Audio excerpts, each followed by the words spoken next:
if any of you recognize this one. And there it is, making only his second ever appearance in the Oscatch World Cup map pool. It's Mr. Magic Bomb with M2U's Marionette. We are returning to the M2U World Cup after we've seen their very prevalent artist in years previously. This is a map set that I have had the pleasure or maybe displeasure of playing a large number of times throughout the modding process. This is alternating between a very calm opening and kind of post-Ki section, and a very intense bursting section in the Ki with lots of doubles, lots of snapping anti-flow patterns, and some really strong jumps. This is going to be one for players who have great catcher control and are able to both stop and start moving very quickly after changing momentum. There's definitely a lot of wiggling going on in this map.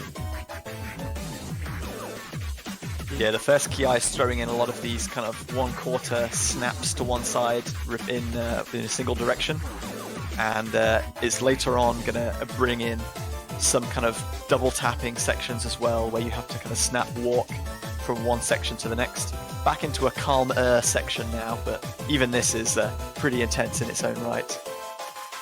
You have a fair bit of hyper change showing up now too.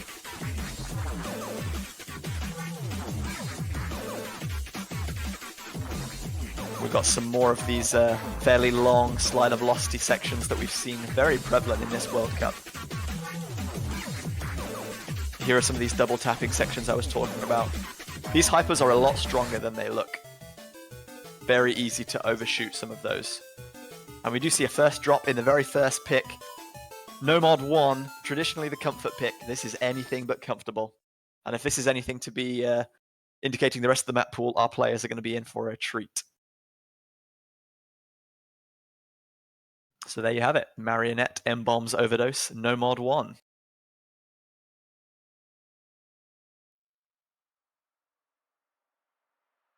No Mod 2 is going to be Crystal Specs Overdose on Camelia's Crystallized. This is a fairly recently ranked map, if I'm not mistaken, bringing together two of the most famous mappers probably in Oscatch history, bringing together their two very trademark but very different styles. Spectator bringing in lots of kind of curved flow, smooth transitions between objects, and kind of more user-friendly jumps, whereas Crystal or CLSW or Minato Yukino or any of his other names you may know him as, bringing a lot more snapping transitions and denser kind of sections when the drum and bassy wub parts kick in. And this is also quite a bit longer at 4 1/4 minutes. Continuing the theme I didn't mention obviously in the Marionette pick because I was too busy gushing over how many times I've played that map. Approach rate of 9.5, circle size of 4, and HP drain of 6. So there are some failable sections on this purely for how dense some of these patterns become.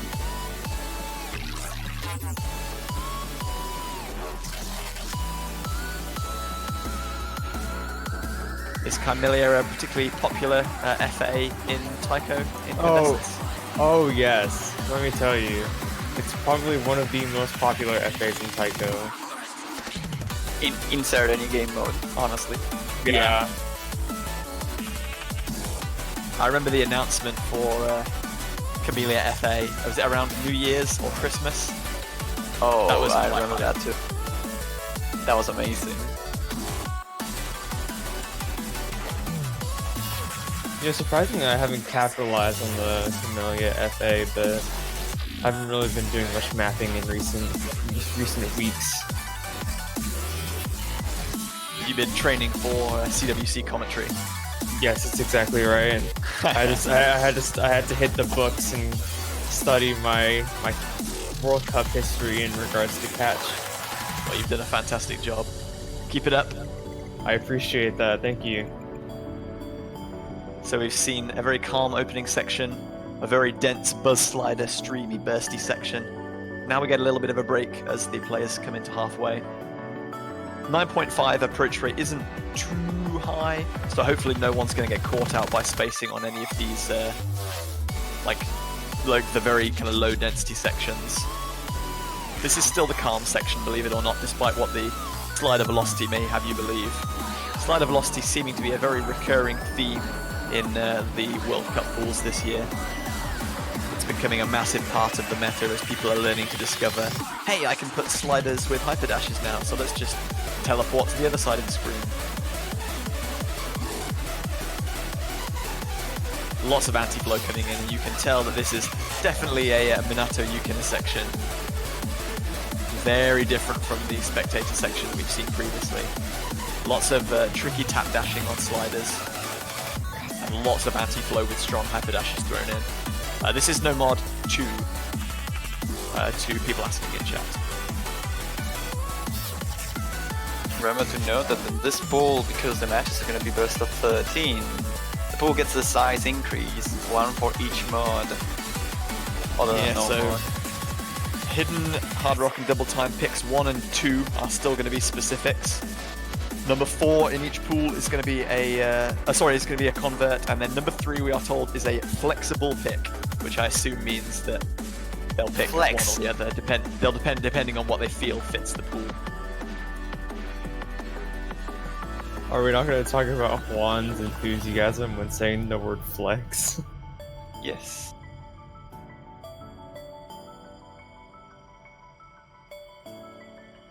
Can't wait to see the pools, like the rest of the pool.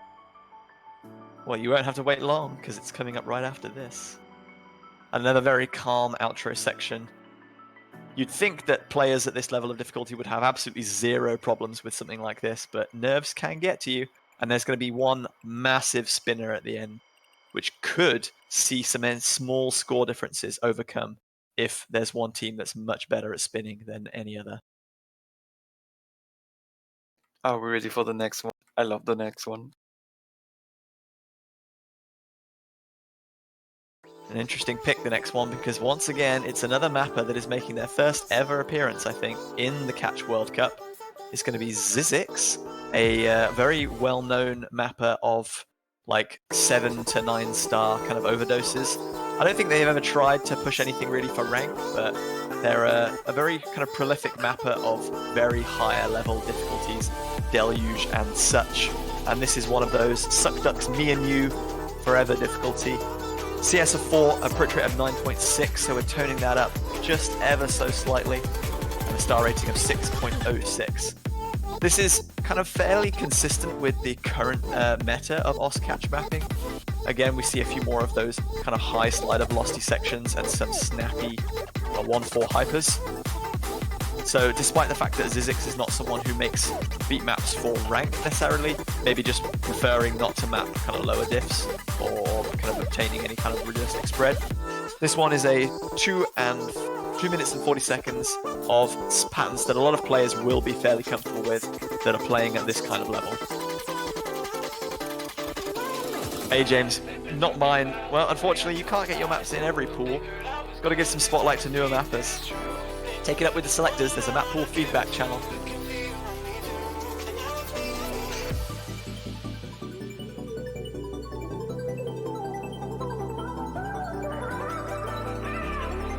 So we had one short pick and one long pick. This one's going to be settling fairly kind of in the middle, just under 3 minutes. This is going to be a kind of consistency-based pick similar to the last one, but quite a bit less technical than the Crystal Spec Overdose. So a little bit maybe more of a comfort pick to players at this level of difficulty that are very familiar with patterns like these.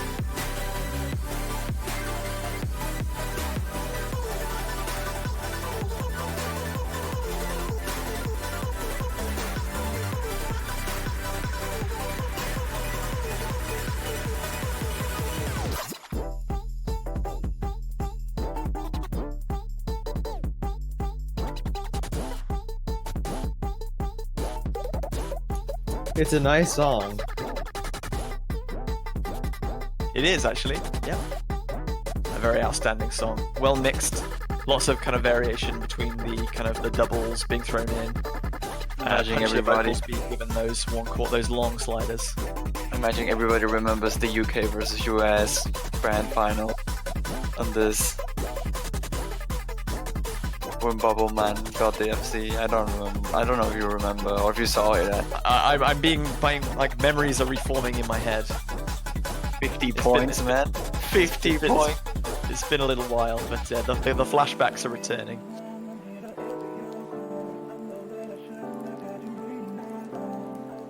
So we've seen 2 misses in the first 2, but Ken scoring a nice double S on that one. These maps are possible, guys. Trust us. And coming up next is a map that I predicted will be in the map pool for a long time, finally making its appearance. DJ Toto's Shoujo Alisto Hakoniwa Genso Concerto. FD Fluorite making another appearance in the map pool, throwing some of her own trademark styles on the map pool. And this one is going to be, as you may have already seen, hyper dashless. No hyper dashes anywhere to be seen in this difficulty, the White Queen Overdose difficulty. I was asked to test play this earlier in the year, and I gave it a few attempts. My laptop was not quite up to the scratch, but it was a very fun map nonetheless. So again, this one is going to be featuring a lot of, well, like I said, I was about to say a lot of non-hypers, but all non-hypers, not a single one in sight, no red fruits anywhere to be seen in the just under 2 minutes of gameplay on offer in this one. CS of 4.2, so slightly smaller than the ones we've seen so far, but an approach rate of 9, so a little bit kind of slower on the approach rate front than we have seen. Ben saying, I literally called it. I've been saying this will be in the map pool sometime. I thought it might be in the quarterfinals, but semifinals is where it's making its appearance. Maybe Fluorite's made this one a little harder than I remember it.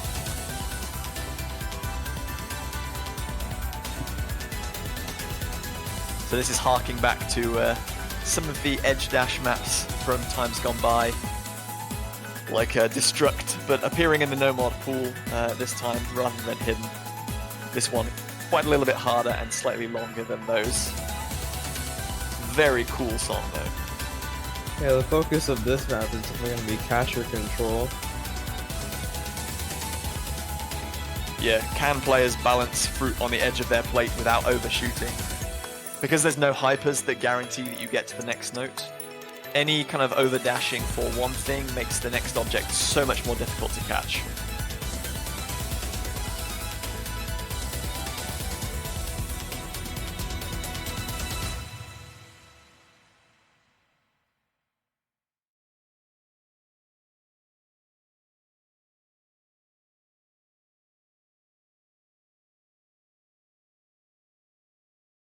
So there are our 4 specifics from the no mod pool. We're moving on to our 2 converts.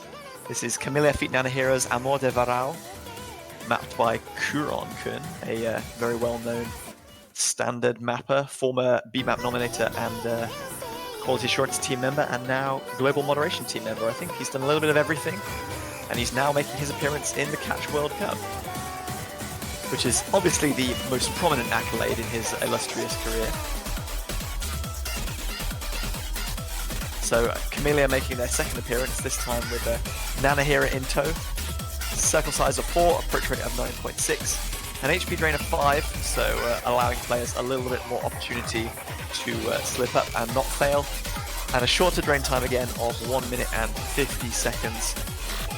BPM of 138 is going to be offset by a huge density spike compared to some of the stuff that we've seen previously. This definitely does feel like a kind of BPM kind of double section with some 1/8 and 1/4 thrown in very liberally, sorry, I can't even speak, and some buzz sliders.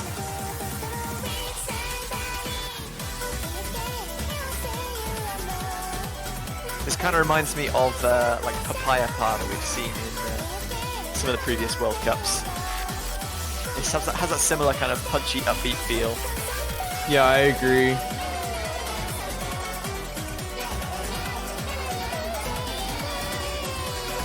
Papaya Pot was a legend, though.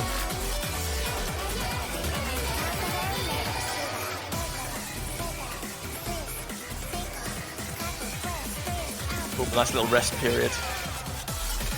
But it very rapidly descends back into some 1/2 jump spam. Do not want to be resting easy on that one at all. Some of these buzz sliders on the 1/8 are just horizontal enough to make stacking and plate walking difficult. I don't think we'll be seeing anyone try and wiggle them, but it's definitely something that if you don't have great precision on your catcher placement, you could be seeing some drops there.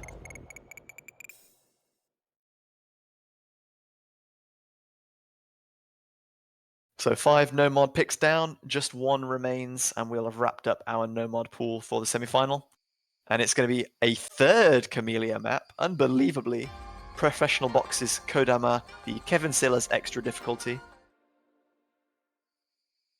This is a background I've seen before on a catch map, but I can't quite remember which one it was. Circle size of 4, approach rate of 9.4, an HP drain of 6, and a drain time of 3 minutes and 30. So this is the consistency pick from the Convert No Mod selection. BPM of 175, so quite a bit faster. Nice little calm introduction to start here. Have we overdosed on Camellia? Yeah, I think we may have overdone it on the Camellia. 3 Camellia maps. Camellia World Cup? It's in CWC. Camellia. I mean, at least the acronym still holds, if that's the case, yeah. We had High School Musical World Cup, we had M2U World Cup, we've had Bang Dream World Cup, was briefly a thing at the beginning of this year's group stage.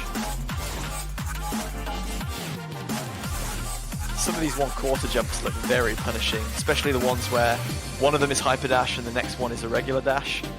That's going to take some serious catcher control.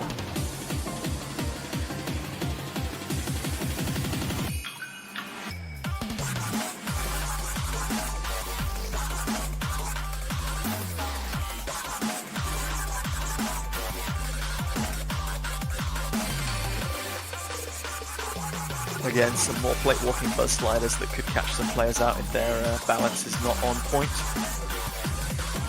Some of those high slider velocity sections as well that kind of curve the wrong way. Hopefully no one kind of prioritizes droplets over the larger fruits to maintain combo here, like they may have done in some of the more sensible group stage picks. Because this is definitely one that I don't expect many people will be able to secure a full combo on.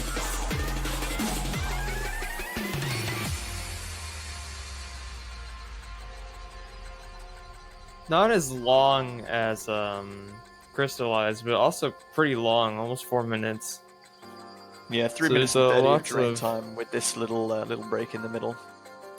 So if your prediction of being a hard map to FC does reign true, two very closely matched teams like Chile and China, that we might see that this map could go back and forth between those two teams quite a bit. Yeah, this is definitely a pick, I think, that's going to see a lot of fluctuating on the scoreboard, depending on just who that 1 or 2 people are at the time that can hold a good combo. So these Karma sections don't look too punishing, but when we bring back the 1/4 sliders again, at this BPM it's just kind of high enough to make edge dashes difficult, but also make it so that hyper dashes are generated very infrequently.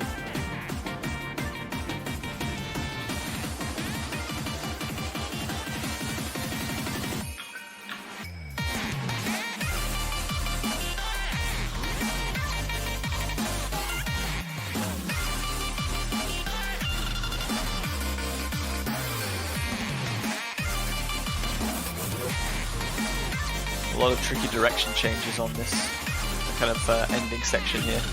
Players are going to have to try and force themselves not to catch everything in the center of the plate, I think, because otherwise it's going to make coming back for the 2nd and 3rd notes very difficult.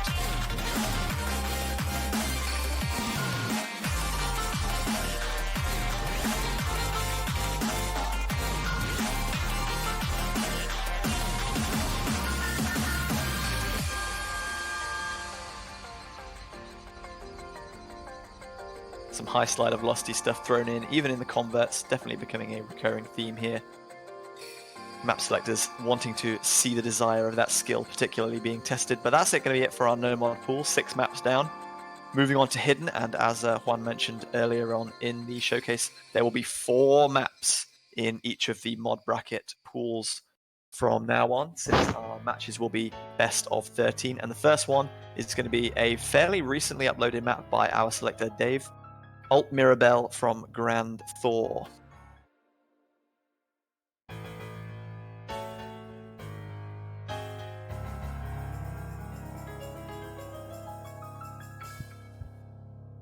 This one's going to feature a circle size of 4.2, an approach rate of 9.2, and a drain time of 2 minutes 30, so fairly middling as far as length goes.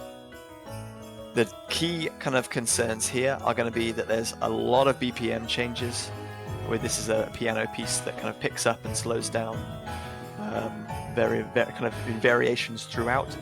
Most of the song will be featuring this kind of about 150 to 160 BPM kind of pace that you're currently seeing. And yeah, wiggles, as you can see, kind of very frequently already in the map, are going to be on the menu in abundance here in this one, which is going to make balancing the catcher very difficult with hidden.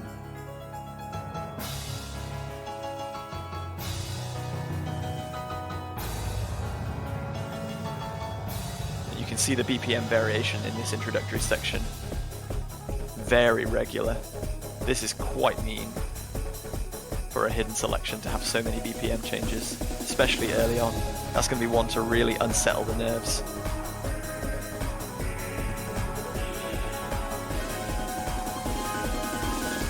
Lots of wiggling combined with kind of snappy hypers and some kind of little wiggling stream sections, which was very prevalent in La Sylphida, the hidden map from the quarterfinal pool that was banned a fair amount.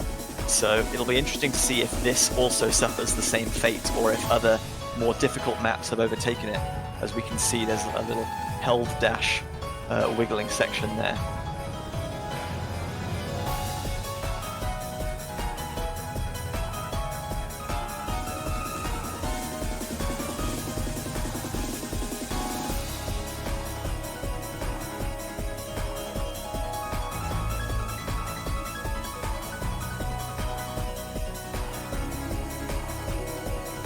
See, as a hidden player representing the UK, and now with the UK being out of the tournament, it's picks like this that make me breathe a little sigh of relief that I'm no longer required in the tournament, because that requires some serious catcher precision. Very cool patterns, but not sure it's something I would enjoy playing too much with hidden.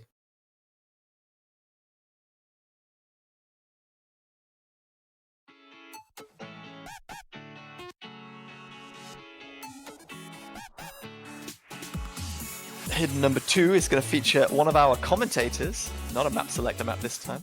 This one is Chicken Bible's Drop Pop Candy from Real, a very cool, very funky song, but also an incredibly short one, coming in at just 1 minute and 36 seconds, and also with a BPM of just 130.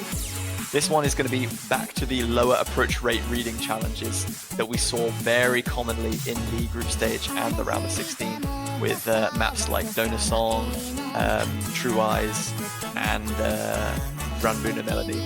CS of 5 and an approach rate of 8.2. So it's interesting that the map selectors have left this for the semi-final, because if you remember back to 2018, we saw one of my maps, Kanashimi no Mukagawa, which was CS5 and AL 8.2, and that was in the group stage pool. So selectors have maybe learned that that one was just a little bit too tough for group stages, and have decided to throw it in a bit later in the pool. This is also a little bit more difficult in terms of being another selection that offers no hyper dashes. So this is becoming a little bit of a feature in the semi-final selection, one in the no-mod and one in the hidden. So we're combining 3 very difficult things on hidden here: small circles, low approach rates, and lack of hyper dashes. So hard to play without the hypers. It's so much harder to like catch the fruits precisely. Like you said previously, if you overshoot eventually, it's gonna be really hard to recover from it. It's gonna be hyper dash is good to kind of reset your momentum, because you know that you'll get to the next note. You really do not have that kind of that boost with a non-hyper dash map. So it's really a test, even on short maps like that, for players who have consistency over balancing their catcher more precisely than others.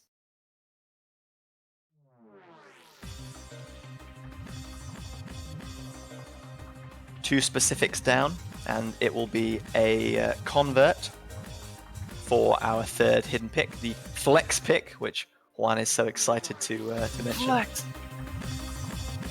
This one's going to be circle size of 5 and an approach rate of 8, so hope you're noticing a recurring theme here of small circles and low approach rates. This one's also going to have a drain time of 1 minute 30, so very much on the lower side. This one featuring hyper dashes, though. This one is featuring hyper dashes, yes, but it's also going to be combining those hyper dashes with some very strong, large 1/2 jumps. I swear, every time I see DJ Yoshitaka, I only listen to this song, but different remixes or different versions. Like, they all sound the same. I don't know why. Circle size in this one is 5 to someone who's asking. This is a 2010 standard map. So combines very high slider velocity, which, although kind of uncommon at the time, is very prevalent in the current meta. Very large 1/2 jumps, some of which are hyper dashes, some of which are not, as you saw one there that was a large kind of hyper dash into anti-flow, combined with a screen jump that was not. This is from 9 years ago, man. Time flows. I was nowhere even close to finding out about this game at this stage, so I don't feel quite as old as I usually do. I was pretty close. Like I'm 8 years old-ish in this game, I guess. So this was right before I joined. I might even have this map actually. I have to check.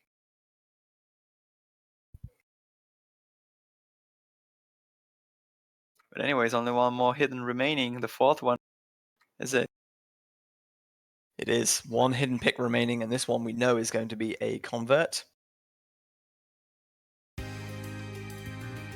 And it's going to be a very cool song, one that I have played multiple times. Maybe not this difficulty, but definitely an interesting song that a lot of players will be familiar with. It's going to be Zai's Mirage Garden, the Charles difficulty.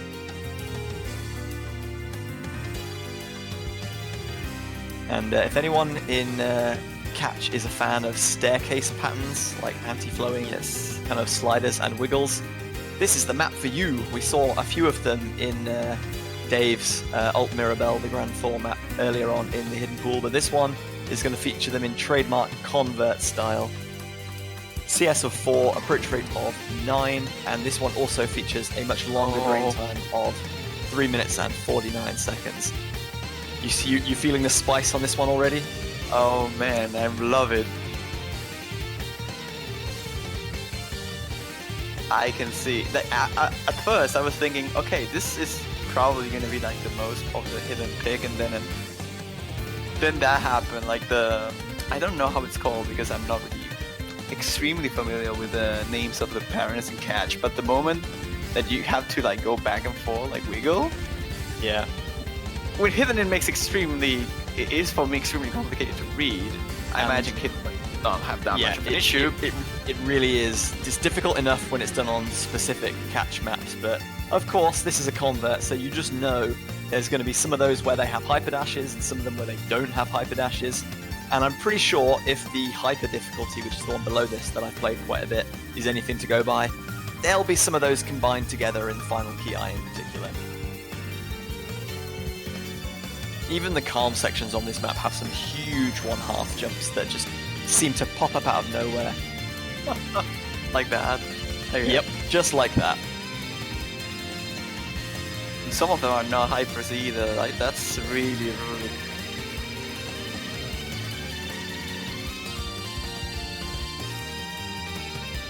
I mean, it doesn't seem to be a problem for Ken, honestly, but yeah, he's putting in some serious work, this map pool.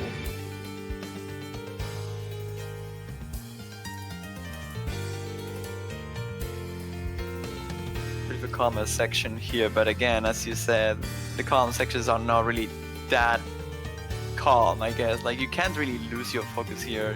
You have to pay close attention regardless, because there's some like little spaces that look longer than what it should be because of the calm.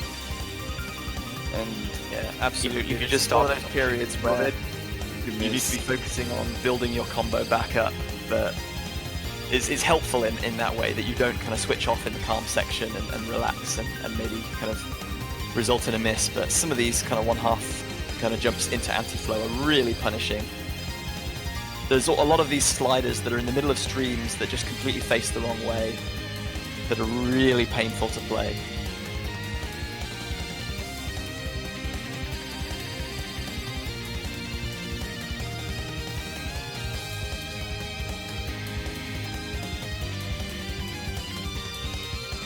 Looks like my prediction might not have quite come to fruition, basing this on the other difficulties in this map set. The kind of ending doesn't look... Maybe, well, I was about to say that I cursinated it by throwing in some kind of double anti-flow non-hyper pattern, but I was about to say before that the ending didn't look maybe quite as evil as some of the earlier parts of the map. Good to see that it's keeping me on my toes even when there are no players to cursinate. Okay, that ending is quite challenging, I'd say. Like the very end of the map. Like Hackers make it a little bit easier eventually, but when you have like 2 or 3 in a row, like if it eventually happens, it can get pretty tricky. I can see some players like going far away, like over dashing. Not even 1-3-3-7 combo. Sort it out, Ken. SMH. Oh well, 4 hard rock hidden picks even concluded, and we're moving on to the hard rock selections. Hopefully, again, we'll be getting into this. And yes, first up, Hellblinder's Grief and Malice Madness difficulty. This is a map that should be very familiar to nearly anyone who has ever played catch, even kind of in passing at this level of difficulty. This is a very famous loved map. Yeah, like the song in particular is a very famous song. And QRA's map set of this is one that is thrown around a lot in multi-lobbies, in practice sessions. I think it's currently loved. It's loved, yeah. It's now loved, yeah. So maybe you've not tested this one with hard rock, but you should definitely be familiar with this one as a song perspective. Obviously AR10 here. It's pretty much kind of a given at this point, so there's not going to be too many picks in the hard rock pool that fall below AR10. Everything hitting that ceiling, as long as it's AR kind of 7 or above. It's fairly standard otherwise. Circle size of 5.2 with hard rock, and an HP drain of 8.4, so high but not kind of hideously so. It could be a problem later on in the map where some kind of 1/8 streams make an appearance. I kind of want to compare this with Days a little bit. I'm not sure if I'm correct, but maybe not structurally wise, but that kind of hard rock map that seems to be like harder than expected, but because it's such a famous map or overplayed map, it kind of justifies itself in spots in the hard rock. It's definitely something that's kind of more well known than some other things that have been seen in previous pools. I'm not sure how played this map in particular will have been with hard rock on account of the fact that it's loved. It's a much more recent map, even though it has been around for a kind of a long time. It's not quite as old as Days. Coming into the kind of patterns now, like it's going to be difficult to see how players balance some of these 1/8 streaming sections, because a lot of them are constructed with circles, and we know hard rock tends to do funny business with circle crafted hard rock streams.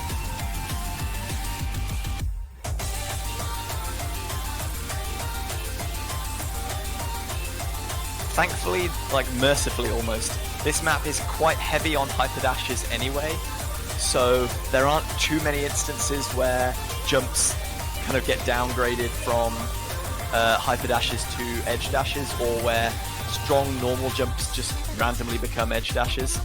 So for the most part, flow is still kind of looking fairly sensible. And one of the selectors' comments is, we tried to find a QRA hard rock map that is not broken. So yeah, you can tell they've put some effort into finding something to accommodate an excellent mapper, QRA, but one that has not seen too much kind of showcase on the World Cup stage. They've obviously been looking for something of his for a long time and have finally found that perfect selection, and Grief and Malice is that one. Got a nice 1/2 jumping section at the end without too much streaming going on. definitely more of a consistency selection towards the end here. At this point, you expect players to do well on that ending for sure. Maybe on the lower side of the bracket, this might be not so popular as a pick. It's getting to that stage where there's so many difficult picks, there's no kind of like easy ban anymore. And we're not even halfway through the non-no mod selections yet. There's plenty more to come. And talking about kind of old maps, this one is taking it a trip even further down memory lane. Mr. Saturn's Saturn, the Overdose difficulty, and when you see that Overdose difficulty name, you know that a certain Ursa is making their appearance at the World Cup map pool. This Mr. is a very famous... beat man by Saturn a lot. I know, right? You can almost tell that he picked this song for that reason. Amazing. This is a 2011 map set, but was ranked very early in 2014. Has an approach rate of 10, obviously, a circle size of 5.2. And just as we were talking about like HP drain not being kind of too problematic, this one's the small matter of 9.8. Any misses on this are going to be punished severely. Even though this is only kind of 1 3/4 minutes long, it's very punishing and tiring to read. And the flow follows that very much an older style that was very common in Ursa, Steven, and Dave maps of the time.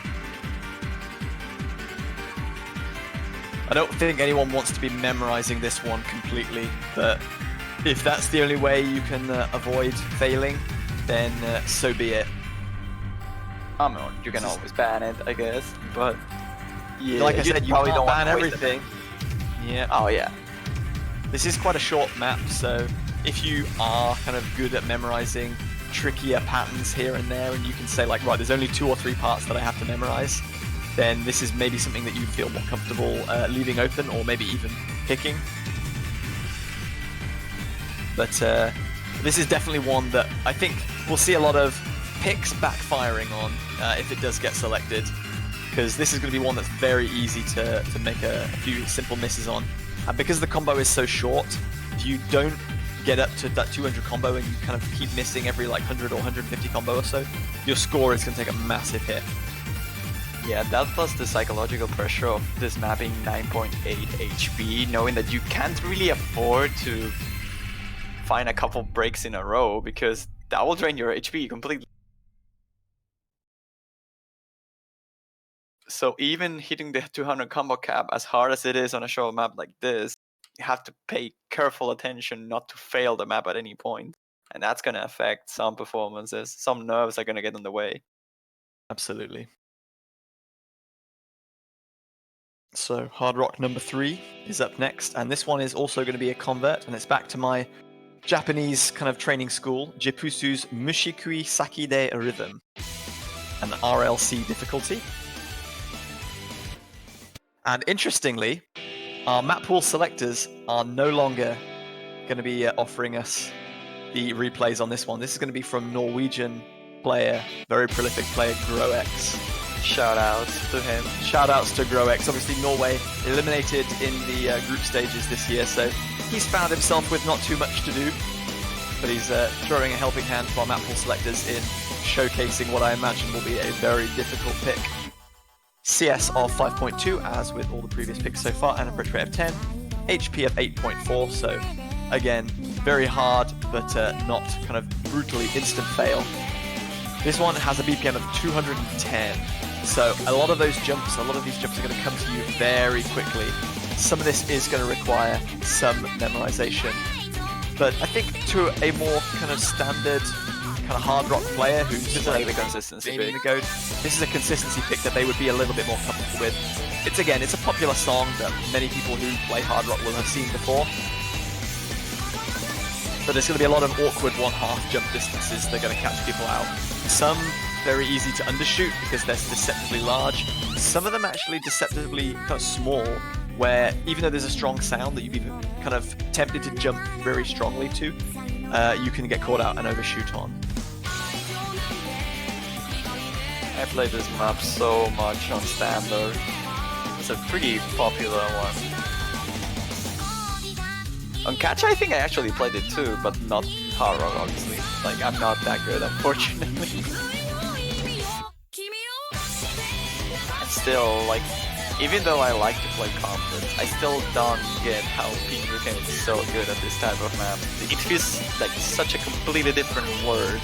It's very kind of unintuitive for someone who's never seen them before, but considering that for the first like 4 years of OSCatch, converts were all that existed, some players who are still around from that time have grown up on playing converts and have decided to carry on doing so. There's still vastly more kind of convert picks available out there than there are specifics, so it is kind of their preferred style and it's very normal to them.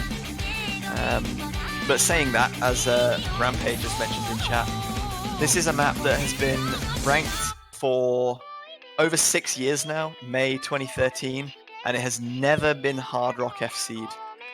There is one Hard Rock performance in the top 50 leaderboard. It's a 2-miss from Chicken Bible, 170 notes from the end. There are no other Hard Rock plays in the top 50. So will we see finally a Hard Rock FC on this one in the warm-up to the kind of semi-finals? Will we see an FC in the actual match that won't count because it'll be on the tournament server? In all honesty, Groek did really well on this. He only had 2 misses, and I don't know what to expect from players at this on this particular map. Like you said, FCs are quite unlikely to happen, but I don't think this is a map that we will see like many misses on. It's just like the chokes are gonna happen due to the length of it and consistency being the main thing tested here. I agree. Alostis FC incoming. The predictions are already out. Oh man. Lots of Fs for Chicken Bible as well. Our fourth and final I feel you. pick. Sakusio's imprinting another very famous song. I like how that synced. Several mapping contests previously. Ken back on form for this one though.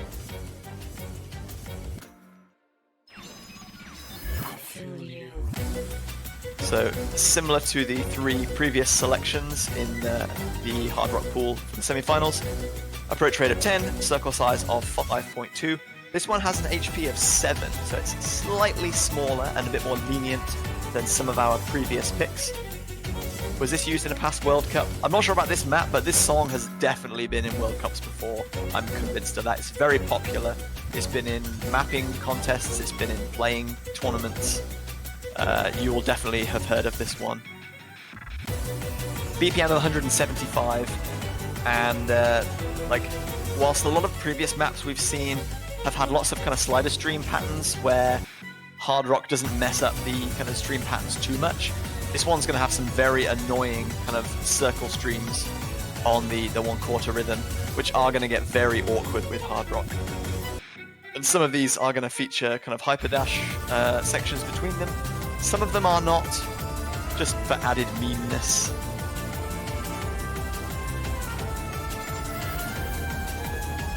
This is not quite as old as some of the picks we have seen previously. I think this one is coming to you from late 2015. Just under 2 minutes in length, so again, it's going to be a bit more of a burstier pick that focuses on, can anyone build a high combo and hold it there for as long as possible? Outside of the 1/4 rhythm, kind of hyperchain sections like that, there's lots of less dense parts as well. So this is a good kind of test of a variety of skill sets.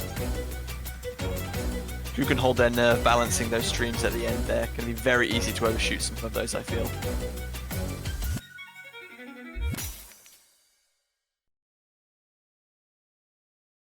And that's it for Hard Rock. Just one mod remains.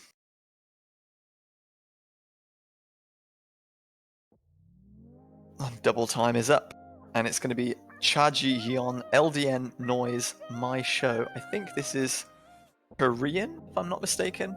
fancy difficulty, mapped by Olapu, who is, I want to say, an old CTB or OSCatch mapper that has returned fairly recently, but may seem to have left again. He's been under the name Kandai Sa in previous years for people who may have been around from that time. I'm not sure if he's still mapping, but he has ranked a few kind of sets in the kind of recent past. K-pop time. We're back to some K-pop. We haven't had much recently, but it's back on the menu. It's going to be a circle size of 3.8, so slightly larger than some other things that we've seen. An approach rate of 8.7, which becomes 10.1 with double time. And a drain time with double time of just under 2 minutes. This one's going to have a BPM with double time of about 190. A little bit of variation towards the ending, but nothing kind of too drastic. I think this is a fairly kind of standard no-mod selection. Features lots of kind of snapping transitions, a few streaming parts, some anti-flow, and some nice smooth curved sliders, which give you additional leniency with double time. Still plenty of time for overshooting there, as Ken demonstrating.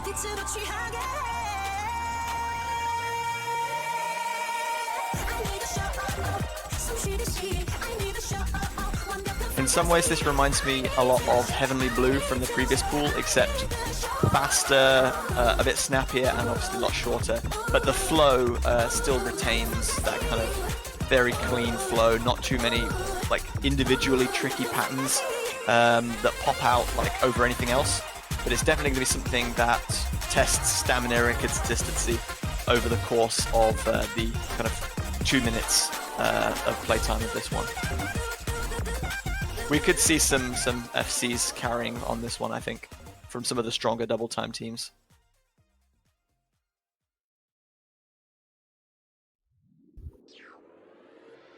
Oh goodness, we got some more epic names. Yonaka Jika. I cannot see the letter. Jikanu? Jikaru? Oh no. We've completely butchered this one. After watching you completely kind of fall flat on your face at that one, I'm not even going to try.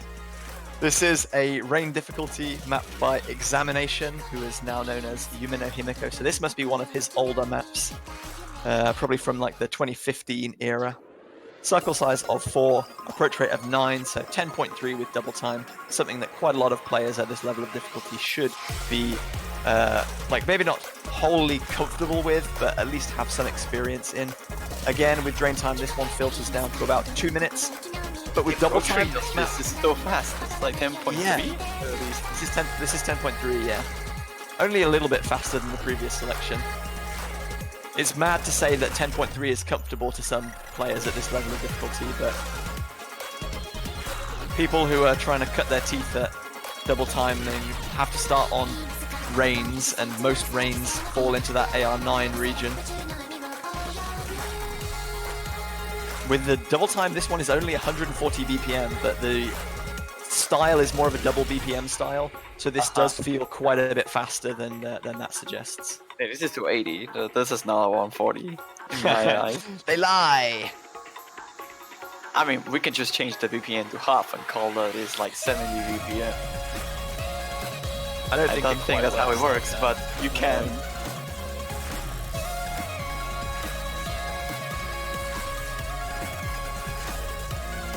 Tamaki no Yumi ne Naga wa Maria Maeka Wario.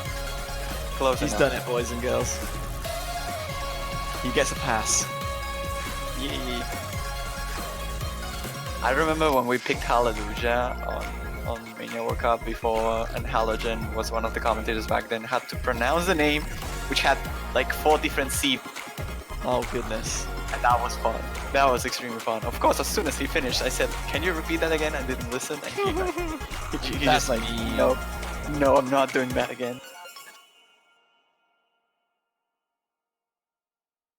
It's always cool to see commentators butcher names. Oh, I do it well enough most of the time, so I wouldn't. I like butchering the names of the Polish players, and they always have amazing renames before World Cups. Taiwan have some interesting ones as well. Yeah.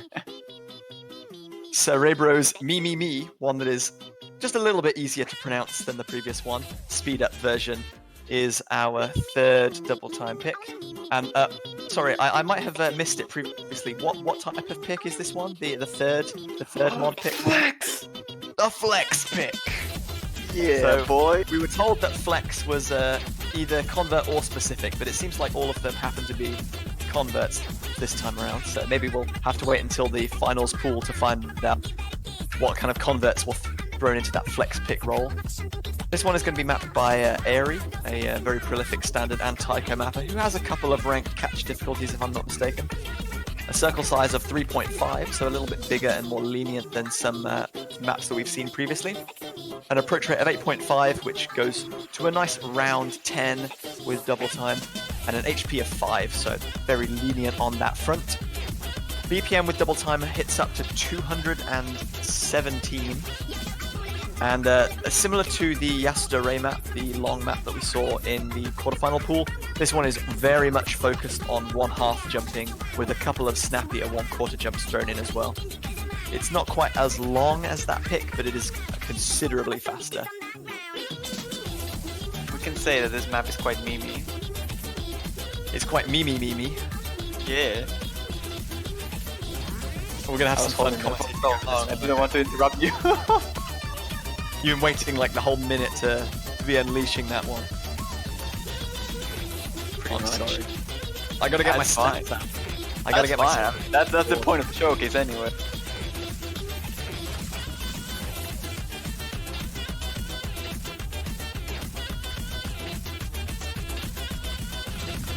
If anyone wants to count how many me's there are in this song before next week's matches, then please do feel free to do so. You'll be quite insane, but I will give you some kudos points. How about you have to count them on the chat, right? Next time we see this pick down the street, we'll see like the meme counter. Yep. So one map to go before we hit our tiebreaker, and it's double time number 4. Touch Music Circles Oreku Third Desire. Mapped by Kite, a famous standard mapper.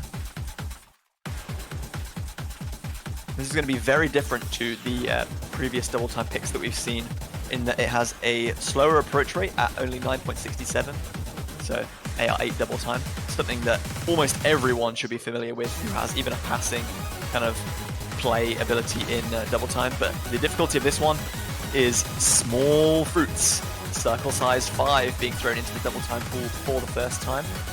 A drain time of just under 2 minutes means that this is somewhat a burst pick, but like compared to some of the stuff that we've at least seen in the quarterfinals pool, which were very kind of marathon stamina intensive, this one is very speedy, very dense, and is going to be very focused on kind of balancing the catcher on some of these doubling streaming patterns. Yeah, those doublets were, I mean, not doublets, they feel like doublets because of double tap. Those are really, really tricky to get. Like the precision required to get those right is pretty high. They look really, really challenging. Some of these streams that require like just walking patterns look so simple, but when you're throwing in double time on a BPM of 267 that this is with double time, it is so punishing.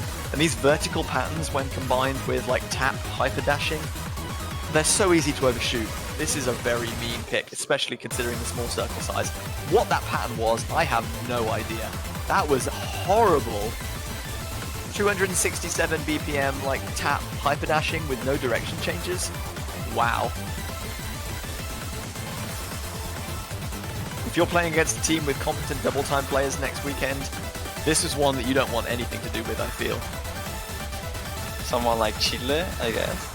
Chile, China definitely have players that can compete on double time at that level, yeah. So here we go. We've completed 6 no mods and 4 in each of our mod brackets. It's time for the tiebreaker hype. Oh, Who's yeah. predicted it? We've seen some people who are very close. I saw some people being very close, yeah, too. I actually say that one got it right, but we'll see now. The tiebreaker, GVH. Ready to introduce it? I'm absolutely ready. Take it away.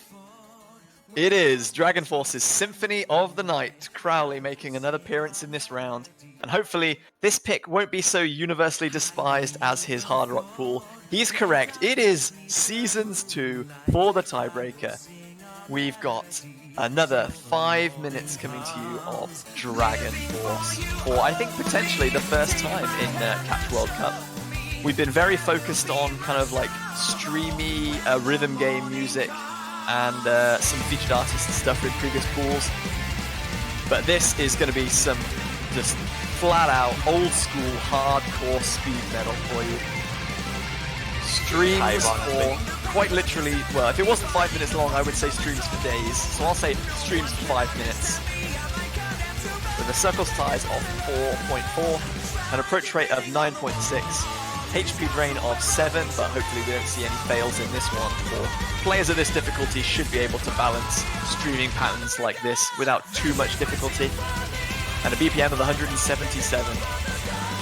But I mean, what a hype song to be bringing for tiebreaker. Oh, an excellent map. Honestly, if you're at this point, if you had to play this tiebreaker, the adrenaline that you will be feeling combined with the hype of this song is probably just going to produce really good results. I mean, the nerves are still going to be kicking, but I'll be one of those players who will love to play a tiebreaker like this. Like, I haven't seen any tiebreakers since the group stage, and I'm now more excited than ever, and I hope we do see one. There are some very close matchups lurking in that, both the winners bracket and the losers bracket. In fact, like South Korea, France looks like to be a hugely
So the South Korea just look very strong.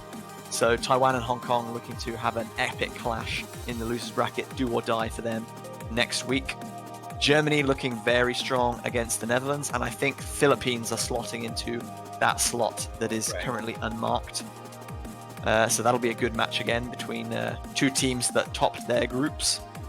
And Poland, unfortunately, had farewell being bidded to them. Mexico looking very strong against Finland, who also put in a great performance. That's going to be a great clash between two good Hard Rock teams. I'm looking forward to that one also. So Mexico Finland is gonna be great as well, and then the winner between the two, that's gonna be insane. Philippines Germany, the winner against the winner of Finland and Mexico, that will be quite the match. I mean, those three are already pretty exciting. This is a chance for Mexico to be top 6 actually. Like, I feel they have a pretty good shot at beating these three teams. Or like all teams now have to feel like this is their best shot. Like the landscape is so evenly matched. There are no there's not really anyone apart from maybe the US who are thinking like, oh, we've got an easier matchup than some other teams. Everyone else knows they have to perform at their best if they want to get through. So they are your matchups for next week. And if you have a favorite team that you want to support and show your undying love for, you can buy some glorious profile banners in the OS store for $2.50 a pop. They will be visible for your chosen country until the end of the tournament, and if you pick the winning country, I think you get to keep that banner a little longer to say, hey look guys, I picked the winners, I knew what I was talking about. If you maybe don't prefer supporting a individual team and you want to play a little bit of manager with all the teams together, then Hello Watcher has set up an excellent Pick'ems tournament that hopefully Puffbuck will be able to drop a link for in the chat, where basically you can predict the winners of every match remaining in the tournament. You get points for predicting the correct victor, and you get bonus points if you get the scoreline correct as well. That one's hotting up nicely. I was actually in first at the beginning of this quarterfinal stage, but I think I got 2 matches wrong this time, so some people may have slinked past me. Sweden, I was predicting a great result for them, but they didn't quite manage to sneak past Brazil, unfortunately. Brazil was looking so strong. Honestly, I was not expecting that. But anyway, yep.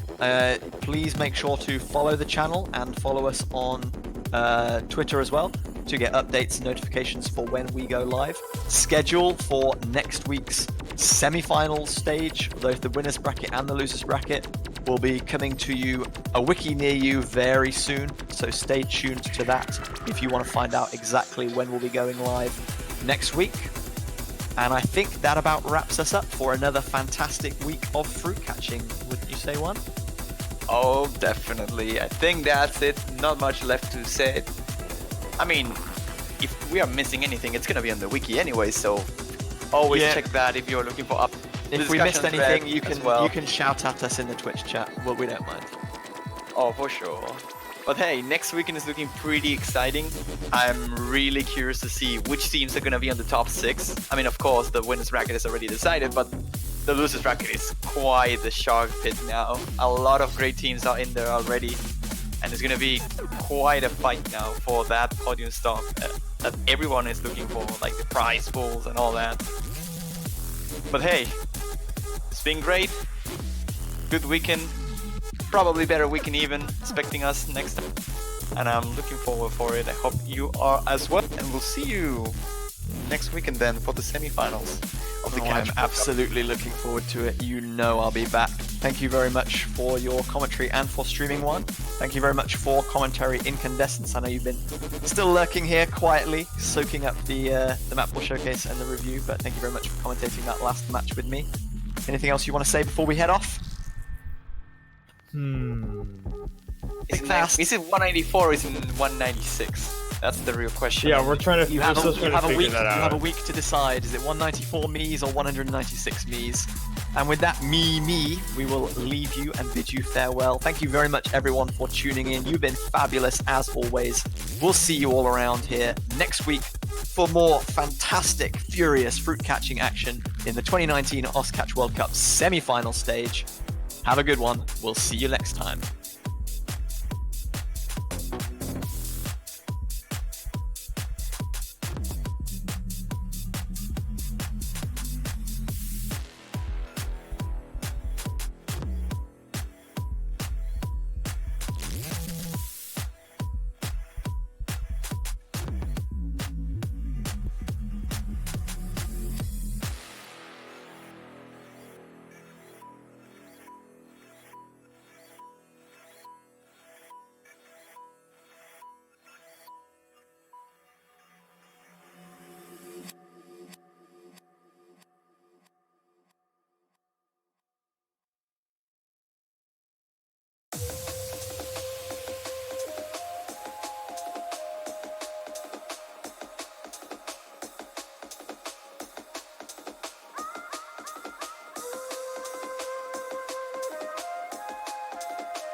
Good morning, good afternoon, good evening, and good night, everyone. Welcome back to the semi-finals of the Oscatch World Cup 2019.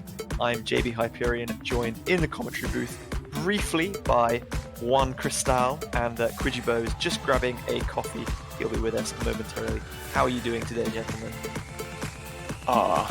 Today I'm doing great because this weekend is looking hot for CWC.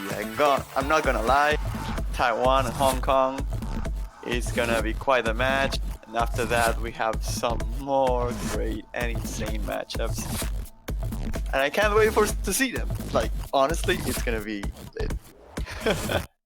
Yeah, absolutely. We got South Korea versus France, Philippines versus Germany, Chile versus China in the early hours of tomorrow. It's looking hot. And then also, because we've got losers bracket matches, some teams are pulling double duty. So we'll see even more great matches this weekend.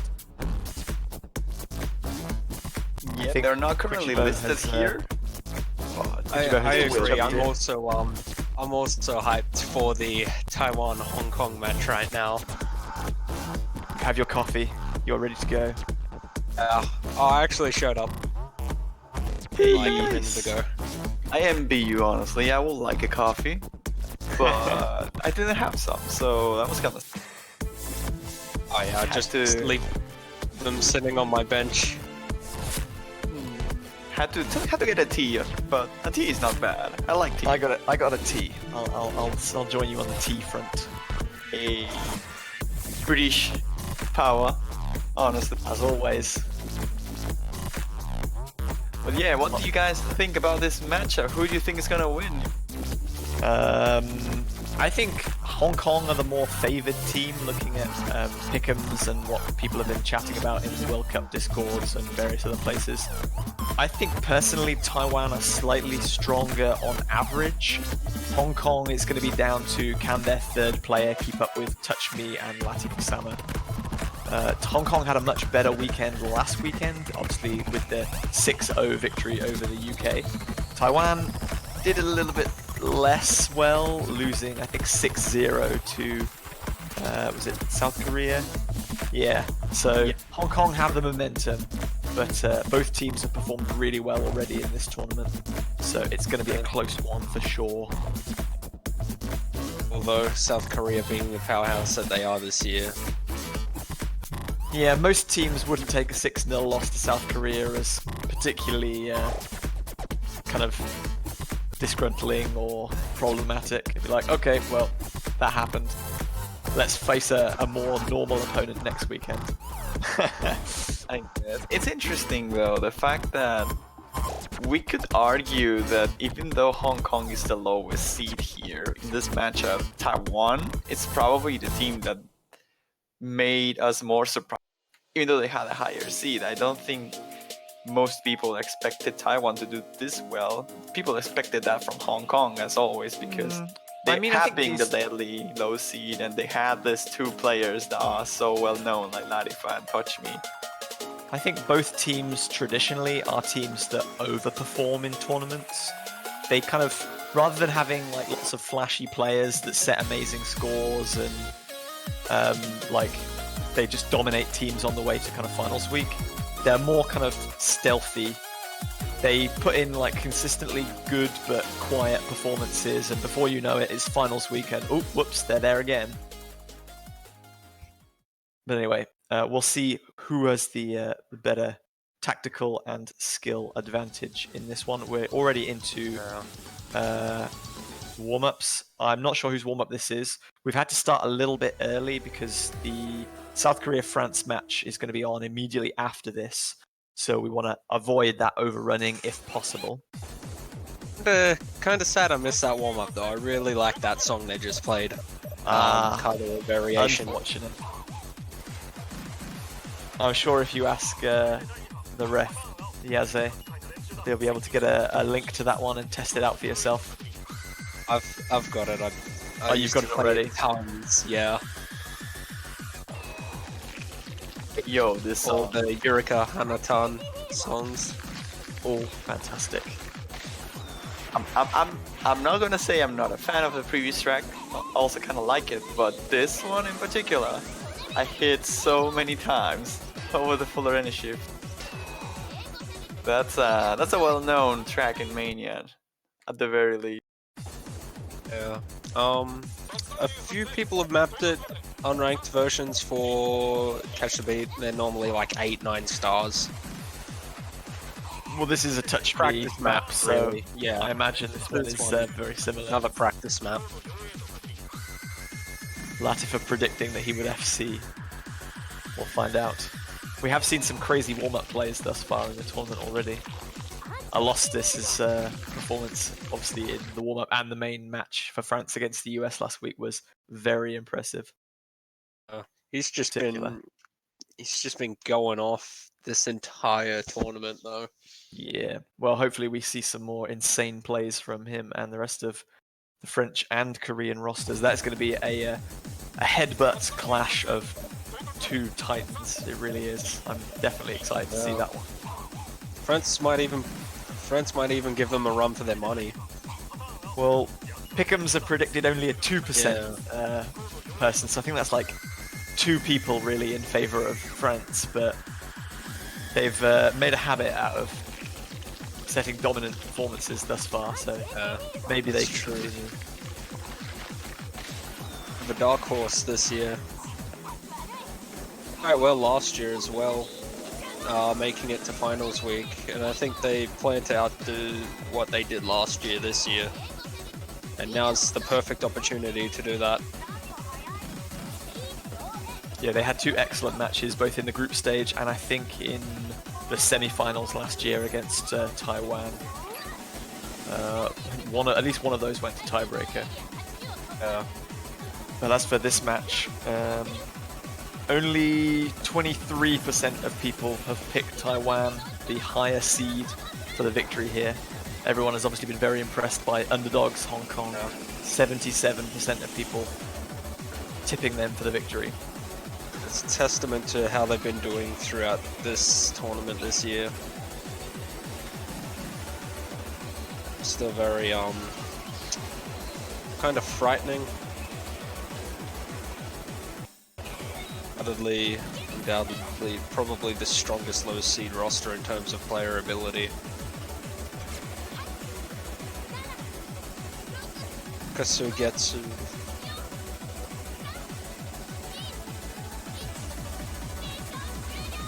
So glad I can see the Bleach references here.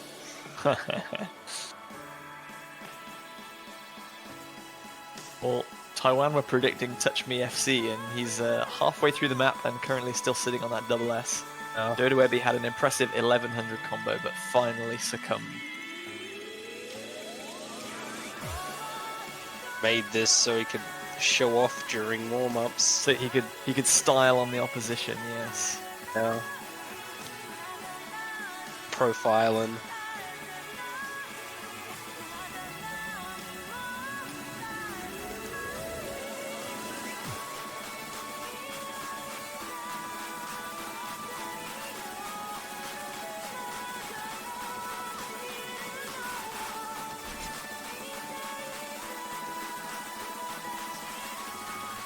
I must say, I don't know a lot about Touch Me as a mapper, but these are some very cool stream shapes he's got going on.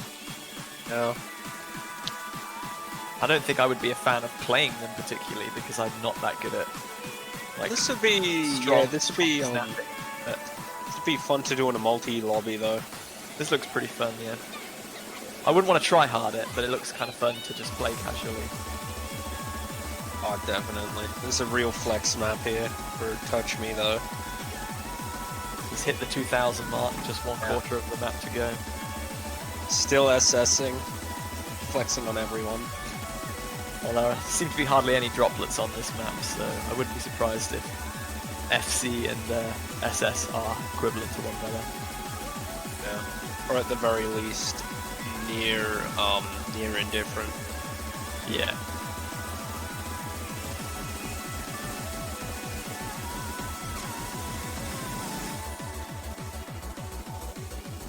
Oh, I saw a droplet. Some ridiculous snapping on those. I've seen a few earlier, but there are a couple here and there. Streams though. Well, it's unfortunate for Sugetsu Kyoka. He was just sitting above 98%, but he's seen a few drops at the end there, which has brought him back down. Third Webby going to be taking the 99-50% hack. And Touch Me finally drops in probably the final kind of 100 combo or so. Exceeding all of our hearts, but rip. That was a pretty impressive performance. It is his map, but still, that is a pretty impressive performance from the Hong Kong captain. Lots of role predictions coming out in the chat. Good to see. Welcome, everyone. Hopefully you have either slept well or have already enjoyed your Saturday if it's already started to pass. I'm thinking Hong Kong wins the roll 16-8. Wow, low rollers. Going to be low rolls, very low rollers. rolls.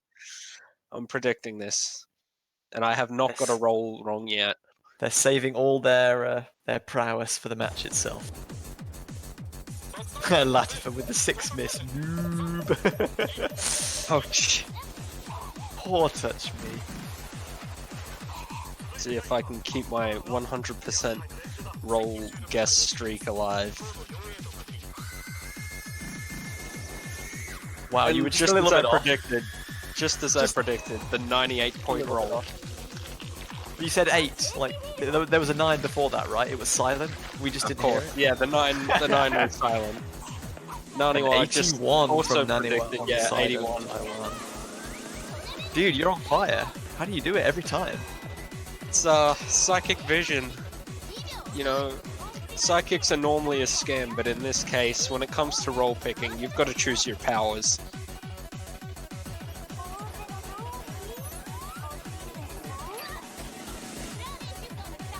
Chat is covering one of the map. No. It's covering our last DT and obviously the tiebreaker. They don't exist. Is this the tournament client telling us that we'll not see a tiebreaker at this stage? Or is it the tournament client saying, dude, stick to 16 map pools, I can't handle this. Yeah, this is too big for me. I actually think that this might be the first time we have a pool with 4 maps in a single bracket. I think it's because most tournaments do like the free mod with free mod as well, don't they? So you can have 3-3, 3 and 3, I suppose. For the hidden Not only that, double time. but this relatively new comeback rule allowing people to do the second ban once their opponents hit 3 points. Yeah. It's very necessary to extend the size of the map pool. Out the map pool halfway through the match. Touch Me saying Hong Kong will ban first, and they're going to get rid of Marionette from the no mod pool. Poor M-Bomb. Gonna have to wait a little bit. And Taiwan's ban is Evans from the hidden pool.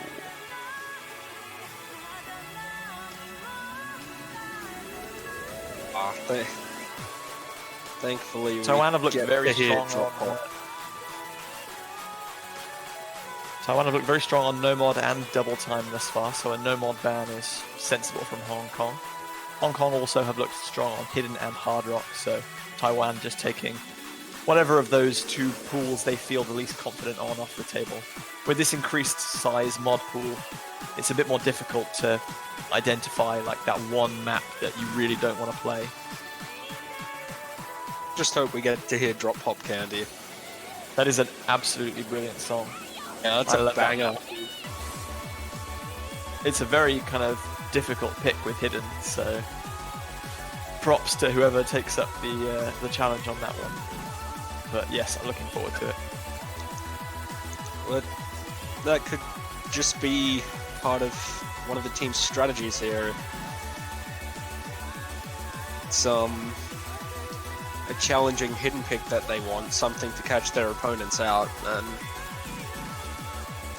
it's definitely worth keeping on the table.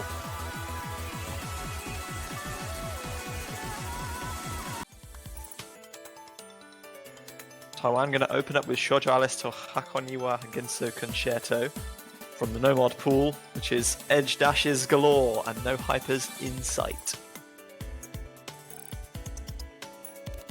Defluorite. Yes, her map from the hidden pool didn't see too much love in last week's round, with 7 bans and no pick in the 8th game. But obviously this one is proving a little bit more favourable already.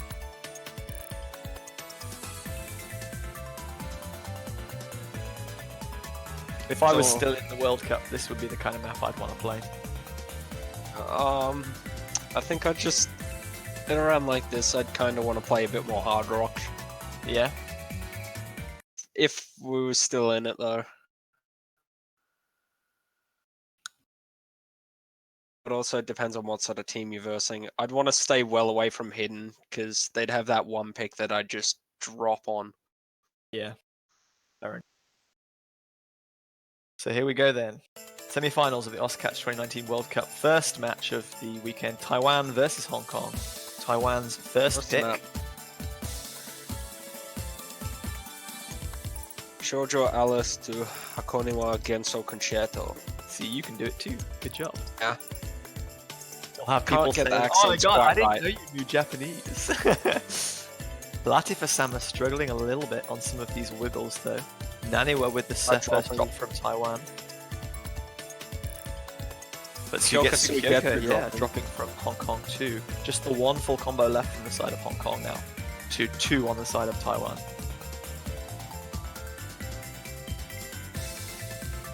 Atsuko Kagari and Dodoebi for Taiwan, still holding.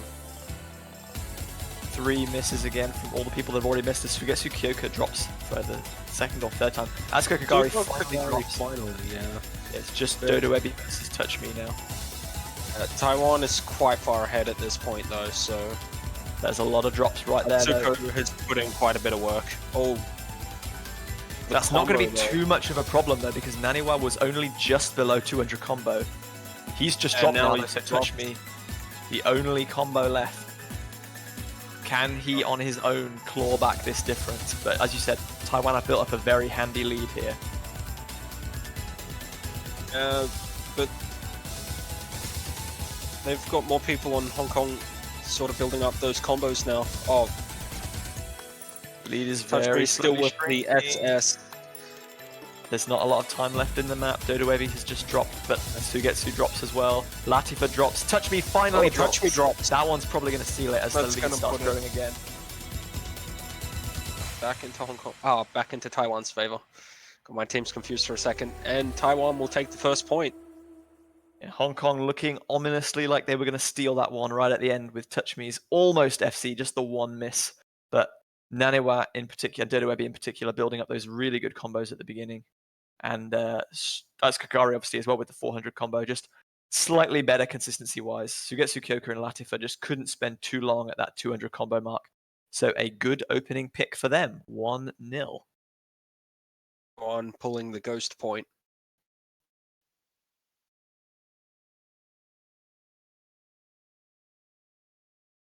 Yeah, not sure why that I see no curse-entating here. What you're talking about.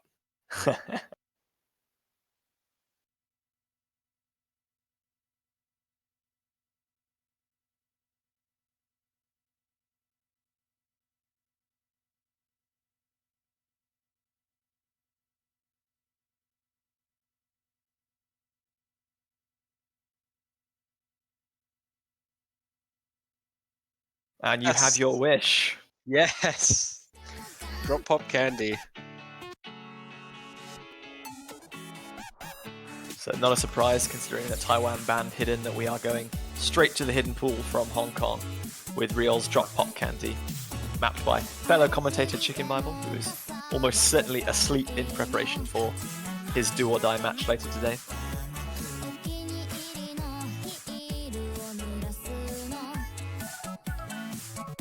Or is it tomorrow? I'm not sure. Resting up, storing energy, getting ready.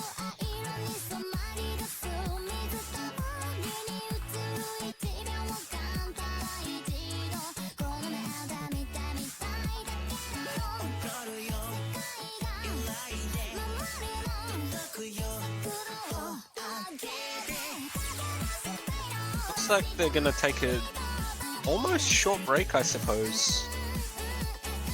Time a bit. Maybe just trying to recover a little. Or maybe just trying to play the slow game. Hopefully they don't play too slow a game, because we do have matches after this one. Yeah, that is true. Hong Kong have subbed in Time Series in place of Latifa on their roster. Taiwan looking like they're going to field an unchanged group for this one.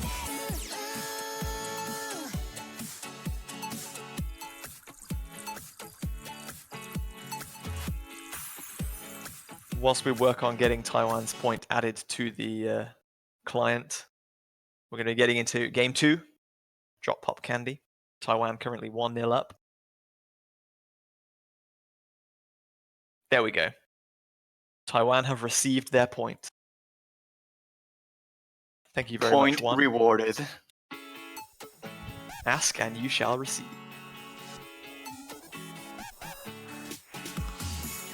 Series and Atsuko both missing together, but it looks like Atsuko missed a little bit more. Naniwa are going to miss as well. Touch Me and Sugetsu Kyoka. Fine. Oh, Dodo Ebi missing. Yeah, no combos left on the side of Shmi Taiwan missing. now. Sugetsu Kyoka, the standalone FC, and it's quite early here too. But this isn't a long map, only 1.5 minutes long. Yeah. And the density, obviously, as you can see, is very low. So once you drop, it's difficult to build back up to that 200 combo mark. Very challenging map here. He really hands the advantage to your opponents, especially if they're holding on to combo, as Sugetsu Kyoka is going to drop his combo. Now Naniwa is above 200, so Time Series dropping as well. The Time Series dropping as well. Could go to Taiwan here. Could shrink, but there's a long way to go. Touch Me and Sugetsu both drop again. It's all on Naniwa here, but the rest of his team don't have any combos. I don't think Series dropping as well. Atsuko, Dodo Ebi. Maybe. Oh no. This was a carbon copy of the previous pick. Too late though. Carbon copy of the previous pick, only reversed with Naniwa taking the role of Touch Me. Hong Kong building up a big lead at the start, and then one carry on the side of Taiwan, just not able to close the gap. So very even between these two teams first off. 1 point apiece. Hong Kong's winning their pick, Taiwan to pick again. Atsukagara only managing a 60 combo though, really finding that one difficult. That doesn't bode well for future hidden picks.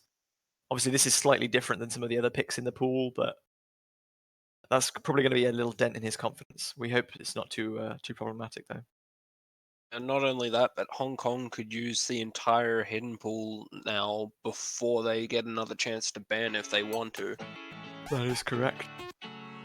As there's already one hidden banned and then one hidden played. 2 to go. And that second comeback ban coming at 3 points. But it is Taiwan's pick now, so I get the feeling they're going to try and go to no mod, as they did pull the point from there just now, so they might just stick with their comfort picks. It all depends on... I don't even need to know what it depends on, because they have selected their next pick, Yonaka Jikaru. Since this pool has expanded, I have to remember and work out where all these things are. This is from the double time pool, I think. This is DT2. So Taiwan had an interesting kind of double time performance against Germany in the round of 16, I think it was. But Germany picked double time twice in a row and Taiwan narrowly beat them.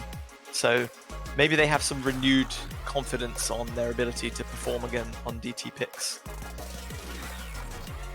And they've decided that we can't just play every no mod pool, we've got to kind of spread our wings and give them some difficulty in deciding what to ban. So DT will be their next target. Latifa Sama coming back in for Hong Kong, and Nikaido Shinku coming in for Naniwa, side of Taiwan.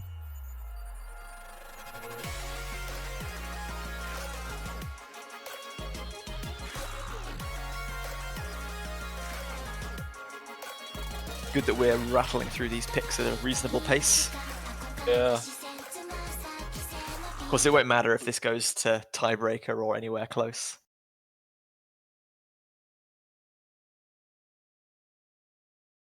Looks like we're getting started now. Yes, game number 3. Currently squared up at 1 game apiece, both teams winning their opening picks. Fruit fever. Yes, even when I'm not trying to make fruit puns, I can't help myself.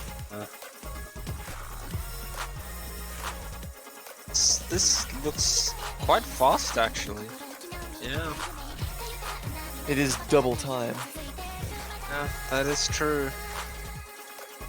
Hopefully players don't drop any of these huge stacks, because that could be like an instant fail right there. Especially if it's This is 3 at approaching once. 9, so this is 10.3 with DT. Yeah. I think this is the first 10.3 pick that we've seen thus far. Dodo Webby and Touch Me both looking more than up to the challenge, as we would expect already though. And again, We're Taiwan looking have at built up a significant faster early from here on out, advantage. too.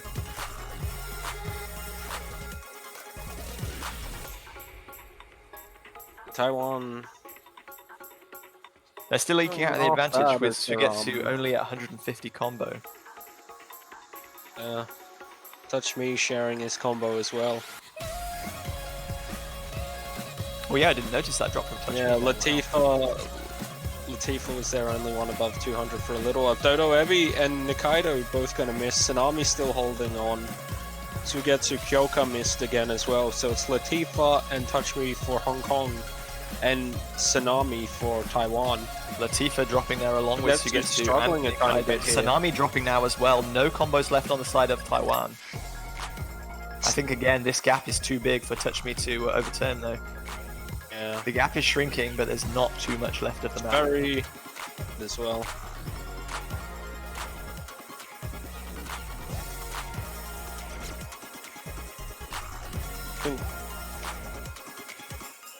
Probably every match, every point in this match won't be decided this way though. It's Great performance by Taiwan to hold their nerve at the end there. Again, building up an early advantage at the end. And Touch Me with a 1 miss. Is it the destiny that someone from the losing team gets a 1 miss every game so far? yeah. That could be a recurring theme as Taiwan take their 2nd point. Suigetsu did struggle quite a bit on that pick, and it lost Hong Kong that point a bit. Yeah, So maybe not hopefully, looking. hopefully he can shake not off the quite. nerves. Yeah, maybe the next nerves. point. Maybe just not comfortable with the picks in this round. Like the difficulty has ramped up so massively that even like some of the really good players on each team, like throughout the tournament, are going to start struggling on some maps here. This is really going to test teams that have specialists over all-rounders.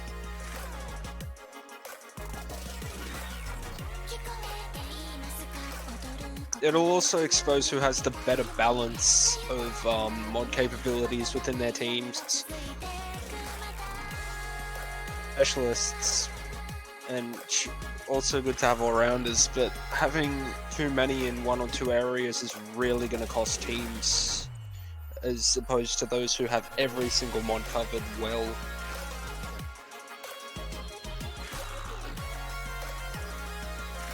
So we'll wait and see what Hong Kong's 2nd pick is going to be in just a second, hopefully. Everything looking very even thus far. Still 2 hidden picks available for Hong Kong, which they may want to go for. But now that they know Taiwan have won on no mod and double time, maybe Hong Kong have to match them and try a hard rock pick to counter, or do they stay in their comfort zone? We'll wait and see. There's lots of strategy here, very delicately poised. The sounds of all the other teams who may face these two in the future. Just watching, gathering intelligence on this, strategizing.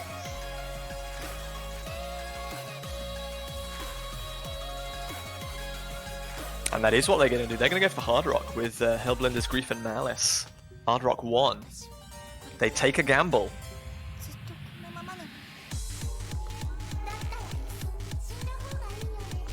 Now this is interesting.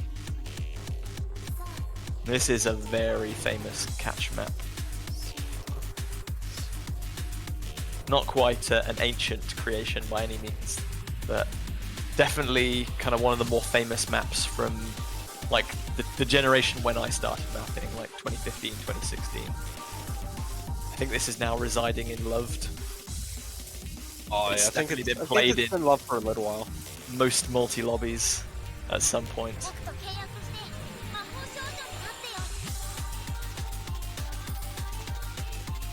We all have to collectively scream in the middle.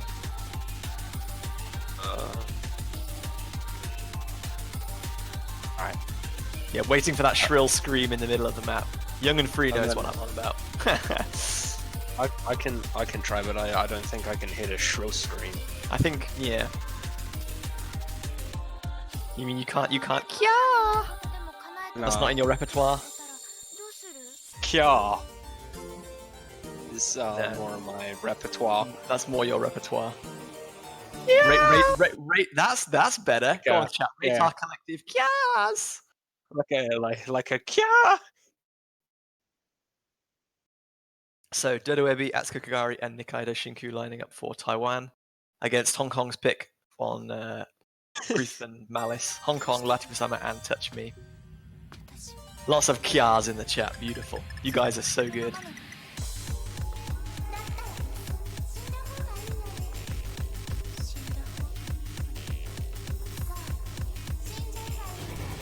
Some of these stream shapes look horrid with Hard Rock, I have to say. Yeah. Everything's still quite hittable though. Hittable, yes, but nerve-inducing. Oh, like, nerves. definitely. Yeah, nerves will be at a bit of a high here. You will see people making just random misses. And that Atsuko is one of missing them. somewhere. Yeah, missing at pretty much exactly 200. Very Latifa someone unfortunate. missing as well. Latifa missing just afterwards, so not going to be too problematic. You get to the only one with a hidden hard rock. Touch Me dropping. Now that is a surprise. That is not a good start for Hong Kong. We have seen that he's more than capable of coming back after kind of early So- mistakes. I'd have said hard rock. This Touch Me would have seen no problem too. 5 Seems like- misses seems though, like, only Nikaido Shinku holding with that 500 combo now for Taiwan. Slowly building that advantage.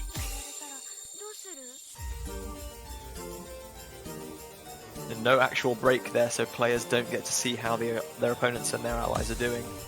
It's probably for the better though. Definitely, unless you're Nikaido Shinku, in which case you'd be feeling like an absolute god right now, holding that only full Yeah. combo. Either that or... Oh, we all missed the... Ooh, Nikaido dropping heavily. That's unfortunate. He's done a lot of Hong Kong work getting has his team into three this position. 200 combos too.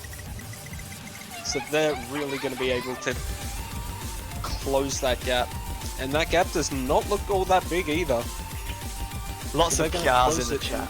We're proud of relatively you. quick fashion. Yes, But you you get to Kyoko dropping. Latifa dropping, Dodoebi dropping. Just the one combo from Touch Me on the side of Hong Kong now, and the Yeah. advantage is growing again. On having it back. Latifa dropping yet massively again. there. Just totally missing on multiple of those like one-half sliders. Nikaido drops too. Don't think it was all that bad Nikaido's drop this time though. That's Kakagari and Touch Me both with 600 combos. Dodoebi and Sugetsu both over 200 as well. But a double drop from Taiwan. Ooh. Now they see the scores. Hong Kong know they're behind, Yeah. but they know there are hardly any combos on the side of Taiwan. Can they overhaul this difference? There's 60,000 points to do. It's going to take some more drops, but they do have 3 200 combos already. The gap is shrinking. 100 more combo that they're gonna close that gap of score in if Taiwan doesn't drop. This is going to be so close. Taiwan are almost at 200 combo. If there are no more drops, I think they hold this. Ooh. Yeah, they're both above 200 combo now. Everyone has to hold on. Wow. Close. I think they're going to do it. And it will be a break point for Taiwan. Take Taiwan. 3-1. Hong Kong's gamble does not pay off. Taiwan. Roughly 20k. 21,000 points the difference. A touch me again on the losing side, this time with a 2 miss, not with a 1 miss. Yeah. Oh, wow, the consistency of Taiwan was just slightly too strong for Hong Kong there. Their gamble does not quite pay off. Taiwan take a break point and go to 3-1. Very heavily throughout that. And that's actually twice now that Hong Kong has had that happen. Just had one player who just got a bit too nervous or dropped a bit too much, and it's just cost them a little bit. This is at the beginning of the match what we thought, that Hong Kong have great strong players in Touch Me and Latifasama, but it was their third player that brought down their kind of average rank, which contributed to their low rank seeding. And I think it's that third player just not quite going to be able to keep up with the more consistent Taiwan that could decide this one. And so far, unfortunately, Sugetsu Kyoka is looking like that slightly weaker third member. Hopefully he can pull himself together. He's not performing badly by any stretch, but Taiwan are just pulling ahead of him right now. There is one player doing it here and there for Hong Kong. So Taiwan, even though they won on Hard Rock, they did not feel confident in that one at all, and they're going to ban imprinting from the Hard Rock pool and pick Camille Fitnanahira Amor de Varao, which is, I believe, from the Nomad pool? Nomad 5? Imprinting was the other way around, I think. I think they were going to ban Hong Kong ban. Amor de Varao. Yeah.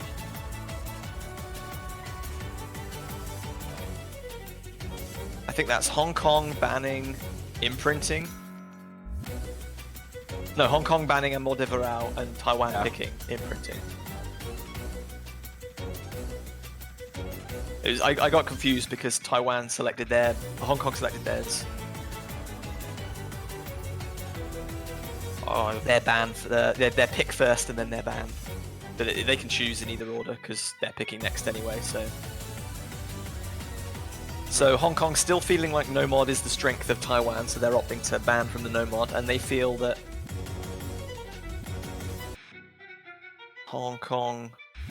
Taiwan's sensing that maybe Hong Kong aren't as strong on Hard Rock as they thought they were, trying to hit straight back with a Hard Rock pick of their own. Yeah. Or at least try and take the advantage while they're playing Hard Rock. A Hard Rock with another Hard Rock. You're kind of used to the approach rate and circle size adjustments. Just read the name of that band no mod map is Kappa. I can't even pronounce it, but it's the map by Kuron, right? So I think it's probably something in Portuguese. I don't know exactly. Made me think of like Cabernet, like a goat mixed with a piranha. Yeah, I can see it. Like, I think it's piranha rather than piranha, but let's pretend it's piranha. And just thinking, what would a piranha goat look like? Or a goat piranha? God, that would be terrifying. You'd either have like the massive teeth just all sticking out, or like the horns and the thick skull, but then when they open their mouth, it's like razor sharp piranha teeth. So then they're just all offense. Back to this match. Touch Me, the only one still holding FC from the looks of things. Atsuka Kagari and Latifasama dropping. Nikaido Shinku and Sugetsu both at about 130 combo. Dodoebi also at that mark. So Hong Kong still building an advantage, but Dodoebi's going to drop as well. That's going to be more in favor of Hong Kong.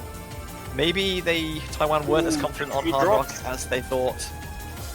But there's no one to capitalize on the side of Taiwan. No combo plus 60 right now. No one capitalizing from either side. This is quite good for Hong Kong. Maybe they can bring it back, extend the lead in this last quarter. Yeah, this isn't a particularly long map. Only 1/4 of the map to go. And there are no kind of real combo advantages on the side of Taiwan. This may be a little bit of a misstep from Taiwan. Overreaching. Latifa dropping very heavily there. Along with Nikaido, but Latifa dropping a bit more. Touch Me holding on though. 2 drops from Atsuko Kagari and Dodo Ebi at the end there, but I don't think it's going to be a problem. The ending is not hugely failable. And that's going to be a break point for Hong Kong. Very strange that they would select Hard Rock after only winning by 20,000 points. But that's the way it is. Taiwan 3, Hong Kong 2, and Hong Kong get to pick next, looking to level the score and give Taiwan another ban. I mean, if you look at even these scores, it does look like things were quite close aside from Touchme's 1 miss. Like how many? He's had 3 1 misses and 1 2 miss thus far, I think. So I get Suigetsu Kyoka almost failing the end there from the looks of things. Things Yeah, could just have been about very holding on. hairy if he had missed one more note there.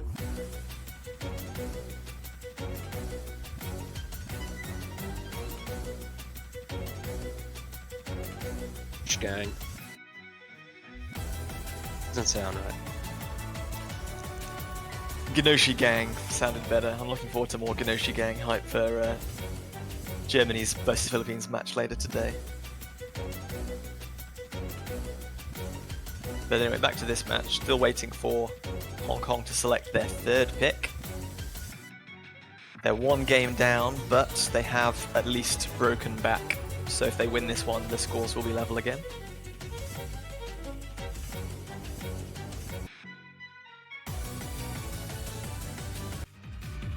And interesting that they're going to make it 3 Hard Rocks in a row with Mr. Saturn, Saturn mapped by Saturnalize, which I think is a fantastic combination. This is of course an overdose difficulty, so you know Ursa is the real mastermind behind the catch diff.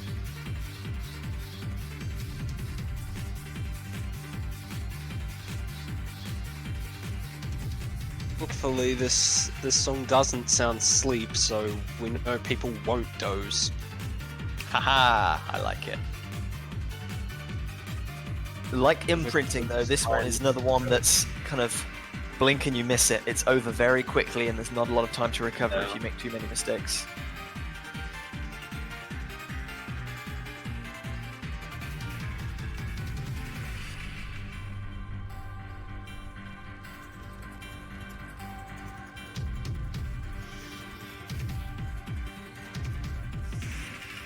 So 2 Hard Rock picks chosen, 1 breakpoint for each team. Which will the 3rd go to?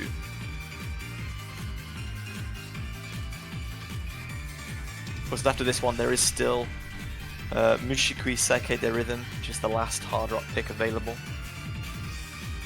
We'll see if that gets banned. If Hong Kong win this one, I think Taiwan may want to ban that. Unless they just both feel kind of strong on Hard Rock. Because things haven't been too one-sided here. After all, they did trade points, and one of the points was 20,000 of difference, 21,000.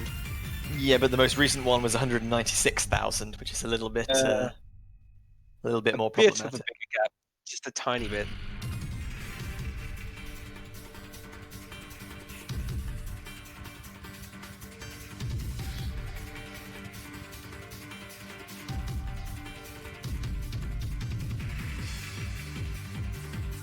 Okay, readying up for game number 6. This has all the makings of a close fought encounter already.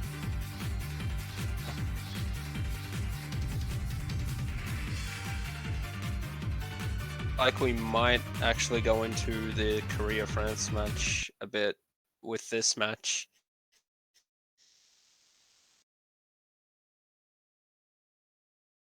All overlap. And I'm quite hyped for this one.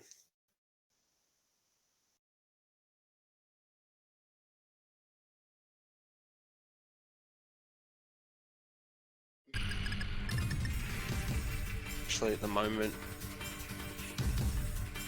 scores aren't too far apart. 3-2. Oh, Latifa dropping pretty nastily there. Yeah, not the best start. We've said before that misses at the beginning don't count too much in the grand scheme of things. It's like he should have dropped there. Looks like Nikaido suffered a bit of the same thing, looking like he underdashed a bit.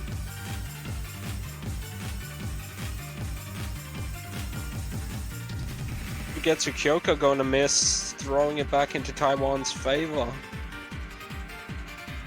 Of course, Hong Kong's still holding the slight score advantage, but very shortly. And there it is. Sugetsu Kyoka missing again.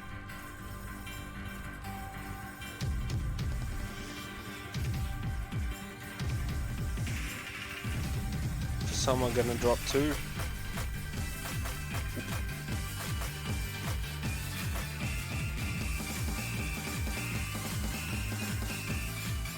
Uko Kagari gonna drop for Taiwan. But yeah, 1/3 of the map to go. yeah.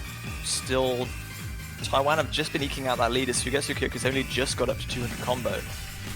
The advantage is ever so slightly with Hong Kong, but it's a tiny difference in terms of Latifa versus Azuko's combo. And again, Taiwan have built up a comfortable lead here. Sugetsu Kyoka dropping heavily, nearly failing. This is gonna be Taiwan's.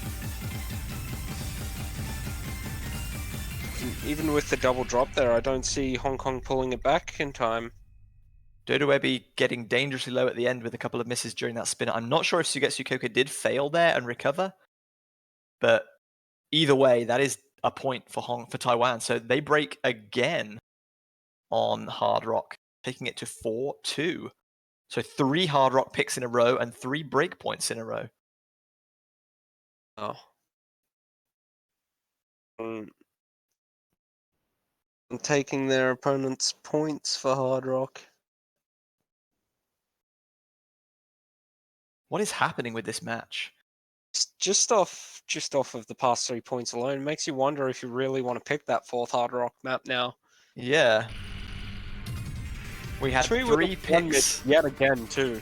Yeah, three picks that all went the way of their kind of team selector, and then 3 breakpoints that were all on Hard Rock.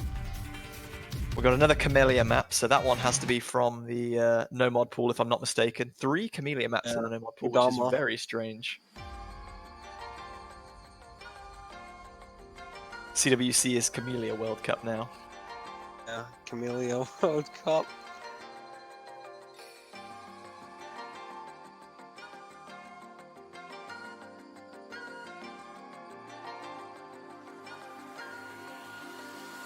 This is probably going to be one of the longest picks that we'll have seen today at just under 4 minutes. They seem to be favouring the shorter maps quite a bit.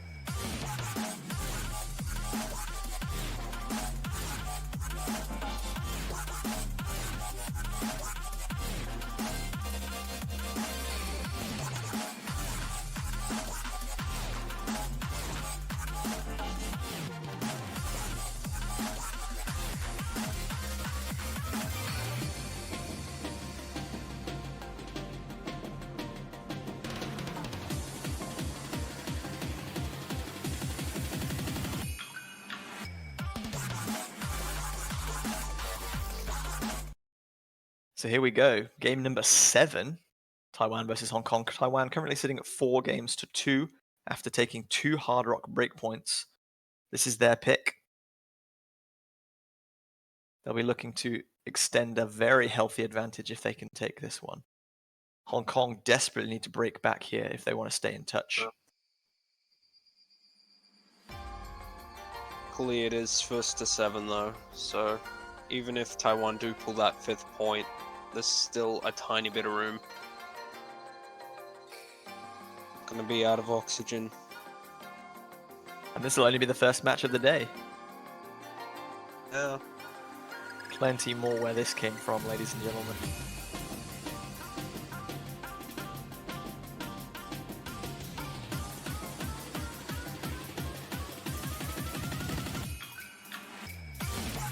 Everyone hitting those vertical doubles nicely. They can be really punishing. Sugetsu Kyoka with the first drop at pretty much bang on 200 combo though. Good for Taiwan in the startup here. Wow, there's 4 misses though. Everyone except that's Kokagari missing there. And obviously Sugetsu not dropping again. Aniwa had his second drop though. Things like that on convert maps, the two kind of backward looking doubles, they're quite hard to hit, especially ones that are kind of obscure like the ones everyone missed on.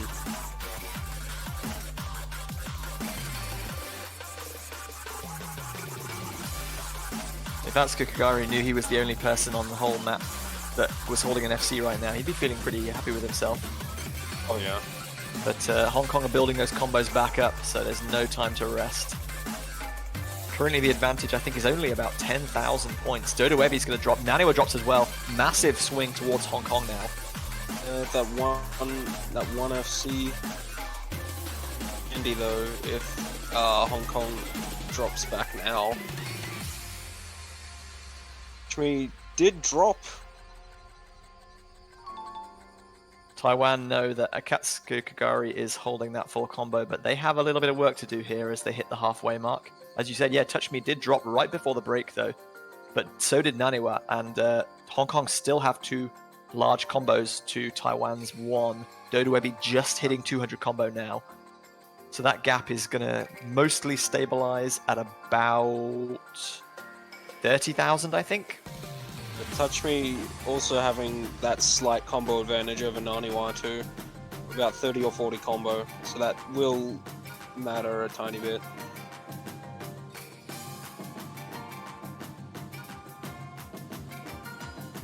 Yeah, Touch Me hitting 200 combo now.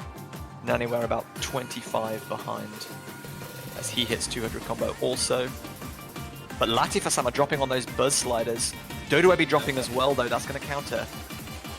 Suko still holding FC. This quite impressive, especially on Atsuko Kagari, yeah. Electro converts tend to be a bit wackier in comparison to a lot of other converts too, so you get quite a lot of obscure and difficult patterns to hit, and he's really showing up at the moment. Alone, he's not going to be able to carry the Naniwa drops again. Sugetsu Kyoka is now up at 1100 combo. We ignored him a little bit because of that very early miss, but he's doing exceptionally well also. But he finally drops. Curcentating. We're coming to the end of the map here. Sugetsu missing again. But Naniwa does not have 200 combo. The gap is going to be small, but I think Hong Kong are going to hold this one, and they do. 33,000 points, the difference. So close, and Atsuko Kagari's FC just not enough.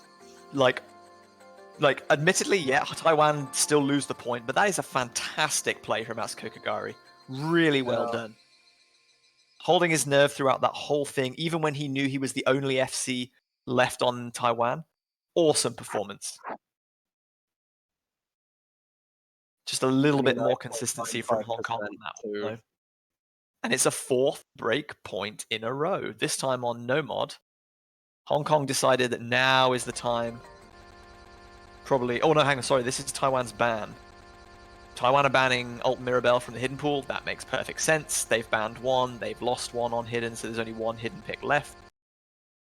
So Taiwan's comeback ban is in, and we're already running rapidly out of maps here. DT is the only pool that's been mostly untouched thus far. We've got 2 no mods, 1 hidden and 1 hard rock left to accompany the 3 double times. Will Hong Kong take the final hidden pick on Mirage Garden? Hard rock has been a bit questionable. No mod has been fairly even, and DT they've lost 1 out of 1, so there's nothing really safe for them.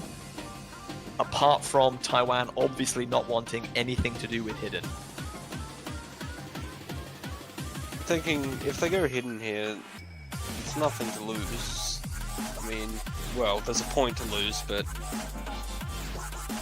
unless they really don't feel comfortable, unless they really feel uncomfortable with this last particular hidden pick, I think it has to be a priority for them now.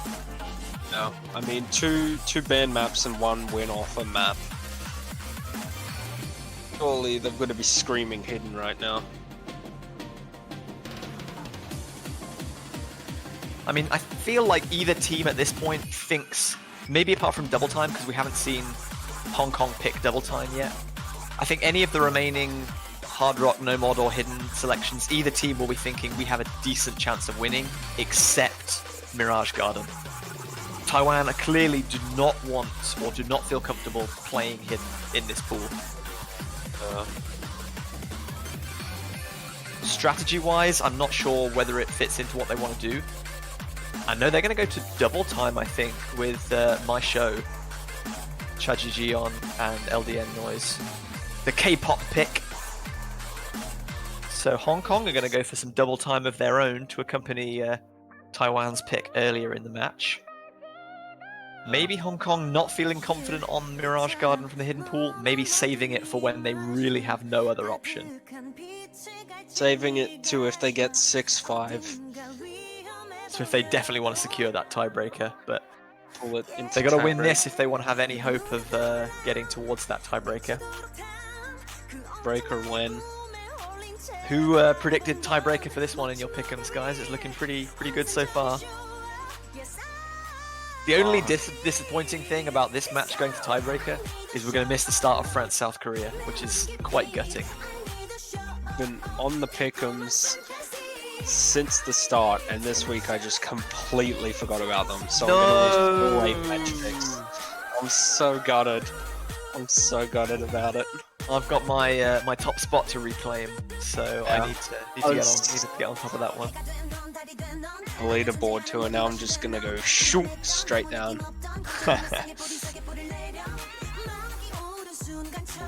I'm 1 point down at the moment, joint second. I see you just behind me by 1 point, but you're not going to be able to keep up if you didn't pick anything, my dude.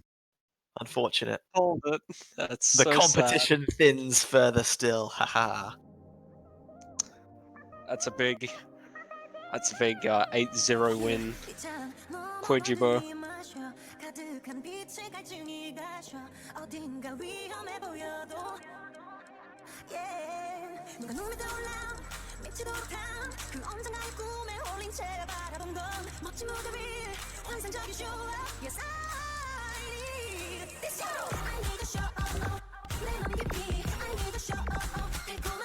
Ooh, double drop there from Nikaido Shinku and Tsunami on those two little wiggles. Tsunami dropping again. We did see a very early drop from Latifa that we didn't comment on, but again, double drop from Nikaido and Tsunami. Dodo be the only player able to keep up on the side of Taiwan here. Nikaido and Latifa both gonna trade misses there too. Sugetsu also missing a little bit. So Touchme and Dodo Ebi both fighting it out with FCs right now. Definitely becoming a theme of this match. Touch Me versus Dodo Ebi. Nikaido Shinku dropping again. Two absolutely fantastic players.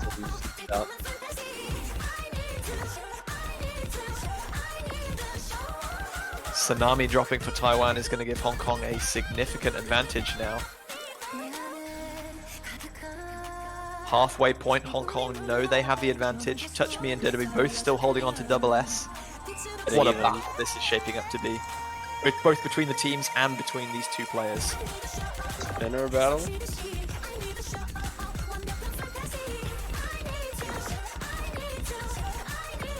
Another drop there from Nikaido Shinku. As Tsunami just about gets up to 200 combo himself. Sugetsu dropping there though as well. But Nikaido and Tsunami both drop to counter. The advantage is still going in Hong Kong's favor.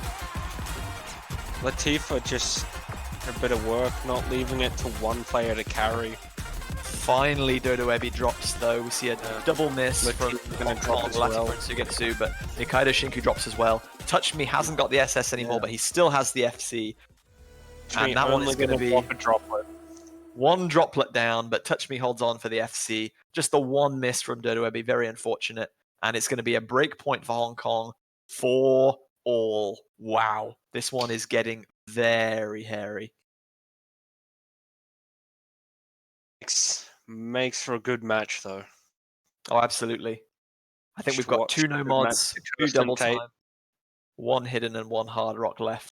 And now both teams have won something in every pool except hidden, which Taiwan have obviously banned twice. Oh. So it's anyone's game now. That's a really essential point for Hong Kong to win, because now Taiwan don't feel that they have a mod pool they can just pick anything they like in and feel confident of winning. Strategy from here on is going to be really difficult. There is nothing safe anymore. Say it goes both ways for both teams aside from the hidden pool. Oh, absolutely. Yeah, I'm not saying this is... Of course, yeah. We go. Naniwa was proved what I was about to say. I was gonna say. I'm thinking they're going no mod there. They're going no mod. If in doubt, go back to what has worked for them already. So this is the fifth no mod map available. Only me and you is available after this one.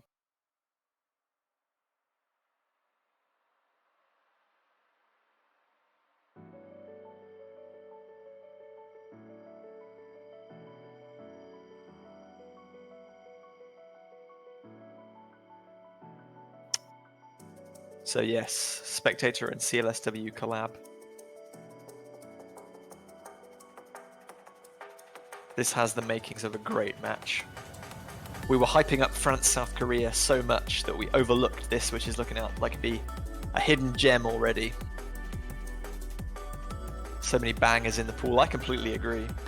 But the players can't focus on dancing to the rhythm. They have the utmost focus to contend with. Do Hong Kong break again, or can Taiwan keep themselves in the lead? Hong Kong have never led so far in this match. It's always been Taiwan in the lead. If Hong Kong can break here and put themselves in an advantage, the momentum is massively swinging in their favor. Scary part is you don't even have to lead the whole match to win the match. Rug out from under them. Oh no, it's absolutely just a mental thing for Taiwan at this point.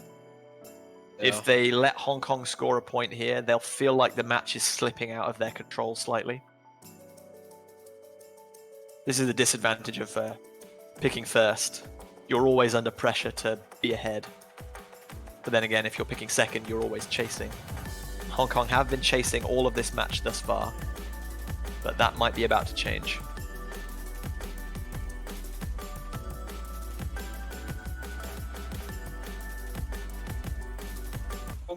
What would you rather do though? Run or chase? All depends on the mentality of your players, I think. Like, some players cope well under pressure, and I think those players are much more suited to chasing. Some players like to get the early first blow in, which settles the nerves so that they can perform better for the rest of the tournament, and obviously those players would prefer to open first. And of course, other players forget their Reeboks. Hopefully no one falls over right on the starting line. No. Everyone hitting 500 combo thus far without too much difficulty. Reeboks coming in handy this time. Yeah, everyone laced up their sneakers for this one. They've already had like eight chances to check for previous games. So Latifa with the first drop there though. Just as we were saying, everyone was ready for the challenge. We see a first drop. Taiwan taking it. I say an early advantage only because this is a long pick, but we're 1/3 of the way through the map already. But there is still definitely a very tricky 2 key eye sections to come. A lot of combo left to get to. Isn't the FC something like 2,500 combo? Even for a 4-minute long map, this is a very kind of dense. Very dense, as you can see here. Kagari gonna miss along with Sugetsu Kyoka. Yeah, so that trade is still going to keep the advantage in Taiwan's favor.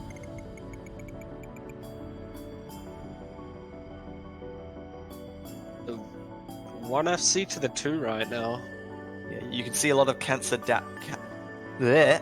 dancing. Sorry, tying myself up in knots here. That was not so good. Yeah. Trying to settle some nerves or maybe air out some frustrations.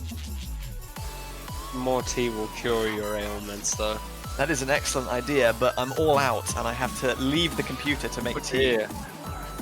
And I don't want to leave the computer because this match is enthralling. So you use the desktop, you can't bring it with you. Yeah, I'm one of those. The extension Here we cord. come in.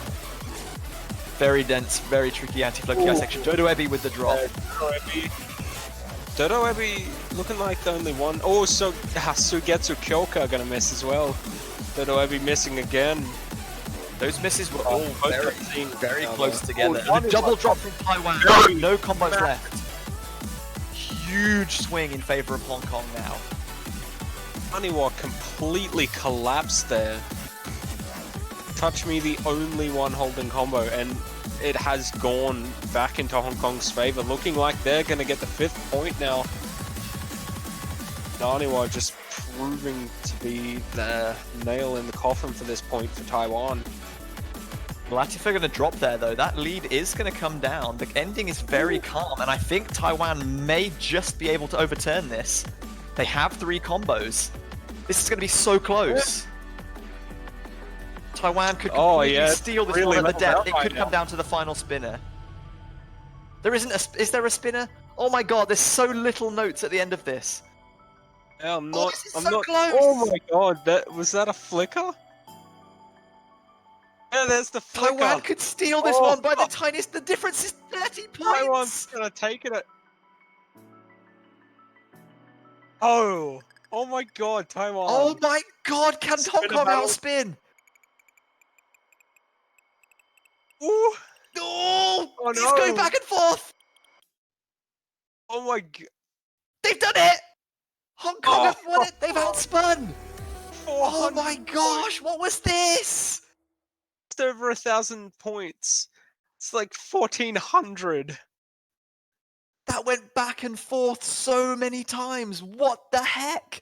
Oh, that SS. Thank God Touch Me did that. He's going to be so thankful for that. I honestly thought... Even a bit, it would have been Taiwan's. I honestly thought Taiwan had lost that on the spin. Then they started coming back. And then, like, they just came back once again. The spin trading going on there was insane. Kudos to all the players. But it is going to be Touch Me with a double S and Hong Kong with another break point. 3 in a row here. They've come back from 4-2 to 5-4. That is one of the most fantastic games of Oscatch I've ever seen. And this match isn't even close to being over. Yeah, we've still got 4 points that could be had.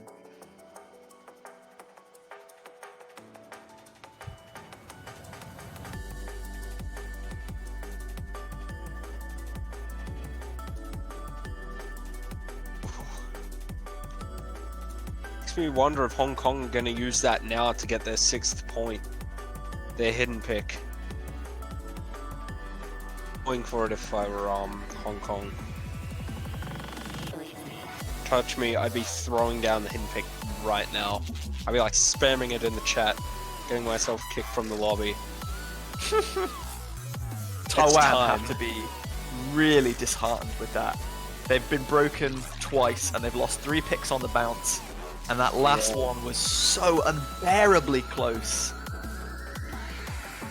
In contrast, it's a lot better to lose by 1,400 than 140,000 though. Well, at the end of the day, a win is a win and a loss is a loss. It doesn't matter what. It's true. Like, they won't really be consoled by the fact that, oh, you only lost by a few hundred points. On the scoreboard, it still says Hong Kong took the point and it's now 5-4. They're ahead for the first time in the match. Oh, what if you think it in a way? What if you think I missed? If I didn't miss, then I will have won the map. That's the what if problem. I'd caught one Have a more close- banana? Yeah. Exactly. They can't That's let the it. issue. They can't let it keep them under too long. If you're looking at this, it also is Hong Kong 5, Taiwan 4. No one's at 6, no one's at 7 yet. There's still room to bring it back. And now Hong Kong have picked Nomad, the last Nomad available. Now it's a party. Taiwan have been hot on Nomad so much throughout this match, and Hong Kong now feel that it's there to win. This is very interesting. There's some real mind games going on here. Hong Kong think like, you think that Nomad is your pool? Nuh-uh. We're going to beat you at your own game. We're going to pick Nomad. We're going to win, and we're going to take this to match point. What was looking like Taiwan's game in the early early stages, it's now been brought back to almost dead even. It's anyone's match from here on out, even with this slight advantage for Hong Kong. Not count anyone out at this point. At this point, it all depends on who can hold their nerve. Can Taiwan still keep their minds in the game despite the fact they've lost 3 games in a row? Do Hong Kong have that killer instinct necessary to just round out these final 2 picks? We're going to find out. As Zizix making their first appearance in the Catch World Cup with me and you. This is exhausting the Nomad pool. We got just under 3 minutes of fairly standard kind of current catch meta. Yeah. But toned up to maybe slightly higher difficulty than some people would expect. This is a little bit trickier than the star rating maybe gives it credit. Nani were missing on one of those little repeat sliders. The slider velocity was like very high.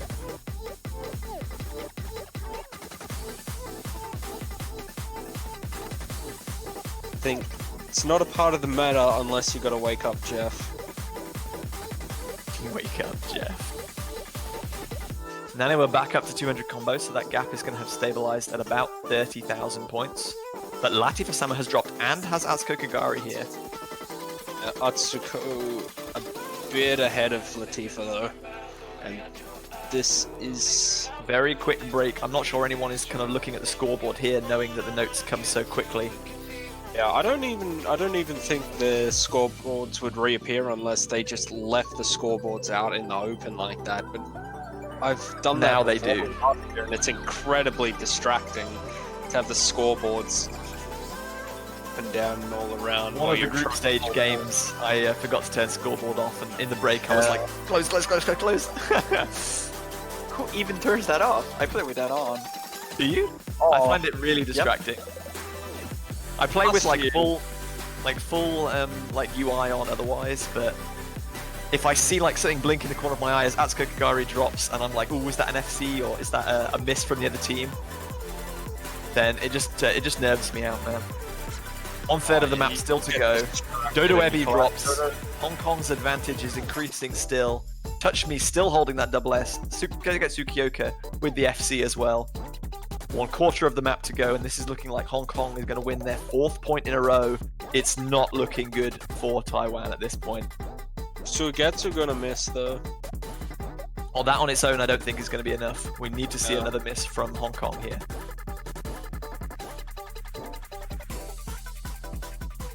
Another miss from Sugetsu. Yeah. This might start to bring things back, but not.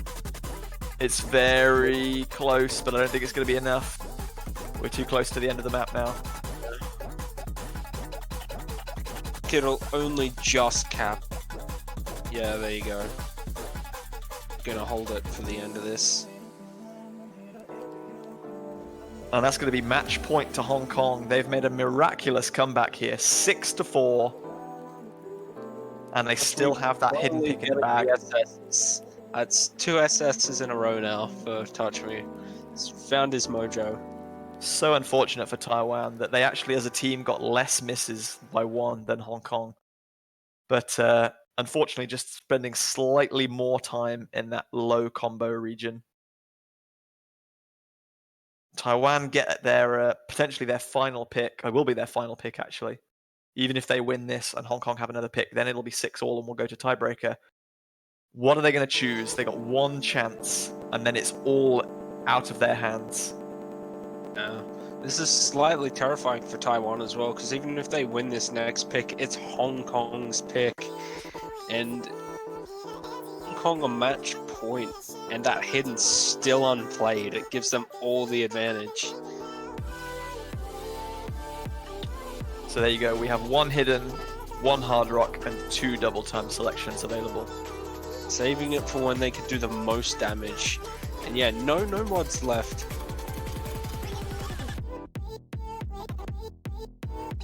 The problem that Taiwan have now is that all the picks that are still available are all converts.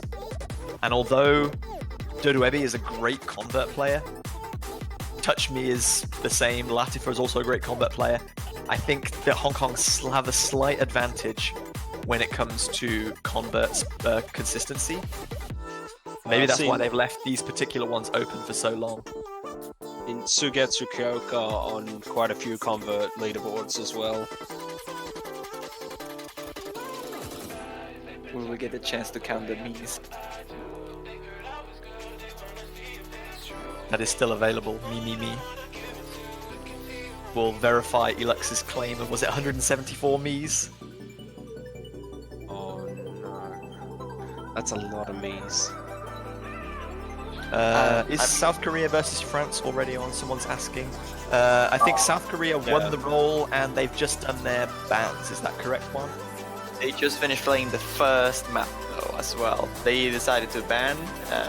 They got the 2 bans. Now South Korea picked a hidden pick, Alf Mirabel, the one by Dave, and they just won it by about 300,000 points. It's 1-0.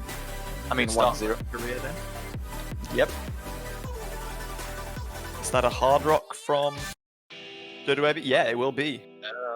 Mushikai Seika the Rhythm, the last hard rock pick available. Took lots of discussion and debate to come to this one, but eventually they are going to say hard rock is our best shot.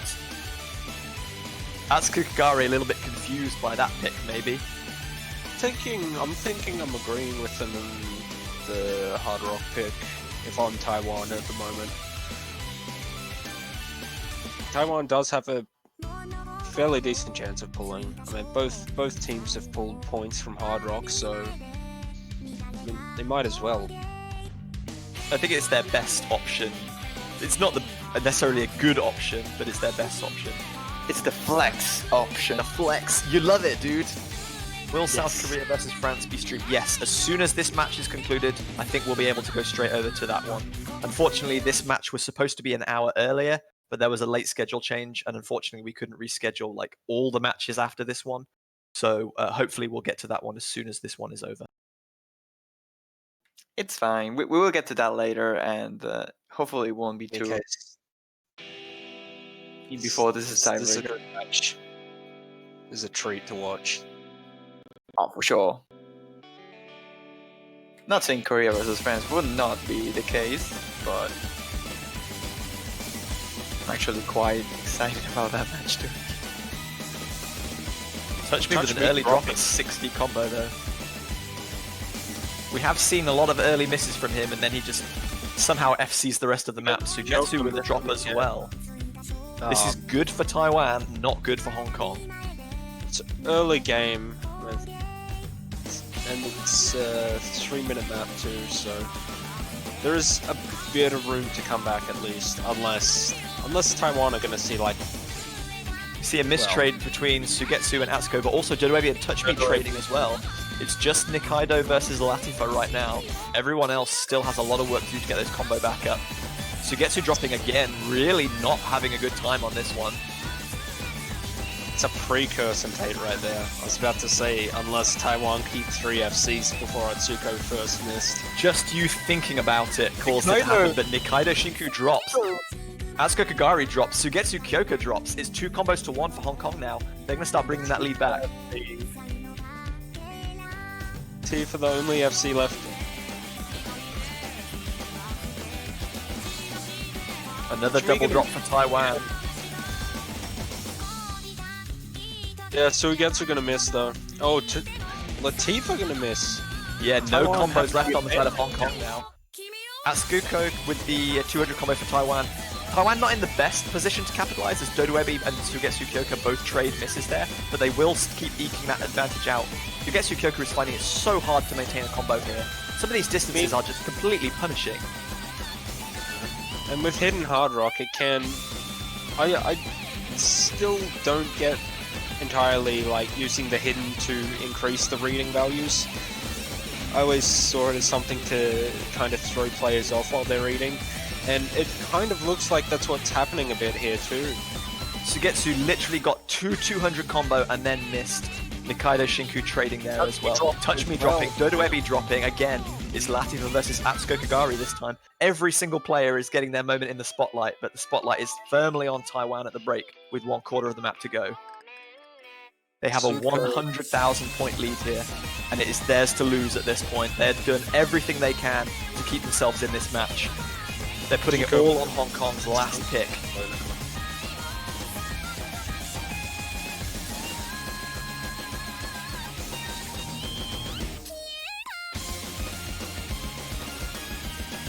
But this last little bit now, as long as no one gets too nervous and just drops here and fails, we should be fine. A couple of misses from Touch Me dropping there, Nikaido Shinku dropping. Looks like Taiwan's going to take their 5th point. Hong Kong's still at 5 to 6.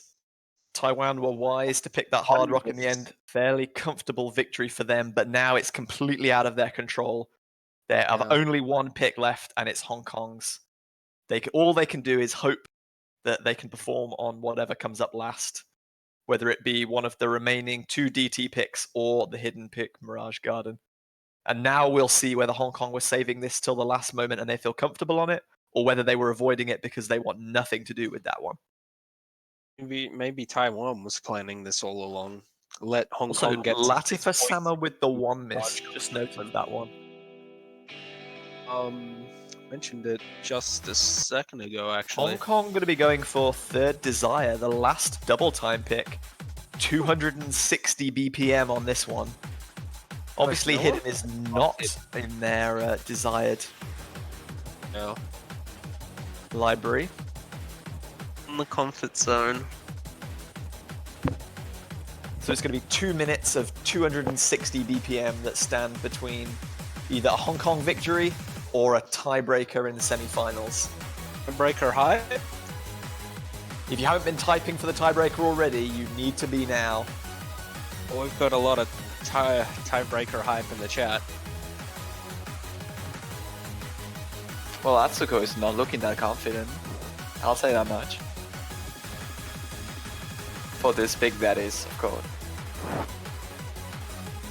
Well, he can't be thinking about the tiebreaker. They've got to get through Hong Kong's pick first. Oh, good news here for South Korean friends. Another map Maybe being that's played. the plan, though. And France Kicking back and talking about how easy this is. That a France win I see? That it is on actually the same map we just seen. Is that South Korea's first game loss since the group stage? You would be right, yeah. That's the first. Oh my god. So we knew France were looking strong, but they're not kind of backing down. It's only 1-1, but they are looking dangerous. France may be a dark horse here. And that was a victory by 125,000 points as well. It was not a kind of a lucky strike there. This year maybe France might be a podium team. I predicted France as podium placers in the drawings right at the start, and so far they haven't done anything that would make me change my mind on that one. They are looking very strong. They've really thrown down hard too. Sugetsu Kyoka dropping out of this one, and it looks like Touch Me's bringing AJ Styles to the tournament lobby for the first time that we've seen them in quite a while, actually. I'm not sure if we saw them in the previous match. WWE champion, now he's coming for the CWC Yeah, the championship. phenomenal AJ Styles. Yeah, TNA, WWE, CWC.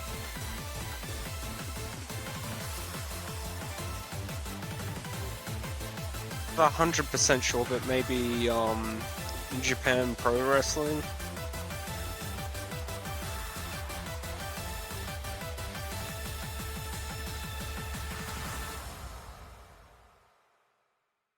So on with the plot twist, South Korea loses 1-7. Well, that would be one hell of an upset, I have to say. God. It's just Reverse Brazil. obliterate. Touch Me is now dropped out of the lobby as well. Oh no, he's just switching to top slot. AJ Styles making his appearance.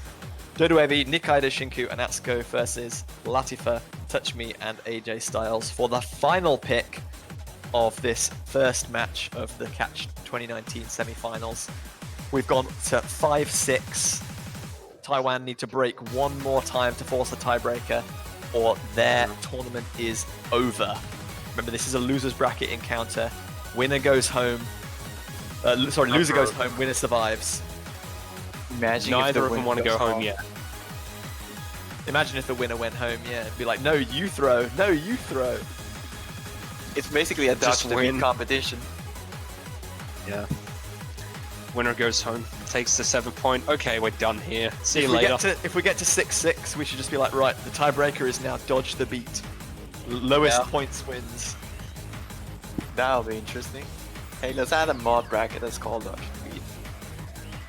Oh my god, We yes. need a dodge the beat pool, we need a flashlight pool, we need a halftime pool.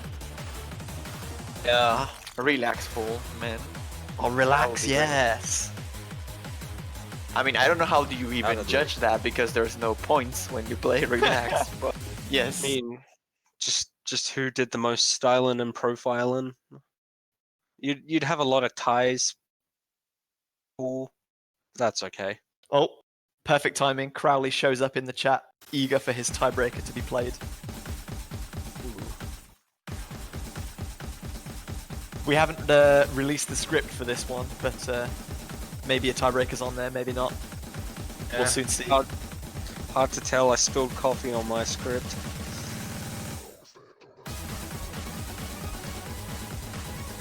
Oh, I need a new one. I can't read the lines I'm supposed to commentate. And Atsuko Kagari gonna miss, along with AJ Styles. Yeah, second miss from Kagari, another miss from Nikaido, Nikaido. another miss from AJ Styles. It's 2 combos to 1 here. This is what Taiwan want, especially considering how short this map is. A minute 54 and we're almost halfway through it. It just went in the blink of an eye so far. Everyone back up to 200 combo though, so that gap is stabilized, and there's still plenty of opportunity for either team's players to drop. Blink. Dodo Ebi is going to be the one to Dodo Ebi drop though. That is absolutely terrible news for Taiwan fans. Atsuko Kagari dropping as well. AJ AJ Styles dropping. Still 2 full combos from Latifa. Testing though, yeah. This advantage is getting out of control for Hong Kong now. Honestly, they're gonna need either a fail or just a massive collapse from both players at this point. Touch me How the dropping. heck did Latifa, Dodo Ebi and Atsuko hold on those doubles? What the hell? This is what they need, but they don't have a combo to capitalize on Hong Kong's. Yeah, we finally see some drops from the side of Hong Kong. Latifa really starting to struggle at the end here. Ooh. The gap is decreasing, but it's not going to be enough time. A spirited comeback from Taiwan. Hong Kong really struggling at the end there, but it will be a 7th and final point for Hong Kong. They take the match 7-5. Love a match right there. 7-5. So my score was correct, but my team was not. 7-5 in favor of Hong Kong. They will advance to finals week. Unfortunately, Taiwan put up an excellent fight and a great match. Well played to both teams, but their tournament is over. Commiserations to them. Hong Kong, the low-seeded team, survive. I want to kind of gush about the match we've just played, but I think we need to go straight into Korea versus France, where Korea have taken their 2nd point on Drop Pop Candy by convincing 415,000 points. Obviously, France not finding that one to their liking. But it's 2-1, and it's their pick. And apparently France picked Imprinting from the Hard Rock pool. Maybe we might see something similar here. Korea will take it earlier, and then France will come back, hit it 7-5. Never know. The looks of things, Alostas and Boros both assessing, and No Life in sort of in tune with 224 and QWH. No Life got a miss though. Second time. He's very low health there, if not having failed. He's working his way back up. Flicker into Korea's favor. Oh, No Life missing again. But that was traded by Hyper. Well, This is so delicately balanced. France's side. Oh, Alostas though, missing with motion. Is this gonna be Boros and QWH? Just 1/3 of the map to go. France with the advantage, but one miss could swing it either way here. Oh, A double Boros miss and from Roland. France though, that is tragic. South Korea are going to take the advantage now. It's closing out very fast, and it's looking like Korea's point.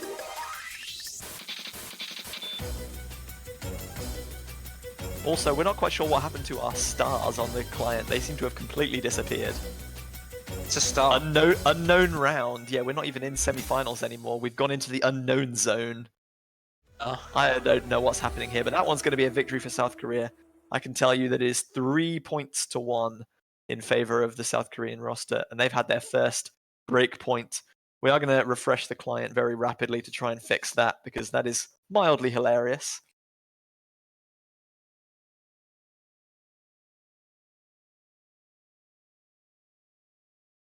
Match in the unknown round. I mean, this is what I signed up for. Yeah, I don't know just about see you things guys. that you've never seen before anywhere else. There we go, semifinals, 3-1. We're back on track. So a little recap for anyone who's just tuning in. South Korea won the role and elected to pick first, I think. France banned Evans from the hidden pool. South Korea banned Amor Devarao from the no mod pool. South Korea's first pick was on Grand Thor, which they won. France fought back with Mushikui Sakeda Rhythm to 1-1. South Korea won again on Hidden on Drop Hop Candy to go 2-1, and we have just witnessed their third point, which was obviously a pick for France that was broken on not Drop Hop Candy, sorry, on Imprinting.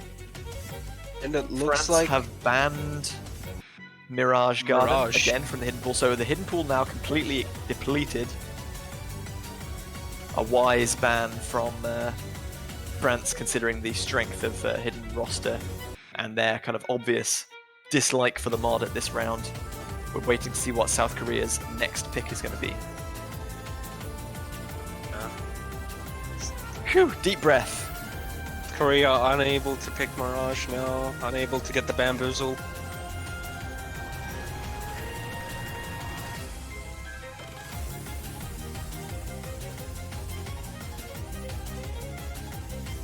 CWC is in Cold Water Cup.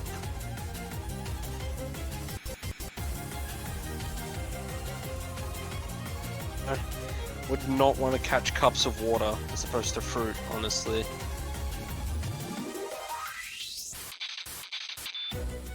We're going to be going back to third desire from the double time pool for South Korea's third pick, looking to extend their advantage. France definitely no slouches on double time, so they'll be hoping they can break back with this one. Cold Water Cup. Could you imagine that though? Like if Catch the Beat was actually with the giant platter over your head trying to catch the fruits, but instead it's like cups of water and they're all in like wine glasses or something and they're just shattering the moment they hit the plate. That sounds honestly horrifying. Yeah, utterly terrifying. That sounds like Even some worse if unknown you're raw wearing material. boots. Destroy your feet when you're trying to catch all these glasses. Or flip-flops. Do you call them flip-flops over there?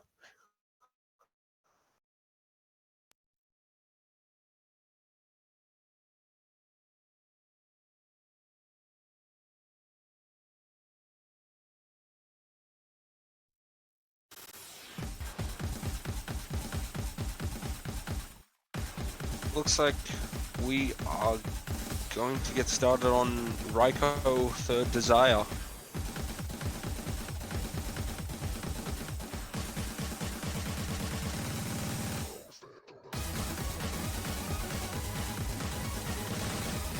Rockma with the early miss.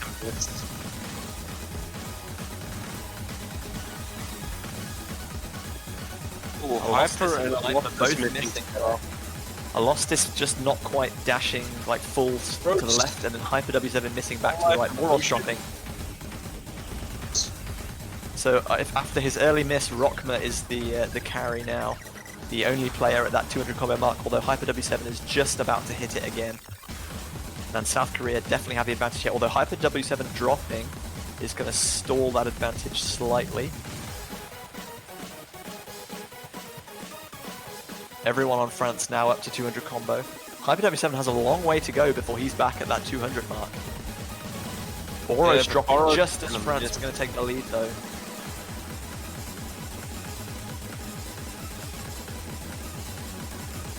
Ooh, Hyper W again. Boros again too. It's traded, yeah. It's like every time South Korea give an opening, France are just not walking through the door. No life and Boros with a double drop though. Lost is dropping as well. This one is out of their control. South Korea going to take this point. Rockma dropping, but it's too late. South Korea have a huge advantage here as Motion and No Life trade misses. Lost is almost losing his groove a bit.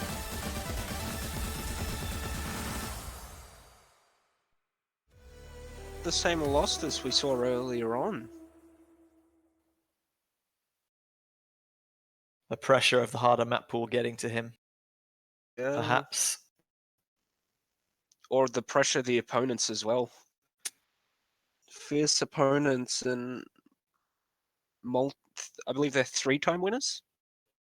Yes, 2014, 15 and 17 South Korea were champions. France underperforming. I mean, we've only seen 1.5 games from this match so far, so it's difficult to say. Yeah. They may not be underperforming so much as South Korea's consistency is just a level slightly above theirs. This is like the USA was a test for France, which they navigated fairly strongly, but this is definitely a step up again. France do get to pick next, though. They're not out of this one just yet.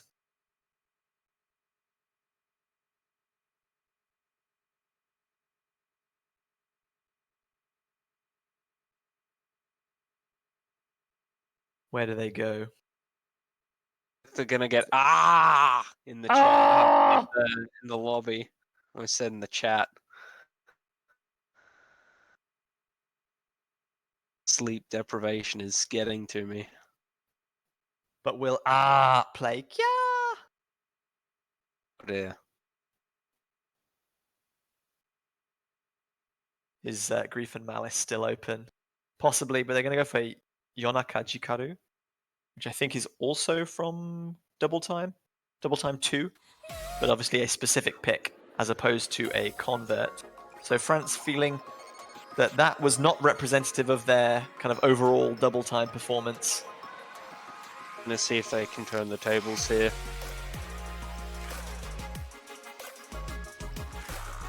Although attempting to turn the tables against Korea on a double time pick is a little bit of a task in and of itself, especially with Rockma, QWHJ. Yeah, and Motion is obviously a fantastic double time player as well. Yeah. QWH surprisingly really good at himself too. Seen a few of his double time scores.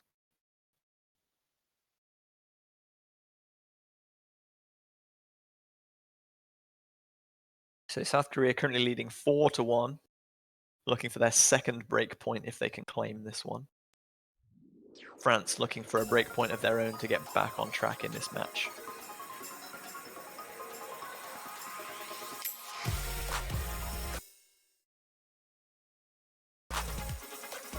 And the client looking to delay us slightly.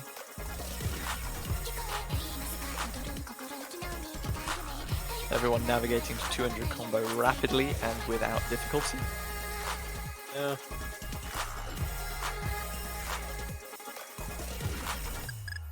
I'm having trouble.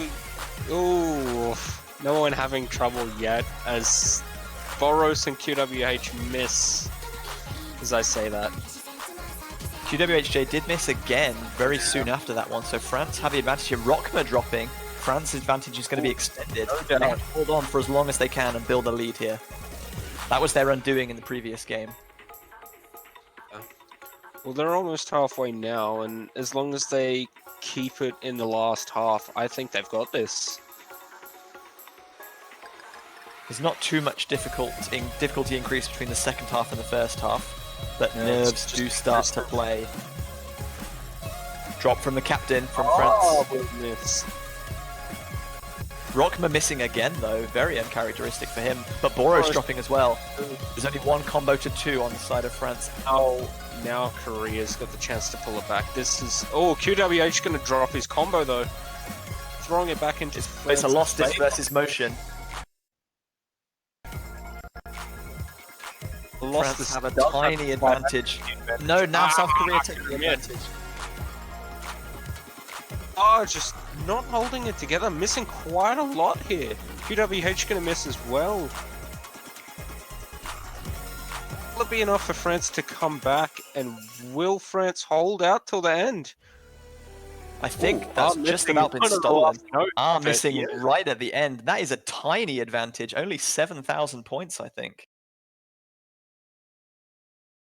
I think that miss from QWHJ right near the end was what sealed it. Did not have a good time in the kind of second half there, but Alostis and Motion with the full combos. France can count themselves a little bit lucky with that one, I think, to take that point, but a point is a point. They're on the board again, 4-2. They are not going down without a fight.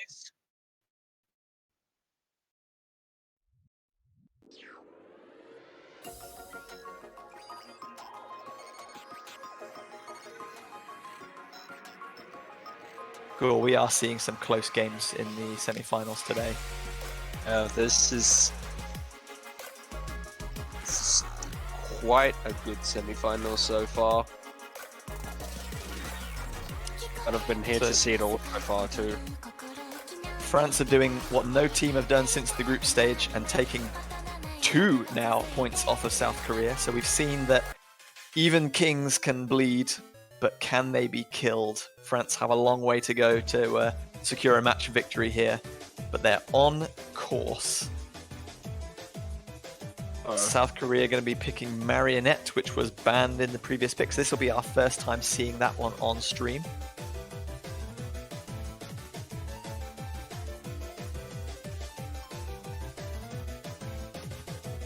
If France can take another point, they'll force South Korea to ban another time, which is again something that we've not even come close to seeing thus far.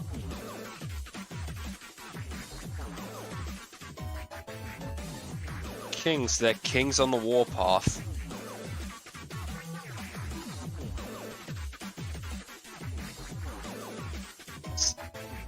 China is still ruling over the CWC throne.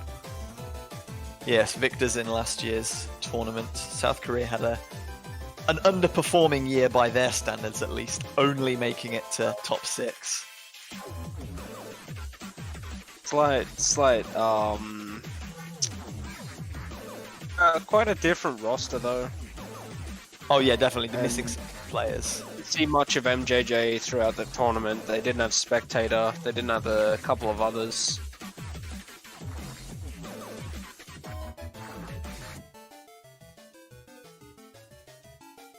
Still lots of support for France and South Korea in the chat. Great to see. Thank you very much, everyone.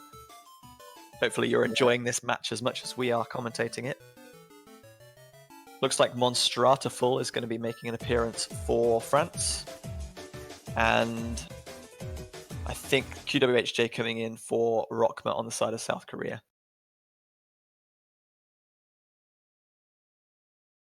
This is a little bit more of a kind of snappy, more technical pick, which maybe suits South Korea slightly better than France. But we'll see. Obviously, Alostis, No Life, and Monstrataful excellent convert players, and this is a very kind of snappy, strong dash style map that you do see in a lot of kind of 5-star and above converts. A lot less flow on offer than a lot of the current catch meta.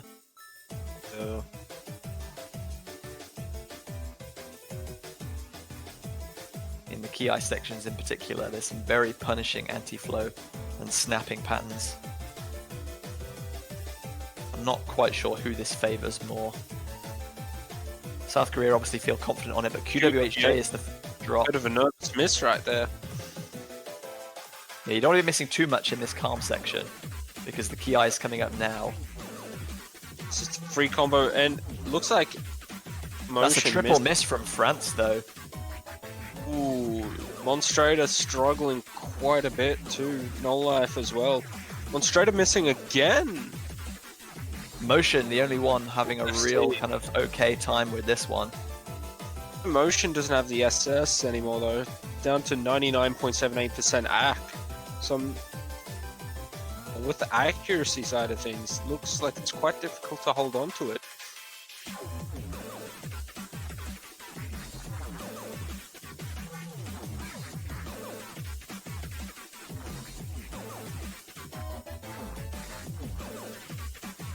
Korea holding quite a decent lead.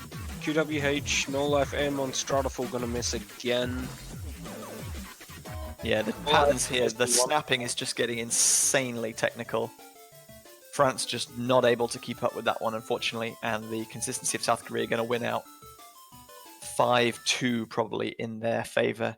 I think that's going to be an FC from Motion. Yeah, FC from Motion, 99.88%. Decent accuracy.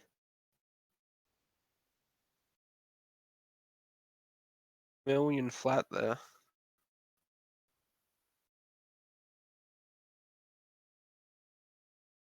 Yeah, some pretty solid performances on both sides, but unfortunately for France, just not quite able to keep up collectively against South Korea, and that's going to be 5-2. So France still desperately need to see a break point somewhere if they want to get back into this match.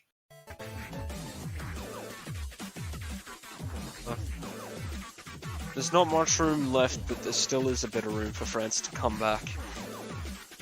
A point or two, at least. Maybe even pull it back further than that.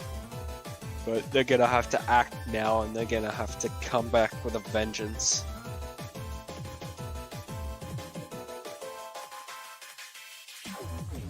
A bit nervous times for France because they've won their previous pick, but only by a tiny margin of 7,000 points, so DT is maybe a little bit of a risk for them. I think there is still a hard rock pick available, but they're going to be sticking with DT, going for My Show. Some more K-pop is on offer.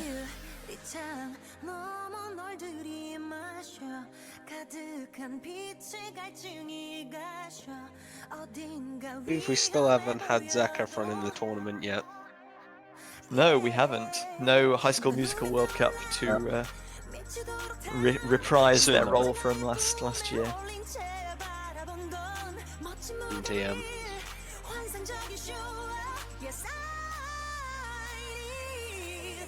How many DT maps are in the map pool? No mod has 6 maps in each bracket, and all mod brackets, Hidden, Hard Rock, and Double Time, have 4, and then obviously 1 tiebreaker to round it out. Tiebreaker win. We came close last match. Yeah, we were at 4-2 when Hong Kong made a comeback, so maybe France can pull something back here. But South Korea have looked pretty strong thus far. We are on, once again, a mod bracket that is quite advantageous to Korea. Though France are feeling quite comfortable on it. It's once again that thing of 2 teams compatible on the same mod, and it's just going to be whoever's more skilled players. Who in the losers bracket will be fighting the loser of this match? So if France lose this match, they'll be dropping down to the losers quarterfinal in the bottom side of the bracket, and it'll be between Philippines, Germany, Finland, and Mexico. Only one of those teams will advance to face the loser of this match. And we'll obviously see all of those matches later this weekend, either later today or tomorrow.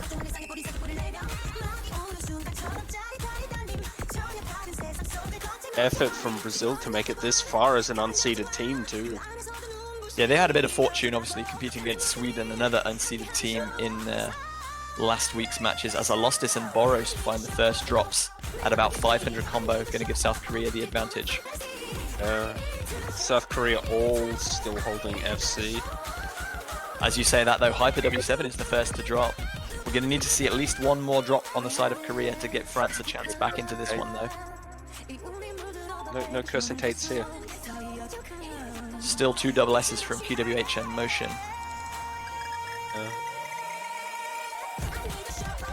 Still FC too.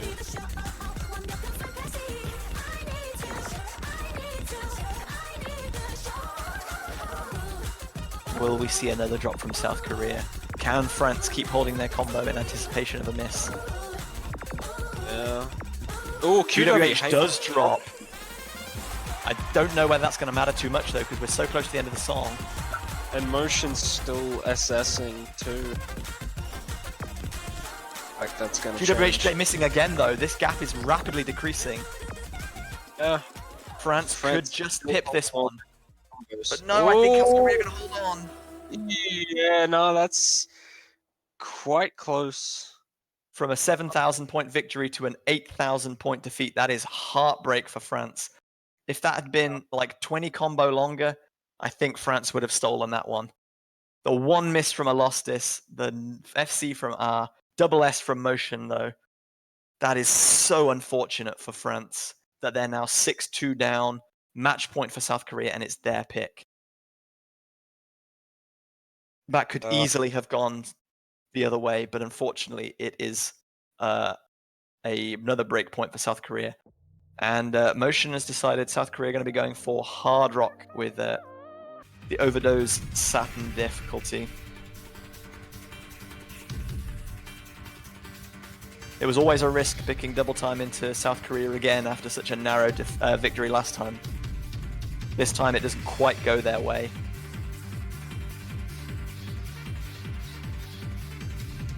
Looks like we're gonna see R18 in this match for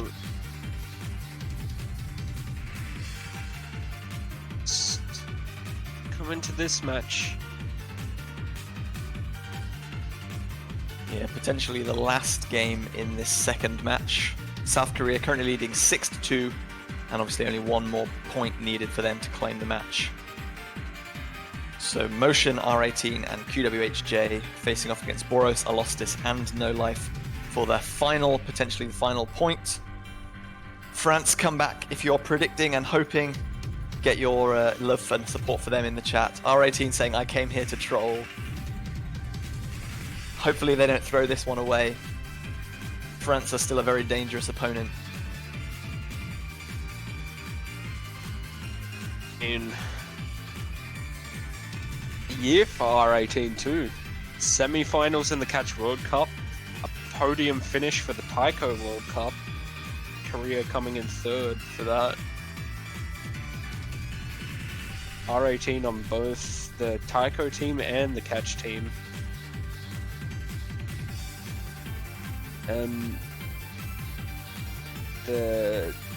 Between Korea and Taiwan did go into tiebreaker as well.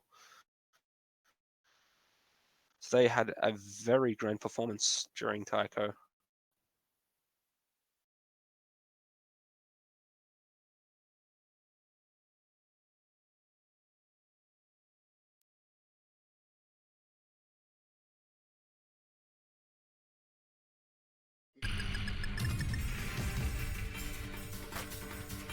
So let's get right into it then. Game number 9 in match 2 of the semi-finals. This is obviously a winners bracket encounter. R18 missing very early on as well and dropping very low on health. Like he missed together with No Life. Yeah, it's not often. Well, it's often that you see someone miss early on when kind of nerves are a little bit unsettled, but for 2 players to miss at the exact same point, one on each team, early on in the match is quite uncommon. No Life going to find another drop though, right as he was getting to 200 combo. That is the worst place you can miss, especially on a fairly short map like this one. 1/3 of the map already gone. There's a wound open and they're going to bleed point right now. France, no way, they cannot afford to miss again. Halfway through the map already. They have to pray for a South Korean drop now.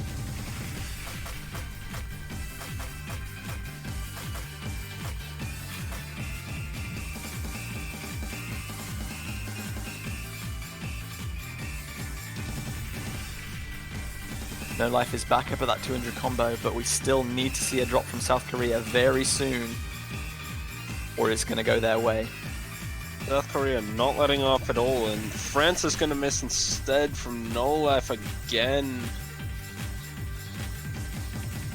They seem to be getting the best of him here.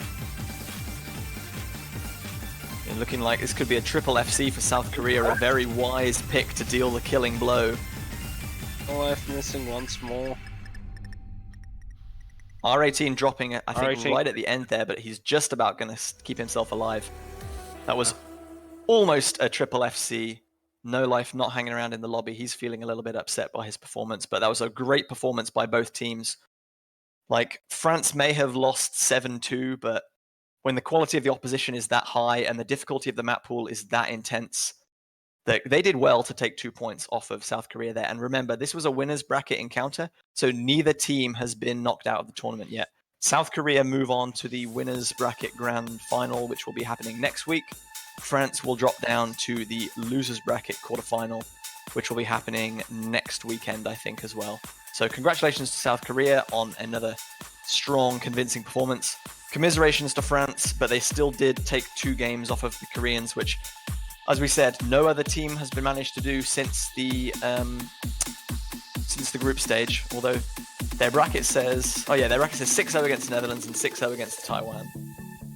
Yeah. So I South always Korea, get confused that Korea and Taiwan went 6-6, and I thought that same thing as well. I don't know why it happens. It happens all the time. Bamboozled. So Korea will have a date with either Chile or China, the other winners bracket semi-final, which is being played very early hours of tomorrow, I think. So we'll await. Could we see another China versus Korea final, which we've been accustomed to seeing so much over the previous years? France not out of it yet. They advance to the losers bracket finals next weekend. And they'll be meeting, as we said, one of Philippines, Germany, Finland, or Mexico.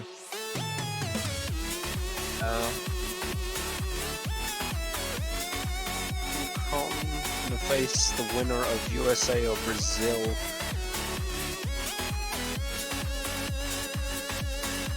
So yeah, Philippines versus Germany is coming up next on stream in about 1 hour, and then that'll be followed by a significant intermission. And then later tonight is going to be Finland versus Mexico, USA versus Brazil, and then in the very early hours of tomorrow, if you're still awake or just waking up, as we said, that winner's bracket match between Chile and China. So I think we're going to take a little break in the stream. I think, are you going to keep the tunes on, Juan? I guess we can just leave the tunes. We will definitely cut the commentary though, that's for sure. I need desperately another cup of tea and another bowl of cereal, I think, so I am appreciative of you for that. So I think go from for it, you deserve it. From Quijibo, Juan and I, that's going to be it for the first 2 blocks. Thank you everyone very much for joining. Hang around in chat if you want to keep talking to us, or grab yourself some food, some drink, a little stretch of the legs. It's a beautiful day outside for me, so make sure to catch a little bit of sunlight if there's any still where you are. And yeah, we'll be back in, I think Doland and I will be back in an hour. I think Quijibo, you got a nice free weekend, so you might be supporting us if necessary. But thank you very much for assisting me this morning, bearing with the 7 a.m. me. It's been a little bit of a struggle, but we've made it. We did it already. Well, we did like 1/4 of it. We're not counting our chickens just yet. Oh, but yeah. I mean, there's 2 matches left until we can get some nap. Or is it 1? No, it's just 1. Yeah, it's just 1 more match until we can... 1 match just 1, and then we've got a big break, yep. Our intermission. Okay, so we'll take a little break, and we'll be right back in 1 hour, well, just under 1 hour. Thank you very much, everyone, for joining. In the meantime, go buy yourself some sexy profile banners. Go grab some CWC food, stay hydrated, and chill out with some amazing featured artist tunes. We'll be back a little later today. Thank you, everyone. See you soon. See you later.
place I'm in makes me feel numb.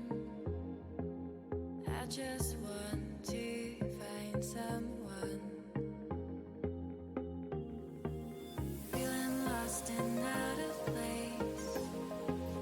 Empty eyes look upon my face. Nowhere to go, nowhere to run.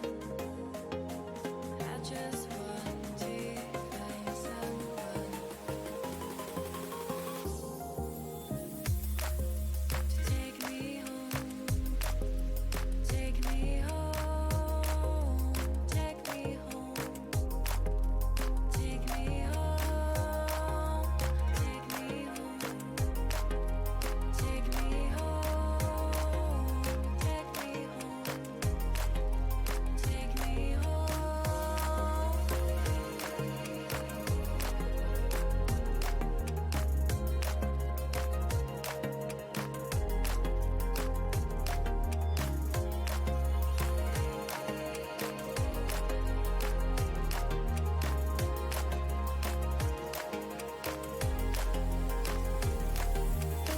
Take me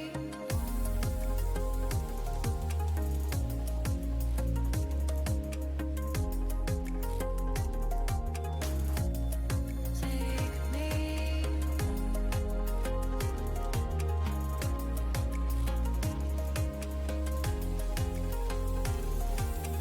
wish that I could belong. I've been searching for so long. This place I'm in makes me feel numb. I just want to find someone.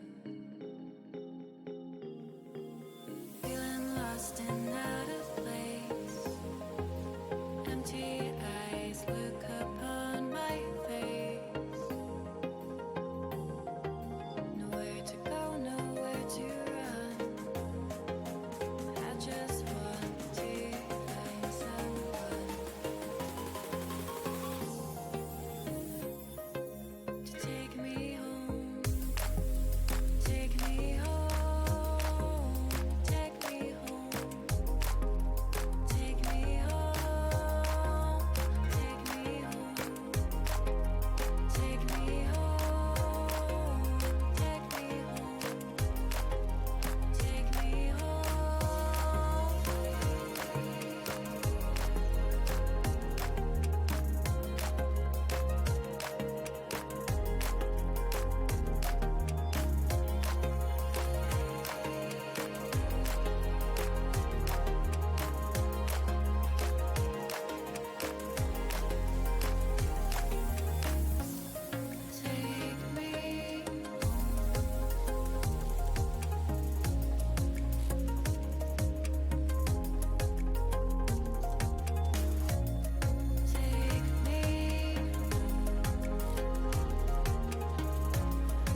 Ghost Machine.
Hello, everybody, and welcome back to the 2019 Oscatch World Cup. I'm Dolan, joined by JB Hyperion. Hello, I'm back. I'm still alive. I have more tea. I have delicious oatmeal. Everything is good with the world. How are you, Dolan? Hanging in there in the early hours of this morning, but some exciting early matches. hours. The early hours, all right. Listen, we've had some exciting matches, though, in the first few blocks of this weekend's matches. Oh, absolutely. Yeah, we had Hong Kong making an impressive comeback against Taiwan to go through to the semi-final stage the final stage next weekend. Taiwan, unfortunately, being eliminated from that losers bracket, and we also saw France take a few points off of tournament favourites South Korea before eventually succumbing. But they're obviously in the losers bracket next week. South Korea staying in the upper seed. But hey, Philippines versus Germany, another losers bracket encounter. Two pretty evenly matched teams, I think. Yeah, two evenly matched teams that I think are both looking out to. They're both looking to really kind of just make themselves known in this tournament and just looking for some strength. I think both these teams are looking for some higher morale, and I think this is a perfect opportunity for both these teams in this match, especially going into the losers bracket and semifinals, because you have to play a day two to make it to finals week. Yeah, absolutely. And these two teams have both had a little bit of a struggle so far. Germany haven't had the most convincing of victories thus far. They've won a few games. They beat Netherlands 6-3, and they lost to Taiwan 6-3. So not crushing victories or crushing defeats. Philippines lost 6-0 to China, but before that point they were fairly dominant. They beat the UK 6-1 and they topped their group. So both teams with hopefully look to be on the rise. The winner of this match will face the winner of our last losers bracket match, which is Finland versus Mexico, which is going on later today. Both of those two teams look very strong. So whoever wins here wants to win in an emphatic fashion so as not to look vulnerable into going into that match.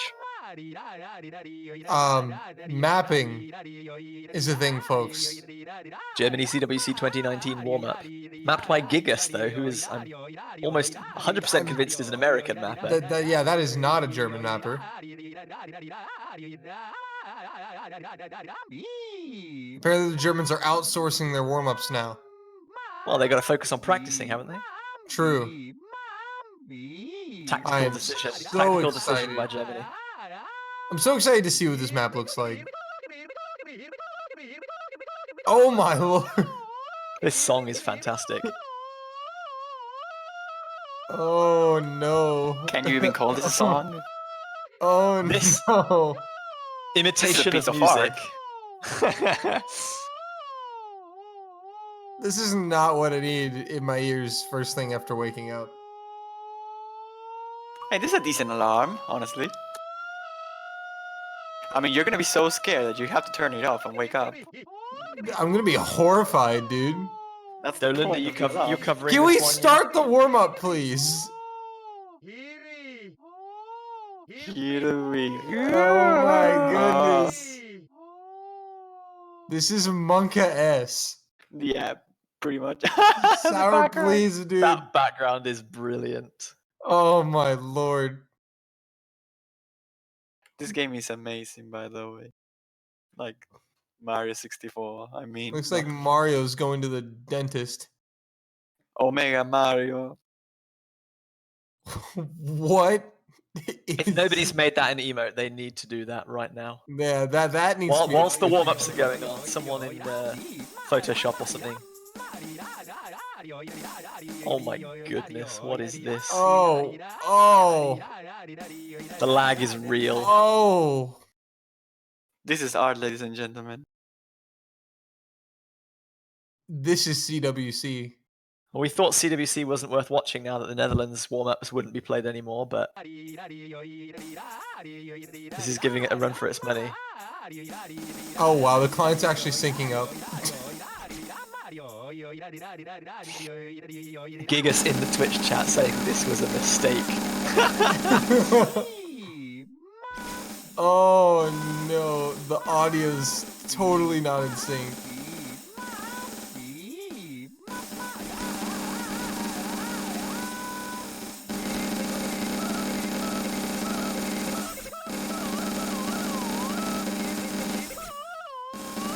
What are these combos, though? Oh, look at these fruit stacks.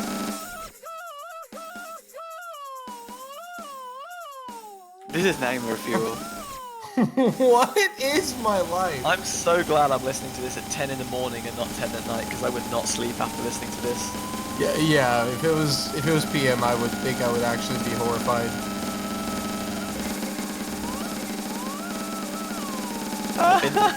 Ryoku's decided to play Dodge the Beat. Oh, no, now changed his mind again. Why is this so long, man? We're not even halfway through. Oh my. What are these sound effects? Is it just like a gunshot from CSGO? I can't tell if that's part of the song or whether it's a hit sound or what.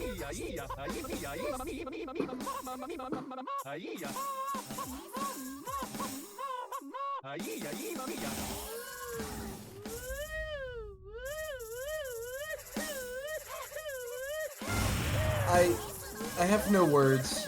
What? Was that a hit sound of Nana Hira? I think so, yeah. Oh my god. I got triggered. Yeah, it was. Alright, it's over. This was a Toman, good you survived. match. Great match, Congrats. JBH. Excellent match. Point on the board for Germany here, as you can see. I have to go now. I hope the referee changes this map as fast as possible.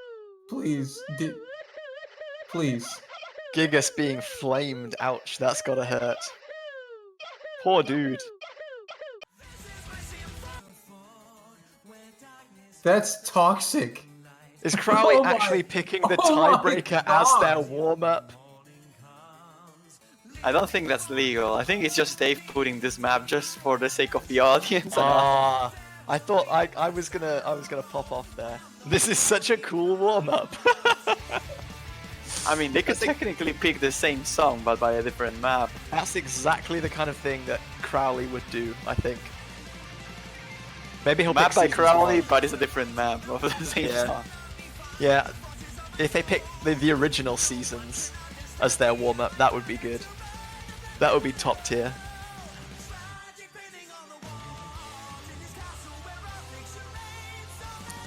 I'd be down for some Seasons right now, you know.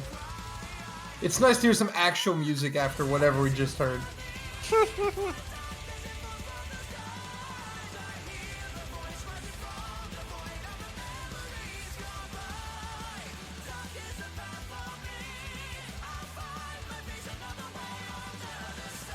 Is this not the right map?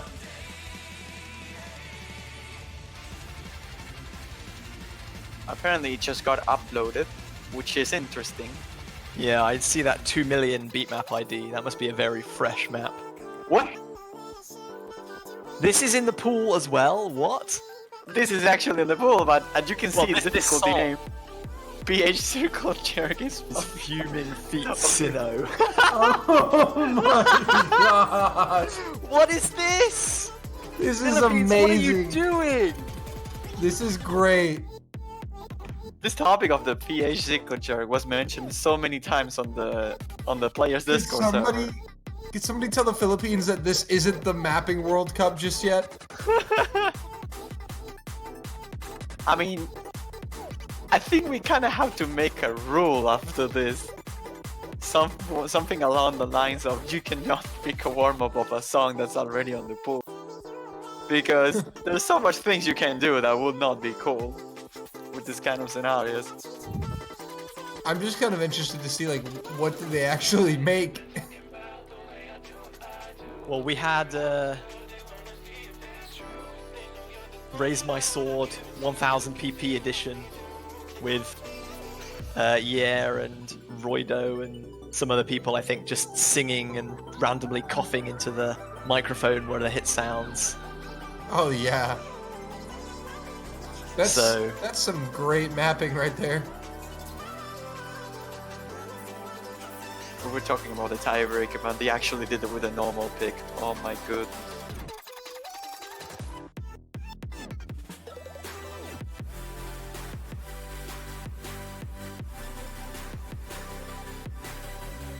Oh my goodness.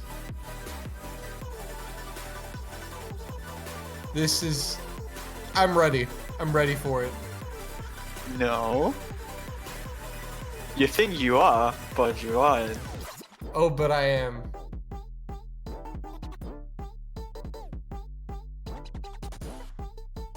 Crowley giving his shout outs to Sinnoh.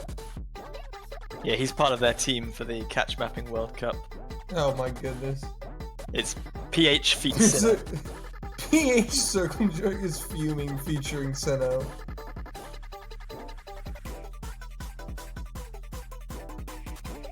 The top new map in Osketch.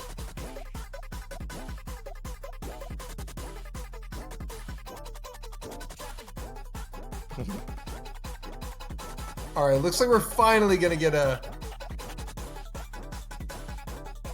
I don't know what's being talked about in the chat right now, but I am not a fan of it. I think Vincey went to the bathroom and they're waiting for him to return and switch over to the correct blue side. And then Crowley is being his usual self. Wanting to kiss people anywhere and everywhere.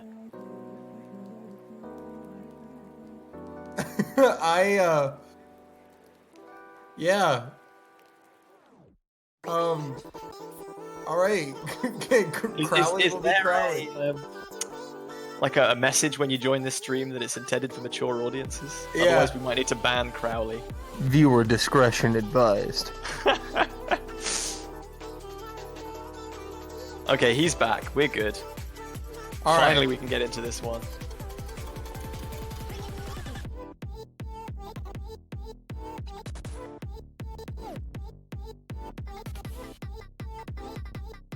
Oh my goodness. Alright. Alright, Crowley, this map better be good.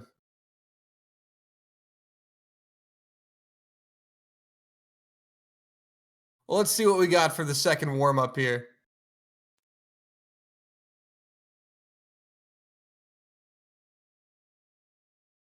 The team collab from the Philippines.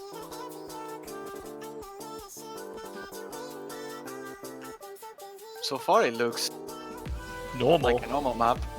This is a trick. Yeah, wait for the... It's all a debate. It has to be.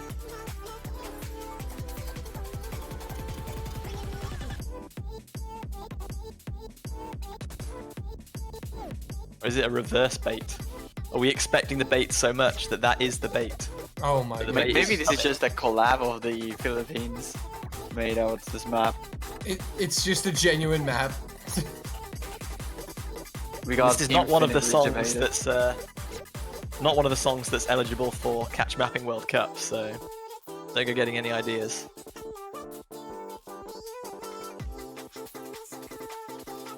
Is this So on far- which poll is this song again? Was it on the Nomad poll? This is No Mod, yeah. No Mod 3, I think. Oh no. Okay, here it goes. Do you hear that? Yeah, I hear it. It's the beginning of the end. I'm What? about to Look how many people missed on that. That spinner bait was horrible. Oh my goodness, the spinner bait's so good. Oh no, it's about to stop.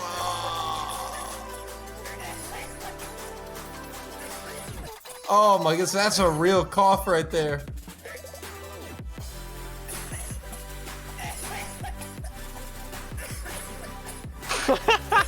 What are these hit sounds? Oh my goodness. Oh my goodness.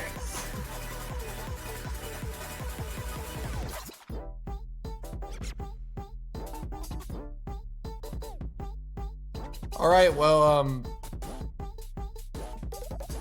I'm still waiting for something more. I think we're not gonna see much more out of this one, but you can always hope for an ending. we can always hope for the Mapping World Cup. Oh, wait. Philippines. Coughing hit sounds one trick. No points for creativity. I love how the hints I love how just keep going. everyone just starts coughing and dying, and then the client freezes. starts. Yeah, it was like, no, I'm too ill. I can't handle this. It was really funny, like just to see all the clients frozen and just to hear that coughing. Oh, we got a team fail. No, he just killed. Just Kielzu. We got a fail from Kielzu. Well, all right, so warm-up's finally done. Yeah, they were a thing that existed. If you want to find out more about those, go check them out on your own time, I suppose. But we really need to get into roles and bans and picks. Some actual match stuff. It's time to bring out the Ganoshi gang. Oh my goodness. Well,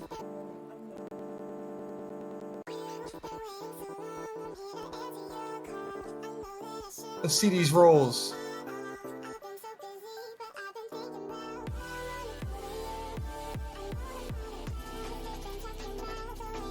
CWC stands for Cough World Cup. Right then, boys and girls, let's see what you got. Roll away. Impress me with your rolling skills.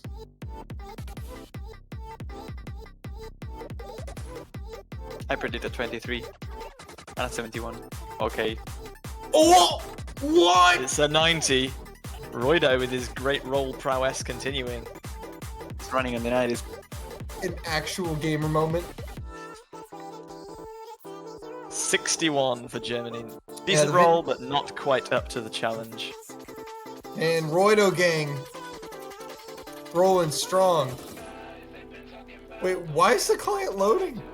Yeah, I was wondering the same thing. Why is the client loading Marshmallow? Is he still playing the warm-up? He enjoyed it so much he's doing it again. He's not, but that's weird. We're just waiting to see whether Philippines want to pick first or ban first, I suppose.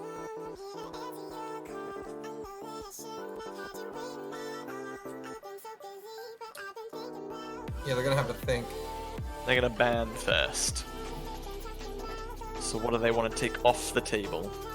Let's see what the Filipino players decide to remove here. Mod pools now have 4 maps per mod pool, 4 hiddens, 4 hard rocks, and 4 double times, so more poison to choose from. Yeah, Symphony of the Night. They can't ban the tiebreaker. They banned a Crowley map. The tiebreaker is Symphony of the Night. Dave is saying none of that. They ban AR9DT, which I think is... Try to ban TB. What's funny is the other team has just now realized, like, the joke. The AR9DT, I think, is Yonaka Jikaru. Yeah. This DT2.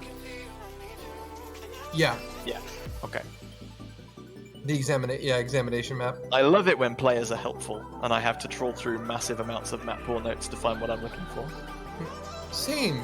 Feels great. So Philippines are in good spirits. Germany a bit more calm, quiet, and no nonsense.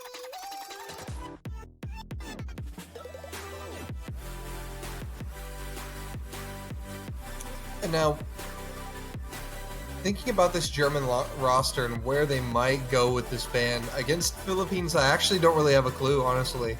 Philippines have a pretty strong hidden roster, and Germany have looked like they were slightly underperforming in hidden this far this World Cup, but maybe they feel that this pool suits them better, so they don't want to ban anything from hidden. I think Hard Rock is probably a sensible ban for Germany, again, especially on one of the converts if they're not feeling comfortable on a particular Hard Rock pick. Yeah, definitely. Oh. And once again... Look, Philippines, you can't... It's not your ban, and even if it was, you can't ban the tiebreaker. There's so much wrong with what just happened.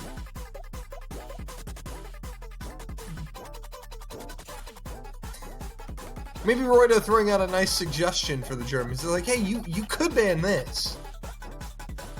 But they can't.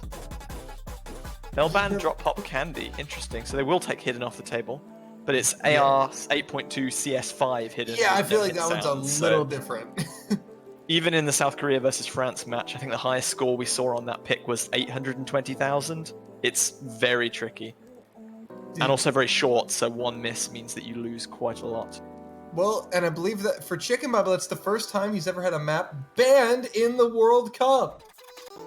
Congratulations to him, I guess. He's a mapper now. He's gotten a hidden target ban. Something you know about. So Germany's first pick going to be coming up any second now. I love he just casually dodged it. Like, don't remind me about Fjorliger. Did you just cough? That's know like what? a warm-up, right? Like coughing, No. right? What? Oh man, okay, I'm driving insane now. I don't know what's happening anymore. I mean, I never really did know. What happened, Juan? I just hear the cough. Like someone was coughing. Nobody coughed. What? Okay, like I said, I'm driving insane. Alright, well, apparently the coughs from the warm-up have now infected our studio.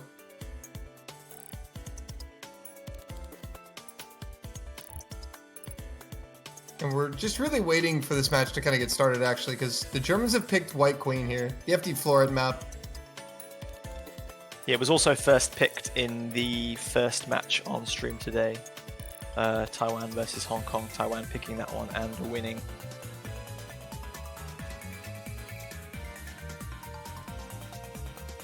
Again, my expectations for this match are kind of like non-existent because I really just don't know how these two teams are going to play against each other. Given that on paper, this seems like it is a very close match, but I wouldn't be surprised to see a potential like one-sided scoreline either. But I don't know which team would win. I think both teams have struggled significantly in different parts of this tournament thus far, and neither of them play particularly well from behind. Like chasing a scoreline if they get broken a few times is going to be very difficult for either to come back. So both want to make a strong opening and give themselves that little cushion of advantage. Well, here we go on to White Queen, the pick from the Germans.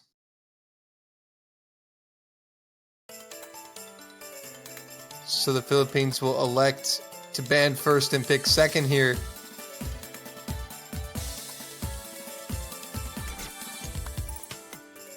And Roydo actually going to find that early miss.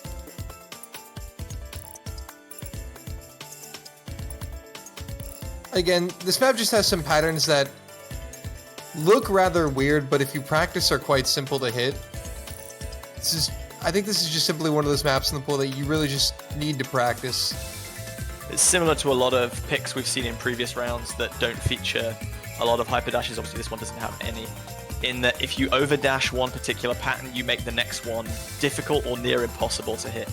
So it's all about just changing direction at the perfect right moment as Roydo, Bunrei, and that's an Kiel do a entire triple team miss miss there from Philippines. Yeah, that's a triple miss from the Philippines. Bunrei going to follow it up. Vinci will be the first miss from Germany. Marshmallow follows, but Porion is there, and the Germans have one combo there to capitalize on the misses from the Philippines. But Marshmallow and Vinci still struggling. Roydo missing again, trading on the side of the Philippines though. Yeah. Philippines just don't quite have the combo needed to take advantage, unfortunately. Yeah, but Kielzu now is finally going to be able to get a combo above 200 to stop the bleeding, but Bunrei drops yeah. just as Marshmallow and Vinci are Oh, getting and up Roydo. Right as Porion gets up there, as Marshmallow gets to 200, Porion drops. Porion and Vinci now, but it's Marshmallow who's at the 200 combo, making a run. Yeah, we saw this in the Taiwan-Hong Kong game, that as long as a team gets a good advantage early on, this ending doesn't give them too much trouble because the other team will also miss quite a lot as well. Kielzu dropping, Roydo dropping, Marshmallow dropping. There's just no large combos left, so nobody can take advantage of the other teams missing. the Philippines never really had anybody with a significant combo. I mean, the highest was you see at 370. And you look at the German side, all 3 players from Germany achieved at least 400 combo at some point in that map. So obviously going to be more points for Germany here. So 1-0 Germany. Philippines will have a pick. Yeah, Germany securing any early nerves by winning their opening pick. No break point on offer. Philippines will be looking to do the exact same and keep the scoreline tied at 1 apiece if they can do so. And we'll see. And as we get back to the map pool, again, there's more maps in the pool now, but still that second ban can kind of make map pools narrow really quickly. True, but in the kind of best of 13 matches, as we'll see from now on, obviously there's an extra pick in every mod bracket, so it's difficult to ban out a particular mod that you're weak against or that your opponent is really strong against early on. There's a bit more variety in teams to pick from, so picking that one ban is slightly more difficult. Yeah, I definitely have to agree with that because in the earlier rounds of the tournament, that comeback ban was so much more powerful because you basically, if the match goes all the way to TB, there's only going to be one map in the pool that's unplayed and unbanned. Every other map is either getting played or banned in that situation when it goes to tiebreaker. So in those earlier rounds, that comeback ban definitely had a lot more power. I mean, it still does hold power, but obviously not as much as it used to. Well, before we get to that, one team will have to win 3 game points, and at the moment we're only at 1-0. Yeah, so Philippines still deciding on what they actually want to play here. And it looks like they're going with Kodama.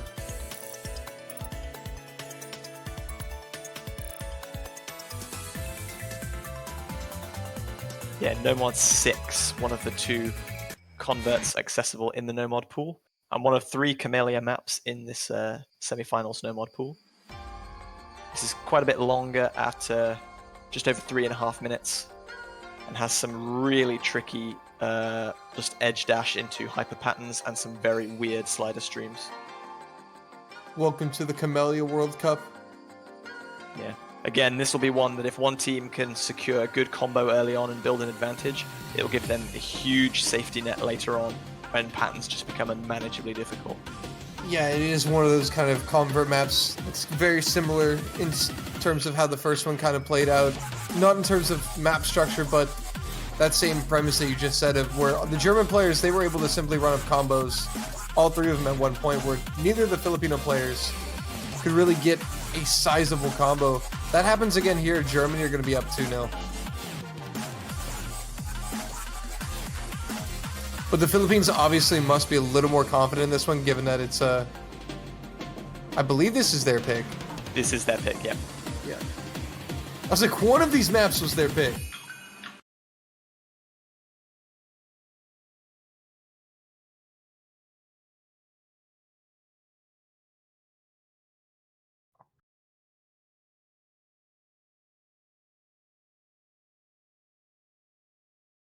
So here we go, on to the Nomad pick. So this is the Philippines pick. So we still see the same 3 Filipino players in the lobby. And the German roster is the same. No substitutions being made here.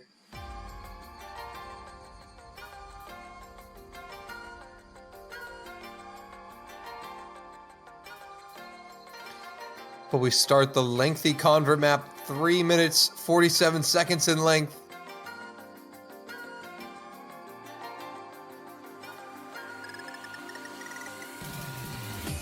We'll see if the Philippines can get on the board here, or will the Germans be taking a 2-0 lead early on?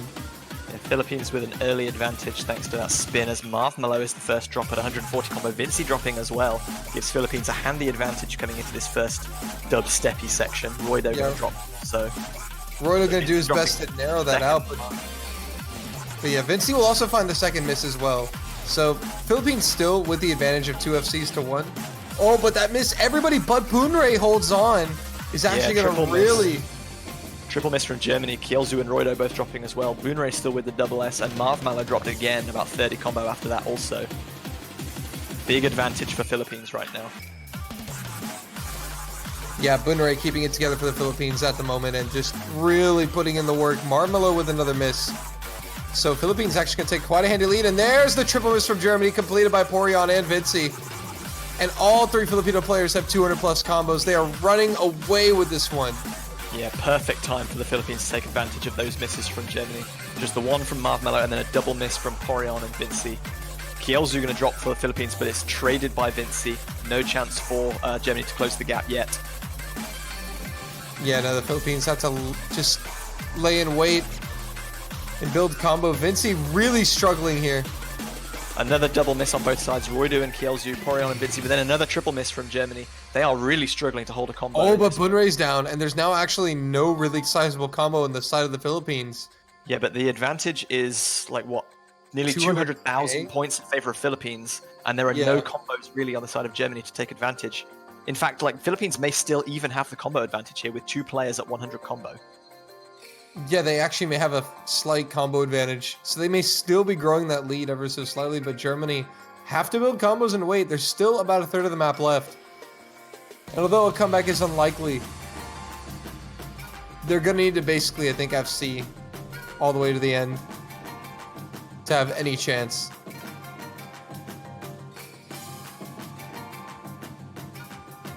I think the Philippines are just one of those teams that you often overlook as a top seed. Well, they have underperformed fairly significantly in previous years' World Cup. This is their first, like, real appearance in a knockout stage match. Yeah, and they're playing absolutely beautifully right now. Into the final real key eye of the map here. And unless we see basically a triple miss from the Philippines and a triple hold from the Germans, this is going to go to the Philippines.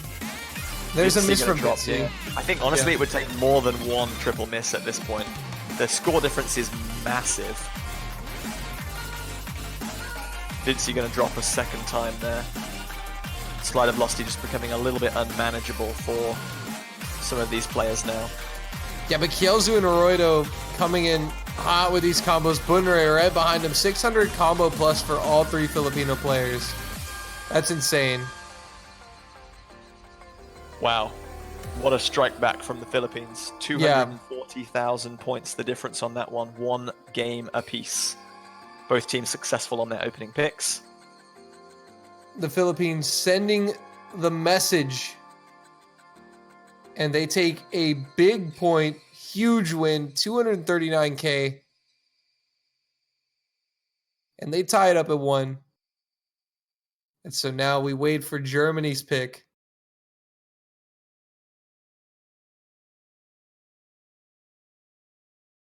Porion seemed fairly satisfied at getting under 10 misses on that one, but unfortunately it was still nowhere near enough. Philippines definitely much happier on that one. Yeah, near the back half of that map, actually, all the German players performed pretty well, fairly decently. But the problem was that the damage had already been done. You know, they were already 200K down.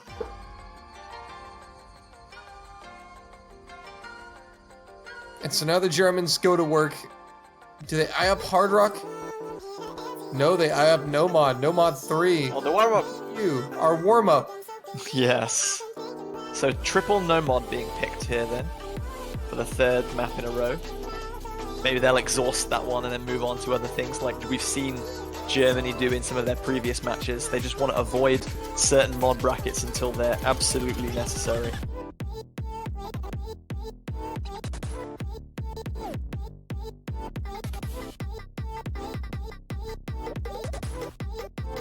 Yes, you will be forgiven for thinking that this is tiebreaker, this is warm-up again, but no, it is not.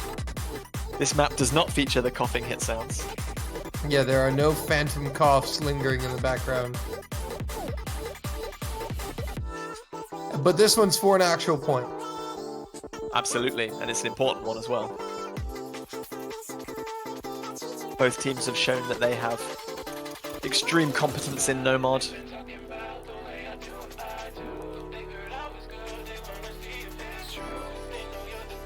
Yeah, so the Germans are really looking to strike back here and kind of establish some momentum here in the early going. But the Philippines with a brilliant chance to absolutely crush that momentum by taking a break point here. And all the swaps have been done. And Ryoku's in for the Germans. He's coming in for Porion.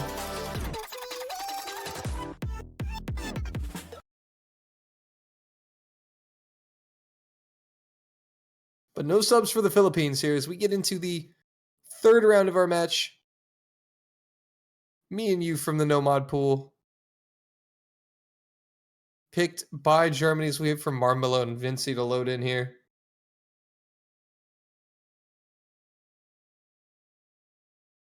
So again, a fairly long map.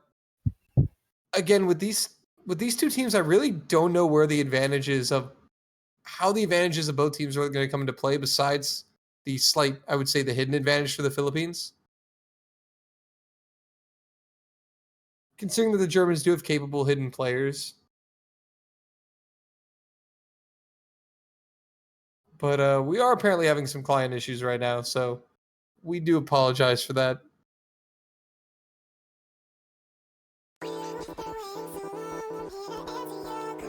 Looks like we're going to get a little panic button clickaroo.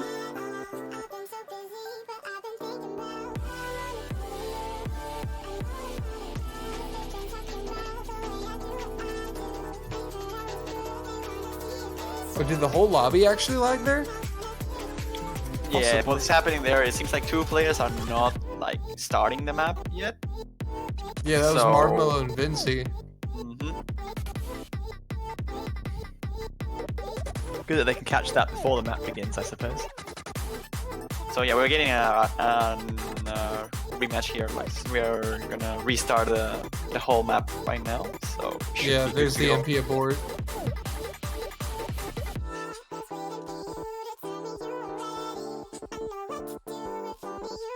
Client's complaining because it wants warm up me and you back instead. This is the wrong version. It knows. It knows.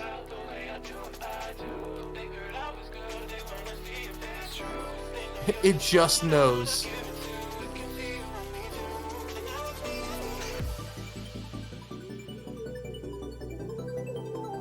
Might be some lag in one of the Filipino players. Bunrai sit replying, I am not lag.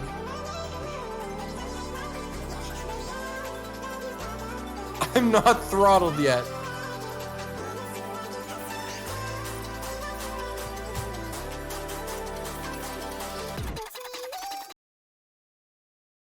All right, looks like we're going to be getting into it now, finally. Attempt number 2. Trying it again, one more time.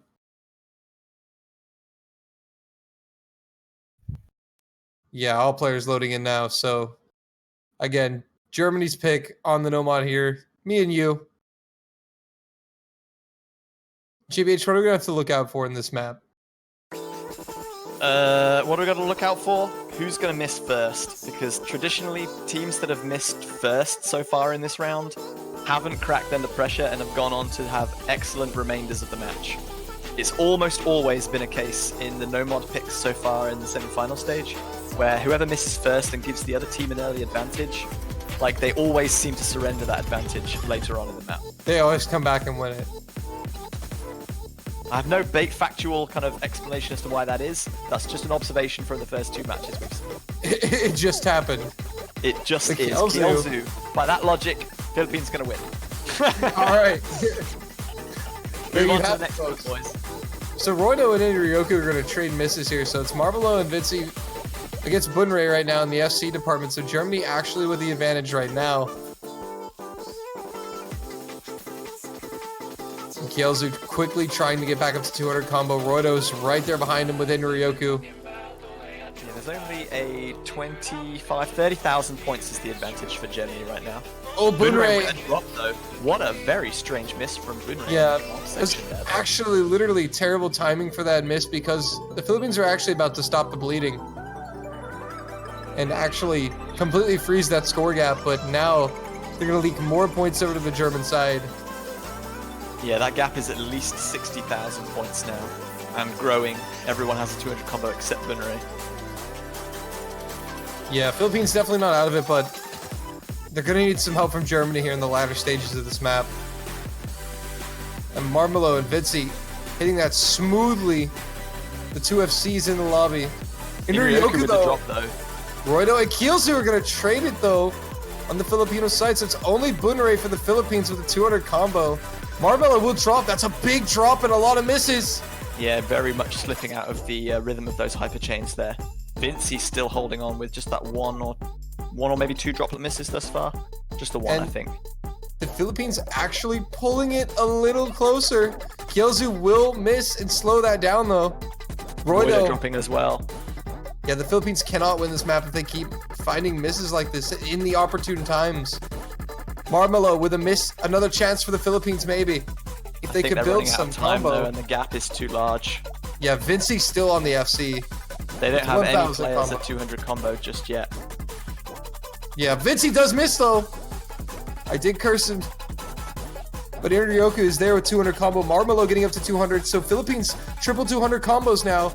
They could really benefit from a German miss. But I don't think there's going to be enough time. Not at this point. Nope, the gap is too large. It's actually just over 70,000 at the end. So Germany take the lead 2-1. And there you go, JBH. Your prediction is not correct anymore. It has been debunked. It has been New debunked. evidence has come to light. Vinci with the 1 miss right at the end there. Great performance from him. It Not a bad doesn't performance work. by Philippines at any case, but Marmelo with that 700 combo just banked a huge number more points for Germany, and Philippines couldn't catch up at the end. Yeah, but the Philippines were in it the whole time, though. For the large part, they were never really super far out of it. These are 2 top-seeded teams. A lot of people that come and watch the World Cup run the modes may see the Philippines and not think they're a good team, but they're a very good team. On par with Germany.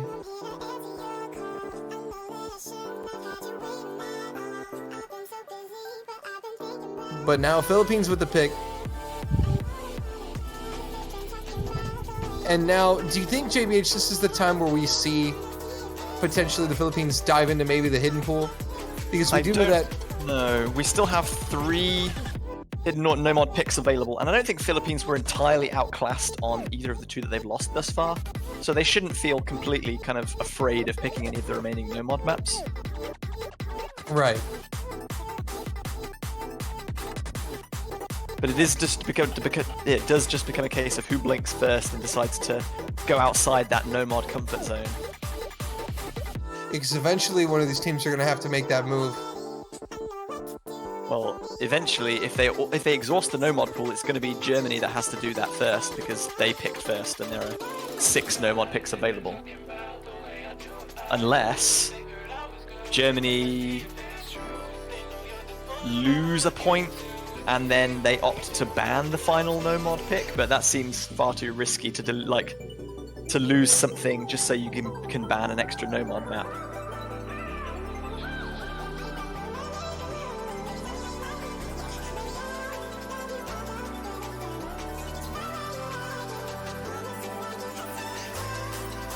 Referee Dave trying to shivvy the Philippines players along. They are taking quite a long time to select their picks here. Yeah, well, you know that's definitely a rule that the referees have been more strict about recently, is making sure that teams do pick within that time limit that they're given. Because we do have a match to run. And 3 minutes is a fair amount of time. But they've picked Evans from the hidden pool, so the Philippines will be the ones to dive headfirst into the hidden pool. I think this pick has actually been banned in at least 1, if not both of the matches so far. So it'll be interesting if this is the first time this could have been seen in semifinals. I'm scrolling back through our previous matches to determine that. It was banned by France first up in their match against South Korea. And it was also... hang on, that's the same match.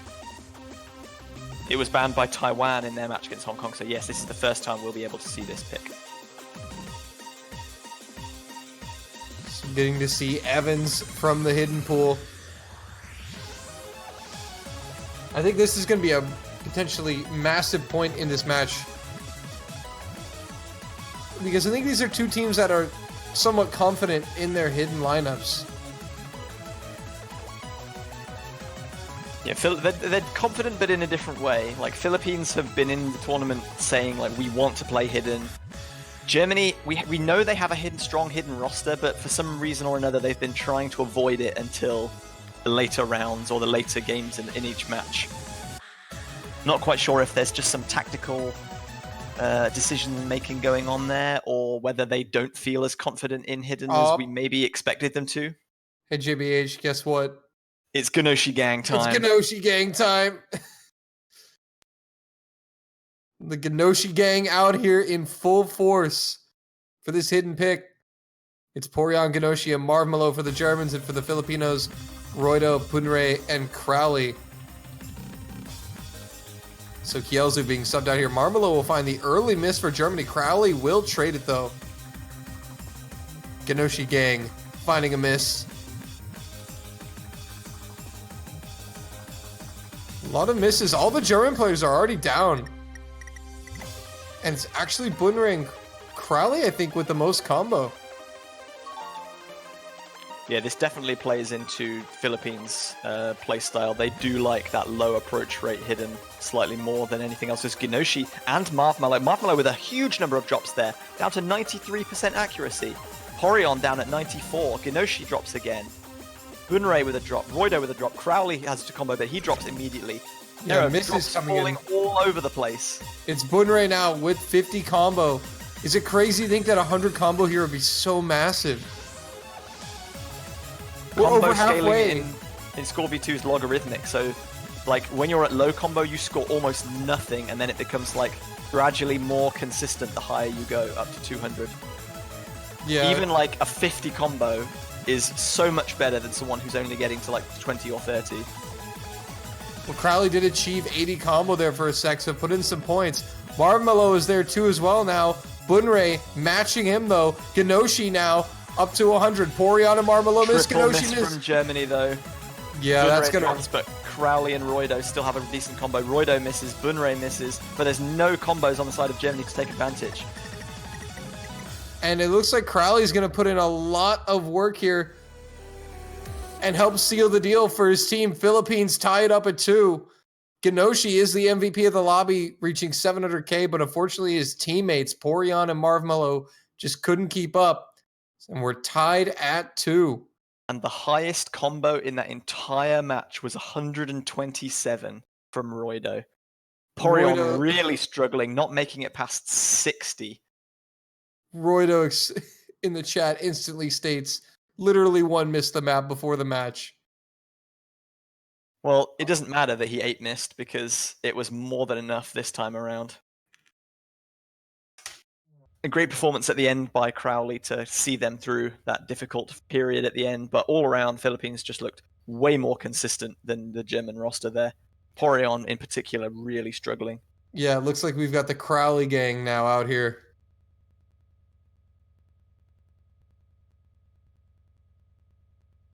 So it's 2 games apiece, no break points as yet.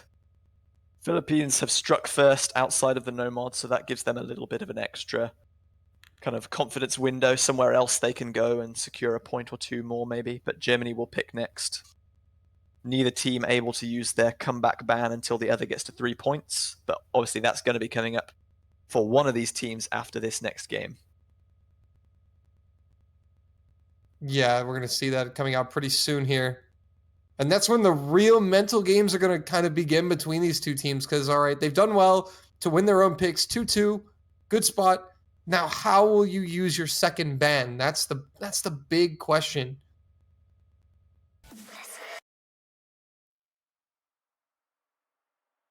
Germany not ready to stray away from no mod just yet. They're going to stick with crystallized no mod 2, I think. And Germany says that hidden map did not go the way that we'd planned it. So the Germans now going to pick crystallized from the no mod pool. I think this is one of the more popular kind of older maps. Not like old, but I mean, this is a fairly kind of recent map, like all things considered, compared to a lot of the stuff in this pool. It was ranked only kind of 4 months ago, I think. So I don't think was it ranked 4 months ago? It was ranked end of March this year. Huh. I like the song though. It's a good song. It's a very cool song. There's a lot of calmer sections in here which can trip players up if they try and kind of rest and relax, because they're just technical enough to be difficult without being like super stressful.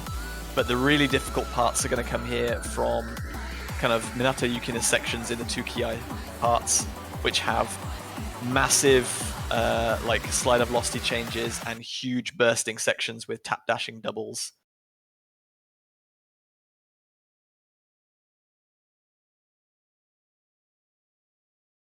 So here we go, game number 5, very even Stevens at 2 game apiece. Philippines 2, Germany 2. Germany's pick, their 3rd no-mod pick in a row. Camellia's crystallized. The longest map in the pool, save for the tiebreaker, I think. Yeah, coming in at 4 minutes and 23 seconds. AR 9.5 no mod.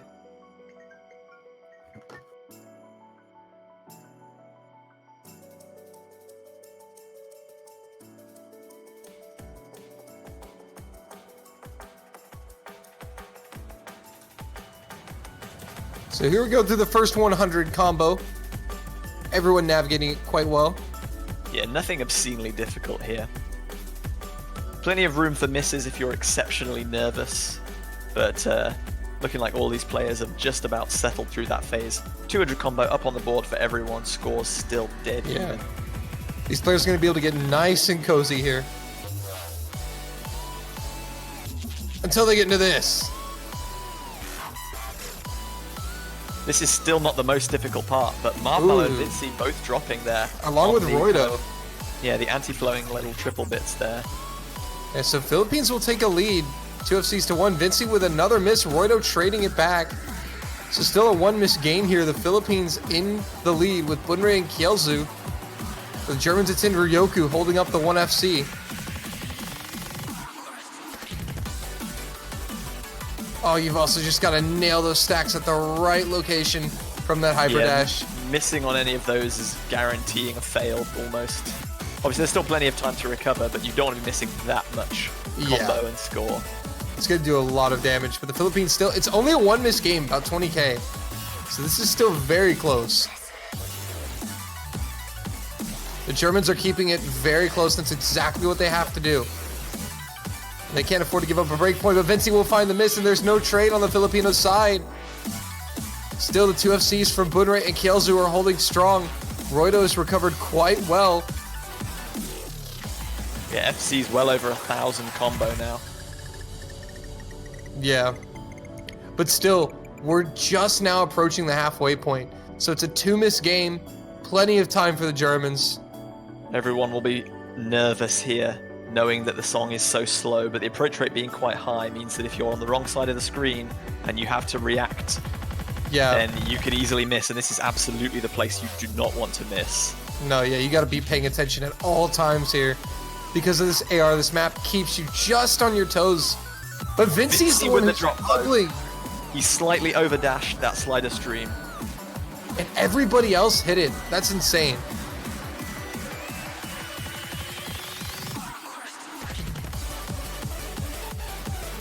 But it's now a 3 miss game in favor of the Philippines, heading into the final third of the map. Anti-flow gets seriously punched. Vinci again. Kielzu trades with another miss from Vinci. The Roido drops. And Kielzu again. That's a bigger miss from Kielzu. So here come the Germans now narrowing that score gap. Kielzu's consistently missing and can't seem to recover. But Bunrei is still holding steady for the Philippines. Roido's trying to recover. Kielzu's trying. Roido drops though. They really could not afford that miss. Yeah, here come the Germans right back into it at the end. Inryoku, big miss though. Germany were just about to take the lead, and that drop from Inryoku has stalled the momentum. Stalled the momentum, but still kept the chance there in the ending here. The Philippines still cannot afford any misses whatsoever.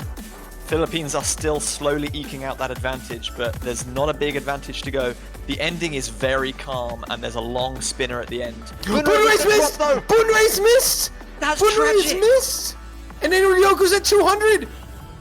Is there enough time for the Germans? There's Oh so my little combo goodness! left. Oh Spinner at my the end, though. goodness! The spinner? Marvelous missed! Marvelous missed! Marvelous missed!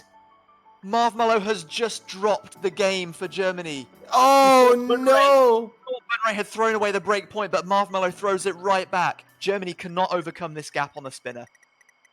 No, and that's gonna be it. That's a break point. 3-2 Philippines. Oh, that is heartbreaking 11K. for Marv. He It'll is be going to be kicking himself for that miss. That was a nothing miss. 11K. I guarantee you that 100 times out of 100, he would never miss that in a normal game. That is I what the cannot believe World Cup that. semi-final does to you. That was another fantastic match on Crystallize. This map already proving an excellent pick for the semi-finals. We had Hong Kong overcoming a spinner battle against Taiwan, and now we see two almost impossible misses. Yeah. First of all, the miss from Excellent Bunrei. players. Yeah, But that would have been an FC. That would have been an FC. Yeah, he was FCing, by the way. And then his one miss gives Germany a chance to win it. And then Marvmello also finding this in the calmest of sections. And we even pointed that out earlier in the match, that because of the approach rate, if you're not constantly ready, paying attention, you can get caught out by a fruit on the opposite side of the screen. And you might miss that timing if you're not paying attention. And that's what happened to Marvmello just at the very end. Wasn't quite fully paying attention. Probably had relaxed a bit since it was a slower section of the map. Unfortunate miss. Yeah, very unfortunate for Germany, but they get a chance to ban. And maybe luckily for them, it's not their pick next. So they have a little bit of time to regroup and reconsider. Whatever Philippines pick next, if they feel they can swap someone out, Marv can take this game out, calm his nerves, go do something else, either play a new map and practice that, or just take a drink, take a rest, or whatever. Because he needs to resettle. He can't go into the next game with that on his mind, because even the best players in the world can really start to struggle when they get put under pressure like this. Everyone's saying, we even said it, it was an easy section that he would never miss in a normal game, but this is no normal game. This is a World Cup semi-final. Yeah, absolutely. And then the pressure just got to him, and that's unfortunate. But as you said, Germany does have that opportunity now where they can take some time, ban a map out, and focus on trying to get this break point back from the Philippines. Because if Germany can take a break point here and tie this game up, then all's good. That's exactly the mentality they have to have. They're like, okay, Philippines broke us, we can break back them. No problem, don't worry about it. But now for the Philippines, it's where do we go to ensure that this point sticks on the board and that we have a 2-point lead? And Mirage Garden hidden, I was about to bring that up. Dave asked Germany if they wanted to ban and also said Philippines can pick in the meantime, and Philippines thought, okay, it's our pick. And they both selected Mirage Garden at the exact same time. Oh no! Germany electing to ban it and Philippines electing to pick it at the exact same time. Wow. That's why you wait for the other team to ban before you pick. I mean, I think it was so close. That wasn't a reaction ban for Germany. Roy says I typed first. I mean, I don't think that matters. If it was a reaction ban from Germany, then so be it. Yeah, if it was a reaction ban, they're perfectly one thing entitled to do that. The rules clearly state that the team has to ban first. So that's the thing, is some of these teams with this new rule, early in the group stage we saw, would forget that the other team gets a ban, and they would just act like they would just say a map, they thought it was their next pick. Okay, I'm just gonna say this, and then they're like, oh wait, they have a ban, and then they just ban it. You can't even switch off even in the lobby.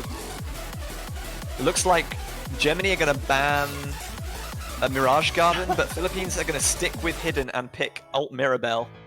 There was less than a second in between both of the messages, and Germany got it first though.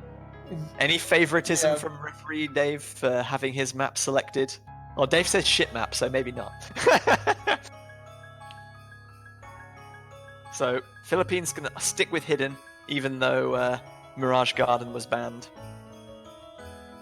Wow, that was a funny situation. But you've got, I mean, that's actually kind of a little bit of a mistake. Even though Germany would have banned it, you still don't want to say the map that you guys plan on picking when the other team has a ban.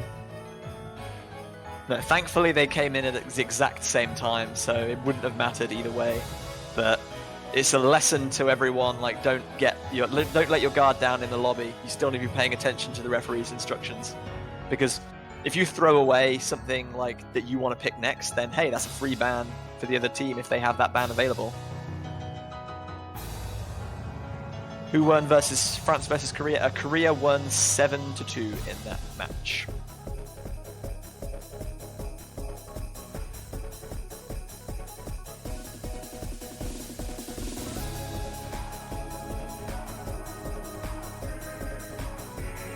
So now it's on Mirabel, and again for the Philippines, they're really looking to hammer home this advantage. This 2-point advantage will be so massive for them.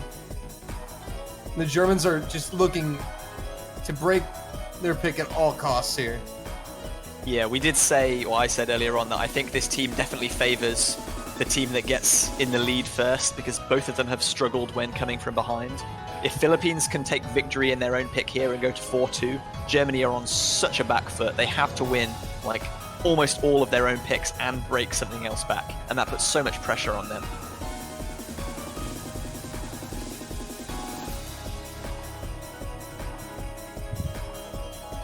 A Looks lot like at stake here. Reconnecting to the tournament server, I think. Yeah, having some technical difficulties. All the fun stuff. I want to see how many people fail in the last Ki. Mean map pool selector. Oh man. Well, here we go. On to Hidden from the Philippines, looking to take a 2-point lead. Germany looking to tie it up. So Vinci, Marmelo, and Porion for the Germans, Roydo, Bunre, and Crowley for the Philippines.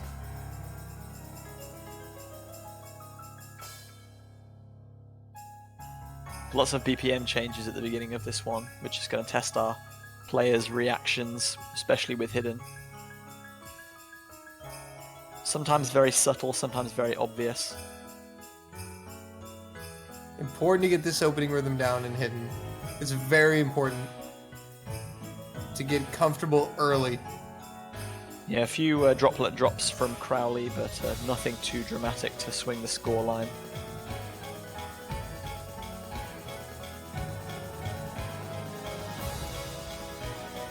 Crowley with a miss. With the first drop, though, just over 200 combo. Germany take the lead. Yeah, so that's exactly what the Germans wanted to do. Crowley found a few droplet misses, and then a miss. Roydo has found a few droplet misses as well, but is holding that full combo. Vinci also found a few droplet misses with Marmelo. Porion and Bunre are the only SSs. Droplet misses aren't going to play too much in the story. As Vinci with the first drop for Germany. If So Philippines can hold, that brings the scoreline back into Philippines' favor. Vinci and Crowley. Now it's definitely in Philippines' favor. Yeah, but it's not by a full miss because of the Crowley trade, and he's missed again. So Germany may still be in this.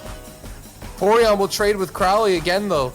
No FCs left on the side of Germany now. Still two, Bunre and Roydo full comboing. Bunre still with a double S on the side of Philippines.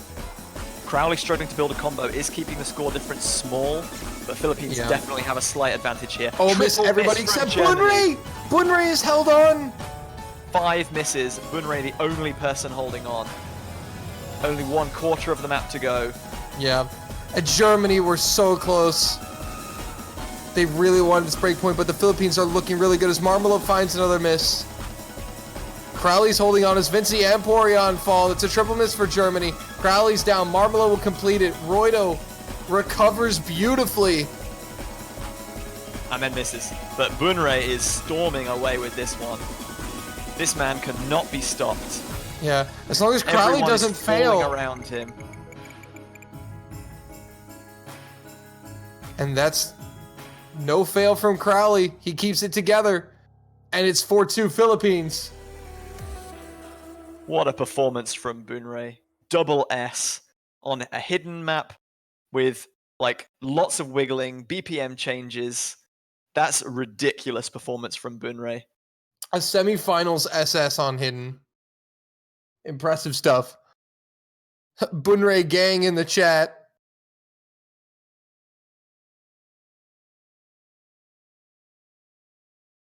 What a performance from now the Philippines own a 2-point lead.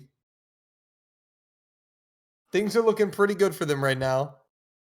And now they're at the point where Germany's back's against the wall here, and they really absolutely have to win this pick because then the Philippines just start to run away with it. Yep. Like, even if they play evenly now, Philippines will eventually beat them to 7 points. They have to win on their own picks, and they have to break something now. There's so much pressure on Germany here. They've not performed badly this match by any means. They've just not had tiny little things go their way, and they can't let that get to them.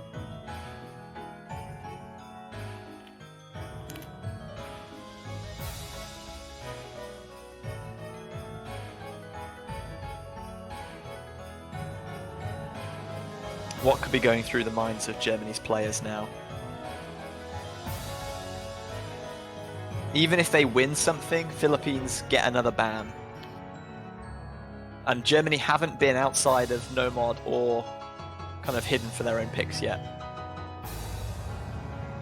I think they have to take a bit of a gamble and pick something that hasn't been done yet, because what they've done so far, they've won, but they've not been able to like outperform Philippines consistently. They have to take a risk and find something else, because just continuing to play Nomad is not going to win them this match. Yeah, no, I absolutely agree with you. I mean, you need 7 points to win, so obviously Nomad's good, but you, at some point along the road, you have to kind of go into another mod pool and establish dominance, establish some confidence so that you can get basically the points you need to win the match. Even if Germany pick Nomad again here and win, Philippines get another ban, and they can just say, okay, well, there's only like one Nomad map left, we'll ban it. Then you force Germany to pick something else. I think Germany needs to take the initiative here and say, we're not going to be forced on something we don't want to do. Like, we're going to take a bold step. It's more of, hey, let's try something now, so that if it sticks, we're not completely, in a terrible situation when they ultimately get to use their second ban and ban out that last Nomad. We're not left alone, without anything. Grief and Malice, the pick. Hard Rock it is. The only problem here is if this backfires, Philippines are just like, oh, we can play Hard Rock and win now. So there's so much pressure on Germany to win this. Yeah, if they lose, the game is so out of their control. Yeah, if they lose, it's basically going to be really hard for them to run it back. I think they are doing the right thing, though, by going outside of Nomad. I really like that they haven't given up, that they're choosing bold picks, they're playing outside of their comfort zone, and they're taking risks. And they do have a player like Inryoku and Vinci on their team, so they have Hard Rock players. Oh, absolutely. They have the players to perform at this level. But do they have the mentality? Do they have the nerves? I'm actually quite surprised that it's taken them this long to pick Hard Rock. Philippines are a very strong Hard Rock team in their own right, so being good at something isn't necessarily enough at this stage. You have to be good, and you have to be better than your opponent, who are also very good. There's lots of Kiars coming out in the chat already, and we haven't even started the map yet. Oh my goodness. Are you going to give us your best Kia in the middle, Doland? How about no? Kujibo gave us a very manly Kia. Kia? It was a bit more kind of enthusiastic than that, but sure. Yeah! Oh, that's perfect. Oh, you want me you want me to act like I care? You mean you don't care? You don't care about the Catch World Cup semi-final? Yeah! There you go. That sounded like a protag anime kind of power up. Yeah, screen. That's what Germany's got to be feeling. That's what they gotta run in like that. That sounded so much like Citron, actually. Now that I think about it. Shout outs to my inspiration, Z-Trot. The OG God. Early miss from one of the Philippines players there. Yeah, Porion also going to find a miss My as well. screen has turned a lovely shade of black, but has now come back. Yeah, Bunrei with a miss, Inryoku with a miss, and Porion with a miss slightly afterwards as well. It's 2 FCs to 1. Bunrei with a Roido, miss, Kielzu though. versus Vinci. Oh, and Kielzu. Roido, triple miss for the Philippines. Here comes Germany. They're going to take the lead No instantly. combos left on the side of Philippines. And Inryoku almost up to 200. Vinci with a miss. Roido will trade it. Vinci's down yet again, though. But Roido and Kielzu have both dropped. Yep. The trades are coming in. Combo left on the side of Philippines. And Bunrei now up to 200. But he needs help. This is what Germany need to do. Build an advantage, and then there's less pressure on them. Yeah, Germany have to absolutely run away with it, and they're doing a really good job of that right now. Kielzu and Roido both back up to 200 combos, so the gap has settled, but it's pretty large, about 70,000 points at this point, I think. Yeah, it's They need quite a multiple score lead. misses from Germany here. Oh, Kielzu with missed the that drop, though. whole stream! He's failed. He has failed. He's going to recover, but that was a huge score drop. That was a yeah. That was terrible. But he does miss again. It's insane how in Hard Rock how fast your health just goes to 0 the second you just start missing like just a few notes. Germany have just got to hold on here. The ending isn't like incredibly difficult compared to some of the other parts of the map they played as. Kielzu drops again.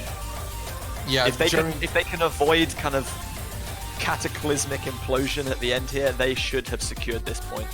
They'll stay in this match. Yeah, Germany absolutely. 150,000 points the difference. Yeah, Germany have a huge lead right now. As long as they don't fail, they're going to be taking on this point and staying in this match. And this is so important for Germany because now they're going to be feeling confident on Hard Rock. And this, they're going to win a third point. Yeah, this isn't just a win. This is a pretty big win. A win to like really put the win back into your sails. But Porion with a miss, Vinci with a miss, Inryoku, the only combo. Kielzu did miss as well with Bunrei. Kielzu and Bunrei both missed, so it was a 2-for-2 trade. It's still Roido versus Inryoku. That score difference is not budging. Yeah, that opportunity kind of squandered there, but there's not enough time. Even if Philippines hadn't missed there, the score difference was far too massive. Oh yeah. That's a convincing victory for Germany. Very well played to hold their nerve, and they've smashed this mod pool wide open. Yep. Philippines will get to select another ban, but at this point, there's still 3 Hard Rock picks available. Like, they can't ban all of them. Yeah, and now Philippines have to be thinking, do we actually need to ban Hard Rock? That was such a good point to win for Germany. They've really given Philippines something to think about now. But Philippines aren't even bothered. They're manning Marionette instantly. That hasn't swayed their opinion at all. Philippines banning no mod. Yeah. Fair enough. Inryoku with the pretty 2 much miss. Everything off the table as far as no mod is concerned. I think Amor de Verão might still be available. I don't think that was banned at the start. Oh, we got some DJ client going on there.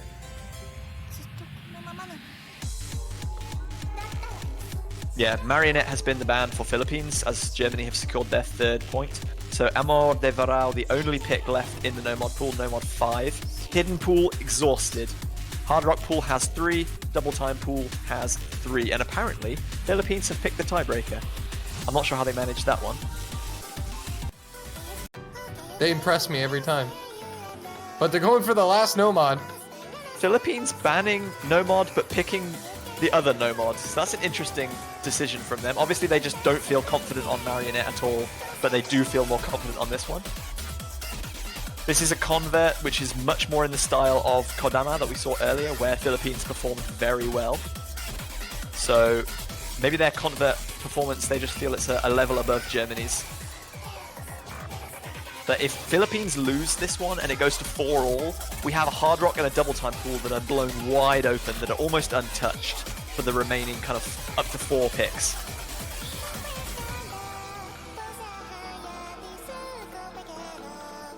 Camellia number 3. Camellia number 3. Camellia World no Cup. mod pool. Yeah, the Nomad pool is 1/2 Camellia this round, which is quite ridiculous, really.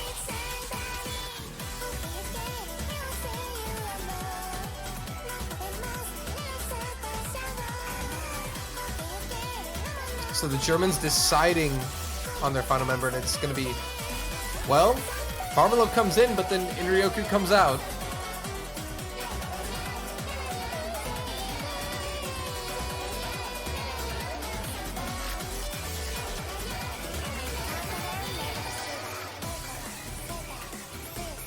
So now we've kind of reached the halfway point in this match. Yeah, 7 games completed, and well, if we go to tiebreaker, then it will be 7 more, or 6 more even. Probably 6. Yeah. Final score 7-7. Can't do maths. Need more tea. Need more tea. I think if I have any more tea, it will impede my ability to do any kind of rational thinking. I would like more. Your brain will just become a tea bag. Shaking. Your brain will just become like a Lipton tea bag. Lots of love being shown between the two teams. Good to see. But they have to have that ruthless instinct right now because this could still go either way. Philippines were looking like they had the advantage and were going to run away with this one, but Germany still got plenty of fight. Plenty of fuel left in the tank, and we saw this in the previous match, that Taiwan were 4-2 up, and then Hong Kong made an impressive comeback. Could Germany be doing the same now? Could be on. But remember, Germany still have to break the Philippines at some point as misses come in across the board from Roido, Kielzu, and Inryoku and Porion. It's Marvolo against Bunrei. Huge number of misses from Kielzu in particular there. They're just totally missing one of those buzz sliders. Yeah, but Porion will follow it up with a second miss, and that's going to actually help the Philippines out here a little bit. They're eking out the tiniest advantages. Marvolo is going to drop, is going to extend that lead. Yeah, Inryoku right as he gets to 200. Bunrei dropping at the same time though. Bunrei and Kielzu both dropping, Inryoku dropping. Roido is the only 200 FC, but Germany slight combo advantage here with Marvolo and Porion. Yeah, Porion now up to 200 is going to be negating that, and now Marvolo with a slight combo advantage. Halfway through. Germany need a break point. They're looking for it. That advantage is so tiny. Oh, Inryoku with a miss. With the drop though. Yep. So Philippines gonna grow that lead. Kielzu's almost up to 200. Bunrei is as well. Yep. They've recovered, and now they're gonna grow it. By one drop person, I think. Yep. Philippines. Oh, Inryoku and Kielzu will trade. Germany need to see another miss from Philippines. Yeah, trading isn't going to do anything. Philippines have the advantage here. Kielzu with a big miss. Though. Big miss. Marmelo will trade, but Kielzu had a huge miss. Oh, Roido and Kielzu together with Roido Porion. drops as well, though. Yeah, so it's a double miss on the side of the Philippines. Bunrei is there, but Inryoku's now at 200. Marmelo trying to bring it back, but there's not enough time, and the Philippines will hold on to their 2-point advantage. 5-3. 30,000 points the difference. Kielzu really struggled towards the end there. Great inconsistency from Germany, but just slightly beaten out by Philippines that time. Roido with a great combo, 632. Good performance from him. Yeah, the Philippines players, I mean, specifically Bunrei and Roido really stepped up big this round. I don't think it was Porion and Marmelo. They played good. It was just the timing of their misses. Yeah, really unfortunate from the German roster there. Just almost able to keep up, but ever so slightly behind the curve throughout. Yeah, it's not that they were missing a ton. They were just getting to like 200 and then missing at a constant rate.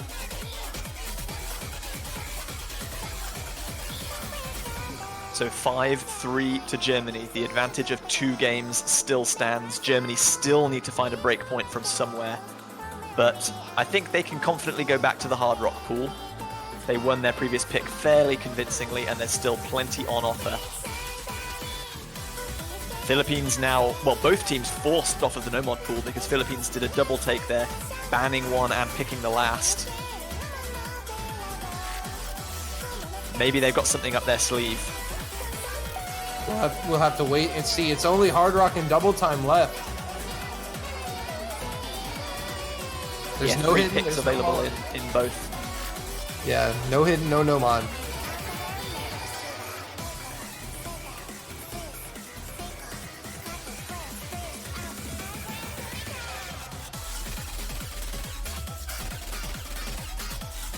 And so it's going to kind of take a few skill sets out of this, considering that it's just basically a Hard Rock and DT match now. Eventually, we're going to have to see DT played.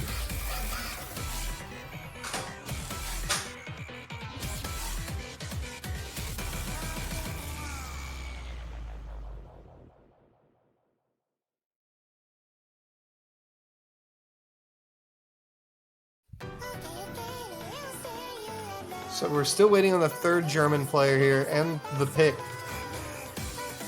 Yeah, both very critical components in a World Cup match. And again, Dave is shivvying them along. They're almost out of time. Yeah, players be advised, you do not want to mess around with the referees on that time limit. So it's going to be Mushikui Sakeda rhythm from the Hard Rock pool. I'm not sure we've seen this one thus far in the semi-finals pool. And it's going to be Kaganame Rin coming in. He's definitely a Filipino player. Vinci Yeah, I was like, I side. recall that being a Filipino player. Vinci and Kaganame. Oh no, wrong sides here. Roido saying time to sight read, too lazy to practice this one. Well, that could come back to bite them.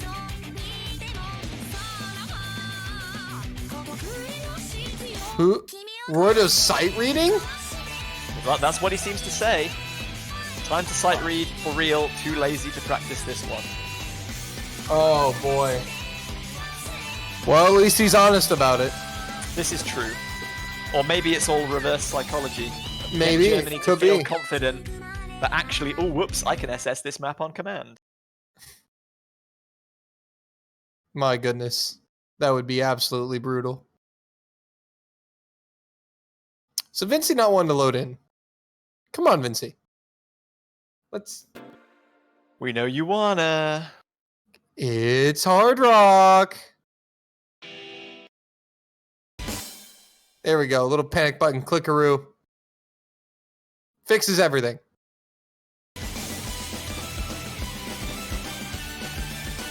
Well, here we go. Vinci with an early miss along with Porion. So 2 early misses on the German side. Gonna give the advantage to the Philippines. In Ryoku dropping as well. All German players have missed. Definitely not what they would have wanted out of their pick. Yeah, but Bunrei is going to find the first Filipino miss. So it's going to slow the growth for the Philippines a little bit, but they'll still be taking home the advantage from the 3 German misses. But also, 2 of those German misses were before 200. And there's another double miss from Germany now. Kaganami missing as well, and again.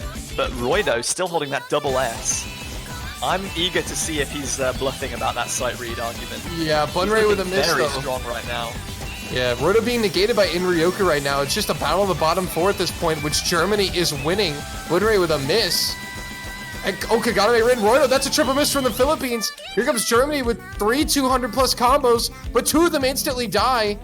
Yeah, Vinci is the only one. Multiple triple misses from Philippines there. That is definitely going to impact their score. They don't have the perfect ability to build on that advantage to Germany. As a double miss from Germany. That shrinking gap. Inryoku dropping, Kaganami dropping, Roido, Vinci both dropping. It's Bunrei versus Porion. And they only have 100 combo each. Still very close. Inryoku and Kaganame. Sorry, Inryoku, yes, drops. Bunrei drops, Vinci drops. Roido drops. Porion still holding! It's Porion with 200. Nobody else with 200. Vinci with a miss. He's got to get that HP up a little bit. Yeah, Vinci's HP dropped very low there. Porion with the 300 combo. Inryoku about to hit 200. No combos on the side of Philippines. This Yeah, gap is Roido. still growing. Bunrei dropping several times. His Bunrei's failed. Bunrei's failed. Yeah, and Roido, right as he gets to 200, is going to miss together with Kagane Rin and Bunrei. That's another triple miss. And Porion. The Inryoku and Porion Vincey gang. both dropped, but Porion is still holding. 500 combo nearly coming up. 150,000 points the advantage for Philippines. They really need a fail from Germany right now. Oh my goodness, Porion.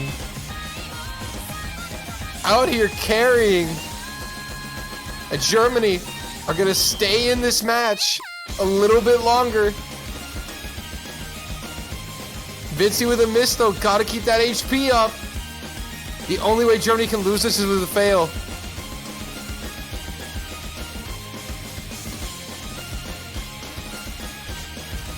But it looks like the Germans are gonna hold on, and Porion's gonna come through with 700 combo.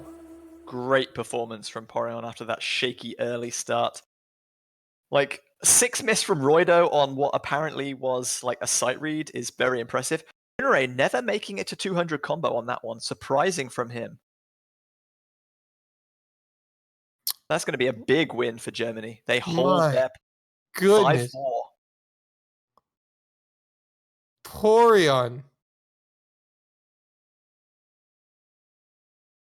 Mein Jung. Look at this boy go. A 4 miss from Porion. Honestly, that's crazy. He comes out with a 700 combo in the back half of the map to help secure the point for Germany, keep him in the match. And no Filipino player could really hold consistency there, aside from Roido, who would occasionally build up combos. But his teammates just were not having it. Philippines still get a chance to pick next. They are still 1 point to the good, but their no-mod pool has been exhausted, their hidden pool has been exhausted. Hard Rock has been good for Germany so far, 2 wins out of 2. So they either play something that they have lost twice at, or they have to go for double time now. There is no other option. And the thing is, like, the tables of, even though Philippines have a 1 point lead right now and they're trying to maintain that 2 point lead, the tables have actually kind of been turned here. Because now there's only 2 mod pools, Hard Rock and Double Time, and Germany have been the superior Hard Rock team. You're basically kind of forcing the Philippines to pick Double Time.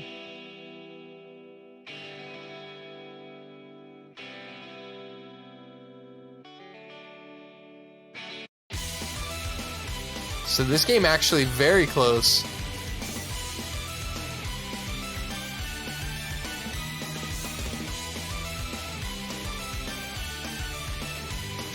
Philippines taking their sweet time deciding now.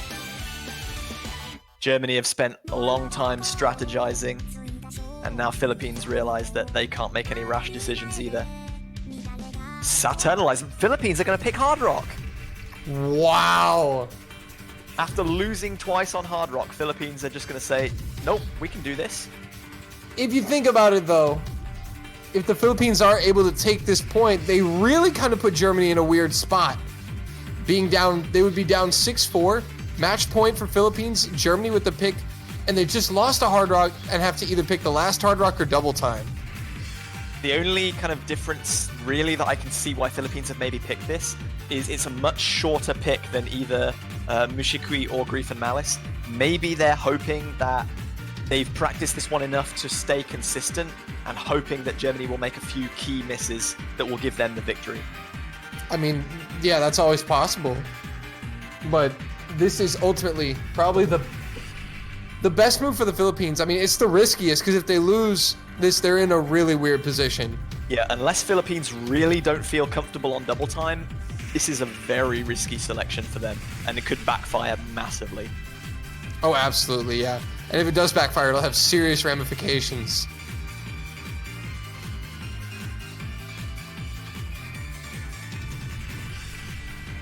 Because the one thing the Philippines have had on Germany throughout most of this match is that breakpoint advantage that they got early in the match and maintained. This again is exactly what we saw from Hong Kong versus Taiwan, though. Taiwan had the breakpoint early on, and Hong Kong just made a late surge and won like 3 or 4 maps on the bounce to take that victory. Could we see Germany do the same? So Kagane Rin and Inryoku will throw on Hidden with the Hard Rock. Marshmallow is coming in for the German side. It's Bunrei and Roido. With Kaganame Rin for the Philippines, it's Inryoku, Marshmallow, and Porion for the Germans. Kaganame failing their massive amount of drops. Yeah, Porion missing, Marv dropping. That's really interesting. So the Philippines actually with the advantage slightly due to the early misses. Porion and Marshmallow will double miss for Germany. Inryoku, that's a triple miss for Germany at the start. In the Philippines, this may have worked out for them. Kaganame Rin with a miss. Porion will trade it. Kaganame once again, but Bunrei and Roido now up to 200 combo. Yeah, Kaganame Rin really struggling on this. This is so much pressure on Bunrei and Roido to carry here. The advantage is in Philippines' favor because none of Germany is holding a full combo. Yeah, but if Bunrei and Roido find misses, it's instantly going to go back to Germany because Kaganame Rin is struggling. Also, Kaganame Rin has to pass this map. Can't fail it. Bunrei with a miss. It's all on Roido now. And the Germans now are going to close the gap a little bit. Bunrei with a second miss. Inryoku and Marshmallow at 200 combo. Inryoku with a miss. Porion is there, though. Inryoku several times now. Roido misses, no combos left on the side of Philippines. Kaganame Rin smaller and smaller. Yeah, but Marshmallow dropping though. And Kaganame Rin is going to stop the bleeding and start negating Porion and actually give the advantage back to the Philippines. This is actually a fantastic comeback from Kaganame Rin. He struggled so much at the start of this pick. Yeah, and now he's... Inryoku drops. Porion, the only combo left as Marshmallow drops again. But Kaganame Rin is dropped right as Bunrei gets to 200 though. So Philippines still in it. Oh, Marshmallow's dropped. Bunrei holding for the Philippines. And Roido will get to 200 as the Philippines clinch their 6th point. They're 1 point away from the top 8. My eyes did not break from Kaganame Rin's health bar on that one, because if he had failed the ending, that would have been swinging straight back to Germany. But he did a really miraculous recovery. Great performance by him. Roido with just a 1 miss, though, as well. Great as performance as well. Porion with the highest combo, but they're just not able to maintain that start. Really screwed them over. And then Marshmallow had a fairly horrid ending, unfortunately. 6-4 to the Philippines. Match point. Germany can pick next, but there's only one Hard Rock map available. If they win, they force double time. Yeah. Germany are still well and truly in this. Yeah, and I think we're going to be seeing that final Hard Rock map from Germany. No. Inryoku selecting my show from the double time pool. Huh. Obviously, Germany not feeling confident on imprinting that last Hard Rock pick. This is a very interesting selection from Germany. Germany, a team that so far in the tournament, we've seen them play ultra conservative until their backs are right up against the wall, and then they pick out that weird play, picking out that mod pool that they've not selected thus far, and we have no idea what they're capable of. This could be that moment. Yeah, and again, Philippines, it was a big moment where they kind of shook up the match by picking Hard Rock against Germany and winning. Germany are now trying to do basically essentially the same thing to the Philippines, where although the Philippines aren't known for being a double time team, they're looking for an unconventional pick that's going to shake up the match, shake up people's expectations, and get a win and kind of reset the morale before it goes into that final round before potential tiebreaker. So the strategy is understandable from Germany, but at the same time, if it backfires, it's literally their tournament lives over. Yeah, I think both options, either picking the last Hard Rock and forcing Philippines onto DT, would have been viable if they were very confident on imprinting. I think if Germany win this one and Philippines are like, well, we don't care, we're confident on imprinting, so we'll just win 7-5. Like, this is the more interesting strategy from Germany, but I'm not sure if it was the wise one, unless they don't feel confident on imprinting at all. But it's going to get picked for them next anyway, if that's the case. Absolutely, yeah. I mean, if Philippines win and prove that they can play DT, it doesn't matter that there are DT picks remaining because Philippines win 7-4. If Germany win this one, Philippines are like, okay, well, we can do Hard Rock. We'll just play that. I think Germany really have like what's the word I'm looking for? Like, it's a very unenviable situation here. Like, they're damned if they do and they're damned if they don't. So they're just going to give it their best shot, try something completely different, and say that they gave it their all.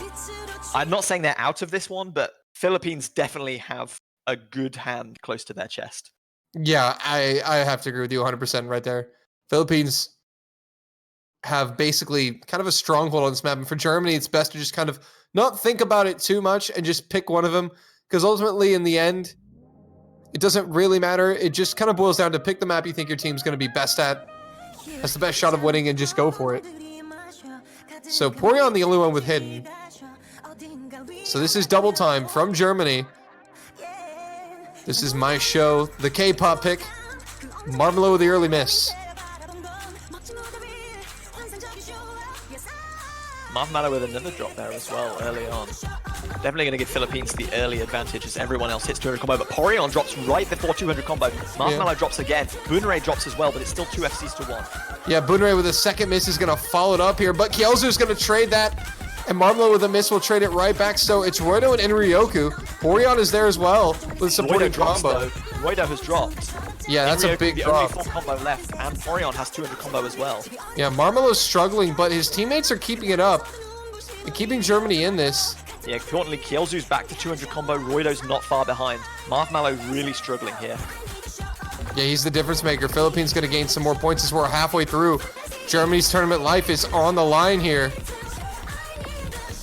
But excellent recovery from Marmelo. Now they're in position if the Philippines do miss. But Porion's the one that finds a miss. And now Germany are in dire straits. But Roido misses right before the ending of the break. Philippines know they have an advantage, though. Philippines know they have a 90,000 point advantage here and only 1/3 of the map to play. It is theirs to lose at this point. Yeah, but they know Germany are still clinging to life because of that miss from Roido. They're not completely out of it, but they really need something to happen. Marmelo with a miss, that could seal the deal. Because Bunrei and Kielzu are looking quite consistent. Inryoku's dropped as well. Porion the only combo left. Marmelo dropping again. Porion can't do this on his own. Kielzu will find a miss, but I think it's far too late. The damage has been done. Roido's at 200 and Bunrei is still at 750. Marmelo will find yet another miss, and there's not enough help being given to the Germans here. Roido will miss, but Bunrei is holding consistently. And unless there's a fail, it's over. And that is going to do it. The Philippines are going to be moving on. They remain in the top 8. They're guaranteed top 8, and they'll play for a spotted finals week tomorrow. Philippines win it 7-4 over Germany. Great performance from Inryoku on the side of Germany there with just that one miss and the one droplet miss. But unfortunately, Philippines just slightly too strong. Germany really ran out of options once the no-mod pool was expended. Philippines, the victors, they advanced to finals week for the first time in their history, if I'm not mistaken. Well, Germany, unfortunately, have to. It's not finals week. Yeah, it's not quite finals week. They advanced to the top 8 to day 2 of the semifinals losers bracket. Oh, they've still got one to play. Yeah, they will play the winner of Finland, Mexico. They will play the winner of Finland, Mexico tomorrow, and the winner of that will go to finals week. Still so much to do for all these teams, but unfortunately, it is Germany who exit the tournament at this stage. Great performance by them. They've had some very challenging matches, and they've put on some amazing performances. We had Genoshi Gang, which we'll all remember for a long time to come. But unfortunately for them, it is Philippines who take this slot. So that will conclude the first three matches, 2 losers bracket and 1 winners bracket matches from the 2019 Oscatch World Cup semi-finals. We have 3 to play. Yep, and the next one will be in 4 hours. It's Finland against Mexico. Winner of that will face the Philippines. And if you think about it, JBH, it means that we're guaranteed to see a new country in finals week. Either the Philippines, Finland, or Mexico will clinch a finals week spot. Yes, and I think looking forward to this next match, obviously we'll cover it more closer to the time when the match actually takes place. Yeah. This is a really exciting matchup. Finland and Mexico, both awesomely strong hard rock teams, great hidden rosters as well, and 2 teams that have really punched above their weight. Like, we know Finland were a top seed this year, they were the lowest top seed, and we thought, okay, they have some really good players, but everyone still kind of thought like, if one top seed team was going to get like knocked down and not perform to expectation, it was going to be Finland, because they have really kind of answered the critics. And Mexico, they stomped Poland 6-0, and they took US to a 6-4 game, like obviously last year's runners-up. So they definitely look strong by like all accounts. That one's going to be an epic match. Oh, that's just going as to be all the ones we've already seen have been. We're already seeing so much closer competition in this semifinals pool. The skill ceiling of these teams is vastly above anything we've seen in previous years. Yeah, but like also when you just look and like just see like how good these teams are, like Finland and Mexico, how good of a match that's going to be. Well, then the winner of that plays Philippines, and that's going to be a great match. And that's and then first the winner of that finals week. Goes up to France. Yeah, the winner of that plays France, so that should still be a good match. So that's what's going to happen this weekend. So we've got Finland, Mexico, US, Brazil going to happen. The winners of those will play Philippines and Hong Kong respectively. Those matches will be played. And then our last winners bracket semifinal match between Chile and China will also be played. The winner to face South Korea in the winners finals next weekend. So JBH, that's what we got going on this weekend. That's going to wrap it up. Yeah, we have, I think, 4 hours until our next game, Finland versus Mexico. So we will take I would say a short break, but it's a little longer than a short break. End stream will go down, and we'll see you again in 4 hours. So get your CWC food, enjoy the rest of your day. We will be back with you a little later tonight for some more furious fruit catching. But for now, that will conclude the Catch World Cup semi-finals stream for this session. I've been JB Hyperion. You have been the fabulous Doland, as always. Thank you very much. And thank you very much, everyone, to joining us in the chat. We will see you all very, very soon for more. Take care. Have a good one. Thank you guys so much for watching. The Philippines take it 7-4 over Germany. The final score. We'll see you next time. Finland, Mexico up next.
Hello, everybody, and welcome back.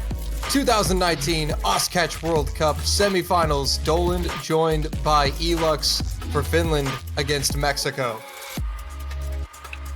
How's it going, everyone? How's your guys' break?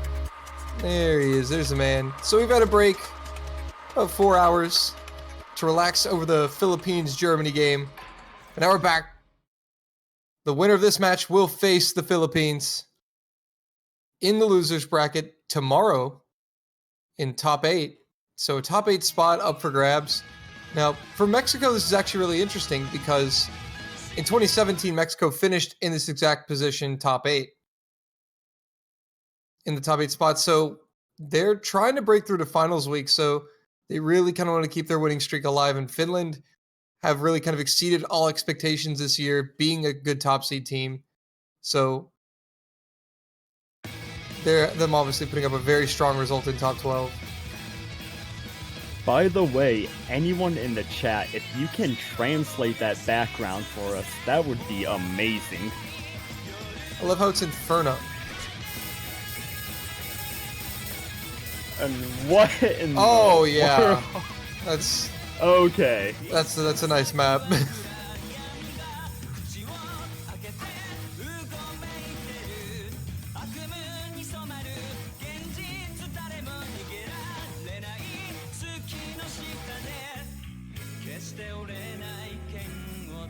Wait, that's like a 1-star restaurant review. You know, wait, Jay, you know how like a Google Maps, you can, like if you're looking up like a store, you can see like star ratings for it? Yeah, I know what you're talking about. Yeah, that's what that is. It's a review. It's like a review someone wrote, an online review. The only word that I can make out is bullcrap. No, yeah. That is the only word. The rest is... Has that been there the whole time? I have not even noticed it. It has. It I didn't honestly even has. notice it until Okay, like. that's strange. Okay. Well, we obviously apologize for that. That's gonna be the first warm-up done. Nice little rip-off of Inferno here. Sad.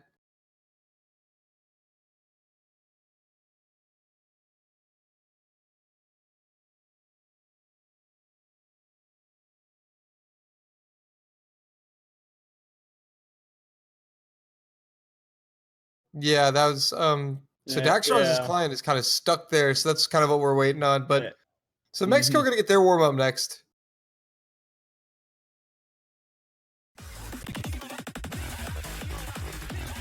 I noticed some other controversial things with that warm up, so I am glad that that is out of the way now.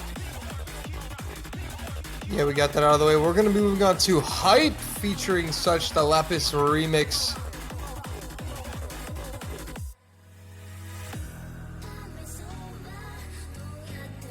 But I really don't know who to pick, like, in terms of predictions for this matchup, because I think you've got two pretty evenly skilled teams here. You've got Finland, the lowest ranked top seed team, and Mexico, one of the best high seed teams this year. That, and also we've seen how well Mexico did against the United States. So definitely a really interesting matchup that we're going to have here today. It can go both sides either way.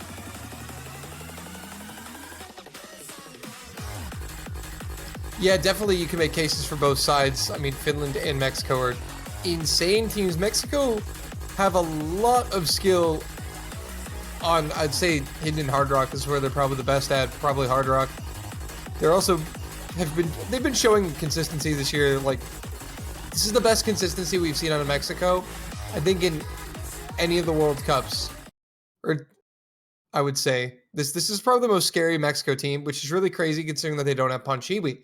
How scary this team would be potentially if they had him as well. But this Finnish team is pretty good. You've got names that have been around the community the entire game. You've got Asami, Forgotten Taco, Yurdi. I mean, the three most popular Finnish players. and I'm sure that a number of people would have written Mexico off as they didn't have Panchiwi this year, but to everyone who didn't think that they would stand a chance, well, look where they're at now. Yeah, they kind of just struggled to get out of groups and barely made it out, and then really shocked us all with the 6-4 loss to the USA. Put up a really good fight against the US, and then secured the victory over Poland. So Mexico, after that kind of show of strength from their match against the USA, a lot of teams are kind of like, I would say, just low-key scared of them, but we're not sure really if Mexico qualifies as a legitimate threat. I would say this is going to be a big test. I think Finland's going to be a tough opponent, and I think if Mexico can get it done here, they'll definitely earn a lot of respect from a lot of the players out here.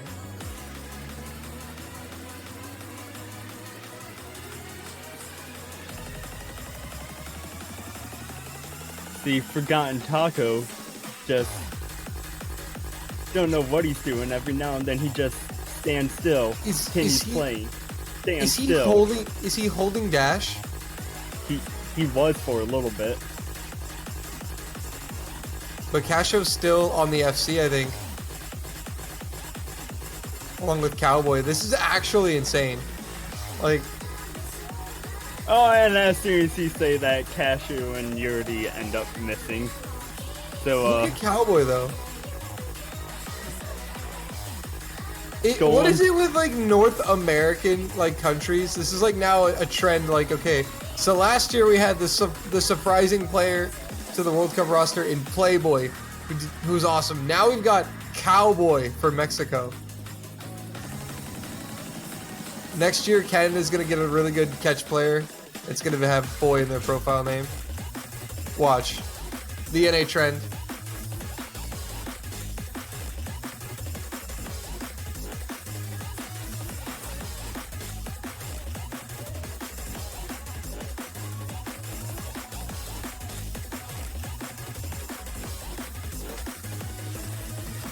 I really like the flow of this warm-up. So Cowboy with some pretty impressive accuracy.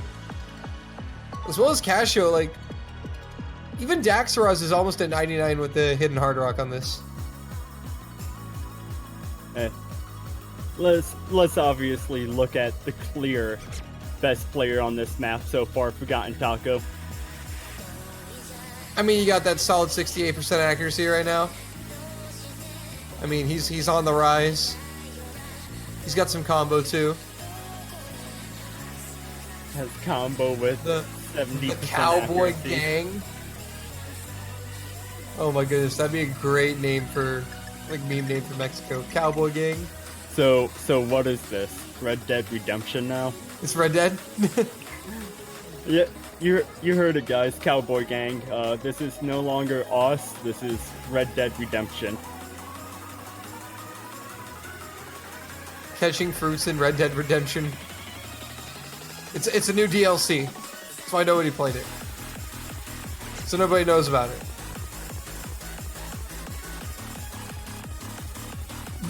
I am very impressed by just the fact that these players can hit some of these patterns like that, like those quick wiggle backs right there.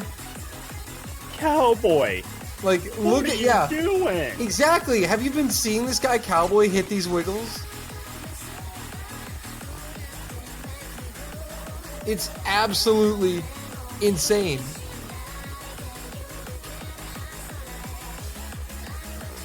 And two of the Finnish players have just given up. Forgotten Taco and Yurdi don't want to warm up anymore.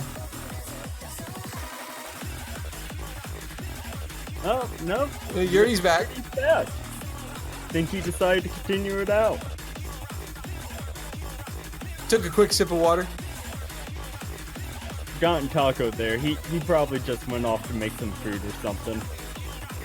He's like, you know what? He's like, you know what? I'm not FC in this. Like, why play it?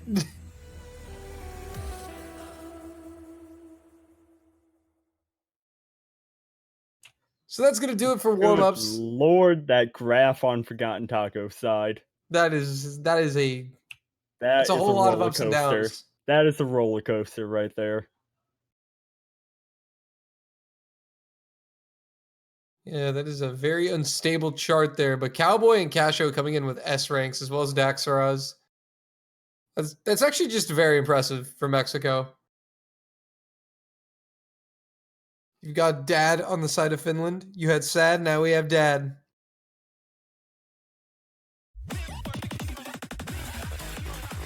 So Mexico will be winning the roll 60-30.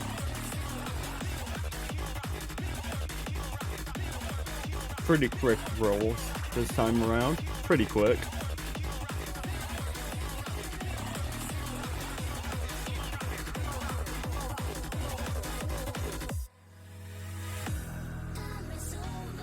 So Mexico will now get to decide whether they want to ban first and pick second or ban second and pick first. You know, Dolan, it still amazes me. We're in semis right now, and this new rule is still tripping up some teams. You would think that they'd be used to it by now. Yeah, this is also one of the newer rules.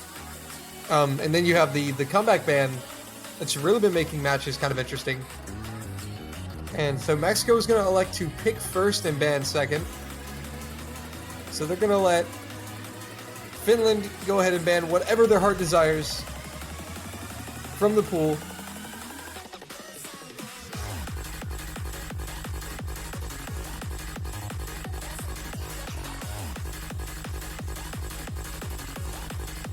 And so Finland's going to ban DT2.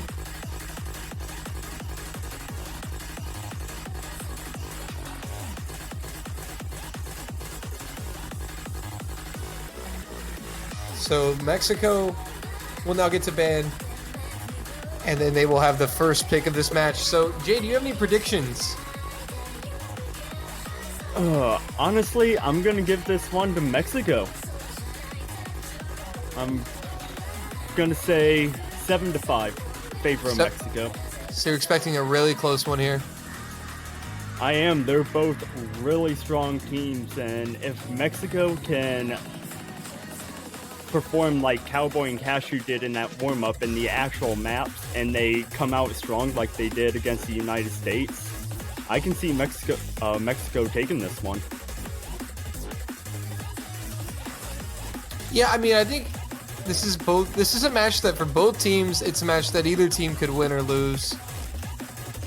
I think it's just going to really come down to how they handle this map pool and how they handle taking certain losses in certain pools, certain mod brackets. I think a lot could affect this, but Mexico has shown that they do have the consistency, as well as Finland.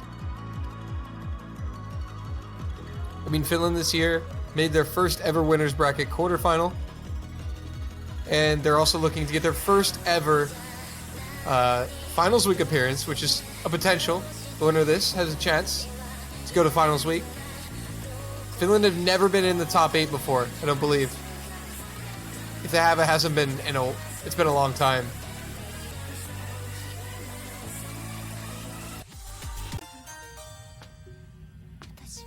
And the pick coming from Mexico is going to be Madness. Hellblind, Grief and Madness. Grief and Madness, Grief and Malice. Oh my goodness. Grief and Malice bring the madness. Yeah, one of those maps is being played. But Evans is going to get the ban. So Mexico actually banning Hidden here.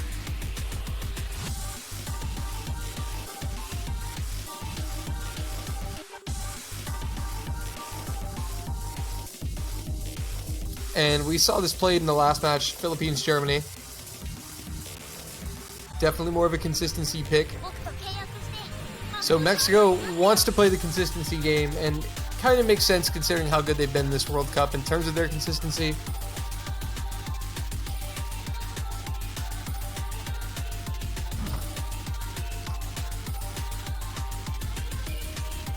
So it looks like this is going to be the roster. It would appear so.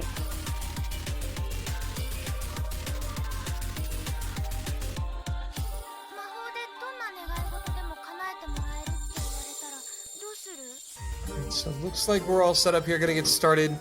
So Mexico definitely gonna look to play the consistency route here with Finland and see how strong they are on just a no mod map. It's a good consistency, like just benchmark test. So Mexico gonna put Finland to the test, and there's the Kia. Oh god, you're gonna make me do it like you had to, aren't you? Oh no, I would never.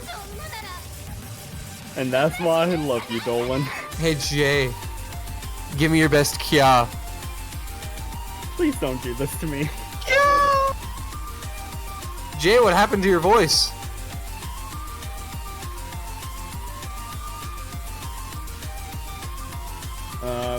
Not sure.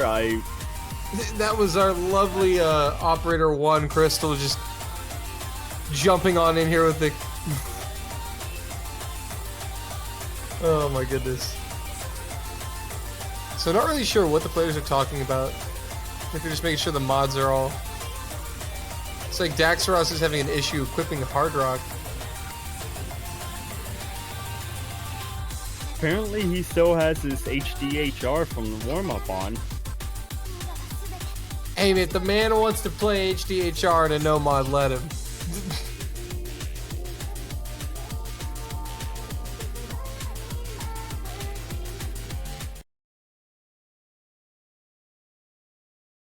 I was like, wait, no, this is an HR pick. Did I say it was no mod? Oh, yes. Why did I think that was no mod? There must be like another similar. I'm upset with myself. But it also makes sense as to why Mexico would pick Hard Rock, because they're a very good Hard Rock team.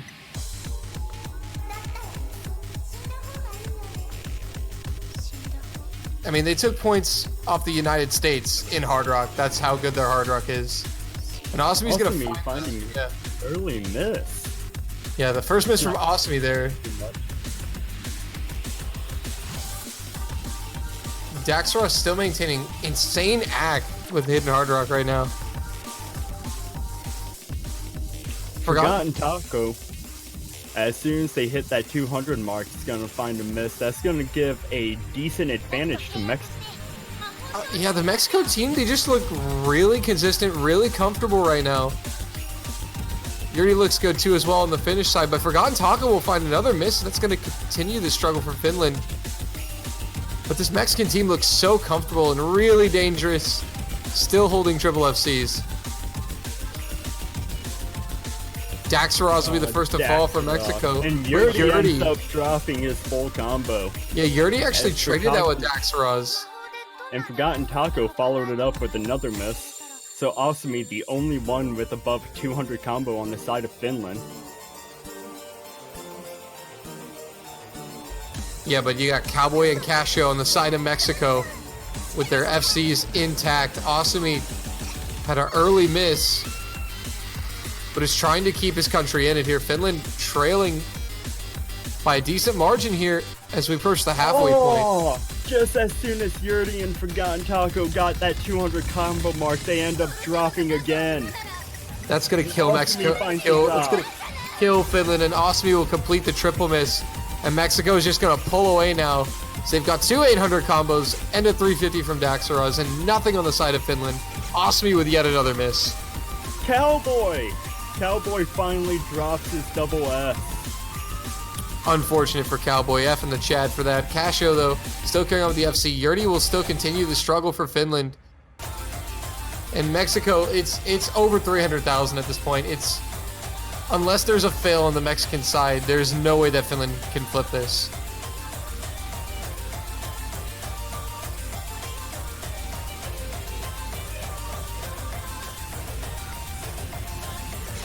And I believe on the pick'ems, this match was 51% in favor of Finland.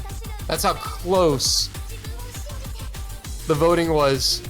Even the people thought this match was going to be like a dead even battle. But Mexico has come to play, and they're going to take the opening point. Like I said before the match, if Mexico starts out strong, I can see them taking this all the way, and so far they're proving my point. Yeah, when Mexico starts strong, they tend to not let off the gas at all. They continue to keep it up. And Yurdi with another miss. And Forgotten Taco breaking as well. But all eyes are on Casio. The one FC intact. And he is going to keep it. And he gets it. Mexico take the opening point. Mexico, what are you doing? Daxaros Total. with 1 miss on Hidden Hard Rock. Cowboy with the 3 miss. 4 total combined misses for Mexico. And Finland's best performer, Yurdi, had more than that. At 5 misses. Nomad 6 quickly coming out from Finland, though. Let's see here. 22 plus 17 plus 5, 44. Quick maths. Yeah, It's 44 42. misses on Compared to 4 on the Mexican side. 11 times as much misses. Jeez. You're out here with the quick math today. I am. I don't know what it is, but Well, we're gonna like be getting some Camellia here. Nomad 6 is the pick from Finland. some more Camellia for the Aus Camellia World Cup. Yeah, the Camellia World Cup.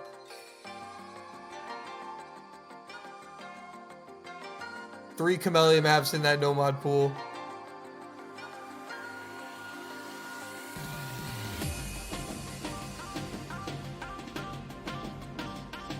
So Nomad begs the question, will we see any roster changes? Because Finland looked like they had several issues with consistency all around. And Mexico just looked good.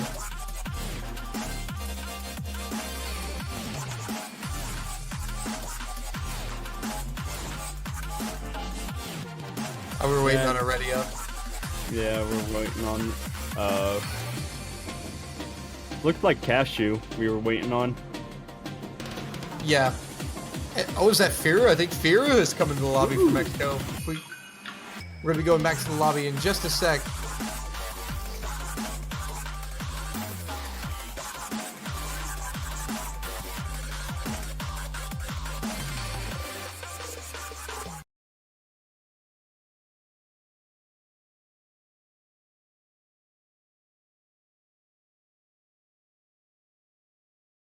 And so we're going to be getting right into that Nomad 6.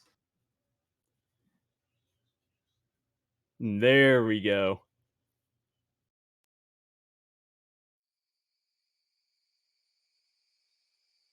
And here we go. So finally the second round is going to be played here And on Nomad.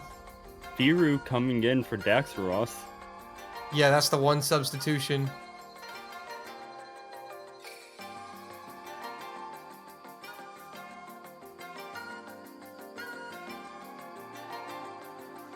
So no early misses.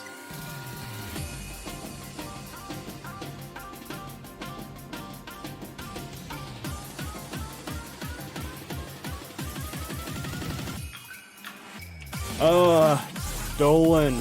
I That had a is it. feeling you were gonna curse it. I was had a waiting. feeling- I didn't want to curse anything.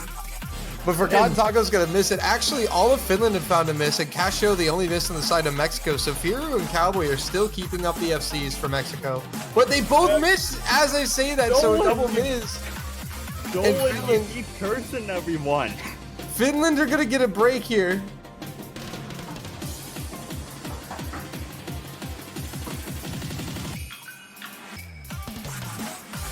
At the 200 combo mark. Osmi Firu and Forgotten. Cowboy. Yeah, Osmi and Forgotten Taco putting in some work here. Yurdi now at 200. Firu and Cowboy just now catching up to that 200 combo mark. It's awesome he finds a miss. That's going to give Mexico the advantage again.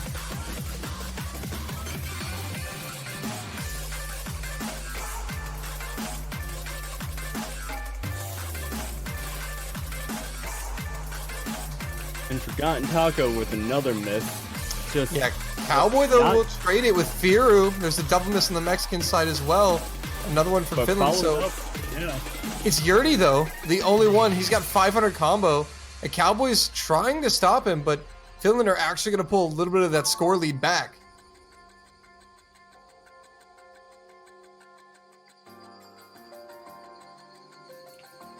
And aside from Yuri, this does not seem like the Finnish team that we are used to watching.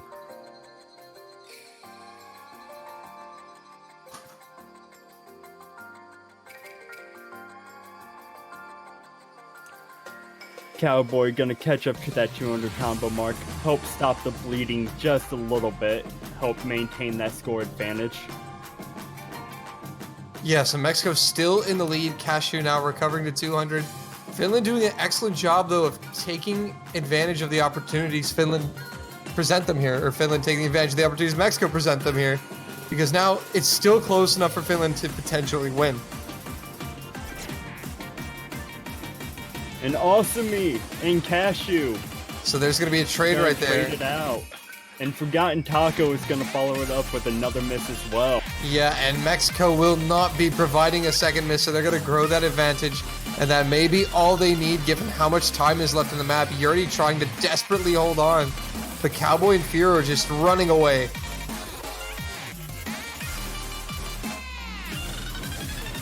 Cashew will provide a miss, though, from Mexico. But Mexico look like they have this basically in the bag, but a miss could make things a little scary here. But there's a double miss from Finland, Awesome and Forgotten Taco. And that's going to basically give this point to Mexico. There's not really much that can be done. Despite Yuri's best efforts to hold his team in this map, he just couldn't hold it fast enough. Yeah, he tried, and Finland kept them in it. You know, Finland played really well and stayed in it to the very end. But unfortunately for them, Mexico, just the slightly more consistent team. Awesome with an 18 miss and 22 miss last map. This is not like the Awesome that we are used to watching.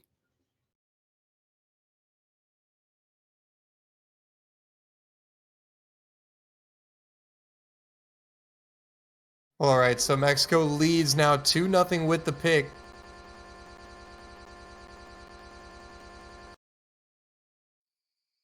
So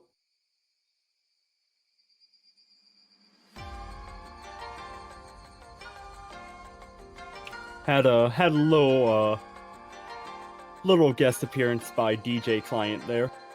yeah, he came in, you know, just to give you guys a preview of his new SoundCloud. You got a mixtape coming out. Heard it's gonna be fire.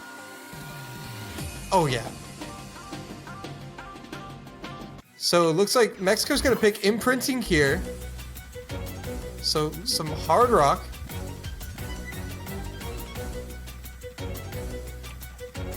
No surprise with the hard rock pick coming from Mexico. Seeing how they did, they just completely overwhelmed the Finnish team with their first hard rock pick.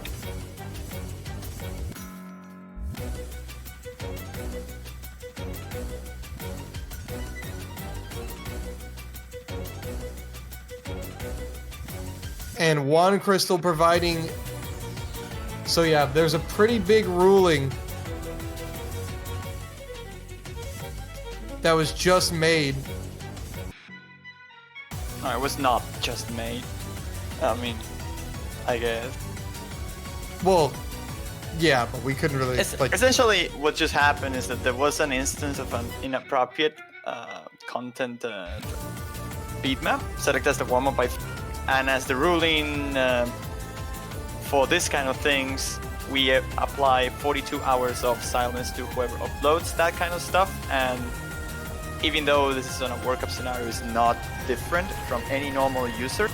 Therefore, there was a penalty applied to the players involved with the uploading of such map. After being selected here, we spotted that it was not a prop, and the penalty was addressed to the players involved, which were Yerdi and Ausumi. Okay, well, thank you for the update. So that's essentially what happened. Yeah. Well, now this is actually absolutely just terrible for Finland. This is... I don't know what they can do here now.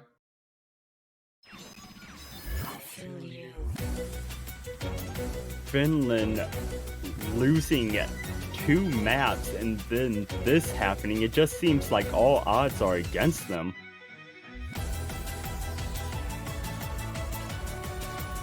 Wait a minute. Wait a minute.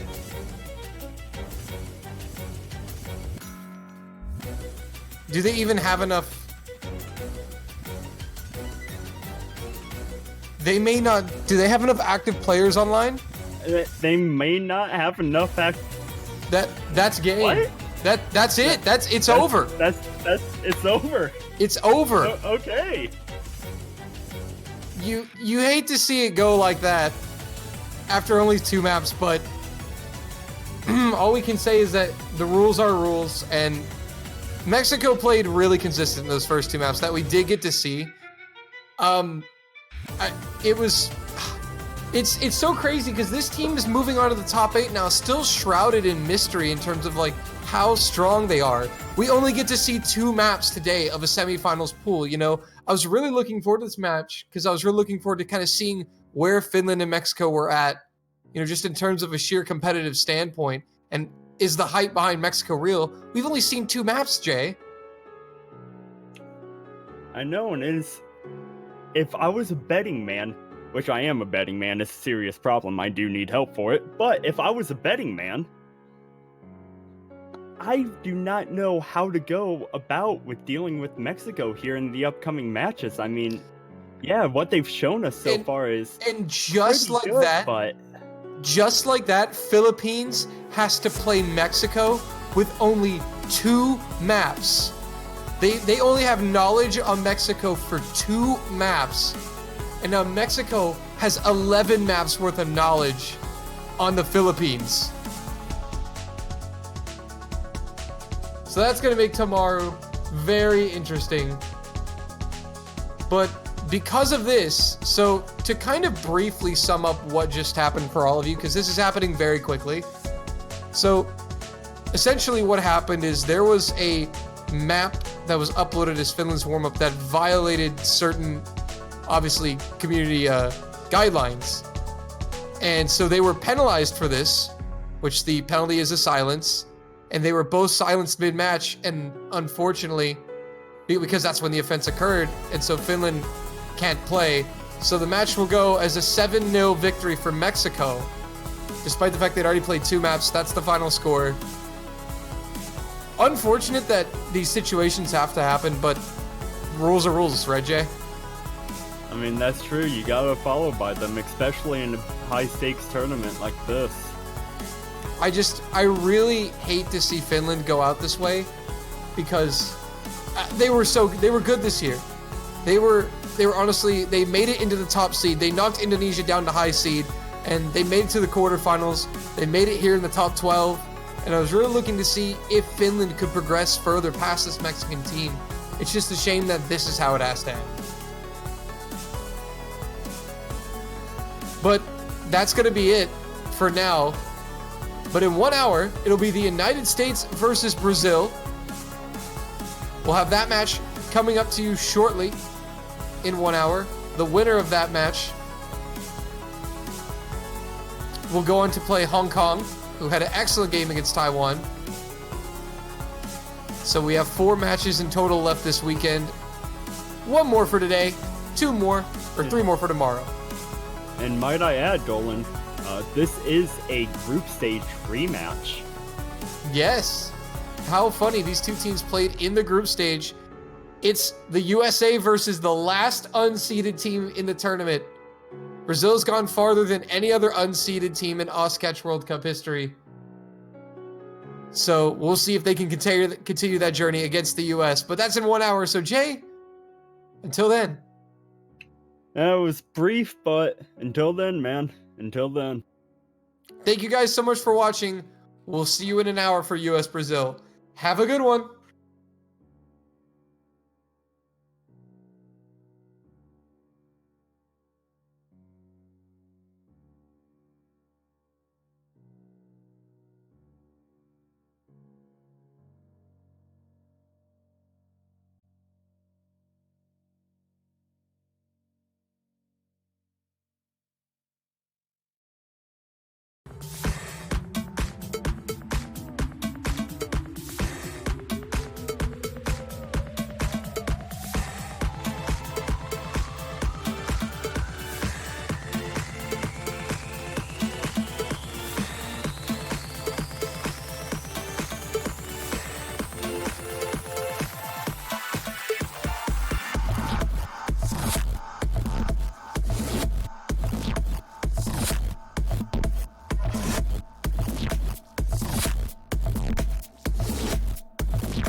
Hello everybody, welcome back to the final match of this day 1 of the Oscatch 2019 World Cup semi-finals. I am JB Hyperion in the commentary desk, on the desk, I'm everywhere on the desk, and I'm joined by Elux for this final match between the United States and Brazil. How's it going, everyone? So this is our final match, the losers bracket encounter. Winner stays on, loser sadly departs. United States led by Chicken Bible and Kendall, Karisu, Zach, Rossold and Lexi. Brazil captained by Hanek, and in his team is Super Choke, Taishi, Predominador, Ex-Nando and Overdose. Your thoughts on this match, Elux? Well, it's definitely going to be an interesting match to see, considering the fact that it is a group stage rematch. Of course, yeah, these two teams were the qualifiers from Group C, I think, along with Russia and Romania, the other two teams in that group. Forget off the bat what the result was in this, but I do remember the US winning their group stage match against Brazil, so... You know something? We have a stats for that. Group C. United States did actually win that one 5-0.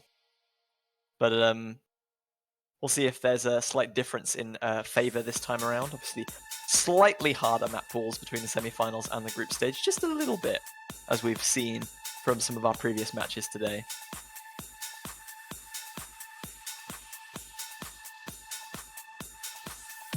So as we said, this is a losers bracket encounter. The loser exits the tournament. The winner has a date with Hong Kong tomorrow afternoon, as they were victorious 7-5 in their losers bracket match against Taiwan. The start of today, a very excellent match. If you have not seen that one, I highly encourage you to go see that one. Oh man, Brazil is going to be running through the gauntlet on this. If they somehow end up winning against the United States, they got to go against another tough team, Hong Kong. I mean, I'm not sure whether it's kind of a negative thing to know that Hong Kong awaits or a positive thing, because if you can beat United States in a semi-finals pool, I think Hong Kong are of comparable skill. Like maybe the US slightly better overall. So if you could beat the US, you must be feeling fairly confident going into that one. But of course, they got to take this one match at a time, and the US are the team that stand in their way. US, a new kind of addition to the losers bracket after they lost 6-2 to France in last week's quarterfinal. Brazil have been in the losers bracket for a little extra time now. They lost 6-1 Chile in their round of 16 match, but then came back strongly to beat the other unseeded team still left in the tournament, Sweden 6-3. So Brazil, the only unseeded team left in the tournament at this stage. And they definitely made history, being the first unseeded team to make it to top 12 in Oscatch World Cup history. And let's see if they can continue. See if they'll continue to make history by making it into the top 8.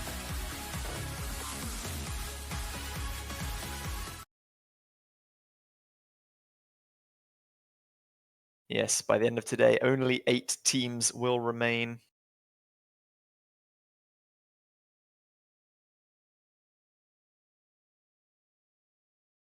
Some interesting mod choices we have going on here. I was going to say, it's not often we see a ranked map set as the warm-up, but this time we do.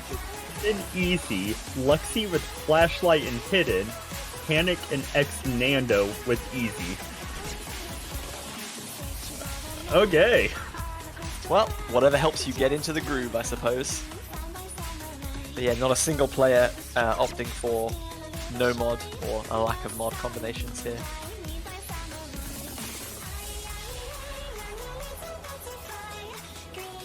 This is just so weird to watch. If you look over on the United States side, you have fruits falling at normal speed, then you have fruits falling at about half the speed, then you have fruits that are practically invisible. Yeah, could we just take a second to appreciate that Lexi had a 150 combo and the notes are pretty much entirely invisible.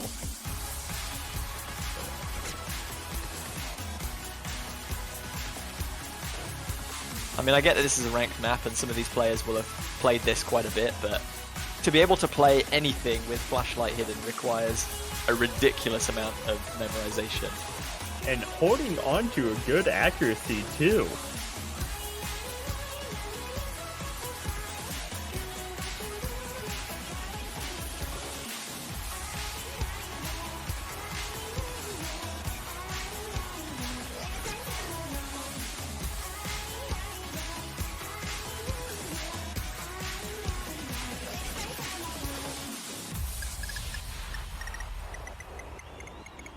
And that will conclude warm-up number 1. Not quite sure whose pick this was. But we're moving on to the second one. Normally we'd say, Zach, that's an impressive 2-miss. Well done, you have been MVP of the game. But he wasn't playing with easy, and he wasn't playing with flashlight. Think Lexi easily took MVP in that one. 151 combo with flashlight hidden. What a madman.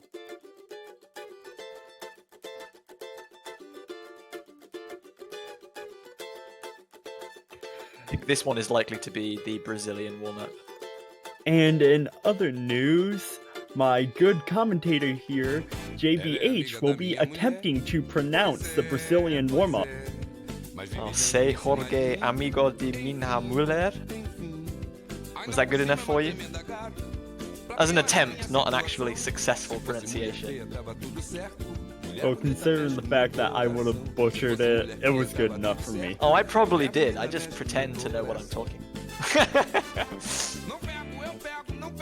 Rate my Portuguese out of 10, somebody in the chat. I won't be offended if you say -1. Hey, first rule, look good doing it. If you go in being confident enough in yourself, then you already got everyone fooled. Absolutely. That's how it works. Works in interviews, works in exams. Just convince people that you know what you're talking about. And sometimes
World Cups just like this one.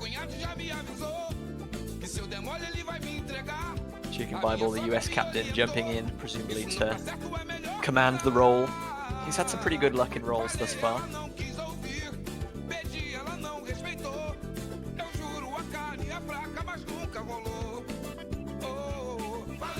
Seeing some more role predictions in the chat. Oh, Zach rolling 96 though. Ready to roll 1 and then rolls 96. So Chicken Bible obviously thinking Zach had the mystical moves. The roll fortune was with him.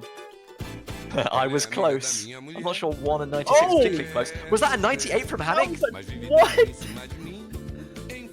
We didn't even see that. They rolled too fast and chat had already scrolled down. I'm pretty sure that was a 98 from Hannick. That was a 98. 98 to 96. So that 96 is even more impressive. That he had a 2 in 100 chance of winning that roll, and he came so close, but yet so far. So unfortunately, it will be Brazil deciding the outcome of the roll. Will they pick first or ban first? Well, I don't know what they'll pick, JBH, but all I know is I somehow picked the teams winning the rolls correct for once. So you, without the reverse psychology, this time you were correct. Oh crap! This wasn't supposed to happen. Hold on. He's rigged the whole game. We were robbed of an epic moment there by Brazil rolling too quickly. Chicken Bible asking Lexi what he wants to ban. Lexi saying, nope, you choose. I'm not getting involved. I don't want to be responsible if we ban the wrong thing.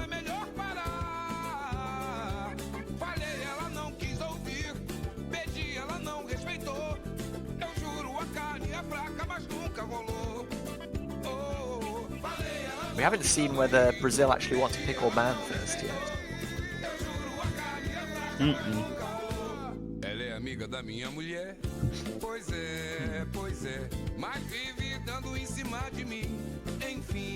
Ref Tiger Eyes just chivying Brazil players along a little bit. They want to pick first, okay.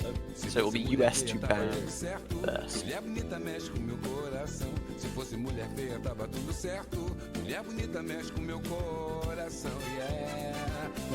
Chicken Bible coming in with some information on Zach, but I'm not sure it's useful information, but it's. I noticed that the US team always likes to just poke innocent fun at Zach. He's an old man. He's in his 8th World Cup at this stage, I think. The only player who's been in every single official Oscatch World Cup since 2012. He shared that accolade with Alien Flybot until last year, but he's sadly absent this time around. The grand old man of Oscatch World Cup.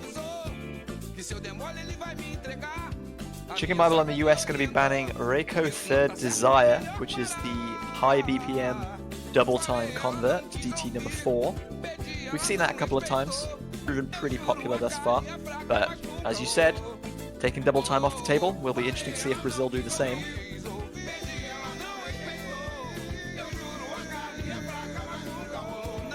They're going to ban Saturn from the Hard Rock pool.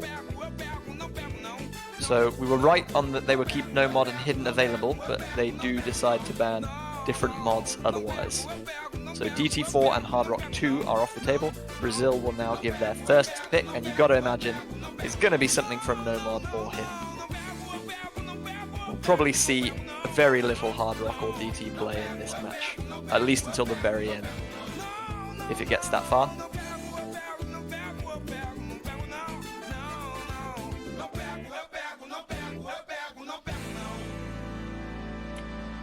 Come on, Brazil. I've been waiting all this time. Pick my me map. I want to throw in the fact that there are X number of me's in that map. I am waiting to state that fact until that map gets chosen. You can't deny this man now.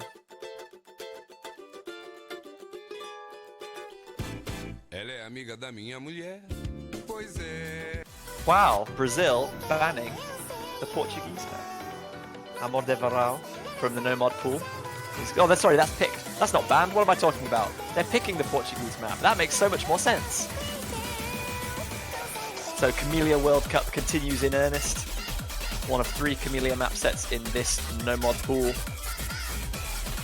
It's been a long day, guys. Bear with me, please.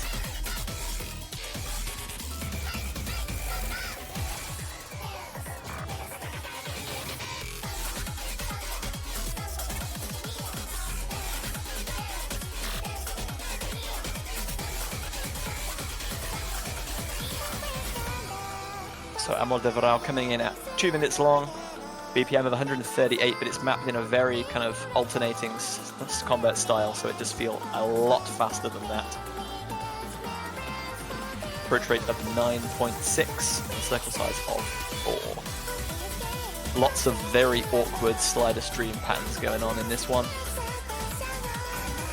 If anyone can build a significant combo towards the beginning of this map and give them their team an advantage, we've seen that a lot of the times the team that has the advantage in the first kind of quarter to 1/3 definitely comes out on top, because it's very difficult to maintain a combo in the second half. This sounds a lot like papaya base. I completely agree, and I think I did say that either in the World Cup server or maybe on the map pool showcase last weekend. It does sound an awful lot like papaya base.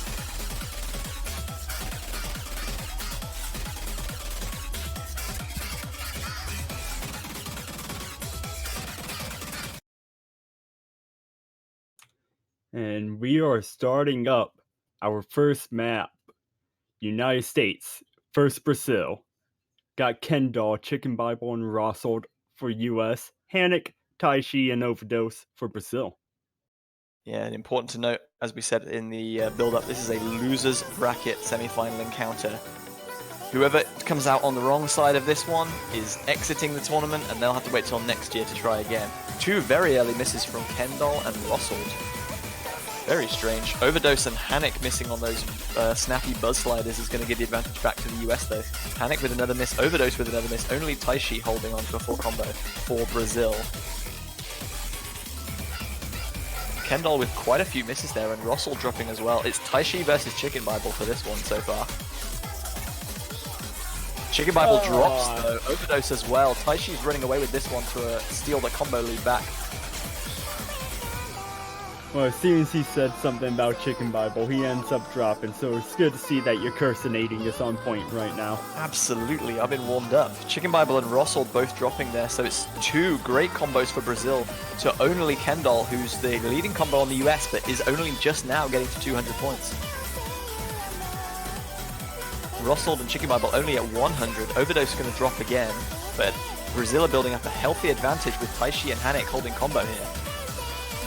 Rossel and Chicken Bible trade that drop from Overdose. And this is uncharacteristic from the US, especially 2 players with really high caliber like Chicken Bible and Rossel. You usually don't see them missing this much. Hanik with a huge drop there though, just not getting to the beginning of that rapid slider velocity section. Taishi still holding on to a double S though, as Hanik and Overdose see a double miss. Rossel trades. Hanik and Overdose are really struggling to build combo back up now, but there's everybody misses. Ooh, and all the combos have been board is completely reset with obliterated. combos. But with this much low... Whoa, wait, the US flipped it. There was a huge change in score there.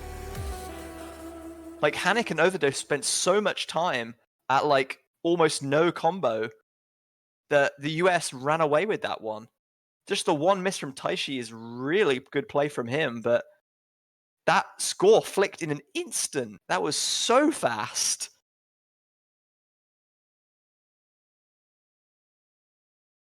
It seemed like Brazil had a healthy advantage, and then all of a sudden, the click of a finger, US had the win.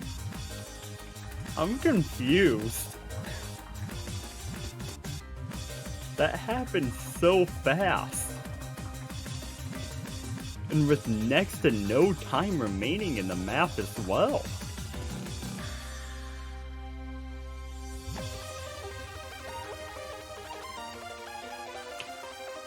You see that, guys? Rossel telling Kendall, hey, you're not my manager. I won't do what you tell me to do. I'm not gonna have fun with this.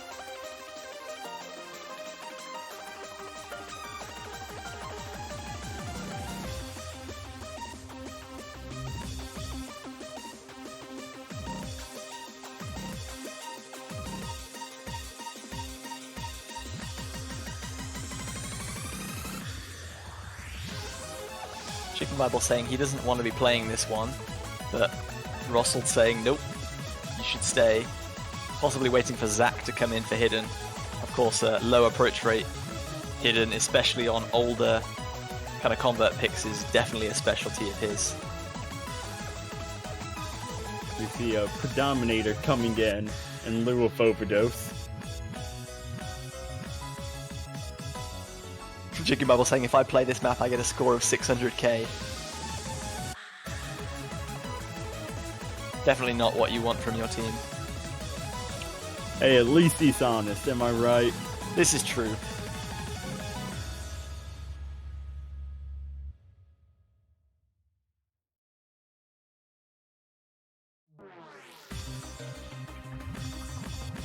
Looks like everyone's ready, and Tiger Eyes is going to start game number 2.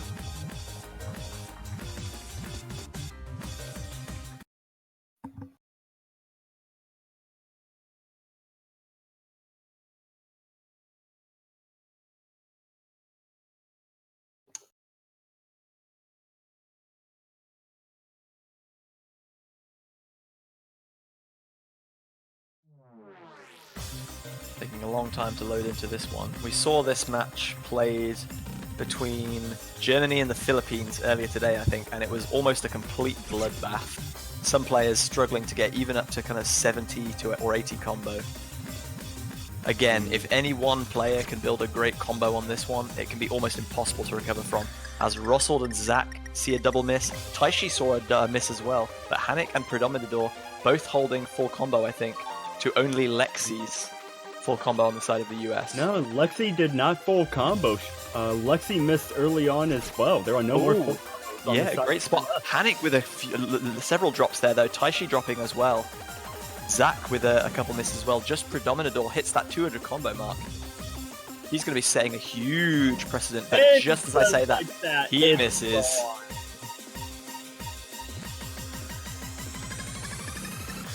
US going to be building a lead here with Zach and Russell over that 100 combo mark. JBH, your cursonating is too on point right now. That's my job.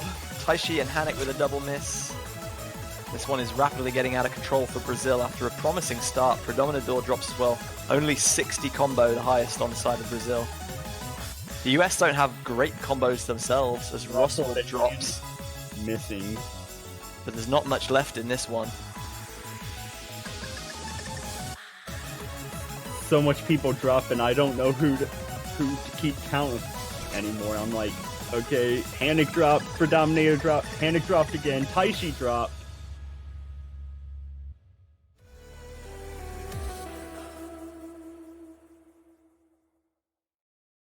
And that one is going to be a fairly handy victory for the US. 118,000 points, the difference. Just slightly better consistency overall from the US roster. Predominador coming in with the best combo at 219, but unfortunately, just a few more misses from the Brazilian players deciding that one. And unfortunately, no one from the Brazil side pulling off an S. Well, Hanik almost there, 97-92. Russell with the 99-26 accuracy. Great play from him, even though he couldn't maintain a huge combo.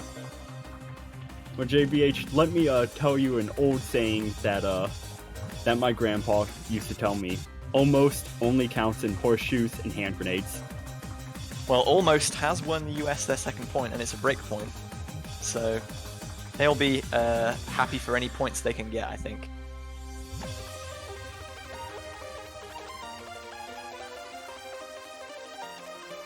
Brazil to pick next. They've lost one of their picks, but they have another chance now.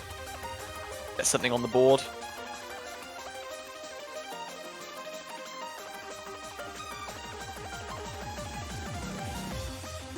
So not too many people gave Brazil a chance of winning this one in the pick'ems. Just 2 people, I think, or 4% of the audience, of the participants. The other 96 in favor of the US.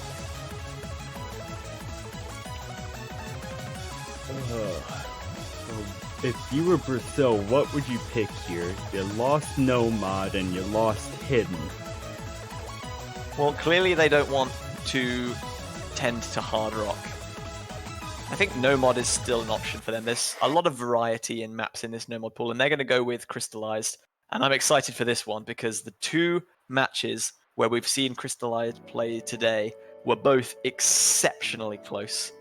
We had Hong Kong winning a spinner battle over Taiwan that was decided by, I think, 1,300 points. And then we had Philippines versus Germany. We saw both Bunrei and Marv Mallow drop on the slowest section imaginable that gifted Philippines a game point to that one. I think that was a break point as well. So if this match is anything like any of the ones we've seen in the previous 2 matches, I'm looking forward to this one. I was actually watching the Philippines match earlier today at work. My coworker yelled at me because I was not paying attention. Hopefully the hype didn't distract you too much.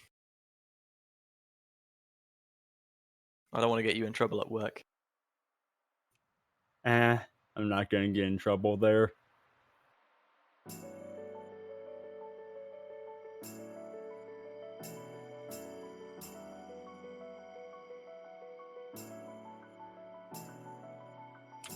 Taishi showing off his dance moves a little bit. Just shaking that plate back and forth a couple times.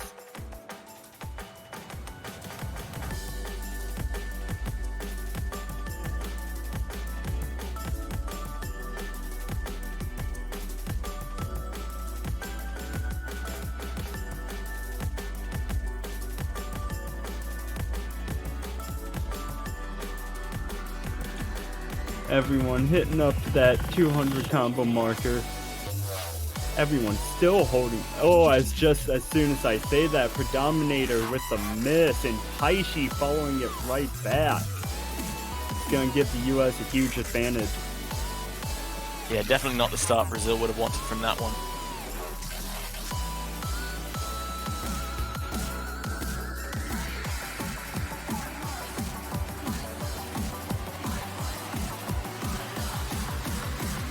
Everyone on the Brazil side finally getting back up to that 200 combo mark. Gonna stop the bleeding for now.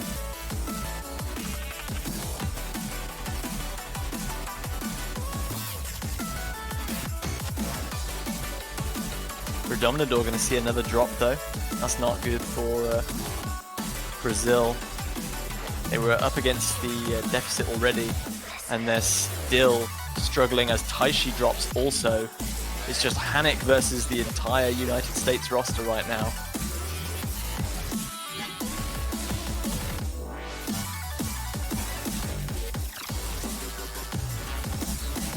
And at 1,000 combo in, we are still seeing a triple double S from the US. There's still plenty of difficult map to go, including, ironically, this very calm section. Because the approach rate is pretty high, if you're not in the right place and you have to dash to the complete opposite side of the screen, you can be in for a world of pain on this one. Thankfully, most people opting to stay in the center for as much time as possible. Seeing Broadsword plate dancing that slider a little bit there.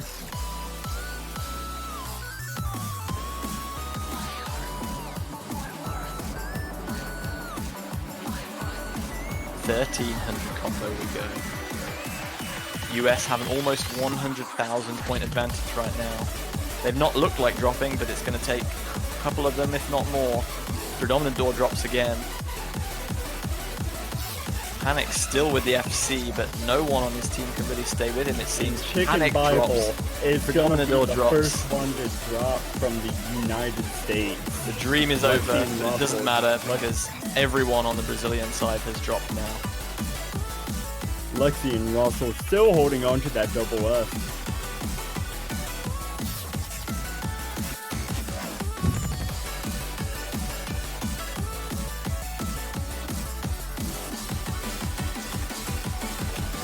US's lead is now up to over 200,000.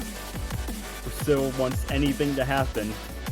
They're going to want to be looking for a failure here by someone on the United States, otherwise we're going to be looking at 3-0.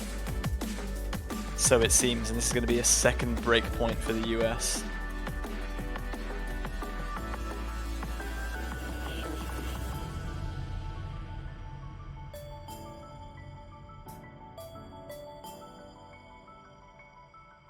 Oh no, Russell with the drop! That's what happens when you try and show off and start dancing around. He relaxed at the wrong time. Thankfully, he's done more than enough work to carry his team over the line. Lexi is the only hope for the double S.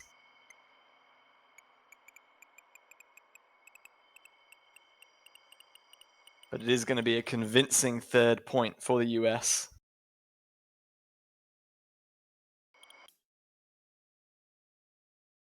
Chicken Bible just taking a little bit of extra time to finish. It's 2-1 misses with no droplet misses and 1 double S. All around, a pretty dominant performance from the US on that one. Hanek did well to get to 1500 combo, but his team could just not quite keep up, unfortunately. Brazil get to ban a second map as a result of the US reaching 3 game points. At the end there, Chicken Bible wanted a little bit of the spotlight to himself, so he just held still a little bit while he waited for everyone else to finish.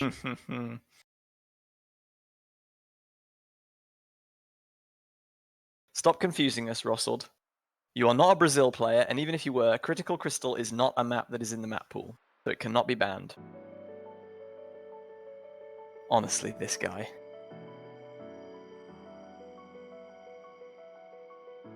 Imprinting is going to be their next ban. So again, they take another hard rock pick off the table. This time a convert. They've taken both of the short hard rock picks off the table. Chicken Bible saying he actually liked that song as well. Well, tough. He's not getting it. Well, at least not until tomorrow, and that's only if they can win this match. They're doing pretty good so far. 3 points on the board. 4 more to go for a victory.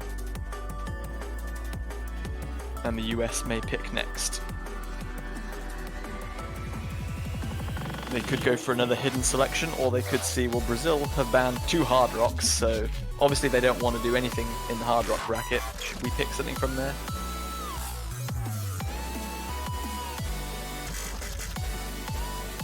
Chicky Bible's going to pick his own map. What a narcissist. Drop Pop Candy from Real. Hidden AR 8.2 CS5. Going to be the next selection for the United States. A very short map, both in length and low on combo and density. It's going to be very difficult to get a good score if anyone misses anywhere near the middle on this.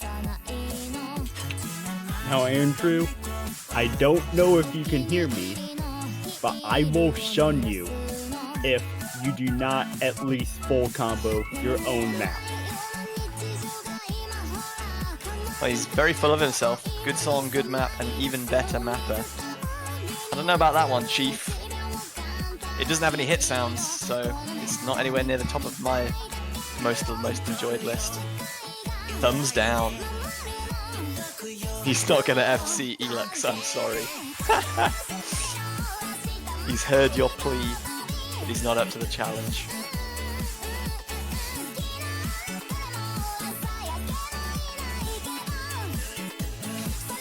You know what, Andrew? That's it. You're gonna make me say it. You're gonna make me say it. I hope you fail the map. Ooh. I said it. I said it. There's no taking somehow it back. Chicken Bible's given himself a 4.3 million point advantage. That one's an interesting... I mean, I know it's his map, but oh, there we go. It's been reset. There was some serious mapper advantage going on there. Rossold seeing the first miss on the side of the US, giving Brazil a very early lead. And Andrew, Chicken Bible, missing that first note just to spite me. Taishi and Hanek both seeing drops, giving the US advantage though. Predominador still holding for Brazil. But he's up against Lexi and Rossold. with sizable combos on the side of the US. And Predominador does finally drop. Panic missing as well. Rossald almost at 200 combo, Lexi already there. Chicken Bible, even the lowest combo on the US, is still higher than everyone on the side of Brazil. Brazil really struggling with this low AR hidden pick.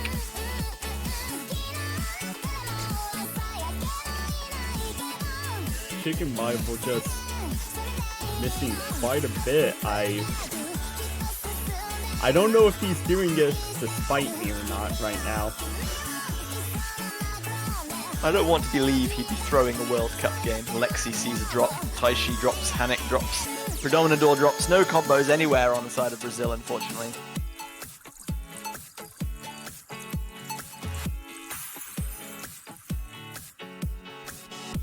Can Rossald get to 200 combo before the end? They're going to win this one comfortably. And he Just will about get to 200 it. combo before the end. About 200 and...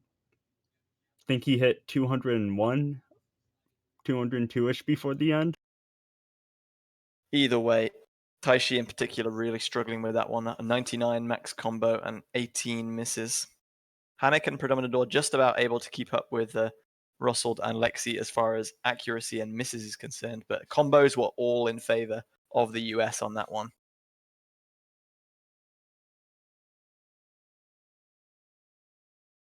So 4-0 to the US now, and this one is looking a little bit dangerous. Brazil to pick once again. They've tried no mod twice, and it has not worked either time.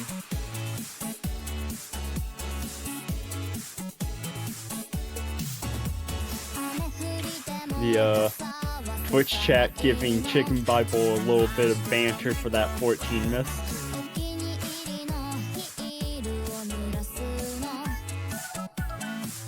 There's a hashtag blame JBH in the chat as well. Outstanding.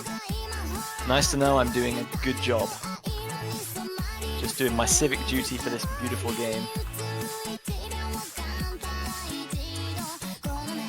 Well, I mean, your cursonating has been on point so far this entire match, JBH, so the hashtag blame JBH is pretty accurate.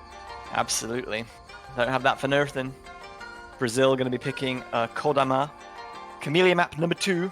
Well, number 3 actually, because Crystallize has been picked as well. So Brazil are just on a Camellia streak right now. They've picked all 3 Camellia maps back to back from the no mod pool. This one, the second of the 2 converts. The longest, second longest map in the no mod semifinals pool.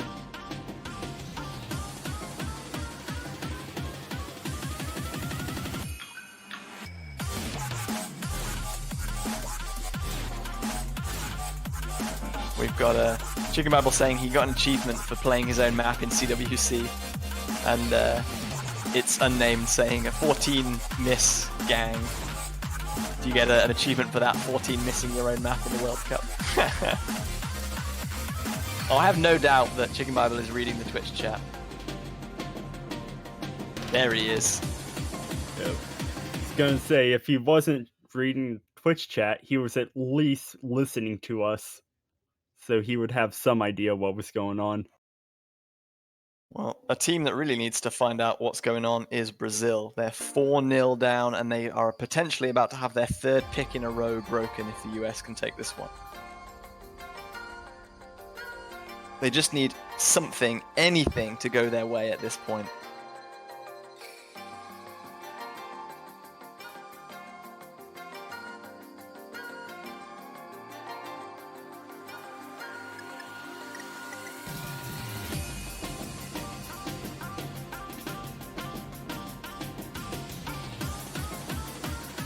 Everyone navigating to 100 combo without issue. Panic dropping on those vertical slider doubles. Followed up by Lexi.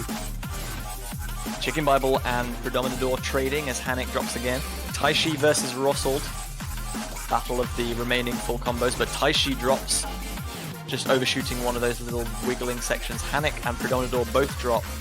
Rossald still holding on to a double S, but there are no combos left on the side of Brazil. Been a bit of a theme of this match so far. Lexi catching back up to that 200 combo mark. And the bleeding will continue for now. Taishi finding yet another miss.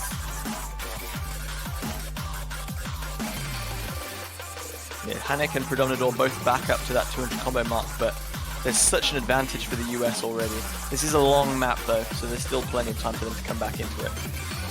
But Russell just does not look like he's even thought about missing. And Taishi is still not at that 200 combo mark. And he's not going to be there for a while longer now. Bible, but Hanek and Taishi both drop as well.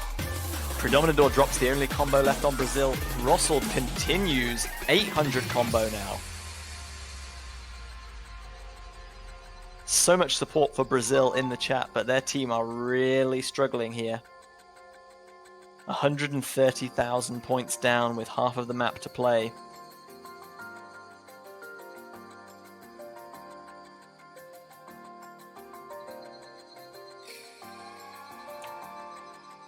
Don't think Russell learned his lesson from that crystallized map. He's still plate dancing around.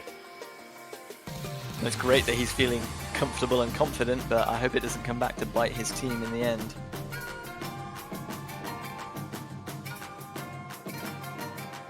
Hanek and Predominador both hitting 200 combo. Taishi up there as well. US have been there for just a little bit longer, so the gap is going to stabilize, but it's very large right now.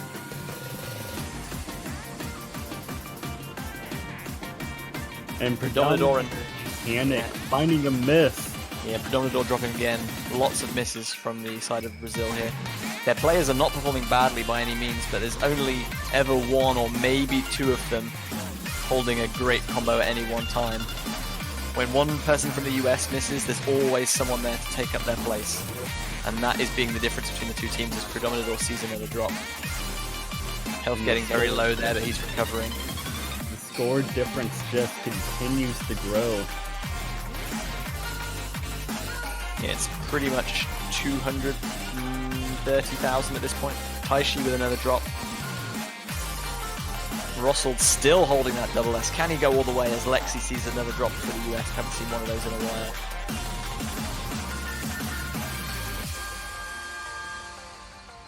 And he's going to go all the way with a double S at the end.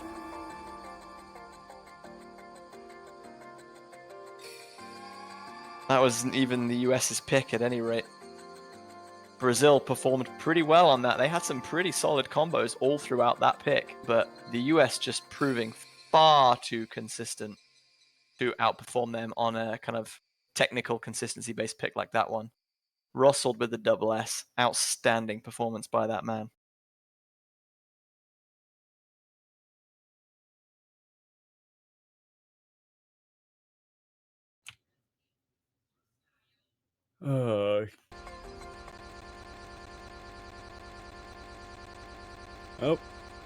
Oh, another guest appearance by a DJ client here.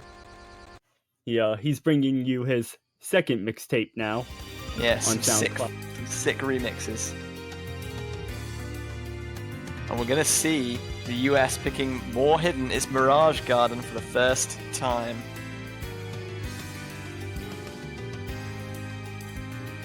In this match number 5, United States versus Brazil. We're seeing Mirage Garden picked for the first time. It's been mostly ignored, not banned too often, but neither kind of wanted by either team really. And there's an awful lot of direction changes after hyper dashes, wiggling and strong dashes, which make this pretty obvious why it hasn't been selected too much.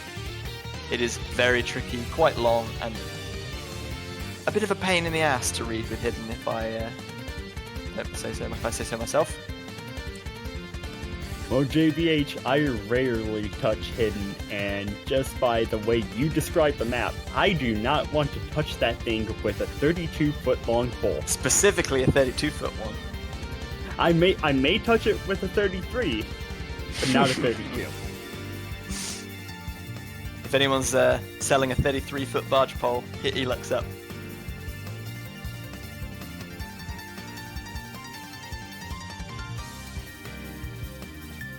So this will be the US's third pick. If they win, it's their 6th victory, and it takes them to match point. A very, very strong showing from them after what was not quite a humiliating defeat last week, but it was certainly an eye-opener against France. 6-2.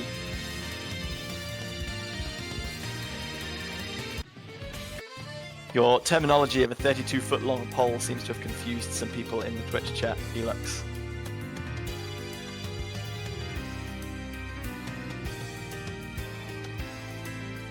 Anyway, we're going to be getting back underway.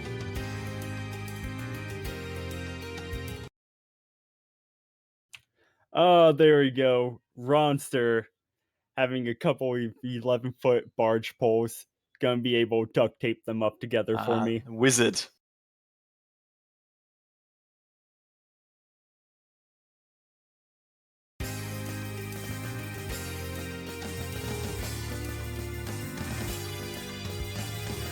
Rossold and Panic, with very early misses. Ever so slightly in favor of Brazil at this stage, thanks to the slightly later miss from Rossold. But this is quite a long map, and I don't expect misses at kind of 10 combo to really factor into the result, given the difficulty of patterns that are coming up next. Predominator sees a miss at 180 though, and another Taishi as well. That is disaster for Brazil. Russell finding a miss to trade out one of those, and Zach following it up.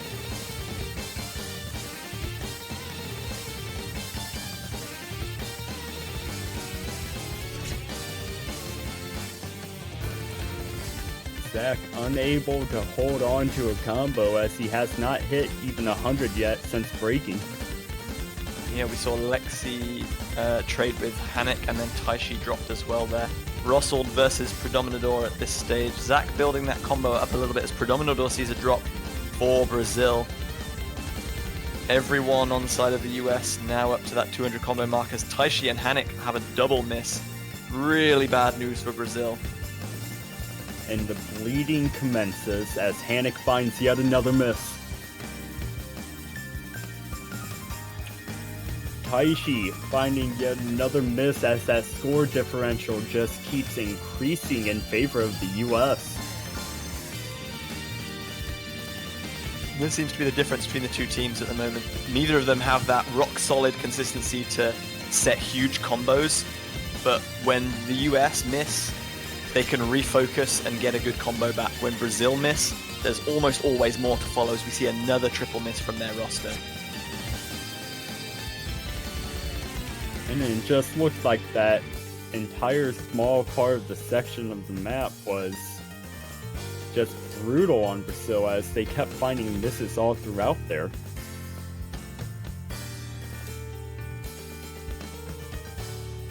And whereas Brazil have been struggling to get 200 combo as Taishi drops again, Rossold at 900 and Lexi at 750.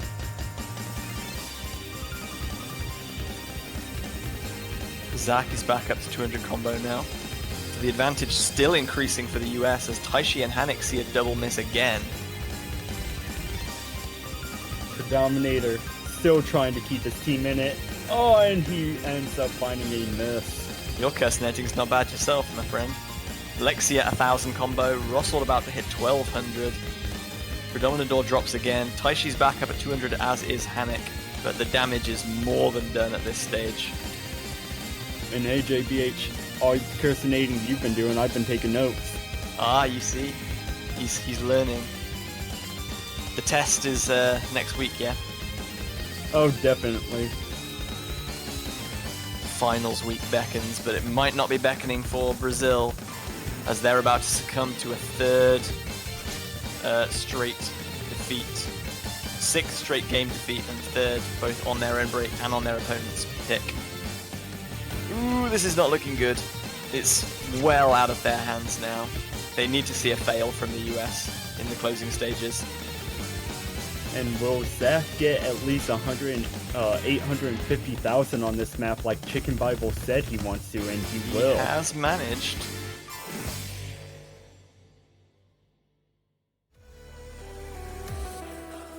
I'm not sure whether that was a drop at the end or whether the client has just struggled a little bit to sync up.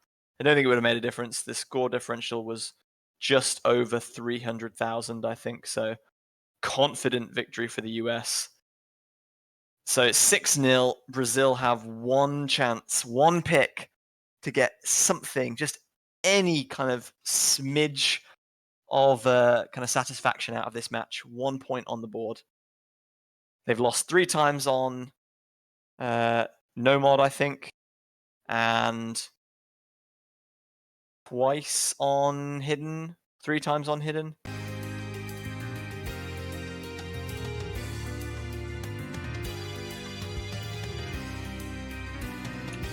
Neither of these teams wanting to touch Hard Rock or Double Time.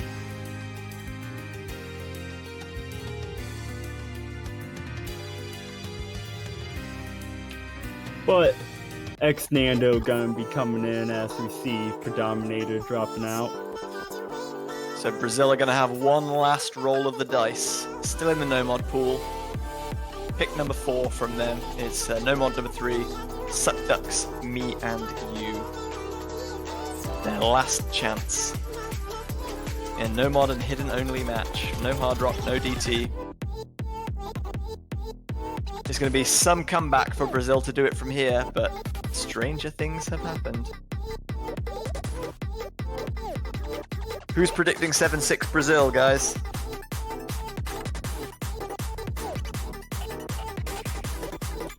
Find out that the Brazilian players were just playing with their eyes closed that entire time. And here begins the comeback of the century.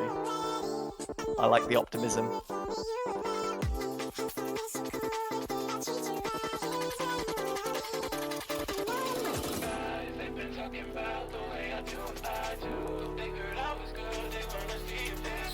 We're going to be seeing Kendall coming in exchange with Lexi.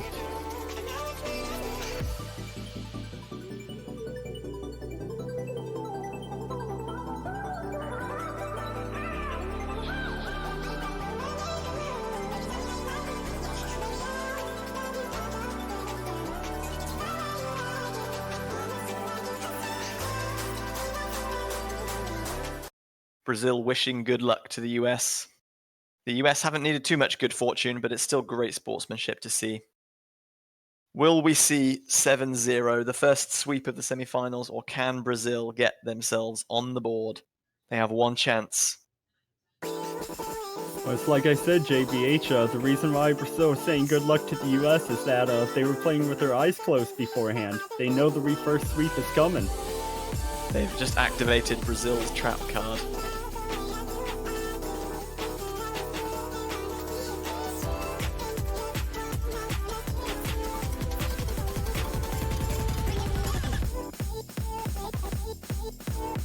Taishi gonna be the first one finding a miss.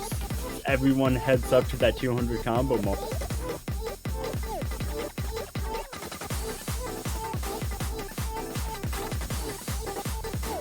Yeah, so far everyone managing these high SP sections really well, but Kendall and Rossold, we see a double miss from the US. Brazil are going to have the advantage for the first time in quite a while. Kendall dropping again.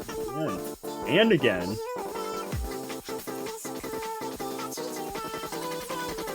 X-Nando going to take the first, or second hit, sorry, from Brazil. Hanik still holding on to that FC. Rivaling Chicken Bible Zone, both on double S. X-Nando missing right at the break there. Just not in the right position at all.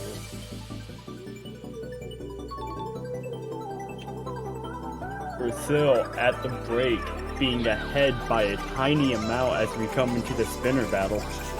United States going to take the advantage on the spinner, though, it looks like. They have the combo advantage as well, with only Hanik having the full combo. The lead is small, but it is still growing. X-Nando going to drop on the side of Brazil, though, and that's not what they needed. Taishi catching up to that 200 combo mark. Gonna help his team out a little bit, but they're going to need a lot more than that if they want to come back and win this match. Yeah, they're going to need at least one miss from the American roster right now. There's only 1/3 of the map to go. X-Nando dropping again. Just really struggling. Hanik finally drops that full combo. Chicken Bible the only one remaining now. And you got to think that's probably all she wrote for Brazil this World Cup.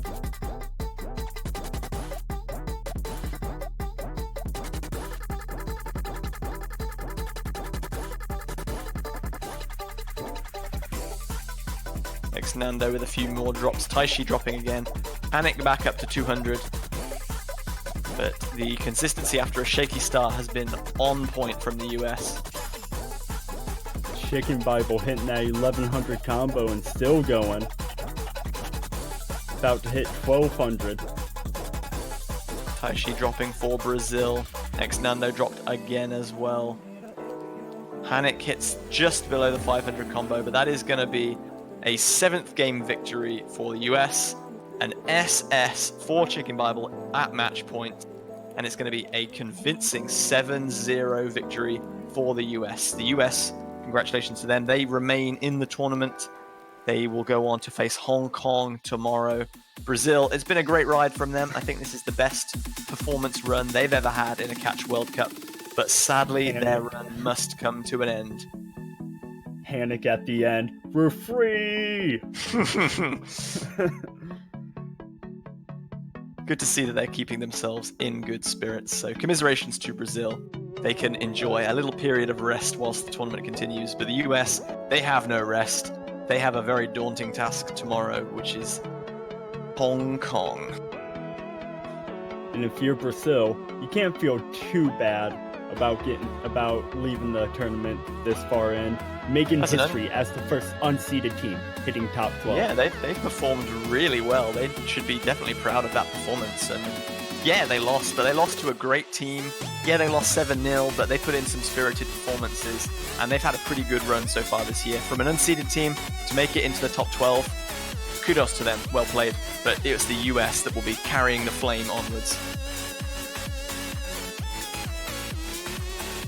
And here in about 3 hours, we are going to be seeing our last year's losers final rematch of China versus Chile. Yeah, China eventual winners in 2018, defeating the US.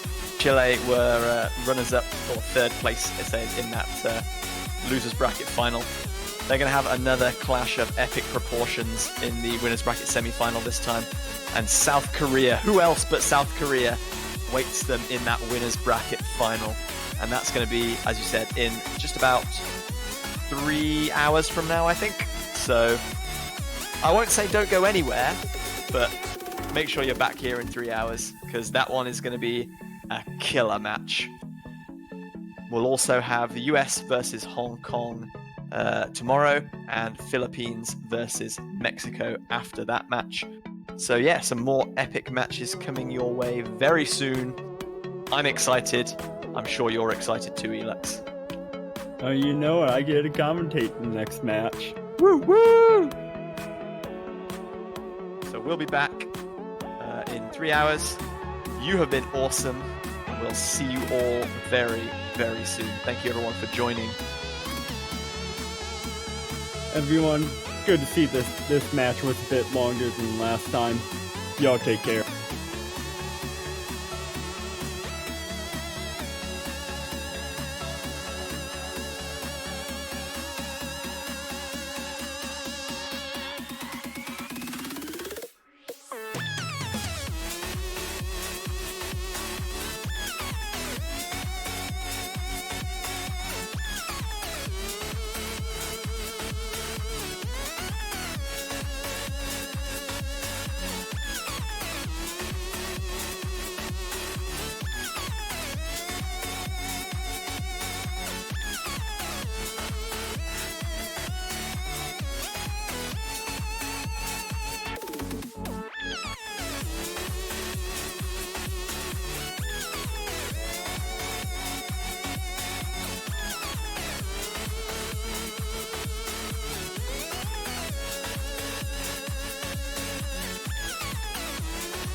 Good evening, everyone, or morning, afternoon, or night, whatever time of day it may be for you. Welcome back to the semi-finals from the 2019 edition of the Oscatch World Cup.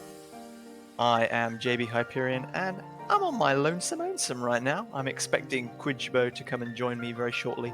He's making a lovely cup of tea, and he'll be right back. But as we wait for him, we're going to be jumping right into our winners bracket semi-final, one of two.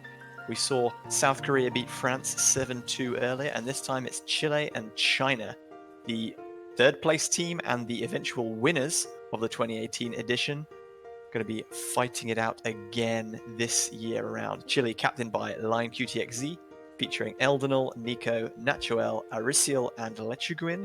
China captained by Dusk and featuring the same 6 players including Dusk, as featured on their 2016 team. Kagamine Reno 2, Sakurona Kurimu, Crystal, Nagi, and Calumet. So, even if, one team has to lose this one, but neither team is going to be eliminated here. One of them will just drop down to the losers bracket. And if I bring up my handy-dandy spreadsheet, the losers quarterfinal that this team will be heading to, the one that loses this match, will play the winner of Hong Kong and the USA, which will be playing tomorrow morning. The winner has a date with South Korea in the winners bracket final. So lots to play for, either in the winners and the losers. Nobody really wants to be on the losing end of this one, because getting back up through that losers bracket when France, Hong Kong, one of the Philippines or Mexico, and the USA are all contesting for just that one spot out of the losers final. So definitely want both of these teams to win. China, certainly the pre-tournament favourites of this matchup, second probably only to South Korea. Chile obviously had a very strong showing last year, definitely a return to form for them, coming in third after an impressive run through the losers bracket of their own, beating 2017 champions South Korea. So we're going to be getting right into warm-ups now. You see Sakuzio's Fracture Ray, mapped by DJ Lucky. So this is a standard convert. Line QTXE, Eldenal, and Lechuguin lining up for Chile. Lechuguin opting to take Hidden. Crystal, Dusk, and Kagamine on the side of China. Dusk taking Hidden for himself.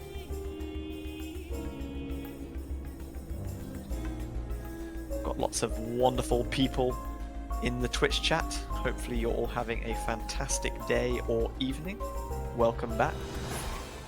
The Gwyn in Lechuguin is like a guild. Okay. So it's Lechugin. Thank you very much. I never knew that. Kepran, thank you. If I do pronounce people's names wrong, I do apologize. It's 11 PM for me, and I've been up since 5 AM this morning. There have been so many matches that are going on today. I've enjoyed every single one of them, but I am just a little bit tired, so if I do make any mistakes, please bear with me. Roll predictions coming out in the chat already, and we've not even seen both the warm-ups yet. Great to see.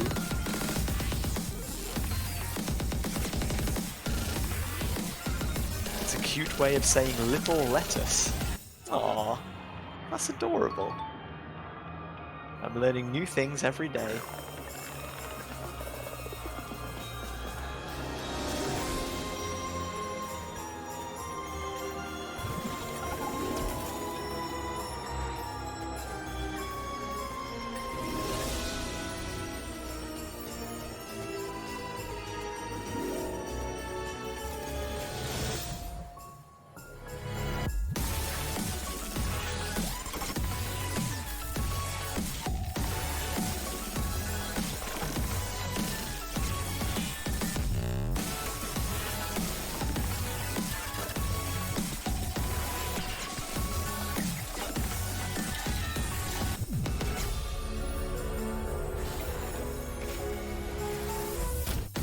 I love how I've never played this game mode. Well, maybe this World Cup will inspire you to start playing Fly.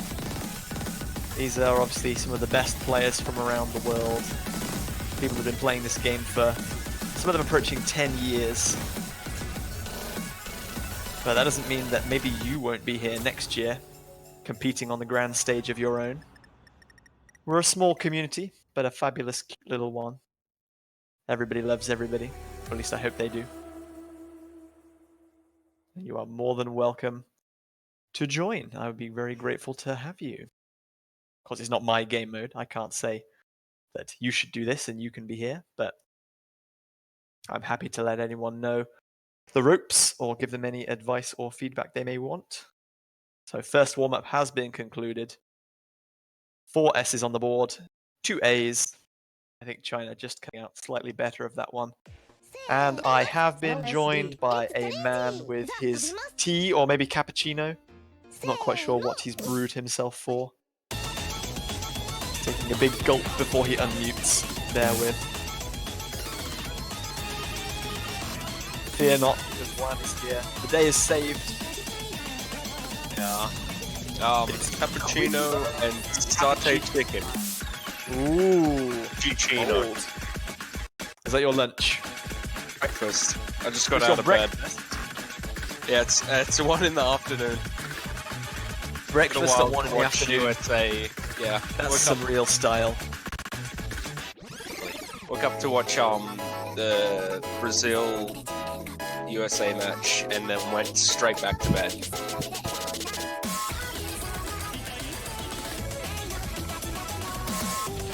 Well, whatever makes it work. As long as you prioritize fruit catching above all else, I'm not going to complain. Of course. Got a whole weekend to do fruit catching. And if you weren't awake already, I think this song has a nice little slap in the face for you. DJ Furley's difficulty. We know Furley's a little bit of an experimental mapper in his own right, but I'm interested to see what this one works out as. Oh, we got the swag shades. You know this one's going to be good. Paying a short visit, won't be staying for long. Well, welcome back, Dark Owl. I've seen you a lot in chat today. Yeah. Hopefully your short visit is an enjoyable one.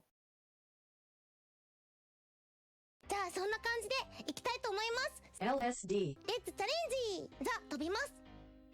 It's D. Oh dear.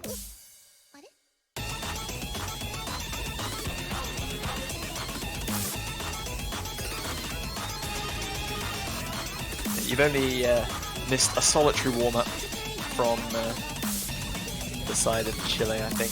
So nothing too problematic. Have you got your roll predictions in already? Oh yeah. I think Chile are gonna take the roll today. It's gonna be fairly medium rolls. Chile will get it 54, China about 38. Okay. Dusk the low roller as predicted. We had some pretty amazing rolls in the US match versus... predicted that 98 to 96 in Brazil's yeah, favor. It was very close. Sorry, I completely forgot who the US's opponents were. It's been such a long day. I'm so glad that I'm not solo casting, because someone who's just woken up is far more kind of lucid and alert than I am after, well, it's now 16 hours of being awake. Oh, so it's it'd be in the early hours of the morning, what, 1, 2 a.m. in UK right now. In the UK, it's about 3 a.m., but I'm on the East Coast at the moment, so it's only 11. But I don't kind of higher brain functions do not work quite so well past about 8 or 9 in the evening. Yeah, your body clock's just set in its ways. Yeah, didn't you know you can curse the rolls? Low production equals high roll. I'm not predicting anything because I'm always so horribly wrong that it's just quite embarrassing. I'm not even trying to cursinate anyone. I save that for the matches, don't worry. That's why I predict the rolls, is I never get them wrong. Well, we saw a 34 from Line, and Walter said that it was a hard one to beat. Oh, Dusk with the 99! Yep. Wow. Just as I predicted, Dusk was going to almost smash the scores with the rolls. Exactly as predicted. You were absolutely spot on. Not a single number off. No. It's getting scary at this point.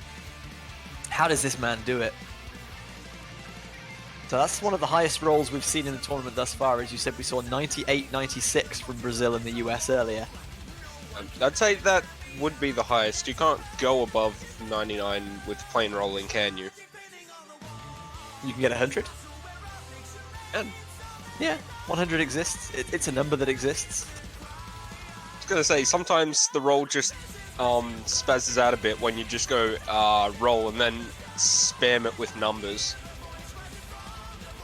So it looks like China wanted to pick first, so they've put Chile into ban.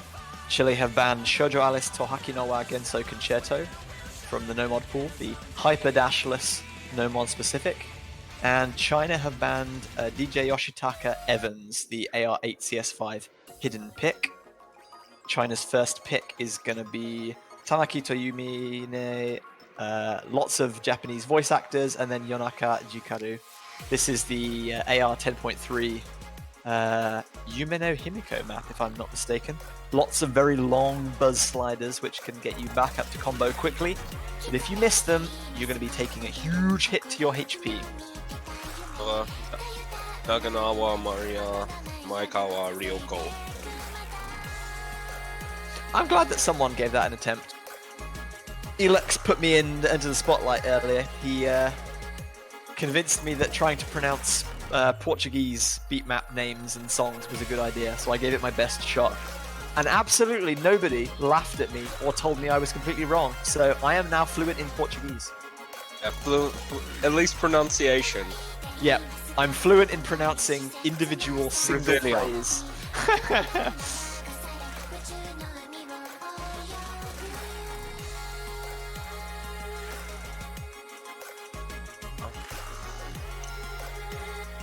Fluent in pronunciations, and I think I'm close to that as well, because I don't want to give myself too much credit.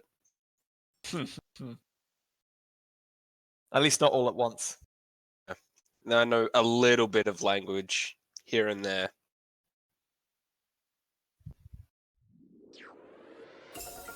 Looks like Arisiel is going to be opting to start with Hidden. For some reason, Nico has been given a 480,000 point advantage, but that has quickly been corrected. Thank you very much, Laser Client. We appreciate everything you do for us. Dusk dashing far too early on that first stream. It's not natural for a player to start with 400,000 points advantage. No, but it's not natural. Where's my head at? Eldenal has seen a couple of early drops though. China currently, Luckily, and you can it was when Dusk. Yeah, you can see how much combo those buzz sliders give. Like, by the time we talked about Eldenal missing, Dusk was already back up to combo as Nico and Arisiel both see their first drop. So no 200 combos on Chile. Eldenal just getting to that mark now. Everyone on China holding strong, aside from that one early spate of misses from Dusk. Crystal and Nagi both still holding double S. Eldenal missing in the slow section, so uncharacteristic. He must not be warmed up very well. That was a very strange miss. Unless he was just completely unfamiliar with the map and could not read that spacing with 10.3 on the very low density section. Arisiel seeing another drop and a third as well. He could just be a player who doesn't like slow sections. Like, I'd be the same on that type of map. I hate slow sections in dense, fast maps. It just throws you off nastily. Still gonna miss though. Not looking like it's enough for Chile to regain some semblance of advantage though. Yeah, Nico now dropping as well. There's no real significant combos except Eldenal's on the side of Chile once again. And Nagi still holding on to that double S, looking like he's going to go all the way on this one. Dusk, after that couple of early misses at the start, has built up to 1,000 combo of his own. Good first pick for China, gotta say. The moment Chile started to get that advantage just as quick, China just turned the tables and kept it. Yeah, I'm not quite sure what was wrong with Dusk at the start of that map though. 7 misses in the first kind of 100 combo, but after that he managed to FC the rest of the map. So maybe he got a lag spike or something like that. But yeah, Nagi with the double S, very strong opening show from him. China win their first pick, 1-0. Eldenal a bit upset. He said he's never played that map that bad. Well, it's done now. Nothing you can do about it. It's Chile's pick next, so they can pick something that they're a little bit more comfortable with.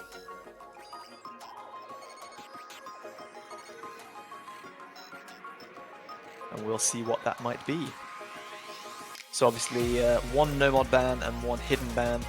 Hard Rock pretty untouched, and so was Double Time, although China have just dipped into that with their first pick, as they very commonly do. Very strong Double Time team.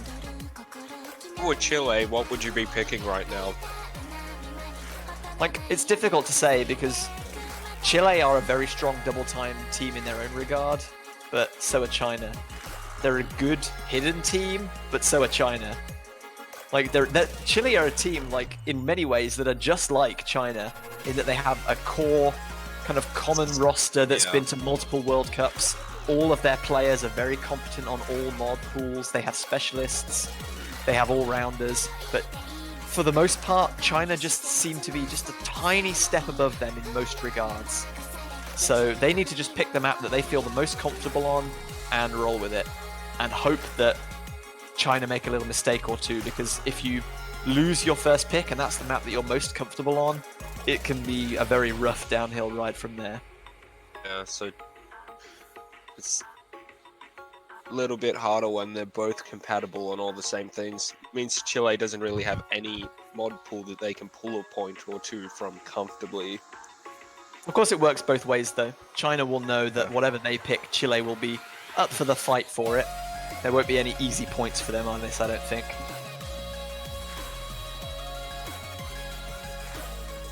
They are taking a little bit of time here to decide.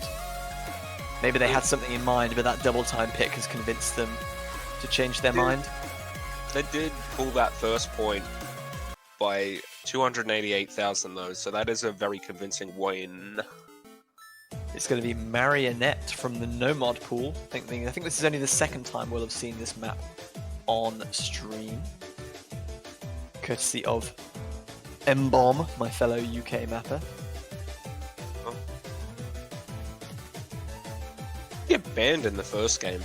It has been banned, I think, once or maybe twice, and ignored in some of the other matches. I think it's been picked once, but I can't remember exactly what match it was picked in. I think it was it's the second match, Korea-France. Yes, it was fourth pick from South Korea. It was banned in the Hong Kong one match. Yep.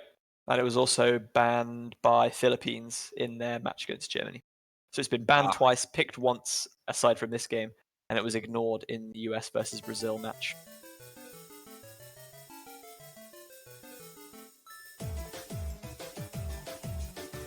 So Chile hoping that they can outperform China on this more kind of technical, snap-focused selection. Again, not definitely something that China is weak on, but if it's something that they feel confident on, then hopefully they can pull out a good performance on it. Eldenal going to be the first drop with Crystal. Oh yeah, there was a trade there. They're going to play even. That's a double drop from Line, Eldenal and Line both dropping. Line with several drops there, in fact, almost failing even. Can't blame him. Quite a few of these patterns are quite awkward to hit.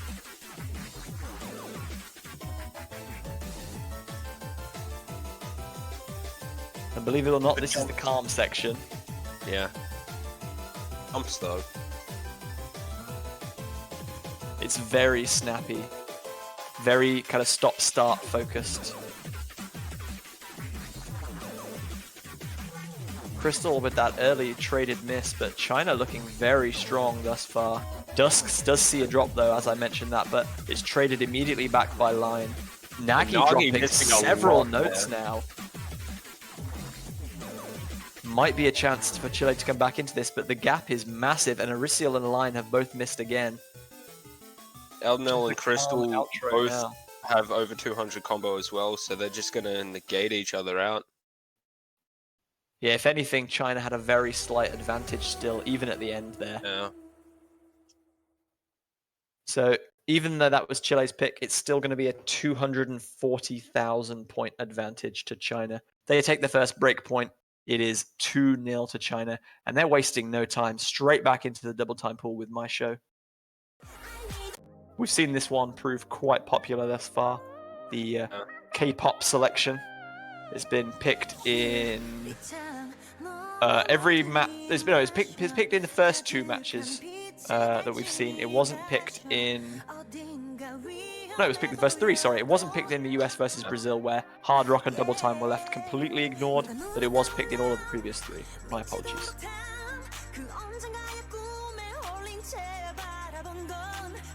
The map pools are hard. Yep, these are quite terrifying, even compared to previous years for players of this caliber. So definitely massive respect to everyone who can play this map pool to even a remotely passable standard. Good though. I know that when UK got knocked out last week and I saw the semi-final map pool, I thought to myself, I'd like to still be in the tournament, but maybe only as a spectator. I wouldn't want to be playing some of these maps. They look pretty brutal. Kind of wished I could play this map pool for Australia. I like the bit of the difficulty kick that this year's map pool has got. Well, I have a sneaking suspicion that it's not going to stop as we go into finals week. Obviously, the map pool showcase is going to be I would really live hope not. right after our last match tomorrow, which I think is going to be the United States versus Hong Kong. I hope they crank it up even further for the grand finals. Finals map pool, not grand finals. Oh, United States versus Hong Kong, and then yeah, that's correct. Sorry, we had obviously some matchups that were duplicated because we didn't know who was winning certain encounters, and yeah, now that map is no longer necessary. You're going to start with a miss though.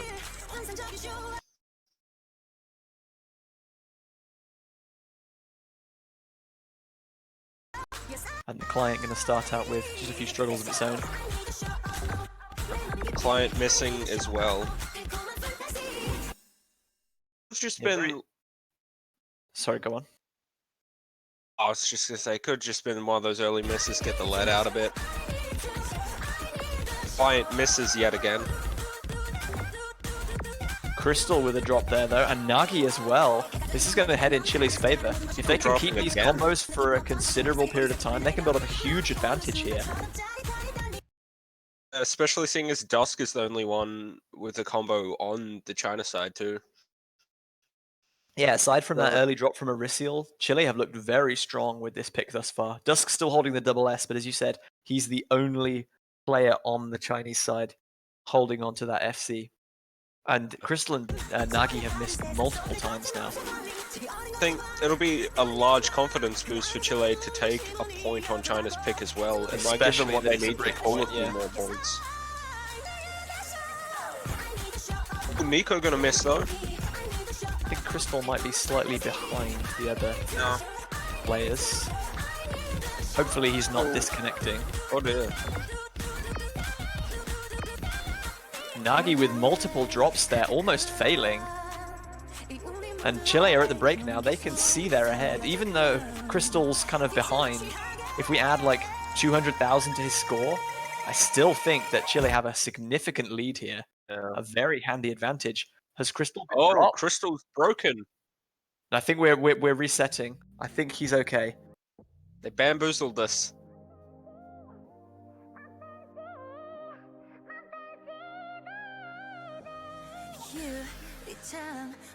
Well, our ref Walter Toro is humming in the chat, so I think we're just waiting for Crystal to finish to decide what happened there. Oh.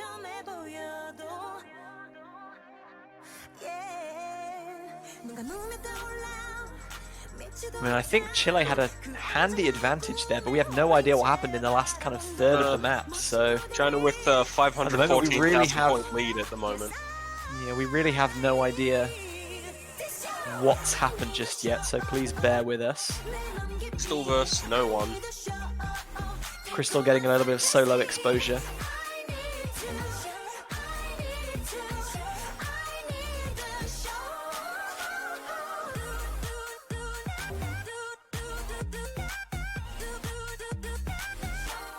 The match is still reading as in progress on the MP listing.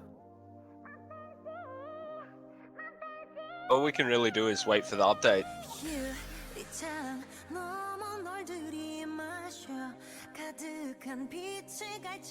He must have taken a long time to load into the map.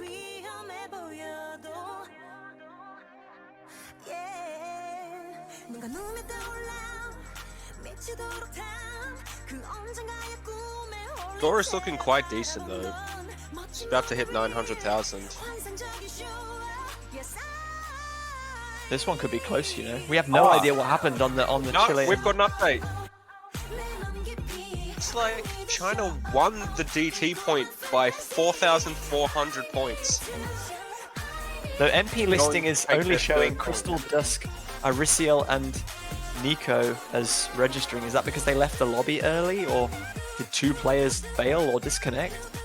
Walter Toro is saying, I told you to wait, so I think 2 people did drop out a little early there. It is saying the script client 4,000 points. Yeah, the ref bot is saying 4,000 points in favor of China, but the MP listing only shows 4 players finishing the map. This is a major confusion. Please bear with. I mean, at the moment, China have won the point, but We are currently calculating the score submissions because some of them did not register by the MP link, but it was registered through IRC. So we are making the recount for that to define who is going to win this match. So bear with us. we are bearing with. Hello there.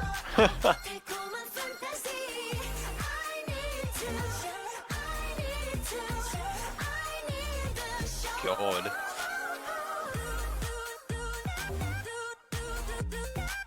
I don't know if anything like this has ever happened before. I mean, we're definitely aware of kind of client issues and such in the past, but we have been a bit confused and thrown off by results every now and again, but hopefully we sort this one out.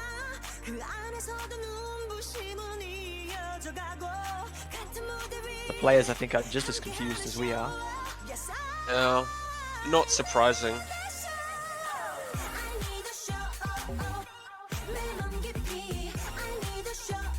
Everyone's doing, but it's 11 at night. It's like they're just discussing about the referees and the calculations and stuff. So it seems that after the calculations, Sort of Chile gets a total score of 3 million points, 27,943, while China gets 2,959,030 points. So it's that about makes a it 70,000 point victory for Chile then, yeah? Looks like Yep. It's a point for Chile after. Really did Well, end there up you paying have it. off. Sorry we couldn't bring you the exciting actual moment of victory, but Math has saved the day and it has earned Chile their first point, and it's a break point too. Huge news for them.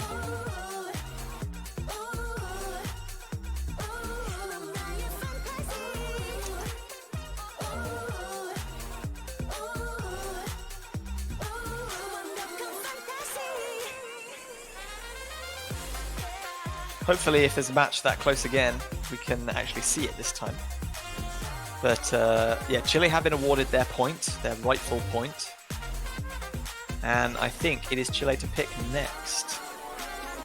So, do they go back to no mod? And they will go back to no mod with Amon de Varao.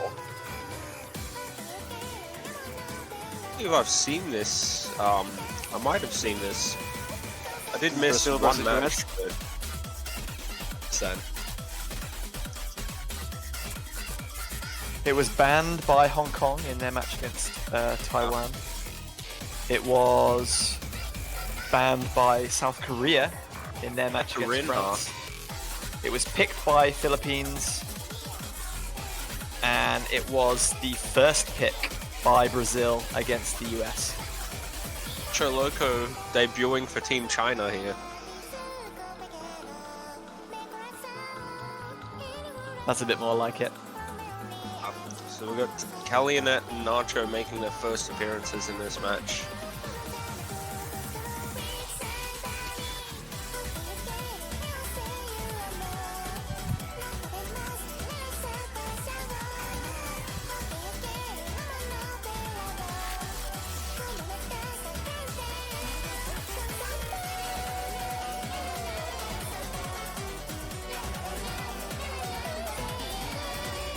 So it looks like these 6 players will contest game number 4. Just waiting for everyone to ready up. And the referee to start the game. A couple of confused people still in the Twitch chat, so I'll just summarize as quickly as I can. Nobody disconnected or failed, so it's not like they had to replay the points to account for like people that didn't finish. All that happened is some people had a slow connection, so they finished much later than everyone else, and we had to manually add up those scores because some people left the lobby before other players had finished, and our poor little kind of referee bot couldn't cope with all these people leaving and submitting late and such, so it had a bad time and erroneously said that China were the victors. They nuked our poor little bot.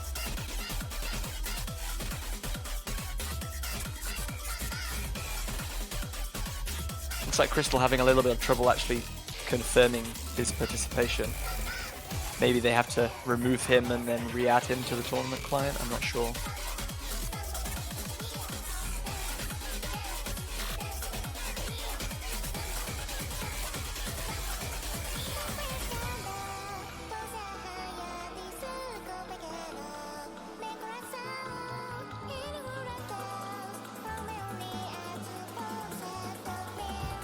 The line saying, well, you could just pick Nagy instead if Crystal can't play.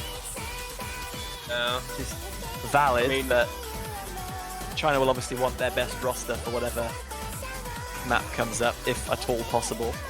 Not saying Nagy is a weak player by any means, but China are expert strategists. These players have been playing together on the same team for the past 4 years. They know each other inside and out, they know all of each other's strengths and weaknesses, they know exactly who fits best into each pick. Over the years, there's only really been like a one-player discrepancy. Like last year and the year before, you saw Kasumi in here. Kalyanet out, and then the year before Kagamine out. The unfortunate missing omission from the China roster this year, but since 2016, China have only used 7 different players for their Catch World Cup squad.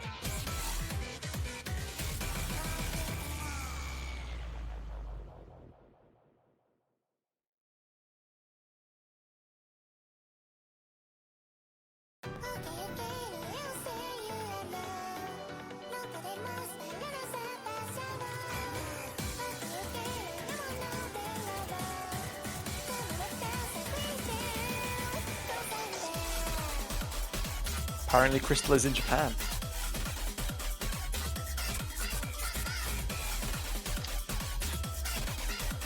We know that now.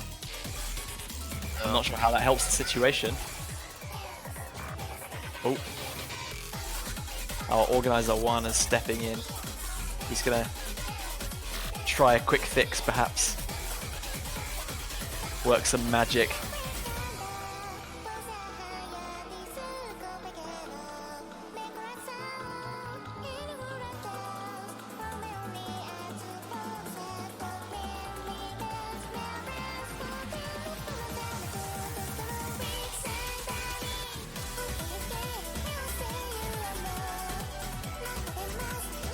Well, there we go. That sounds positive. And MP start sounds even more positive. Yeah. Crystal has joined the lobby. All is right with the world.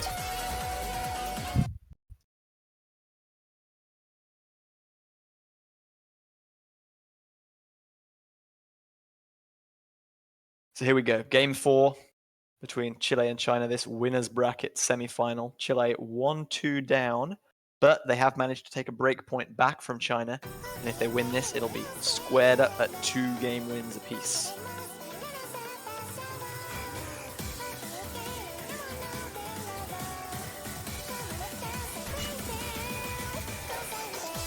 Lion and Nacho gonna miss early here. Yeah, just completely undershooting 2 of those Buzz Slider sections. Nacho trading a miss with Dusk. Arisial, Crystal, and Kalyanet all hitting 200 combo without issue, though.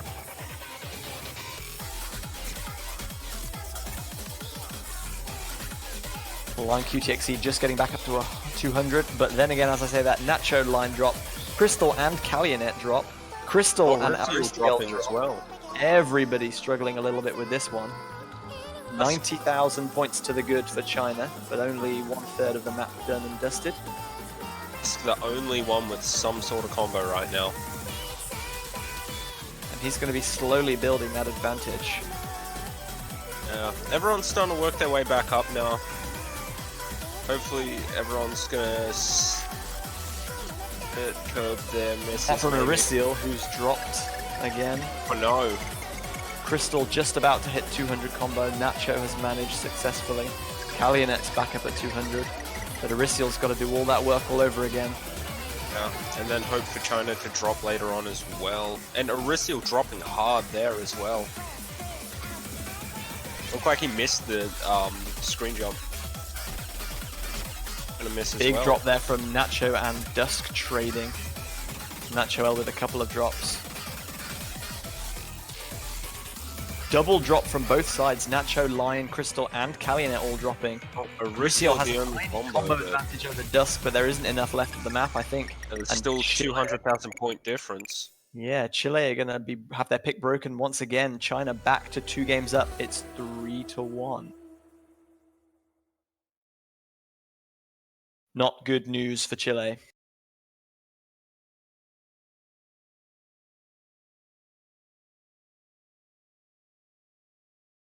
Saving grace before China's next pick is Chile do get a chance to ban another map, and they waste no time banning Sakuzio's imprinting Hard Rock pick number 4. Something that we have seen in 2 of the 4 matches thus far. It was a comeback ban for Brazil also in their match against the US, but ultimately didn't save them. China are like, don't worry, there's more double time picks, so we're going to stick with those.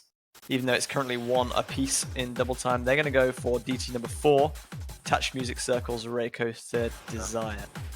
It's clearly not phased them at all though. That Chile's traded points with them in double time. No, they still feel very comfortable on double time, and maybe they feel that eventually Chile will kind of be beaten down, or even if they trade, China are still doing favorably on other things, on other mod brackets, so there's no reason to panic.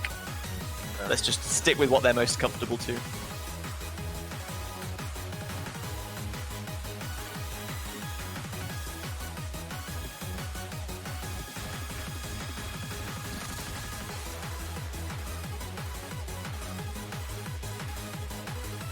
So with double time added, this one is only AR 9.66, but it has a frightening BPM of 257.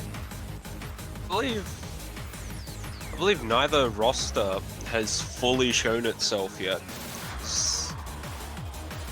for either team. Fully shown itself in terms of like all players have been used, or yeah, all players like they haven't reached their potential. No, they're holding back on the players, both teams. In Sakurano or Kagamine for China, and we haven't seen Lechiguin for Chile. Maybe they're hiding them for later. Or maybe they're more preferred for things like the approach rate 8 hidden picks that are available. Yeah, It's a bit of a cheeky strategy that we see a lot of teams that have a lot of good all-round players do, is they'll pick something very fast with a high approach rate, and then they'll go straight to something far more slow, where they can swap in new players or take advantage of the other team's kind of inability to settle into the new style or the new kind of seen feel of that the map. strategy and that strategy reversed so many times throughout tournaments now. Yeah, it's a risk, but it can have wonderful payoffs if you get it right. But China are sticking with their strategy of all the double time that they can muster.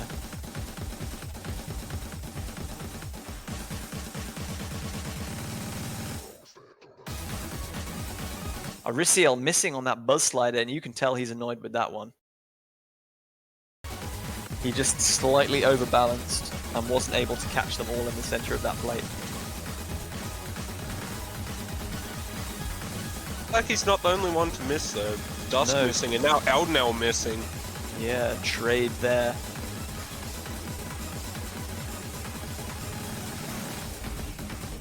Everyone holding on those vertical tap dash sections. Wow. Those are some of the harder patterns in this difficulty. Not that the rest of this difficulty is easy by any stretch, but at 257 BPM, tap dashing is quite difficult. Little bit of precision for those. Just a little bit, yeah. You've got to be kind of okay at the game to do that.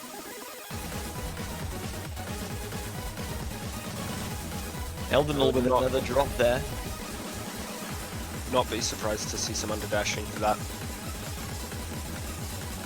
Well, Eldenal are going to drop again as well. Crystal and Arissi are going to trade too. It's still favorable trade for China though. They have 2 large combos to 1. Kalionet's still SSing. Nico and Elris, the triple miss from Chile. Nico in particular dropping that combo, but no combos left on the side of Chile. China still have Dusk and Kalionet.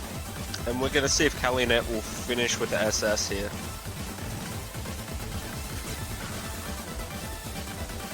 Just going to miss, but Kalionet's still SSing. Yeah, Nico trading with Dusk there. He is going to get the SS. He's nailed that one. Right on the bullseye. Not a single miss from Kalionet in all of that 1030 combo.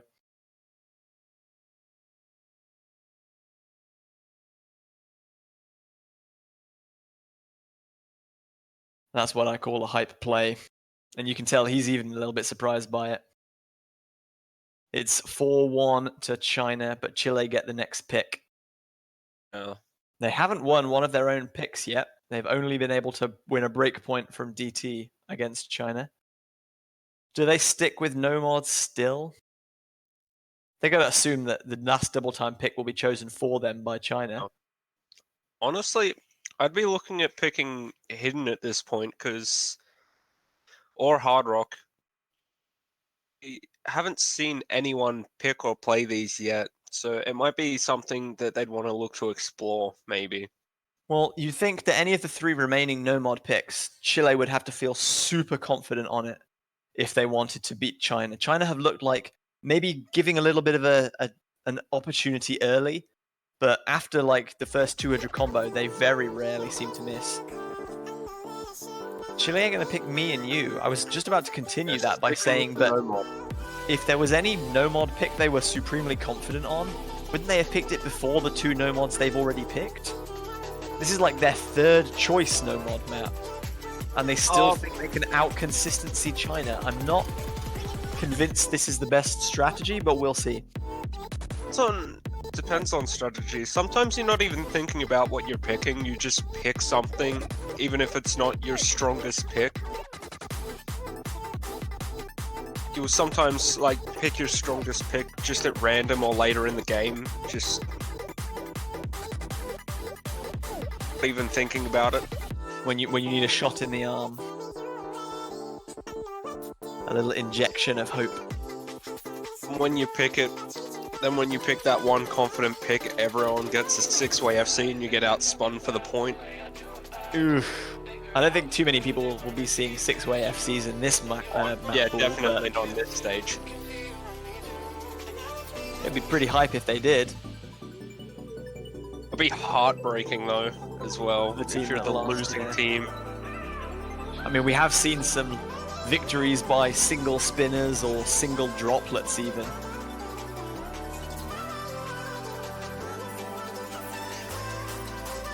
So here we go then, game number 6. Chile sticking with no mod. Do they have what it takes to steal some more points? To get something else on the board? Yeah. They pick a pretty neat song to do it to as well. Hopefully we get to hear Drop Pop Candy as well. Is this one on your No. stealing points from China playlist? You have one of those, right? Everyone should have one. Yeah. Who doesn't want to feel like they could beat China in a World Cup semi-final? Yeah. Me too. I'd want to feel like I could beat China at any stage. Shoutouts to 2017 when UK topped the group with China. Don't pay any attention to the fact that China deliberately threw a group game to avoid South Korea. That's irrelevant. We still won. My God. Yeah, no, I remember for groups this year, Nando alluded to it. He's saying maybe China might throw a game in our group just so they get low seed and so they can just destroy an opponent. Talking about destroying, this map is being destroyed. 300 combo to the good for everyone thus far. We said we wouldn't see any 6-way FCs, but everyone looking pretty hot on this one so far. Yeah. 400 ticks past. Maybe we're gonna get proved wrong. These players are well capable of it too. In an ordinary setting, like any of these players are capable of anything, even the extraordinary. But Of course, I think it's when you're in a tournament setting and the nerves and pressure get to you, you can make silly mistakes and do stuff that you would never normally find difficult. yeah. I mean, the only non-top 100 player here is Kagamine, and he's incredibly OP and has several World Cup titles. So everyone's definitely well capable of seeing this, even in a tournament environment. And first from last year's tournament here.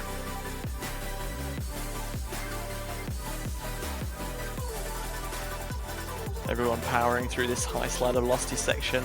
1/3 of the map still to go, and still no drops. China, I think, slightly ahead on this spin battle. Kagamine with the first drop, though.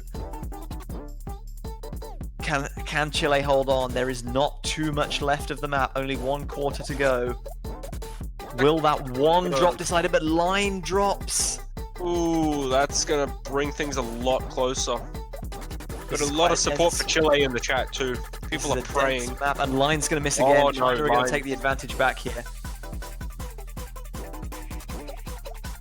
Really need China to miss one more.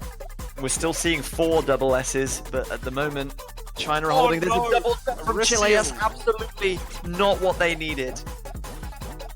Line is just running out of It's stamina. anything at this point.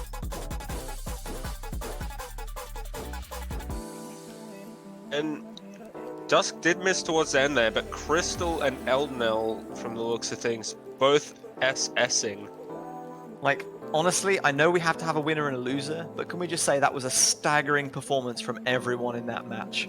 They left it right till the end. It's just, that map is just so stamina draining. Like, so much micro movement. Ooh. Like, China will take another break point, and we are finally going to see me. Elux has been waiting for this one for so long, and he's not here. It is DT pick number 4 of China's this match. Everyone, get your pencil and paper out. Count how many me's there are. Like a me counter in the client. Can we get that arranged? No. Aristiel says, wait. He's got to get his pen and paper ready. Lots of me's in the chat. Great to see.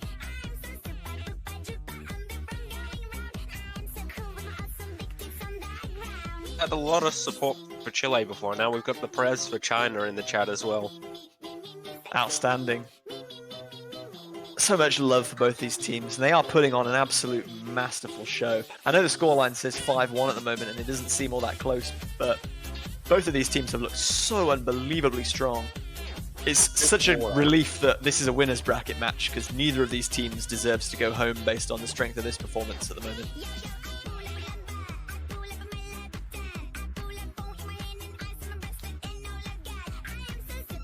And a dry here.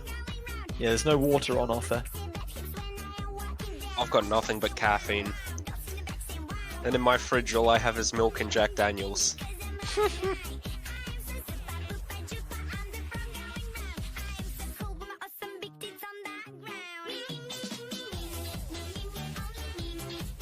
Safe to say I don't have much water.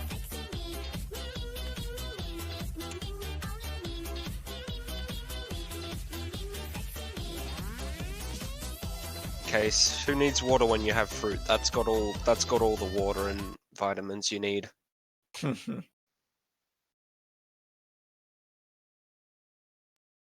I think this is the last, or previously this was the last unpicked map in No, I think, the semi-final pool, apart from the tiebreaker. Is there one else that we haven't seen? Oh my god, there's been at least 40 Miis so far.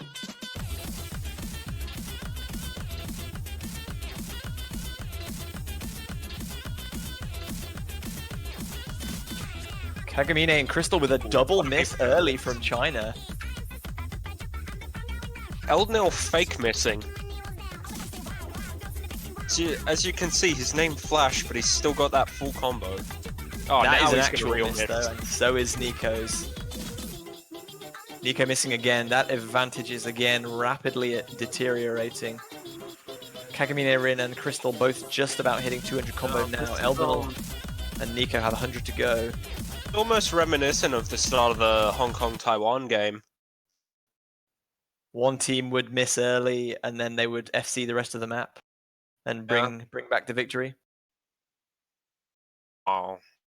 I don't know, I thought it was one team misses early, FCs the rest, but then the other team just steals it. That's a triple drop from China there. Nico and Eldonal still managing to hold on. That's going to swing back in Chile's favor. One half of the map still to go, though. They can really utilize the advantage in the back half of this map.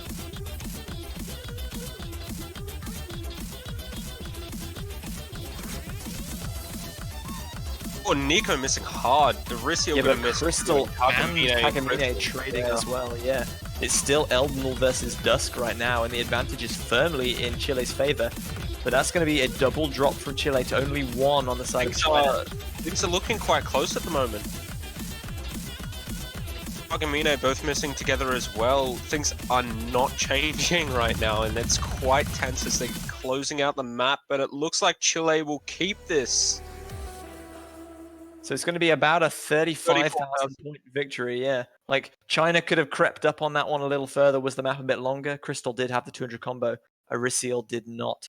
But that is going to be a victory for Chile. They managed to break another China point. Again, it's double time. 2 points apiece for each of the two rosters on double time.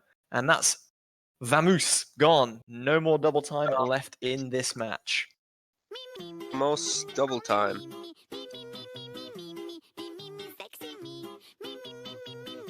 So Chile are not out of this yet.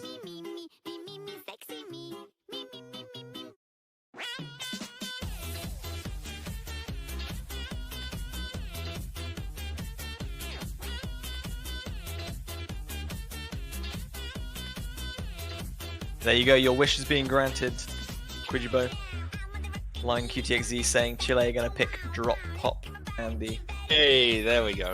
They're finally decided that no mod is not going their way. They're going to drop into the hidden pool. Looks like they're looking to harness the power of Electric-Win.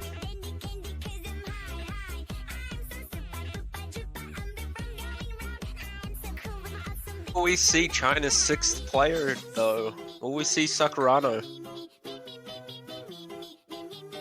Eldonal saying time for the sight reads. Have they picked something they haven't practiced? This seems very dangerous. This is part of the plan. They're just saying that they're sight reading it. Then China are going to be like, okay, we can just play this however we want. Reverse psychology. And then they're just going to triple SS it, and boom, there's their point. But that's the prediction for this point.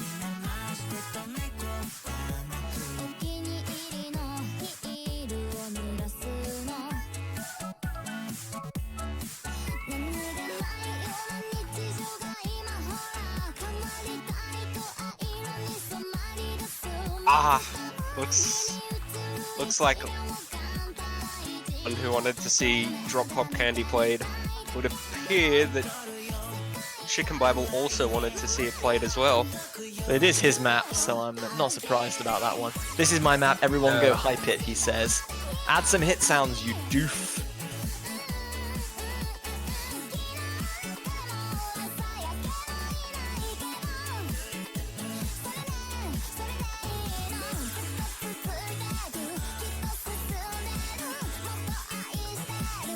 3 versus Nagi, why not, says Elbenor.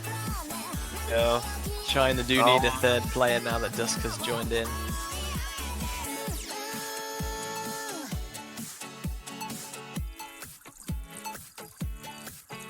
Line, Sakurano Lechkin, when? and Elvenol all set. Sorry, go ahead. I just said Sakurano when. We still haven't seen him yet. Bringing Callianet in. Lizard Lady subscribed with Twitch Prime. Thank you very much for the subscription. Great to have you here.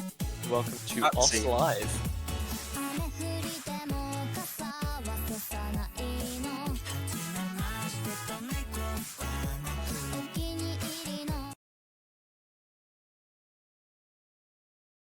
So let's go then. Game number 8. China have got a pretty healthy advantage thus far. 5 games to 2. Still need 2 for victory though. Chile have decided to break the mold, going from double time into low AR hidden. The only mod we're yet to see is now Hard Rock.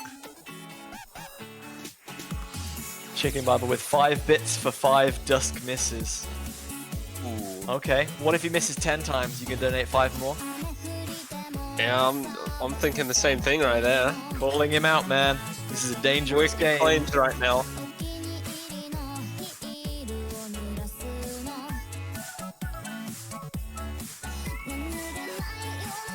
We've seen people struggle with this one a lot so far on stream, but these two teams both very adept at the hidden mod. Not having too much of a problem thus far. Eldenor will be the first to drop though. Right before hitting 200 combo, and this is slow and low density, so there aren't very much more than 400 kind of combo in there. Could be all she wrote. Dusk, Lion, Callianet, and Eldenor missing again. Nagi and Lechigwin gonna keep the SS. Yeah, Lechigwin and Missing again. Dusk dropping there. Nagi, Callianet the also only player missing. holding combo. Miss for a second there. There's a double miss Nagi from China though. now too. Callianet and Nagi down. Like, Chile don't have the best combos, but they might be able to pull this back. That drop from Eldenor is not going to help though. Dusk misses also. That gap's getting tiny. The song's almost over. Oh my god. Things have been very even between them the whole song. Not much advantage. Lechigwin dropped right at the end when they had the advantage. Oh no. Chile had the advantage and Lechigwin dropped in the last 20 notes. No! That was so close. Just 15,000 points the difference. Chile were so close to a point there, but it is now match point China 6-2. That is heartbreaking for Chile.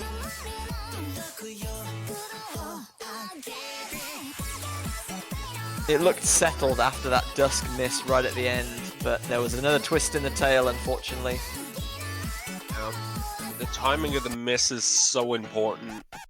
Especially on such a short map like that one. It's gotta be heartbreaking for Chile to only lose by 14,000 points too. Yeah, on a map that short, where kind of score is so easily differentiated, that's a really close margin.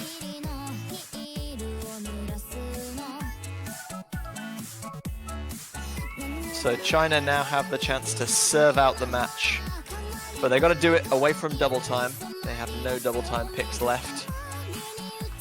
Will they show a hard rock hand, or will they stick to one of no mod or hidden? I mean, I'm keen to see Hard Rock at this point. It definitely bodes more favorably for South Korea, their eventual opponents, if they win this match in the final, to know how they're performing on every mod. Maybe then they won't play Hard Rock if that is the case. Maybe China will avoid Hard Rock tactically to hide their true skill. And they're going to stay with Kodama, which is no mod number 6, if I'm not mistaken. Camellia map, well, it's map number 3, but it's the second one in this match. Crystallized having not been seen yet. We've seen this in 3 of the 4 matches thus far. It went ignored in South Korea's match versus France. I did miss the let's see. Remember if it was played in. Oh wait, it was ignored in the South Korea match. My head is completely scrambled, which should not happen. Interestingly, in both the Taiwan-Hong Kong match and the US-Brazil match, the team that picked this lost. Philippines are the only team to have picked Kodama and won of the 4 matches that have been played thus far. Did anyone from that match get the FC on it? I would need to look back through the MP links. No, Which so I far can in do. matches I have seen, someone has pulled an FC on it. It was picked very not early on in the warning. Philippines match. I Pulled remember this that morning match. with the SS, and then I think it was Atsuko Kagari. Atsuko Kagari from After Taiwan match, with the yeah. FC, 99-95 accuracy, so just the 1 droplet miss is our current high scorer on that one. There were no FCs in the Philippines-Germany match, although Boonray did get a 1 miss. Yeah, so it's so far then on this map. And Rossold had an FC with an SS even in the US-Brazil match. So there you go. 2 FCs of 18 players that have competed on it thus far. Didn't even look like he broke a sweat when he SS'd it either. No, but it rarely does for him. Oh, my boy Xerox subscribing with Twitch Prime. Not a map selector this year, but still, obviously, as always, ever involved with the catch scene. Great to have you around. Hope you're doing well.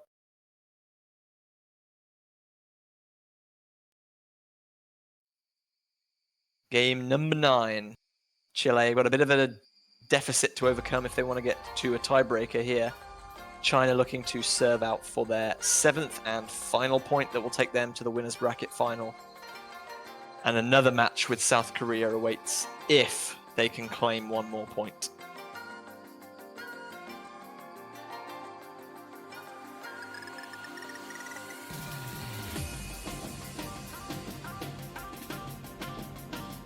This one could be quite close. As far as I know, all these players are really good on converts. Nacho going to be the first to miss though. I didn't even see what he missed on. Just miss, and he's going to miss again. Well, that second miss was a lot more understandable. Yeah, That slide very velocity visible. on that wiggle is huge. Crystal did trade and Nagi dropped as well, so Chile actually had the advantage here with Line and Eldenor holding on to full combos. Little backwards sliders there. Just giving him trouble. So it's currently 2 full combos to none on the side of Chile right now. They'll be hoping they can eke this one out as long as possible. Nacho dropping though, Line dropping as well. Now it's 3 200 combos to 1. China going to be wresting that advantage right back. So much prayer for Chile and China in the chat. You guys are feeling this one. And the pressure's got to be on for Chile right now too. Being 6 points to 2, 1 more loss, meaning the loss of this game. Even though they do have a little Nacho and Elbenal both dropping though. And again, after a shaky start, China are looking scary. That was just a part of the plan. Maybe they were just thinking, yeah, let's all just miss at the start, throw everyone off, and then we'll FC the rest of the song. It's risky. China have a 100,000 point advantage with 1/2 of the map still to play. I think I also spied during this calm section a Colin to 11 subscription with Twitch Prime as well. Thank you as well so much for joining. Welcome to OS Live. Enjoy your sweet new pink OS badge and your lovely subscriber emotes. Chile comeback in the chat as well.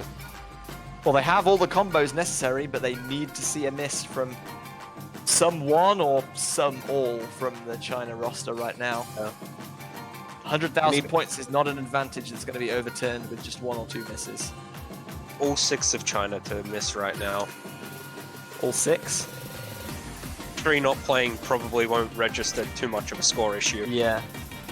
That's 2 drops from Nacho That is and Line, though. Not who they wanted to see miss. Not at all.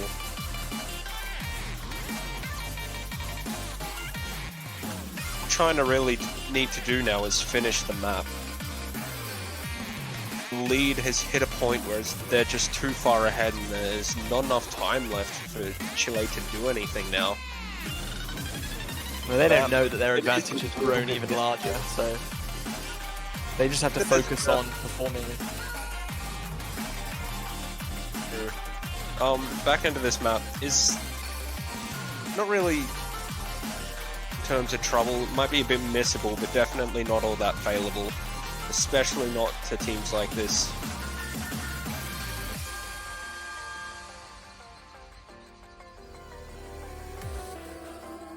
And there you go, China has taken the victory 7-2 over Chile. The 1-1 miss from the Chinese roster. Not quite as good as a triple FC, but Crystal and Dusk both had only 1 miss and no droplet misses. Nagi with just 2 droplet misses. That is some outstanding, unshakable consistency. China looking dangerous. They will advance to a winners bracket final next week against their old rivals, South Korea. Chile, not out of it though. This was a winners bracket encounter, so they'll be dropping down to the losers bracket. They have another chance to survive.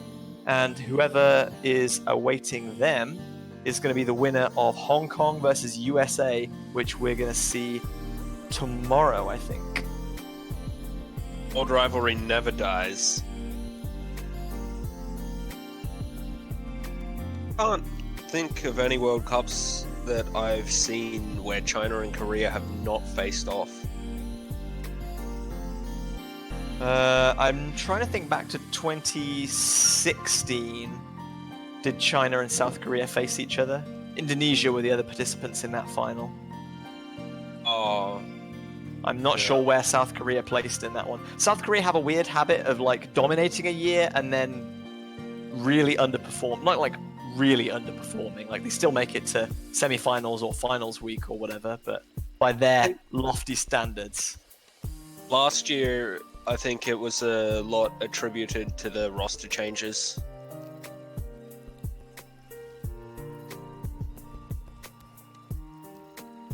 Especially now with this year, how they've changed the roster up and they've been near untouchable.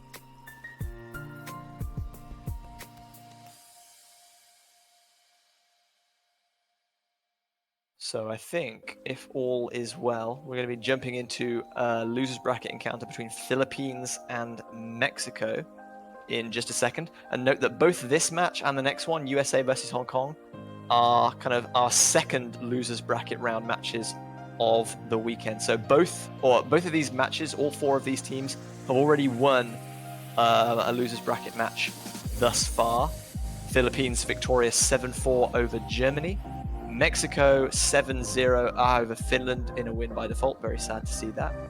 USA was 7-0 victorious over Brazil. And Hong Kong had a very close and exciting game. First up on stream, I say this morning, but it was more like yesterday now, against Taiwan. Yesterday for you. Oh, that's tragic though. Mexico and Finland. I would have. I was surprised when I saw that. When I woke up this morning, looking at Finland Mexico 7-0. Because you would have expected a game like that to be close, but yeah, finding out the win by default. That's especially in semifinals week. It's just tragic to hear. Yeah. But sadly, we can't dwell on the past. We have the future to look forward to. And it's going to be Philippines or Mexico taking their position in finals week.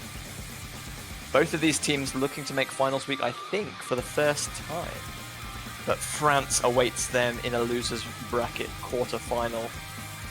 If you're either of these teams, you are not going to be looking forward to next week's match against France. I think personally, they don't want to be looking to that match at all. They have to focus on the here and now. There's no sense worrying about France if you don't get through this match first. Both of these teams have looked really strong in their recent performances. Like, the only disadvantage is that Philippines won't have seen a lot of Mexico from, obviously, they'll just have to know what they've been playing in scrims and on the regular client.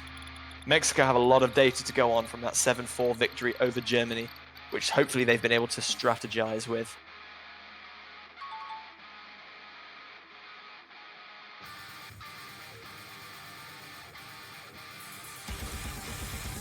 At this point in the World Cup, all the strategy that you have is going to be vital.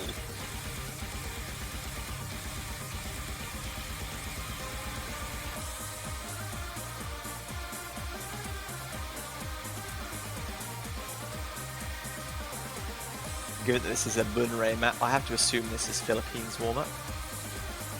And we're being told this is the first warm-up, and it just took a little while to download, so nothing of kind of critical note has been missed. We have seen no rolls, picks, bans, or any of that juicy good stuff.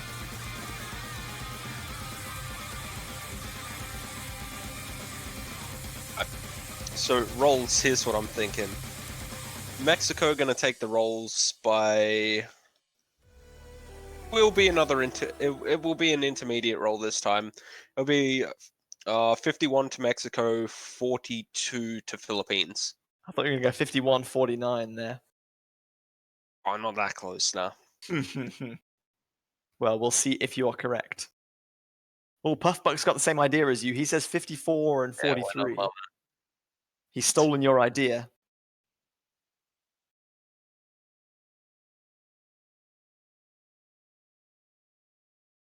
Not sure what our difficulty is here, or if we just need to reset the lobby very briefly, so we'll keep you updated on that.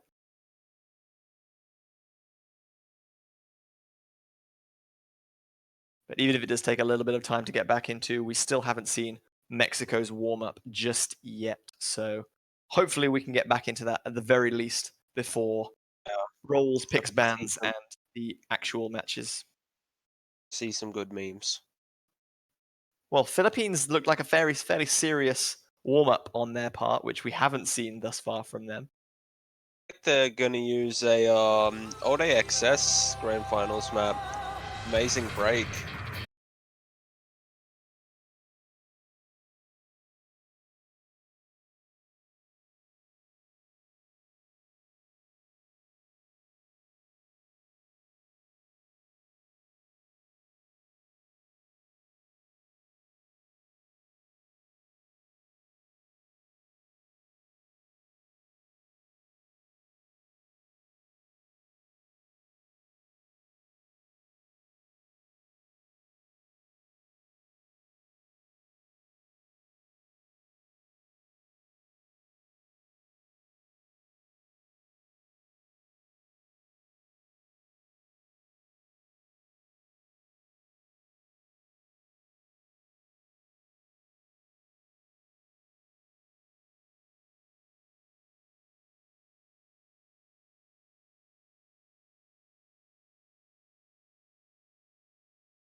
2. And looks like my rolls were on point again. Now there's an unfortunate roll for Roido. Roll my IQ and he hits an 8. Hate to see that. So Daxarol's rolling 13, unlucky for some, but somehow still winning. Roido can only manage an 8 for Philippines. Momo X a little bit put out by that one, like, how did you roll so low, dude? Daxaros and Mexico will decide whether they want to pick first or ban first.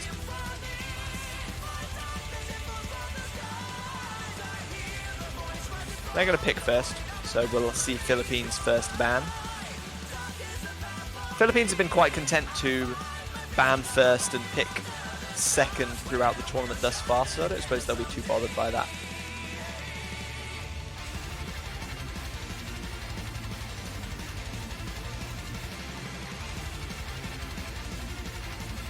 Let's them feel Mexico out a tiny bit.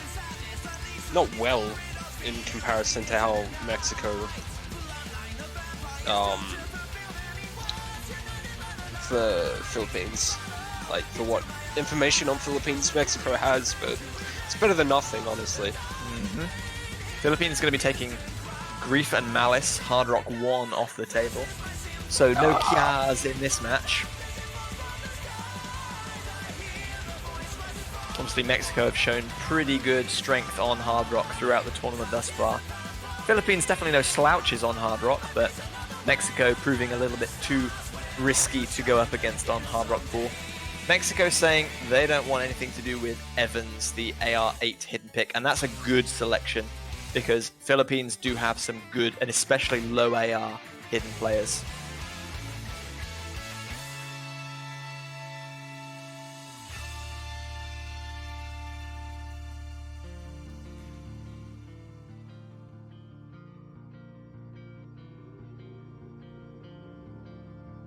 And that's wise. Philippines have banned Hard Rock, so Mexico are going to go, okay, well, there's still 3 left.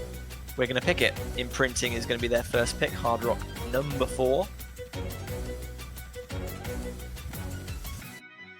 It's like they're gonna stick with Daxaros, Kasho, and Cowboy. And it looks like they're gonna have Kaganame, Rin, Roido, and Bunrei for Philippines.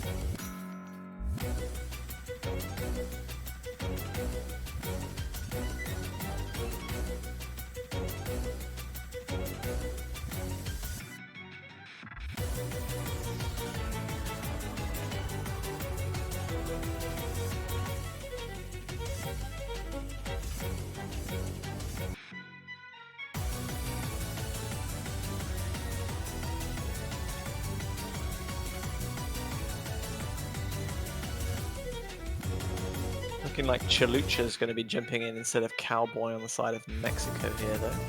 A late switch. Lots of love shown between the players. Great to see.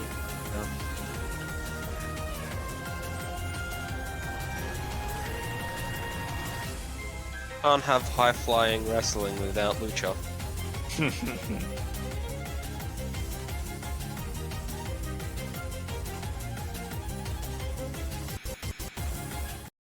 Gonna wrestle for points right now. So Daxaros, Lucha, F-Fan has been Kaga. undone. F-Fan has been undone. Kaganame Rin's name really throws me off because last year it was Kagamine Rin. Kagamine Rin is a player on the Chinese roster. Kaganime Rin is a player on the Philippines roster. You've been bamboozled, kiddo. Yeah, you've been bamboozled. Lots of early misses here, though. Don't know whether to think anime. Kasho and Chalucha all dropped. Just Daxaros versus Bunrei for the FC now.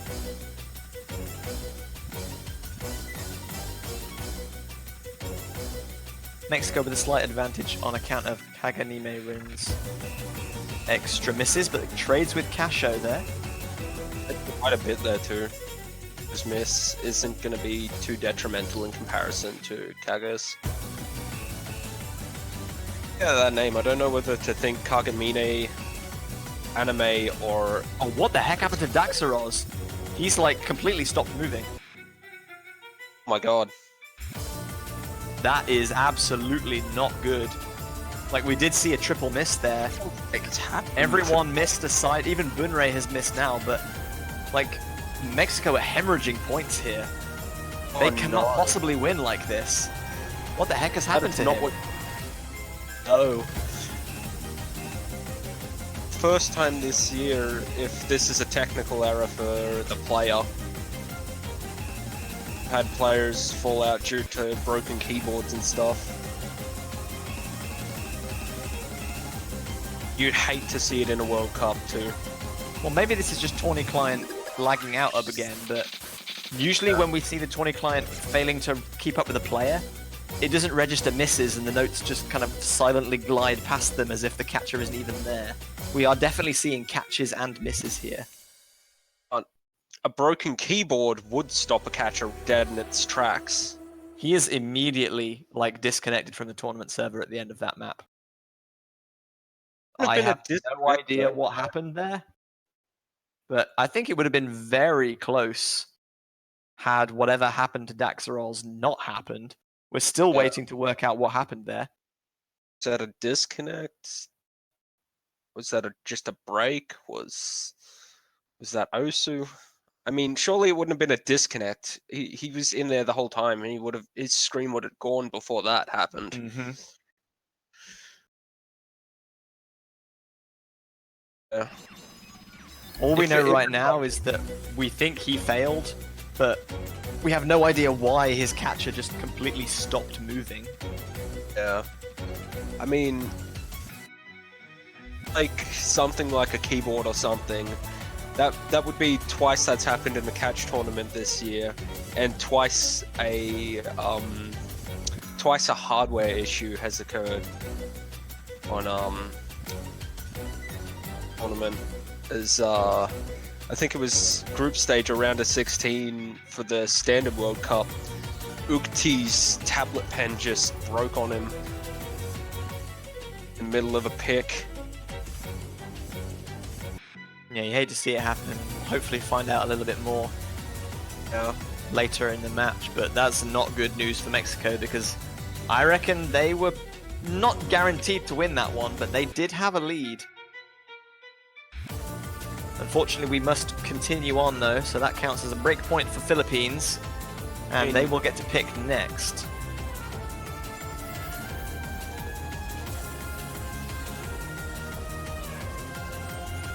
They are deliberating. Roido seems to think Mirage Garden is up for them. Hidden Pool it is.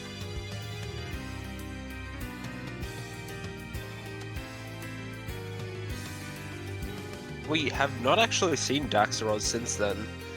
No, he is still absent from the tournament server.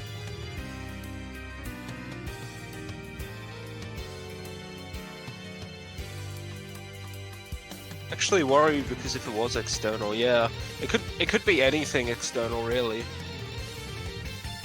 Hard to tell. So you're not really on the other side. Like you can't tell what's happening on the other side unless they've got like stream cams or something.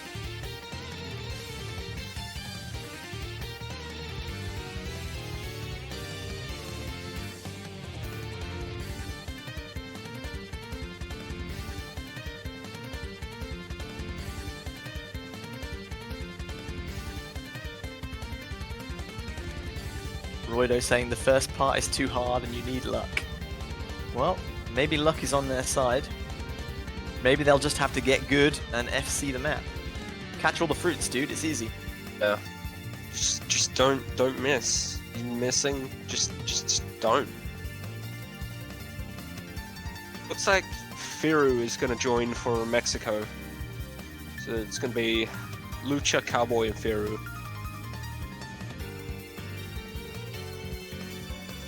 Crowley, Roido, and Bunrei for Philippines. Philippines looking to get that second point.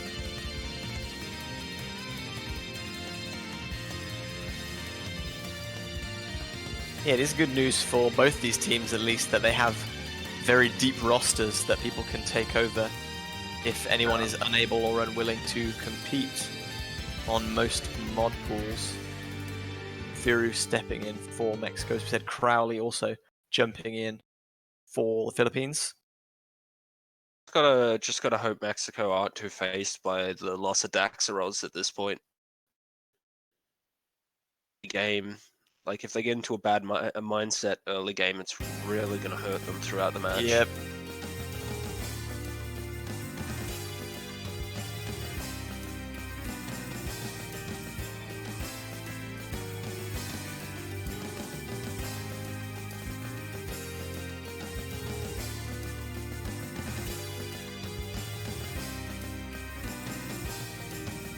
No issues yet. Everyone's still holding on to that double S as we approach 200 combo.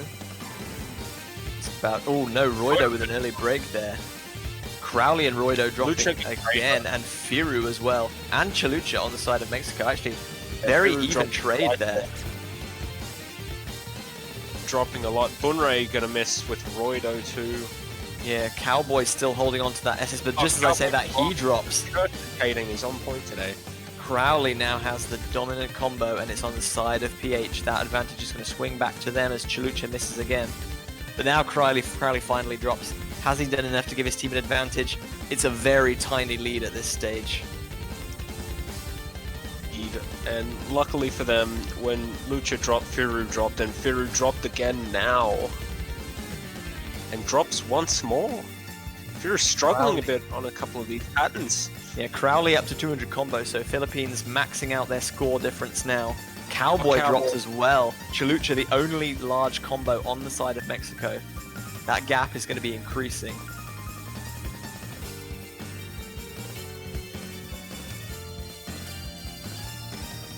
Roido dropped as well here, but it's not enough now that Cowboy's dropping with him and Firu's dropping with him as well. Crowley tanks a few though, unfortunately. Too much at the moment.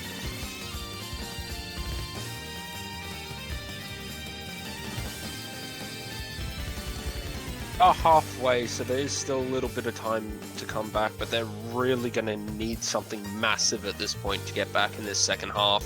Yeah, it's about 100,000 points at this stage, maybe just under. Every time we see a drop from Philippines and Mexico have a chance to capitalize, they trade a miss or more of their own. Yeah. The gap is very rarely shrinking. Adolescent. Lucha gonna drop now too, so once again Firu gonna drop too. Crowley trades a couple times as Bunrei hits 1,000 combo.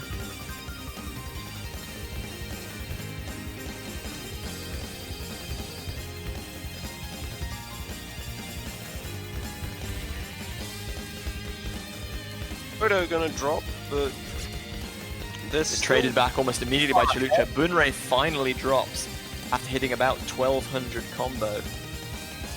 Gonna need to drop a lot more if Mexico want to utilize this advantage, but both their combos gone in a snap as Firu and Cowboy. Yeah, both Firu and Cowboy dropping there. Absolutely the worst possible time, just when they could have taken advantage. Chalucha dropping as well, and just like that, Mexico have no combos, and what do you know? Philippines have 3. One's got a gauntlet in the chat. They're just clicking their fingers.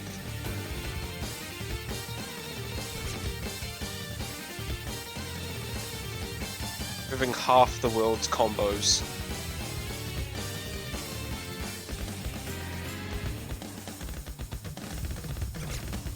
Crowley and Firu trading a couple misses at the end there as Bunrei drops once again. Cowboy sees some too. Roido finishing, I think, with the best combo, but it's going to be a pretty convincing victory for the Philippines in that one. 120, 130,000 points the difference. 2-0 Philippines. Mexico to pick next. Roido's got the blurry eyes, so he's going to need it. Yeah, that map can do that to you.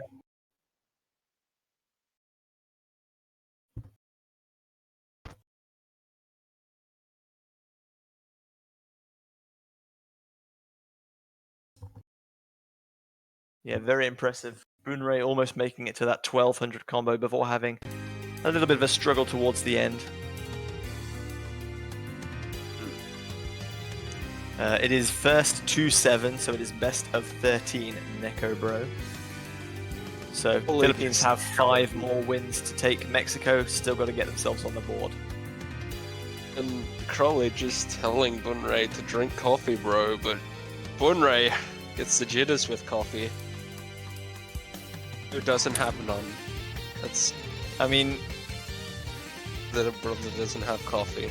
Without being rude, Crowley hasn't been giving the best advice to his teammates in the multiplayer lobby in either of the matches today. No, I mean, just I'm not sure I would be taking his word as, like, actual gospel. I'm not gonna say that one on stream, though. Yeah, we'll pass on that one, Chief. Right, maybe I'm starting to agree with your take on his advice giving. That isn't the best advice.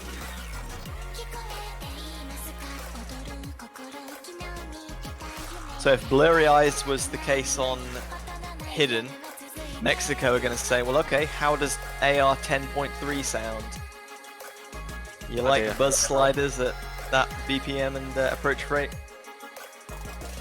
Chalucha desperately wants Daxaros back, but we have no idea where he is. In the lobby from the looks of things. He has just made a reappearance. Maybe he is broken and is ready to come back. I hope so, for all our sakes, especially for Mexican team and their fans. We don't want to see anything like that again. Big welcome back to Daxaros. Whatever problems he had, hopefully he has resolved those.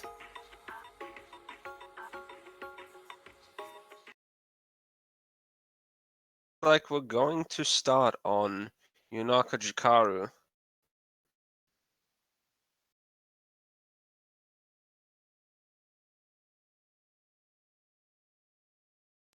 Well, it is AR 9 DT. It's still, luckily for them, just at the rain. At least the combos. I mean, we've seen this map time and time again. Too brutal in terms of what GT could be. The advantage on this one is because there's so many dense buzz slider sections. If you miss, you're almost back up to 200 combo again instantly.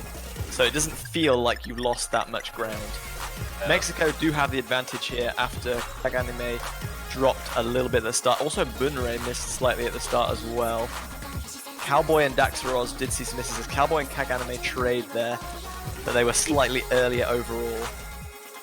The start of Buzz Slider might not be too good for teams though. Easily miss 1 or 5.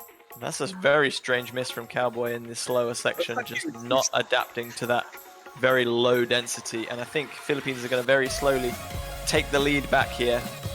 They manage it on the spinner as Chalucha drops. Daxaros, the only combo left on the side of Mexico, fighting against Bunray. Fighting to maintain accuracy. It's a slow section, so he could have just been trying to center his catcher, although... Oh wow, double miss from Roido and Bunray. No combos left on the side of Philippines now. Cowboy does trades. Chalucha trades as well, but Daxaros is still holding strong. 850 combo now. He's going to carry this one. Can he go the whole way? I'm still curious to find out what happened to Daxaros earlier on too. Well, whatever screwed him up before, he is back with a vengeance. Yeah. Looking to redeem what he had. And that is going to be a barnstormer of an FC from Daxaros. Oh no, he must have missed right at the very beginning. Sorry, I was so convinced he was on an FC, but he missed 5 notes right at the very beginning. Still, that's an outstanding performance to hold combo when he knew he was nervous, when he knew he either had that mechanical error or that disconnect or whatever happened. To miss at the beginning and then settle your nerves instantly and FC the rest of that map when everyone around you is falling. Great performance from Daxaros. Mexico finally get on the board. Lucha's misses didn't too much to sway the point towards Philippines, as Mexico did take the point. So first hurdle successfully traversed. Mexico are on the board. They still now need to break point against Philippines at some point if they want to win this. But for now, they just got to focus on racking up some points, get some confidence under their belts. Philippines are saying, okay, well, you don't like low AR hidden? Well, we're going to pick it. Drop pop candy. Philippines sticking with hidden, this time of the low AR, low BPM variety.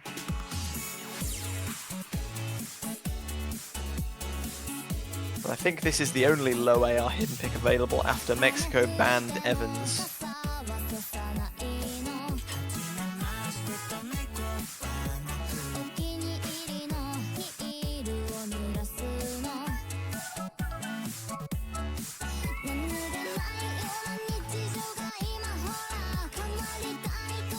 So Philippines had a win of 129,000 points on their previous hidden pick. Will this one be as convincing? Very short map, low combo, low density. If you miss, it's very difficult to get back up to combo, so every miss is hugely punishing to your score. Even one miss can do it.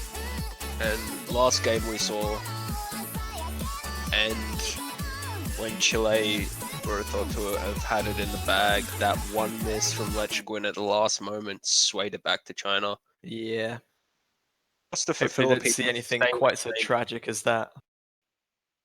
But Dexteros going to take the place of Cowboy here for this hidden pick.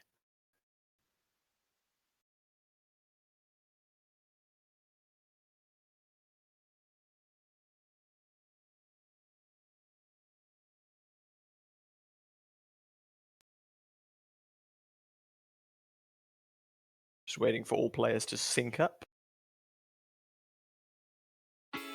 Praying, fingers crossed, for no more player issues.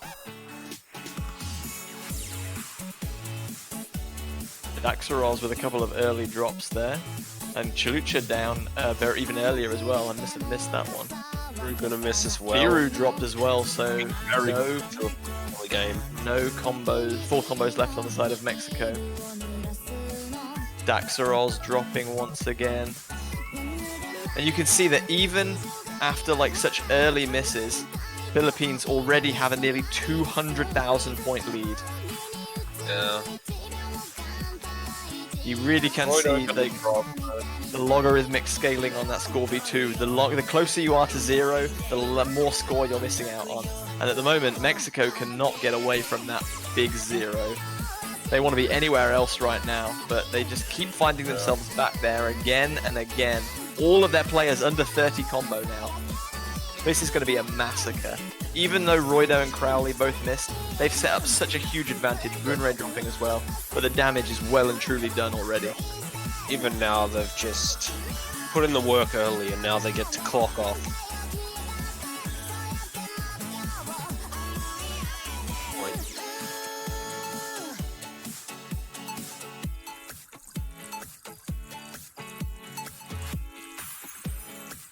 A few drops there from Crowley, Roido, and Firu at the end. Chalucha actually finishing with the highest combo, just peaking at 200.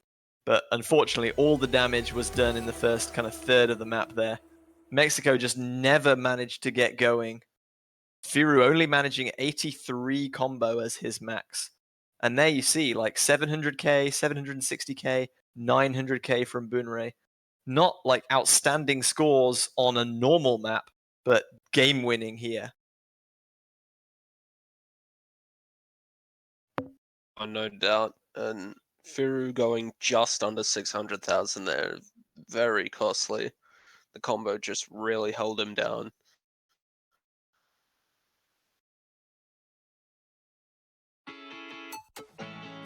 Each respective player for Mexico just under the points for their counterparts for Philippines.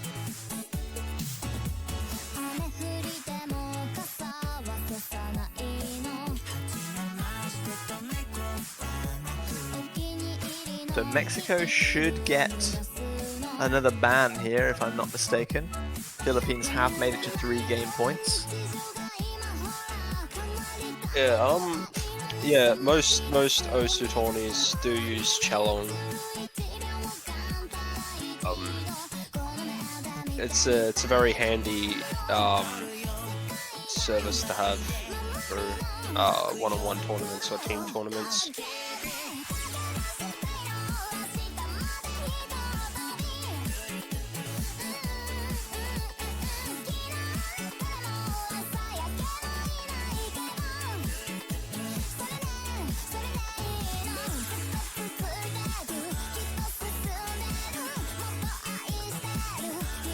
Chat's just scrolled up ever so slightly, so we can't quite see what is being discussed as far as Mexico's potential ban might be.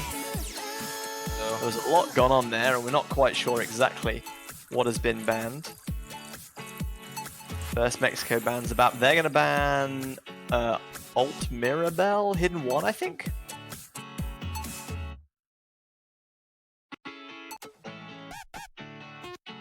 I might have missed that. That makes the most logical sense, given that they banned one hidden and lost 2 others. Mexico just want to take that final hidden pick off the table. Very sensible if that is indeed their comeback ban.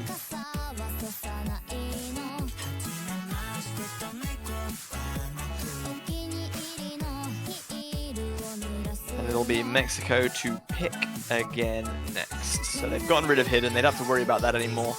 Now they can start to mount a comeback without having to worry about any of those pisky hidden maps being picked. Straight for hard rock too. Yeah, Mushikui Sakeda Rhythm. The Noma Hard Rock 3, I think, being selected here. Difficulty map by Amamiya Yuko. Yeah, this is RLC difficulty, obviously both very famous mappers in OS. Yeah. Straight there for a second.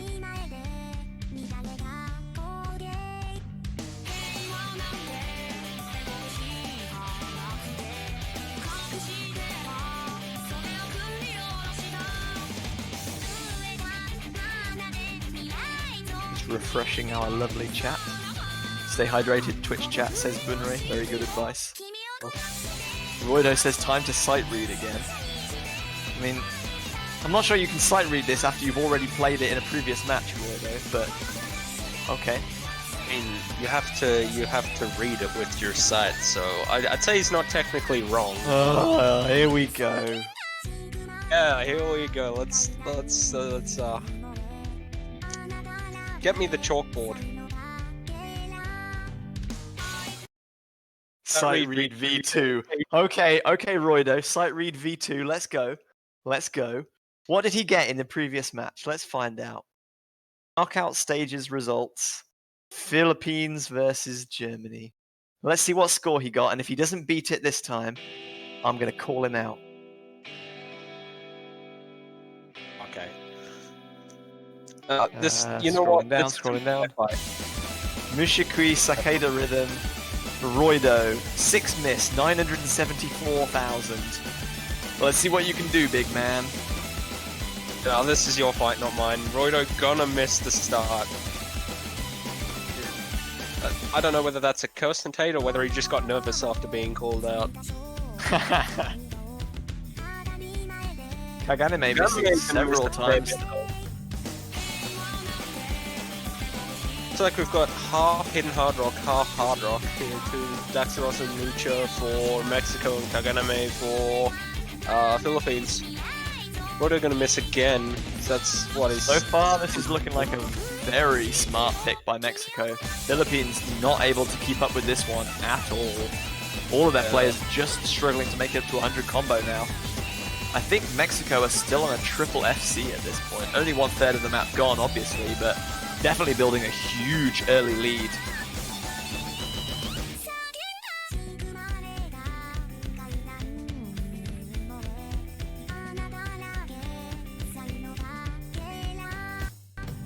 Bunrei and Kaganame back up to that 200 combo mark. Roido's got some work to do as Chalucha has dropped there, but Roido and Bunrei see a double drop there. Kaganame the only combo left on the side of Philippines, but Cowboy still SSing. But just as I say that, Cowboy and Daxter's double drop. I mean, Nobody can say that I don't personate all parties equally. No. Kaganame, Bunrei, Cowboy all dropping. Wow, after a promising start, everyone is really starting to struggle here. Yeah. As long as everyone holds on, I mean, Mexico just did that early advantage, and they've still got the advantage now too. Well, it's almost to the tune of 300,000 points right now. We see lots of drops from Cowboy though. He dropped dangerously low there, and he's still missing. Mashed about 5 notes at once.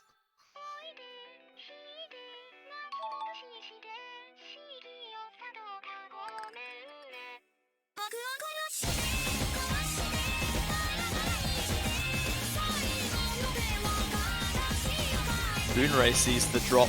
That's not good news. Mexico have got a huge advantage here, and they're closing in on a second point.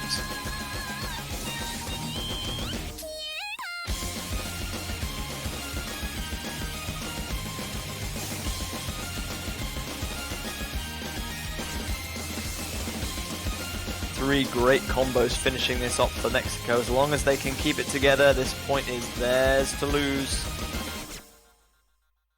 Cowboy and Chalucha both seeing drops at the end there, but ultimately no effect on the score. Just massive score difference as well.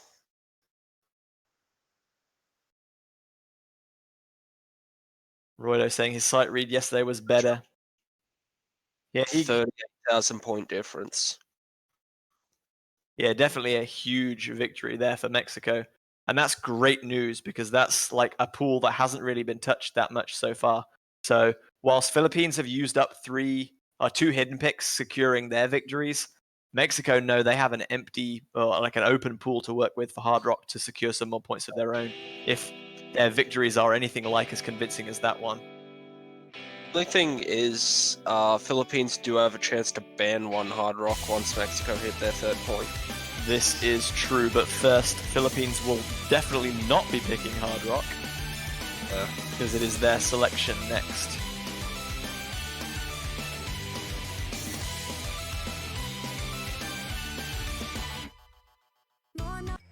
Dama.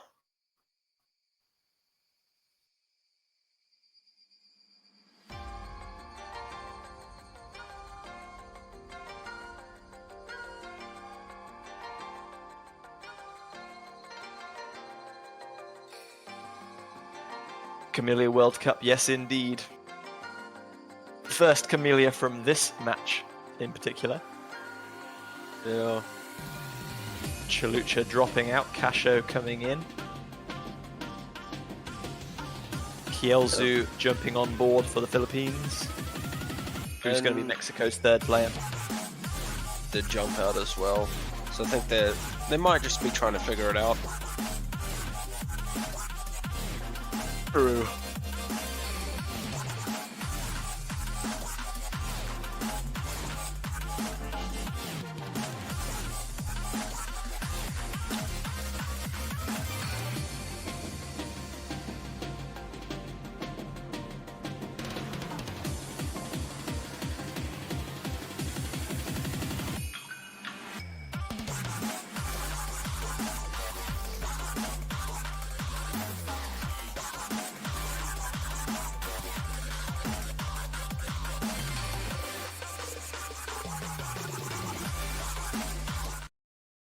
So here we go. Game number 6. Philippines have the advantage at 3-2. They've broken Mexico once in that very opening pick.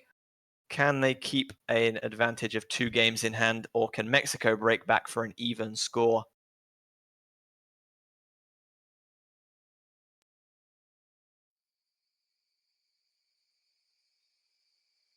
Camilia's Kodama is going to be the object of affection for the 2 teams in game number 6.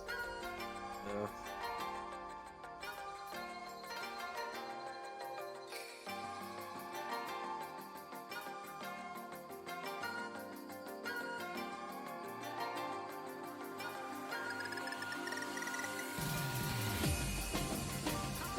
Philippines taking an early advantage on the spinner, but I don't think we'll be seeing any six-way FCs on this one, given that only 2 people of the 24 players that have taken this map on have actually FC'd thus far, I think. Roido going to be the first to drop bang on 200 combo. Bunrei and Elzu missing right after 200. I mean, this is early days, this is a long map, but this is already looking difficult for Philippines, although Mexico see a double drop there. Firu and Cowboy both going down. I don't know who has the advantage in this. I'm not sure out of both teams who has the better convert players.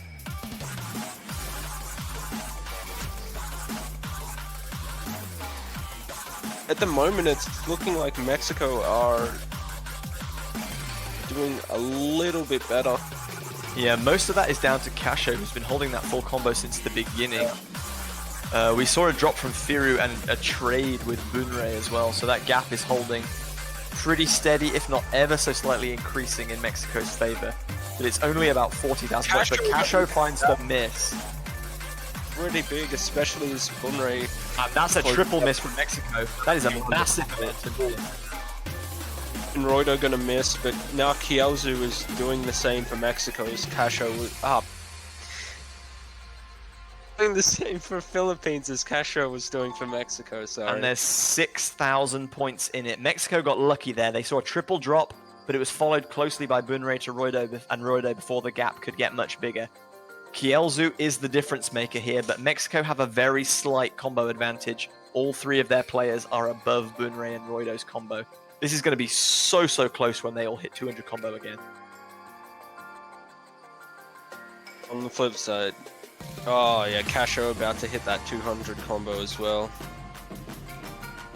Ray hits it, but Roido's still 20 combo off, so...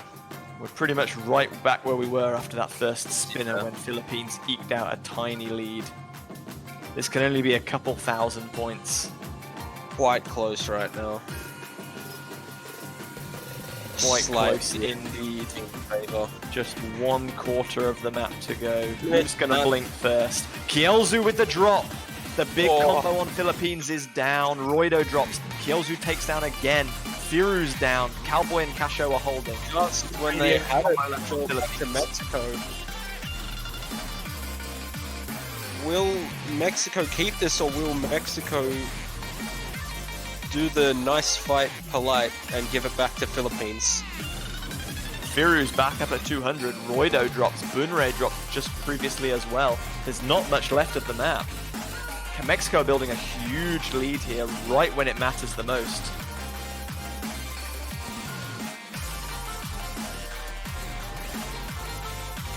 Yeah, Kielzu gonna miss again, so it looks like Philippines just kind of imploded a tiny bit towards the end of this, and Mexico's 3rd point. After some early difficulties from Kasho and Cowboy, that was a great recovery. 700 combo apiece for both of them. Kielzu, 852 combo, the highest in the game, but unfortunately, Philippines come out on the losing side. Mexico get a vastly needed breakpoint. They were patient. Credit to them. They waited for their chance, and they've seized it now. 3 games apiece. A peach. I've made that stupid fruit pun twice already today, and I'm making it again. Mexico secure a 3rd point. Philippines get a 2nd ban. Fruit puns are better than collapsing your English. I'm trying my best. There's 1 hard rock pick available, Saturn. There's still plenty of no mod on the table and lots of DT too. Do the Philippines get rid of Saturn and just say, nope, no more hidden, no more hard rock. You're either playing normally or you're playing at super speed. Ooh, I'm thinking they would want to ban Saturn. Saturn, we've seen quite a few people have trouble with Saturn, and if they are if they're not doing so well on Hard Rock, Saturn really won't play into their favor. Yeah, so Philippines won imprinting the first Hard Rock pick, which is very similar in style and length to Saturn, but we're not quite sure whether that would have been the case if Daxaros hadn't had whatever issues he may have had. So maybe they want to get rid of that, but nope, they decide they want to get rid of me. Oh, One extra double time ban taken off the table. So you got to imagine Mexico are probably going to pick Saturn, if not next, at some point in the remaining matches. Or maybe they're leaving it open as if to say, well, we feel confident on this, so we don't think we need to ban it. We dare you to pick it. And Mexico are obliging happily. They will immediately pick Saturn. Could this be a very clever bait from the Philippines? Or do they legitimately think they can outperform Mexico on this Hard Rock? here's the thing about baiting though. What if you bait someone who's just too strong for your bait, and then you're the one who gets baited by the... Then that'll be a backfire, Right. Chief, and Philippines will have to make a comeback of their own. Mexico have not been ahead in this game thus far. They've only just managed to tie the scores up. Either cannon.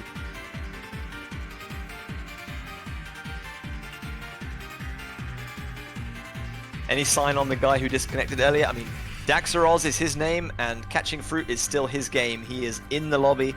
He is performing well for Mexico. We're still not sure exactly what happened to him, but it doesn't seem to have affected him too much. He's looking pretty good.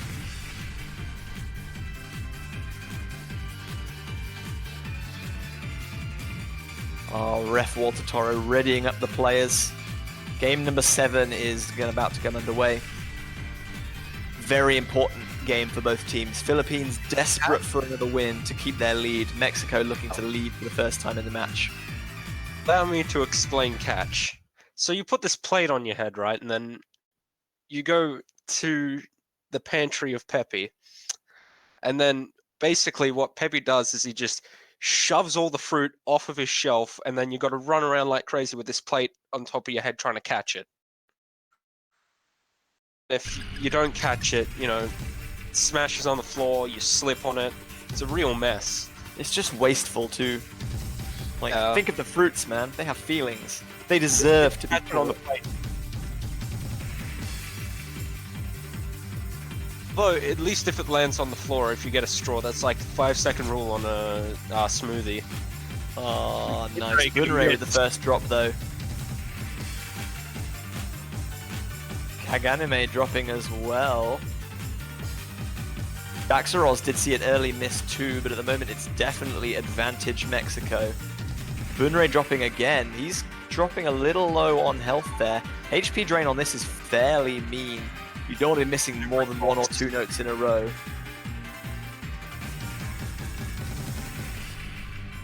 Looks... Maybe he just didn't tie his Reeboks up well enough.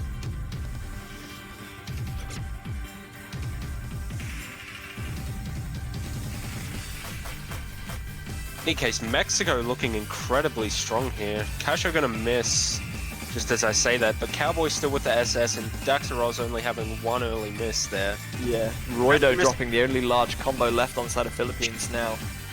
No combos left.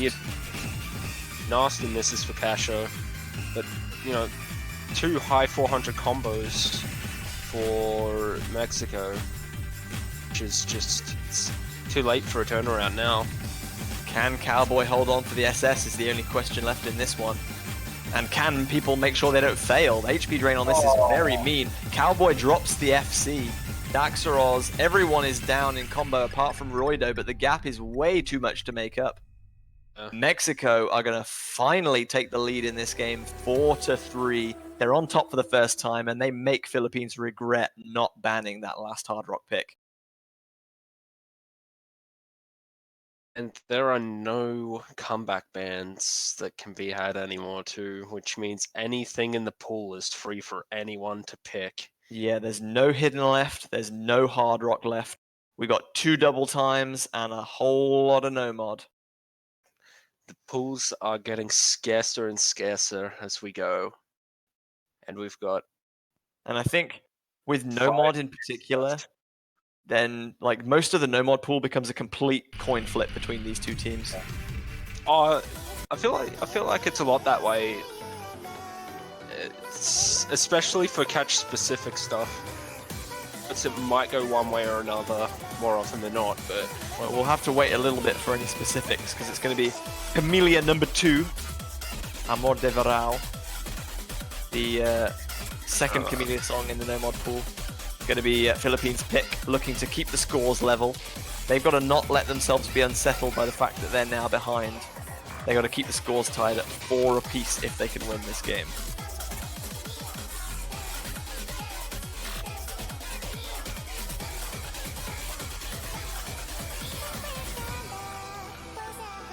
If we're lucky and this game goes long, we might get to see triple Camellia.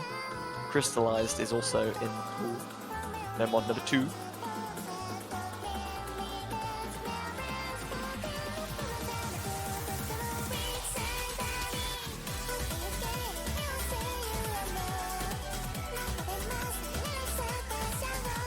Firu welcoming himself back to the multiplayer lobby.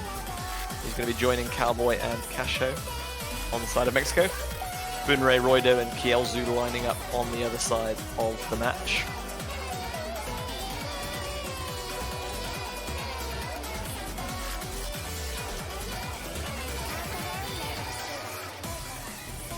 looks like we're about to get started on our second song of the Camellia World Cup. Yes, game number 8.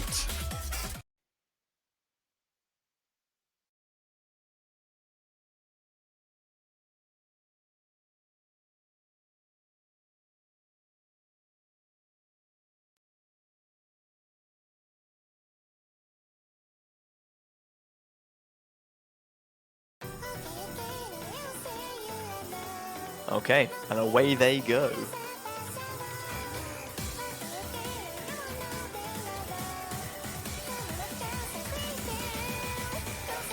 Firu sees an early drop. Alas, actually Cowboy and Kielzu trade there.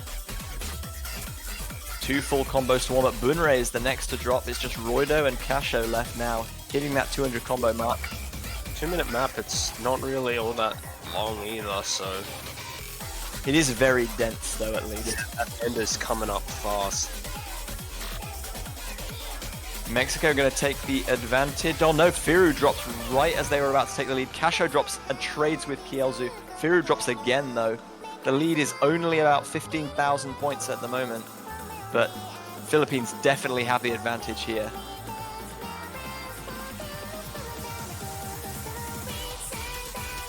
Change very quickly though, but...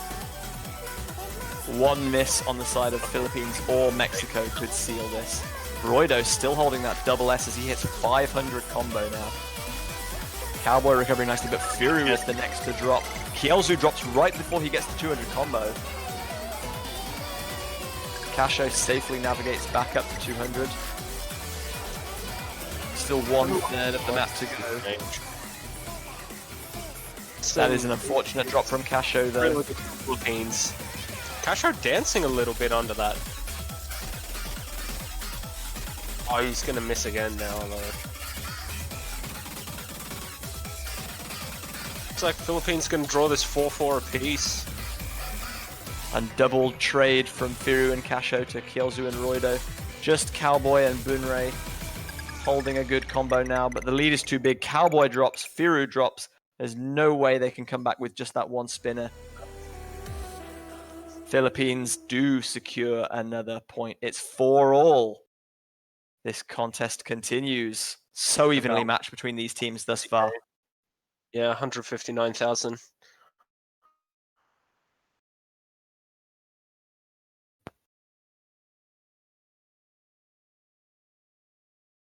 Is it too early to start hyping tiebreaker? Let's go for There you go. You are legally allowed to start tiebreaker hype. it. The bar is open. But what do we do if they don't send us to tiebreaker though? Well, we're still enjoying an epic match, so I don't think I'll be too annoyed. That is quite true. I would We love to still see have one more Symphony of match the after Night. this. I would Yeah. love to see Symphony of the Night played somewhere, but we only have, I think, 2 matches left after this one, so... Which one's it going to be? Please be one. Kissing on the tiebreaker. Crowley would kiss anywhere, it doesn't have to be on the tiebreaker. Don't be drawn in by his romantic words. I don't know. He does have some honeyed words. Cowboy saying we pick extra DT. I think that's probably Reiko Third Desire, because it's the only convert left open and it's not my show. It is extra difficulty too.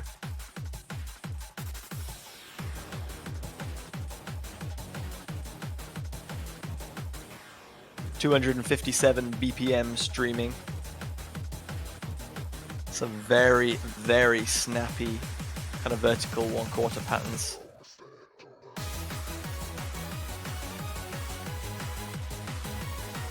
If we kissed on the 267 tap dashes.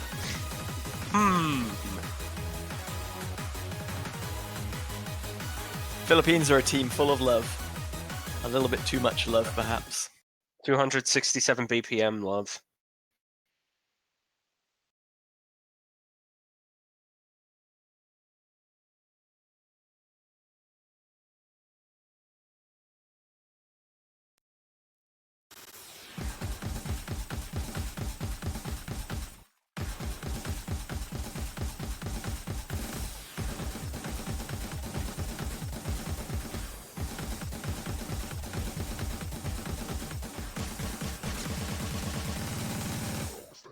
Boomerang drop at 100 combo. But are gonna miss too. Looking quite good for Mexico in early game. Yeah, all the Mexican players managing to hit 200 combo without issue. Kielzu, the only full combo left on the side of the Philippines. We have seen that teams that fall behind early can do Mexico. well if they can be consistent later on, and Cowboy and Daxaros continuing that trend. They're going to miss and give Philippines back the advantage here. And looks like Philippines take the score back now.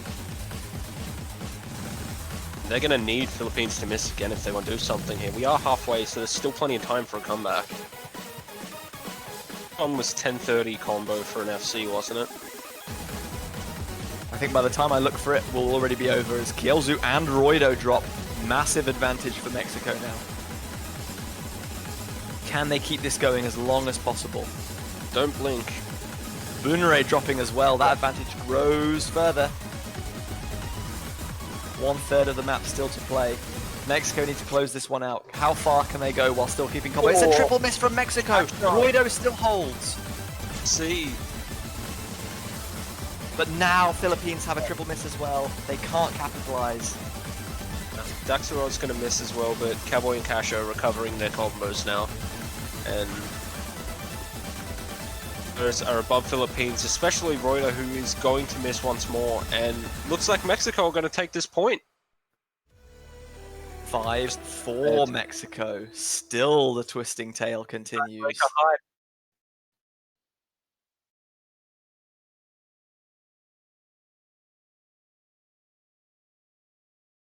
This is proving to be an epic match.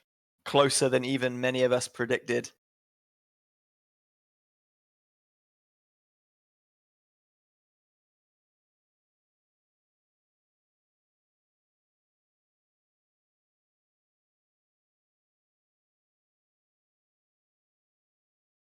And as you said, there's no more bans available. Whatever's left, you got to live with it. Thankfully, since Mexico have been picking first, if everyone wins their roles, they will. If everyone wins their picks, they'll secure 6-5, and then they force Philippines to win to go to tiebreaker. A break point here for either team could be huge.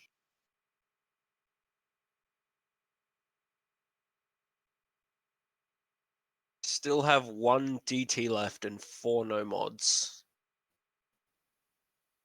So much variety left in the way of maps.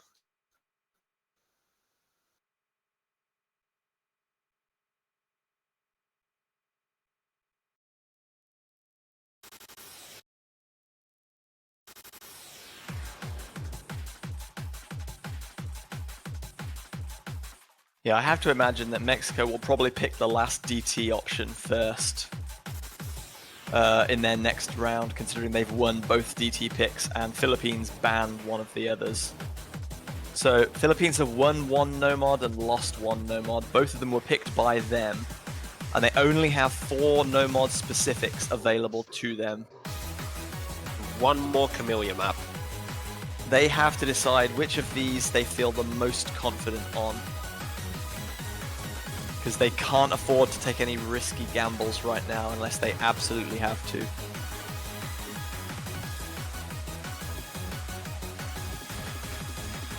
Their best bet to take a victory is pick something they're confident on, force Mexico to pick something they're not confident on, and then beat them on it.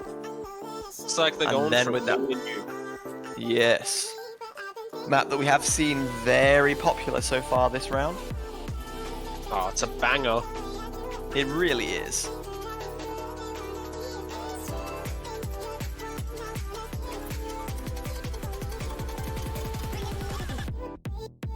Does get very tricky stamina wearing towards the end though, so it'll be good to see. We think we had like almost a 6-way FC in the previous match until everyone just kind of fell apart at the end.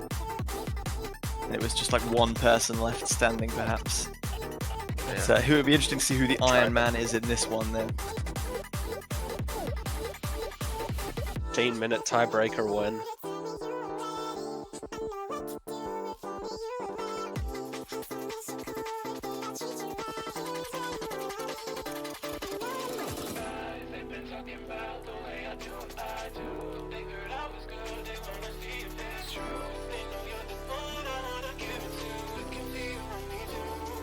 Hopefully everyone readying up.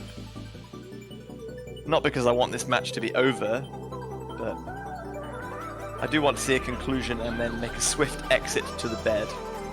Yeah. Imagine becoming harder to keep your head right now. I'm doing my best. Thankfully, this is an exciting, enthralling match, so it's not proving too difficult. Yeah. It always helps. It always helps when you're on the edge of your seat.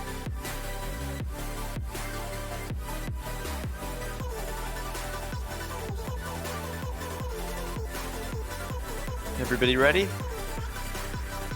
Maybe the game is about to get away. It is. 10 seconds to the start. We're into double figures. Game number 10. Philippines 4, Mexico 5 in this losers bracket semi-final. Reminder, loser goes home.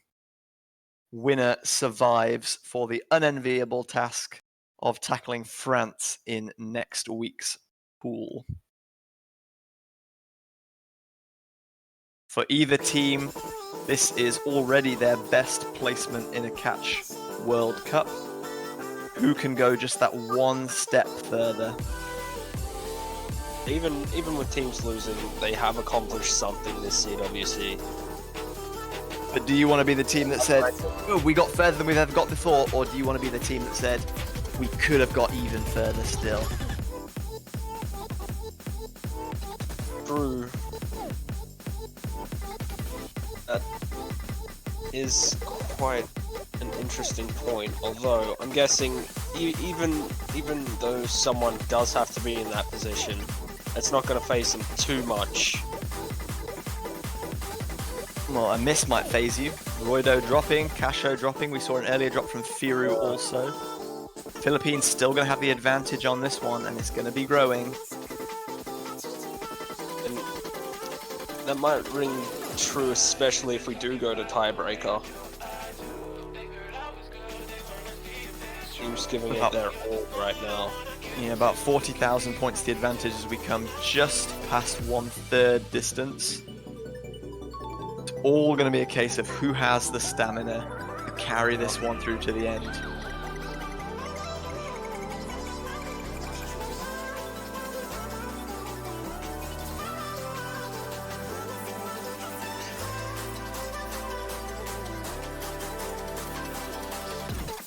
everyone well above 200 combo as well. It could just come down to the next miss. And Firu is going to be the first to miss.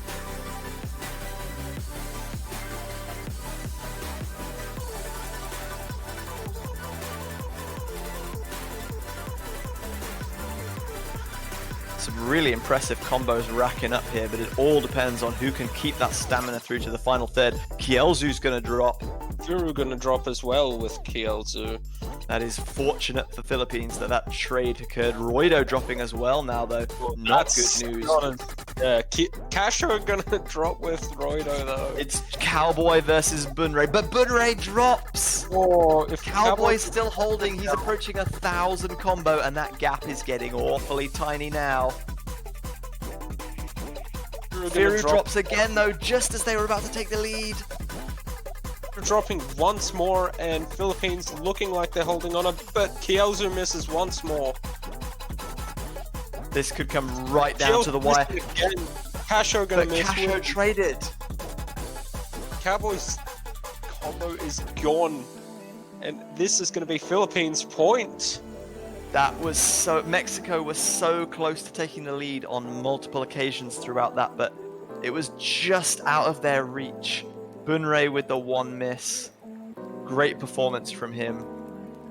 He's not happy with his miss, but he's done enough to get his team to a 5th point. Mexico just ran out of fuel slightly faster on that one.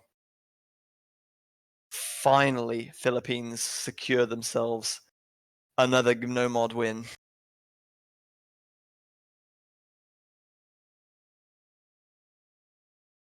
So we think Mexico are probably going to take the last DT now, given that they've won 2 and Philippines banned the 3rd. And then it's down to Philippines to pick one of the remaining 3 no-mod selections to defeat Mexico and take us to our first semifinals tiebreaker.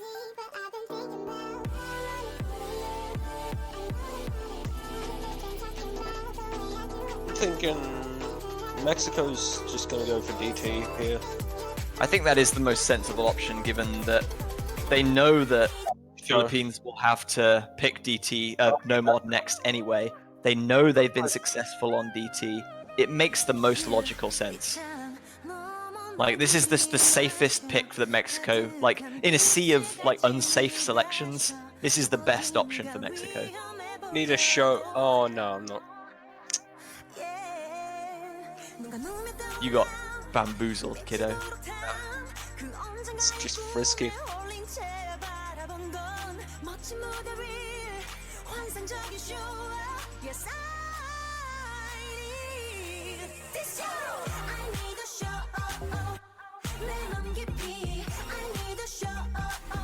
So who have we got then for game number 11? Bunray, Kielzu, and Roido look like they're lining up for the Philippines. Chalucha is back in for Mexico. Daxaroz jumping in place of Firu. Roido saying his hands are giving up. There's only 3 games most to go. You must hold on. Any Philippine or Mexican fans in the chat, share your energy with your teams. They need it right now more than ever. This is coming right down to the wire, and it's about to get real scary.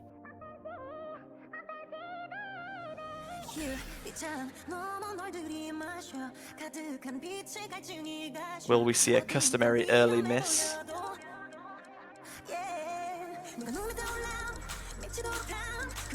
Looks like I wasn't able to cursonate this time. Yeah, I was using my cursonatant power. Okay, you had the deflector shield on. You deflected it at Cowboy and Kielzu though.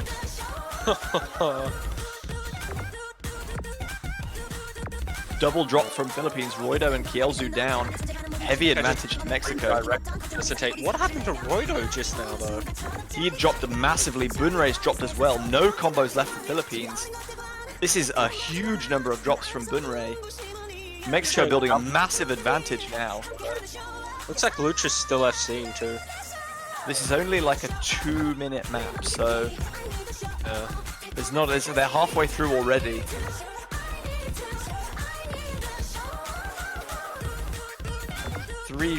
Good to great combos on the side of Mexico.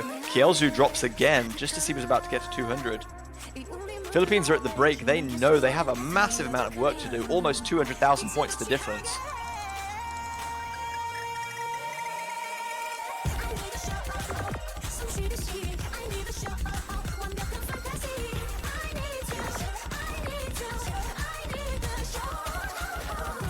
Chalucha with the drop from Mexico. Cowboy dropping as well, very close to failing there, but he's able to revive. Yeah, Bunray and Kielzu both missed earlier with Lucha and Cowboy though, so things are going to stay to who the advantage sits with. But Kielzu missing again. Yeah. And that just let Mexico keep the score, and it's Mexico's point. Chalucha did drop quite a lot of health there at the end, but he's just about able to keep himself in the positive. Mexico falling ever so close short of a 3 million point team score there, but it's more than enough to put them to match point 6-5 against the Philippines.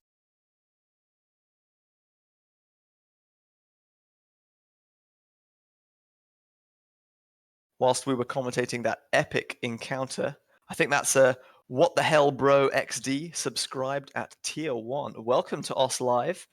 Please use your new emotes well and enjoy your beautiful pink 1-month subscriber badge with pride. Thank you for joining us.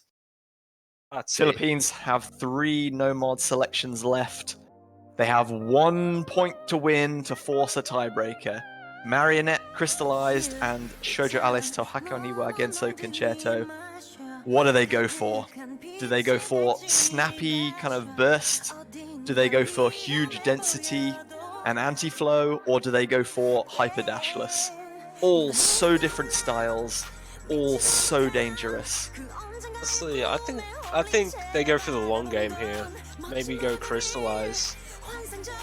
Well, that would be something. Where we've seen Crystallized give out 2 epic close results already. Hong Kong just squeezing past Taiwan on a spinner battle. Barely.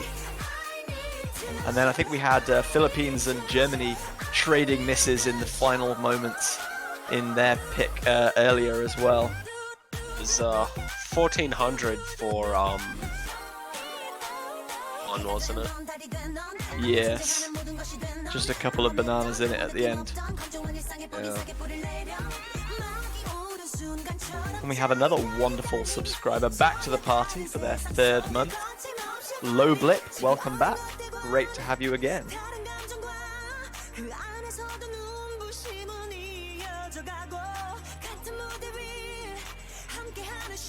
I think 3 months gives you a nice, beautiful bronze badge, actually.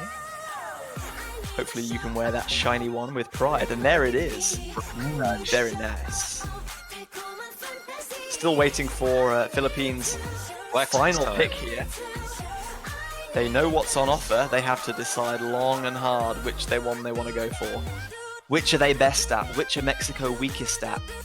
Which is the best, most conducive to calm nerves?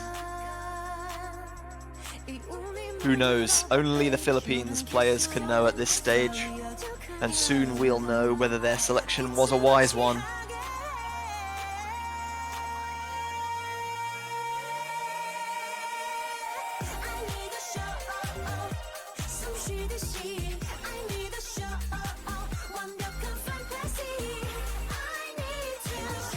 Well, at the beginning of this match, I kind of wanted it to be over fairly quickly so I could have a nice early night, but now I don't think I want this one to end. These guys could go back and forth for another hour or 2 for all I care. They could take it to like 12-12, go for it. Yeah, we'll just reset the scoreboard real quick. And they're going Crystallized, yeah. They are going to take Crystallized. I think the long game is probably a good idea here.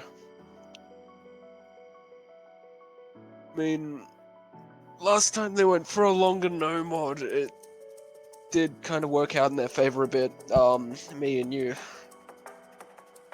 Yeah, and we've already seen, obviously, Philippines holding their nerve to secure points on this before, so it's definitely something that they can hold on if necessary, but they'll be hoping if they can win this one, it's by a bit more of a convincing margin than it was in their match against Germany. Not gonna end it off with Camellia. No, we're gonna end it off with Dragon Force. Tiebreaker incoming. Yes, let's go. Called it at 4-4. This is happening. This had better happen.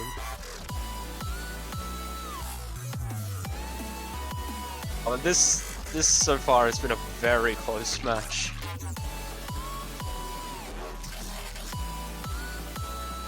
A lot of point trading right now.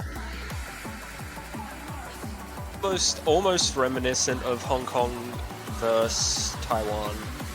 Absolutely. That was, I think, at 4-4 as well. So a very close encounter that tipped the balance in Hong Kong's favour. We had that. To Philippines, this is almost a tiebreaker of it in its own right. This is like the tiebreaker that sets up the real tiebreaker. The tiebreaker. No, the pre-tiebreaker tiebreaker. Tiebreaker or go home, exactly. Roido knows the stakes. This is a loser's bracket match. So the loser must leave the Oscatch 2019 World Cup. We'll obviously see them again in a future tournament, but it's only the winner staying on here. There can be only one. Will it be Philippines or Mexico? Well, will Philippines get a chance to take it to a tiebreaker and decide whether it's Philippines or Mexico? Midnight in Mexico too. So they're going to want to try and close it out soon. I think they wanted to close it out a couple of hours ago. Maybe, well, maybe not a couple of hours ago because they hadn't started, but an hour ago maybe. Everyone ready. Oh, they're proud of. They're ready to go. Don't give up yet. There's still so much to do. Ready to go, as in they're ready to play. The players are ready. Gang versus They Sleep. better be. I'm just finding it so difficult not to treat this like a tiebreaker. Is it prophecy? High stakes. It's got the markings of what could be a tiebreaker. I can understand your.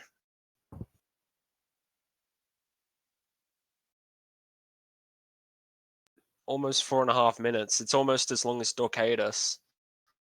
Yes, it is. I think it is the longest map in the pool outside of the tiebreaker. It does have a very calm section at the beginning and the end, but as we've seen, that does not mean that it's easy by any stretch.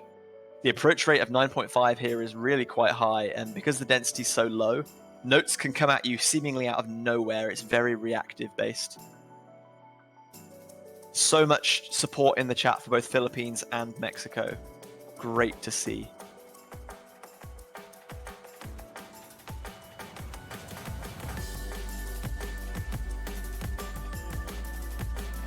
The nerves now must be so intense.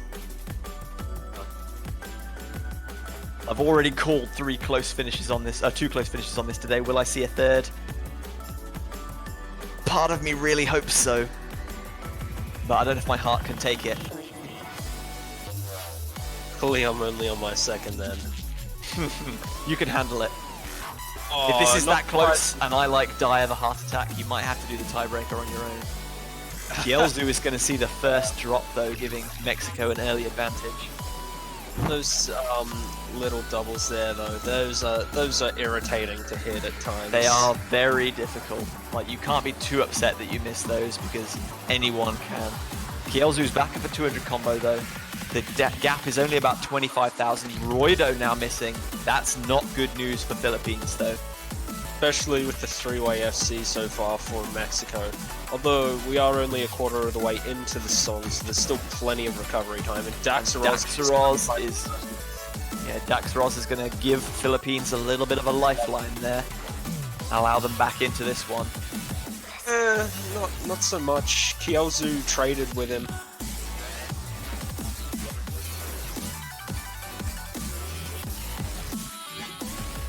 Oh, Casho missing somewhere. This is now what Philippines need. They probably still need one more miss whilst holding their own combos to get back into this one, though. The difference isn't going to be huge, but it's still going to be in Mexico's favour. This is a calm section, but it's not a break. It's slow, but it rapidly builds back up. Can't let your guard down. A lot of these sliders really do come out of nowhere. They're very on the edge of the screen. Boy and Bunray both still holding their SSs too.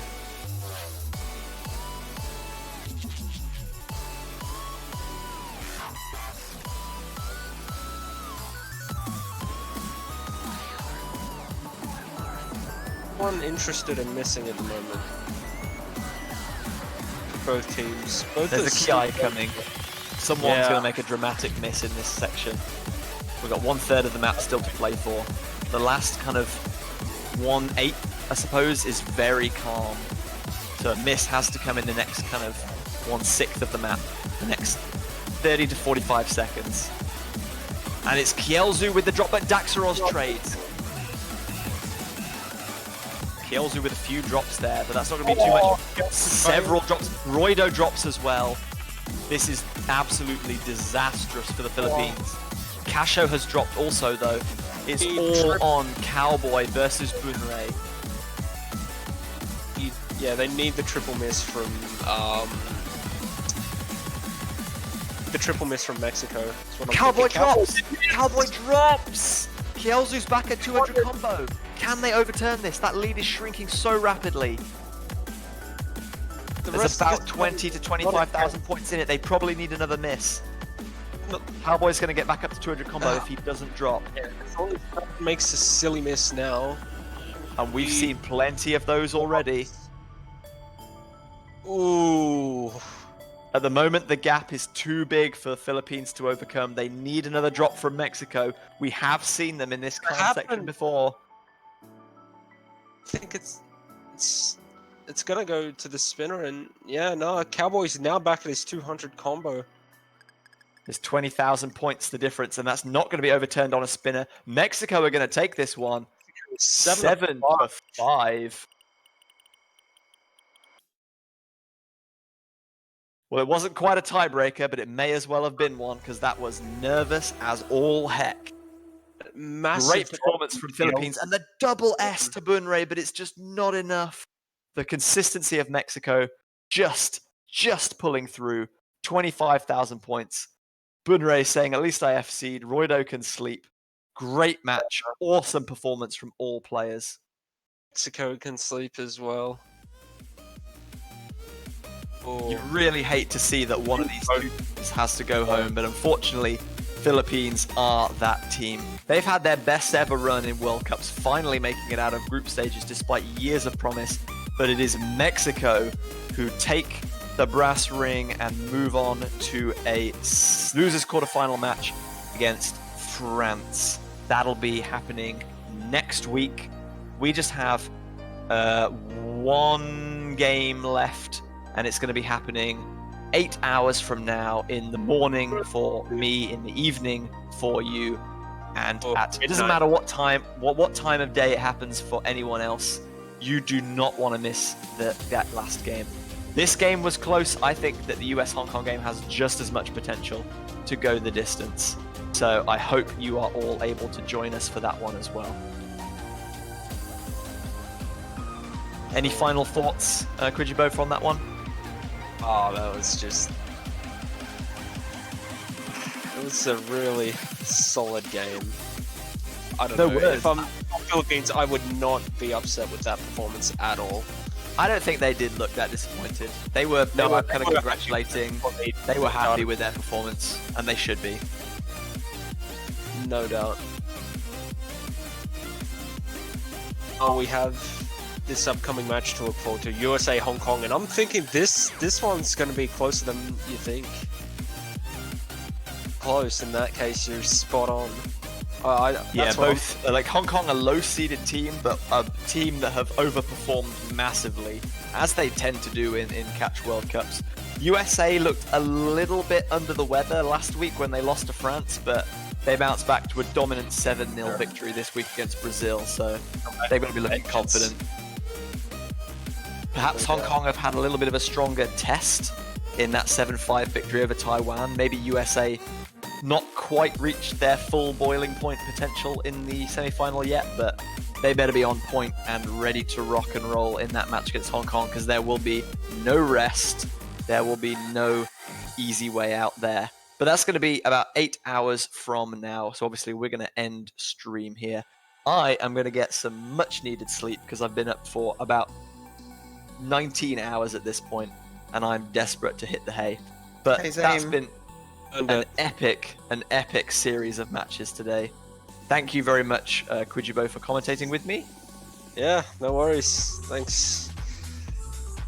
Thank you very much, Juan, for your streaming potential. You're excellent. You haven't flexed on us much this evening. Flex! Just to end the stream. I've got to get you let you get that one in there. But most importantly of all, thank you so much to everyone in Twitch chat who cheered on the teams. Thanks for people who subscribed, who've bought banners, who've donated.